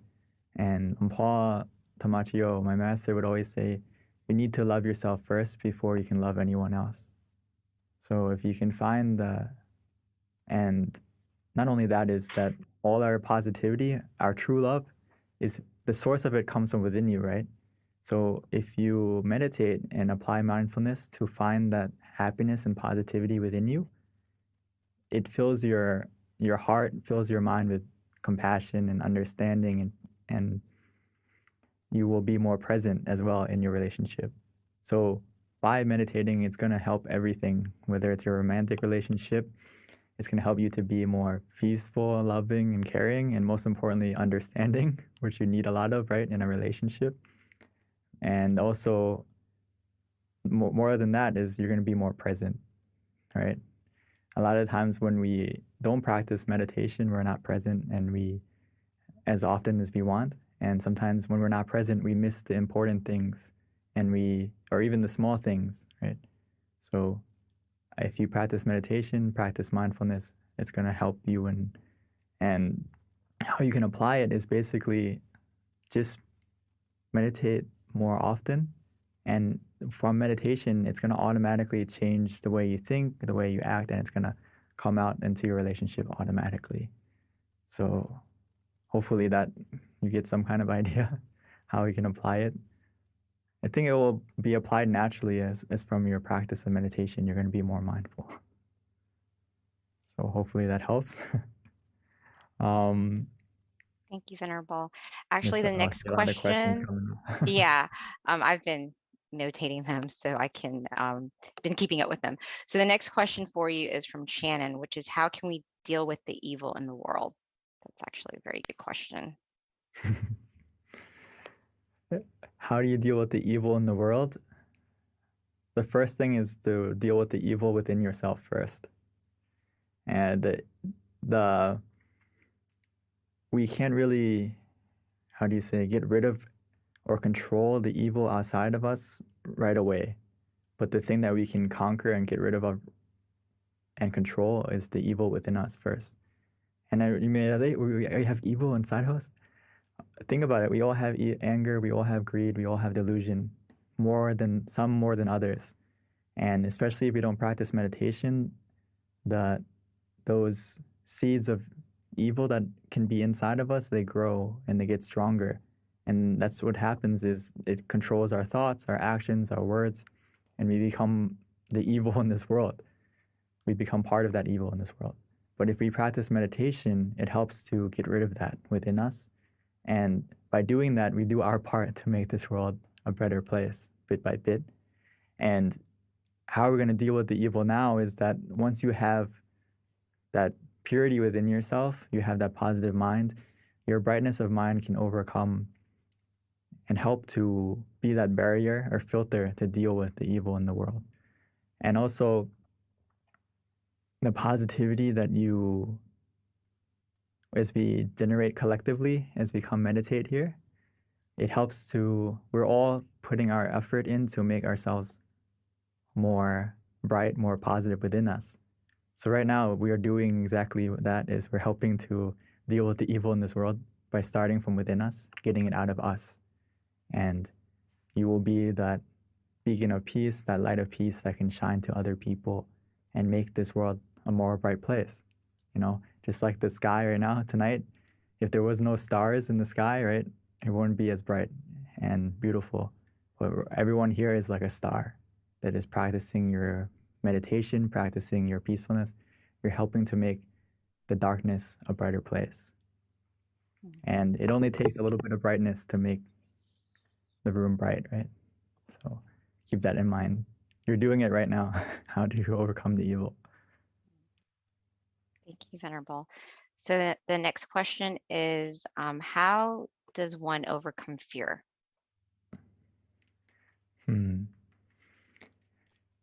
Fear, my my Luang Por and also some of my teaching monks, they would always say that if your mind is in the right place, there's nothing to fear.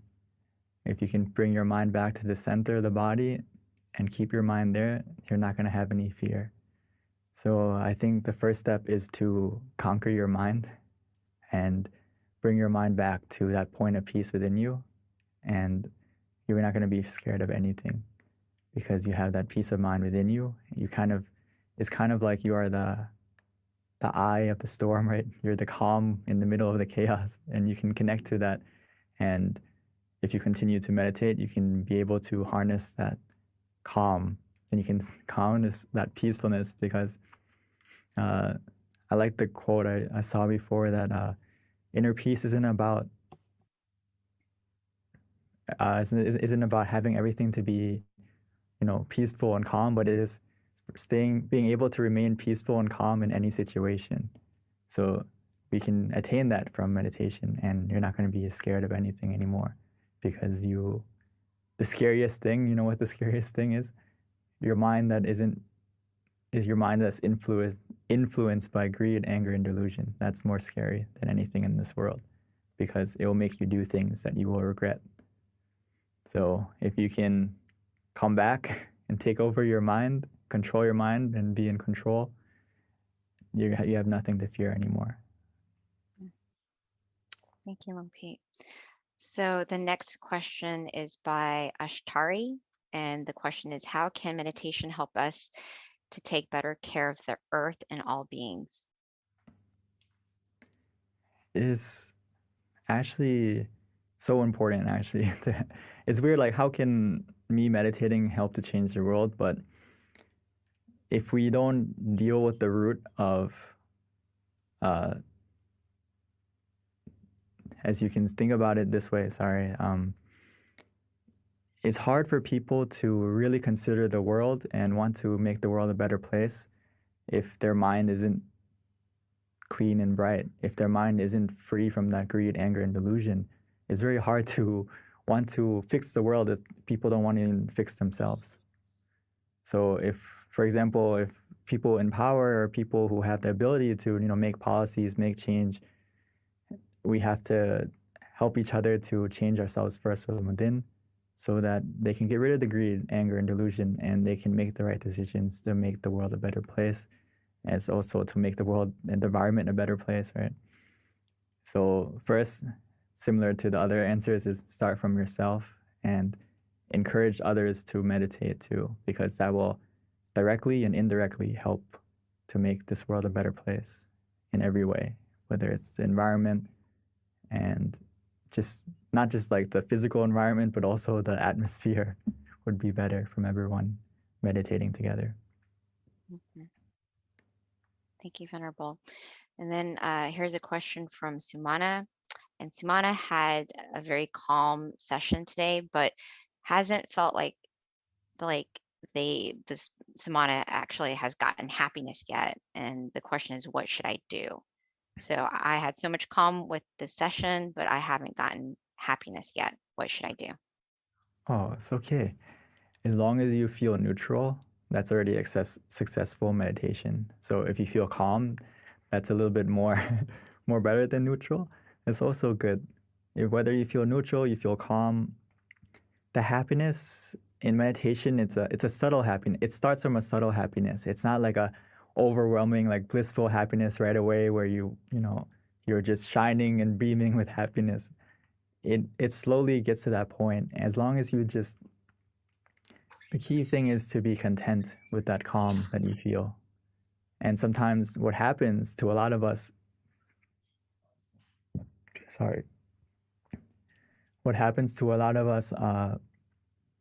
when we feel calm and we feel neutral, sometimes we have an expectation, or our mind isn't in the present, to put it simply.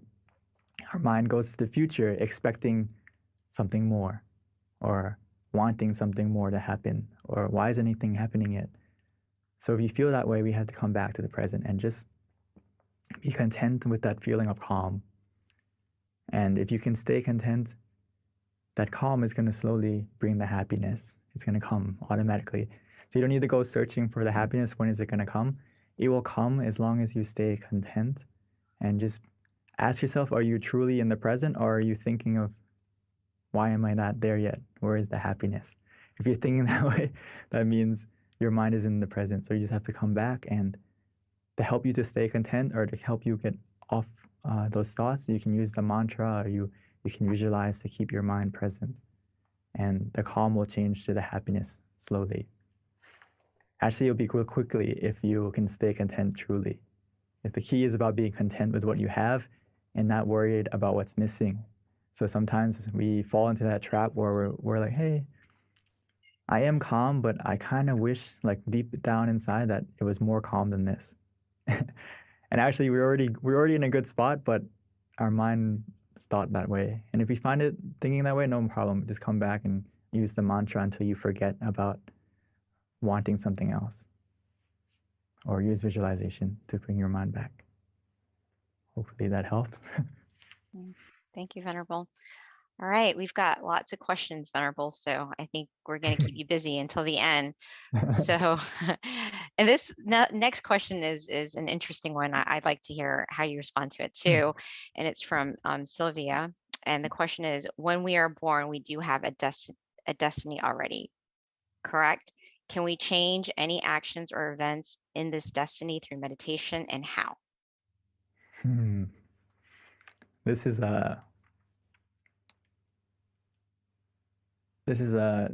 very different angles to this question, but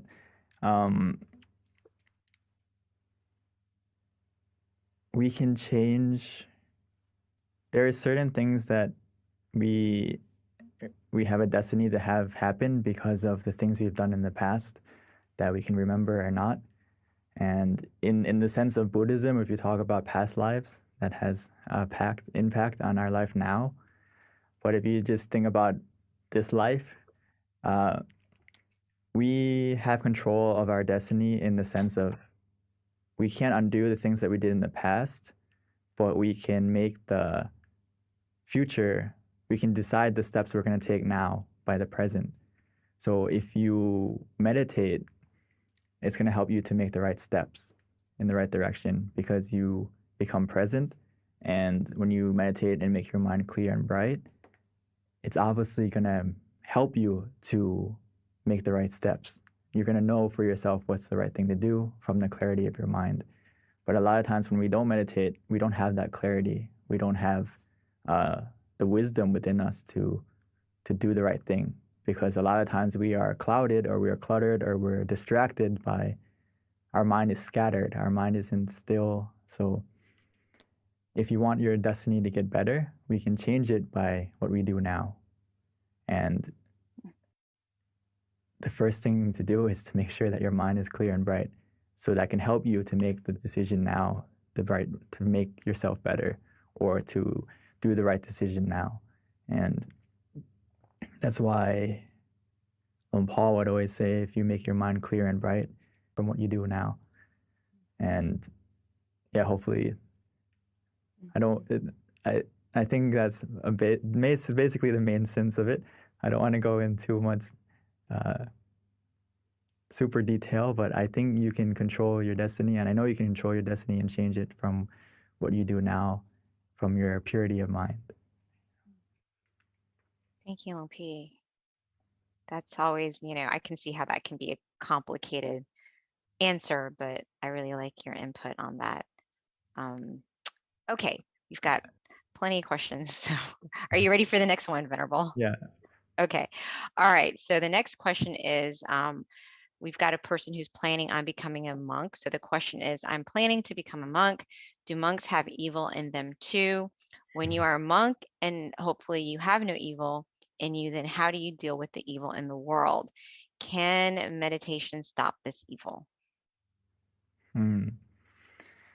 I think I kind of talked about it a second ago, is that do we have evil inside of us? I would say everyone has evil inside of us. And it's a thing that's kind of like it's buried in our mind. It's imprinted in our mind, and that's why we have to cultivate our mind and look after our mind by meditation, so we can get rid of that evil and eliminate it from your mind, which can only be done through meditation. So I like the quote from Lompa Tata. He said that being a monk or being this robe doesn't make you holy. Your actions make you holy. So, and also Lompa would say that only through meditation can you purify your mind. And it's a good thing, and I rejoice in your decision to become a monk, even for a short time or a long time or however long you are, because you have more time to meditate. You have more time to cultivate your mind, to get rid of the evil in your mind and eliminate it, which it's a ongoing battle that you have to deal with. Just like everyone in this world, we have to maintain our mind and look after our mind as deeply as we can. And as we meditate more deeply, it's gonna bit by bit uproot that evil from within you until it's gone. But as long as we haven't reached the full state of, enlightenment, as we say in Buddhism, it's always there. But we can always keep it at bay by meditating. And eventually it will go away and it won't be in control of you anymore. So yes, by meditating, you fight the evil within yourself and also help to fight the evil in this world. And there's no way you can fight the evil in this world if you haven't conquered it within yourself first. So I think you're making the right steps to become a monk so you can help in this battle, not only for yourself, but also for everyone in the world. And you can, once you get it, you can share the knowledge to meditate. So you can, what we're doing right now, everyone here is helping to fight that evil. Yeah. Venerable, that is like so powerful when, you put it that way in terms of we have to conquer ourselves first in terms of the evil. And then, that's how we can help the world. And that's why it's like, it just makes, when I've had my teachers in the past mention that we are born to meditate, and it's a little extreme, but, when you start meditating more and more, you understand why that's the case and how powerful meditation can be, and how if we really want to help the world, truly, it's through like peace of mind, because that's where all the problems is within human mind. And that's why, we've been doing this every month, because we're trying to like get that and spread that inner brightness to everyone. So, this is only a natural plug on July 14th to definitely try to invite friends and family to learn about meditation or be more committed, because, if we really care about the world and humanity, this is how we do it. I think it connects to Kunyai, our great master Anand. She would say that you have to look at yourself, whether you have enough positive energy, or in Thai we say bun, right? We have enough positive energy within us to help someone else. And a lot of times it's about helping yourself first so you can help others. And it's something that is a good thing, like to have the idea you want to help everyone, but if you haven't helped yourself first, you haven't conquered the greed and delusion in your mind first, it's very hard to go helping someone else. It's like if someone is drowning and you can't swim, or you didn't jump in to help them, now it's two people drowning. Or in that case, if you see someone drowning and you can't swim, you need to find someone that can swim to help them, or find something to throw in the water to help them that, stay afloat or something like that. So you have to know yourself and be ready to help someone first. So that's why for the person who wants to be a monk, that's great that you want to train yourself and cultivate yourself first before you can help others. So thank you, Venerable. So we do have a couple more questions. Let's get to it. The next question is from Marcelo, and the question is, do you think children get anything from meditation practices, and have you seen any success stories, or do you think that there is a threshold age where meditation is best introduced? I think this is a great question, and I wish I could pull up a picture. I didn't prepare it, but Yes, introducing meditation to children is very important because actually children, they meditate very well because their mind is very innocent, their mind is very pure, and it's not as filled with clutter. But in this day of age, it may be a little bit difficult because, there's iPad and there's all this technology that kind of bombards children with more thoughts than they should have as a kid. But in general, meditation will be very beneficial for kids at a young age, even 5, 6, 7. Maybe they can't sit as long as we can, but even those brief moments of where they can still their mind, they meditate very well. Even just for a brief moment, it matters. And the reason why I'm sitting here now is because I was introduced to meditation as a kid. And actually, a lot of people in this room, as well as one of the monks, a lot of the monks here, I've met before as a kid, and I'm here because before they introduced me to meditation, before they were a monk, they were a lay person, and they invited me when I was 7 to come and meditate. And I never thought it would lead me to here, but things happen for a reason. So I think, the sooner you introduce kids to meditation, it can really set them in a good way, especially knowing how to deal with stress and knowing how to, learn how to conquer their mind at a young age, I think is a huge tool and ability that will help them in their whole life, what they can do. Mhm. And it's so cute when you see little kids meditating and how peaceful they are. It's so adorable. I love seeing that. We actually have younger kids come meditate sometimes as well, and it's always very refreshing to see. So, Venerable, the next question is from Deb, and this is kind of a long question, but I notice since I understand what peace feels like, my body is very sensitive when I feel any bit of stress or lack of confidence. How do I quickly calm myself to get back into that state of confidence and peace?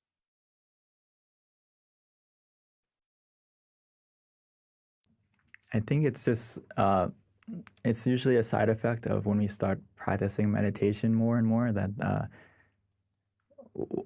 now that we're more present, we're kind of more aware of how we feel, more in tune with how we feel than before.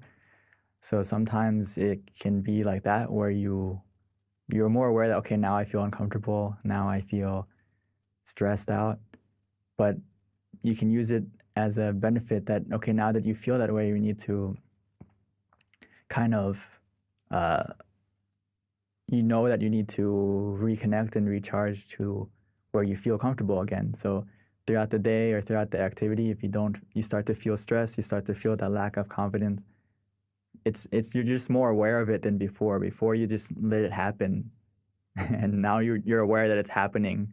So now you can put the effort in to make it change by connecting to the center again, or just taking a deep breath and using the mantra again to calm yourself down, to recenter yourself.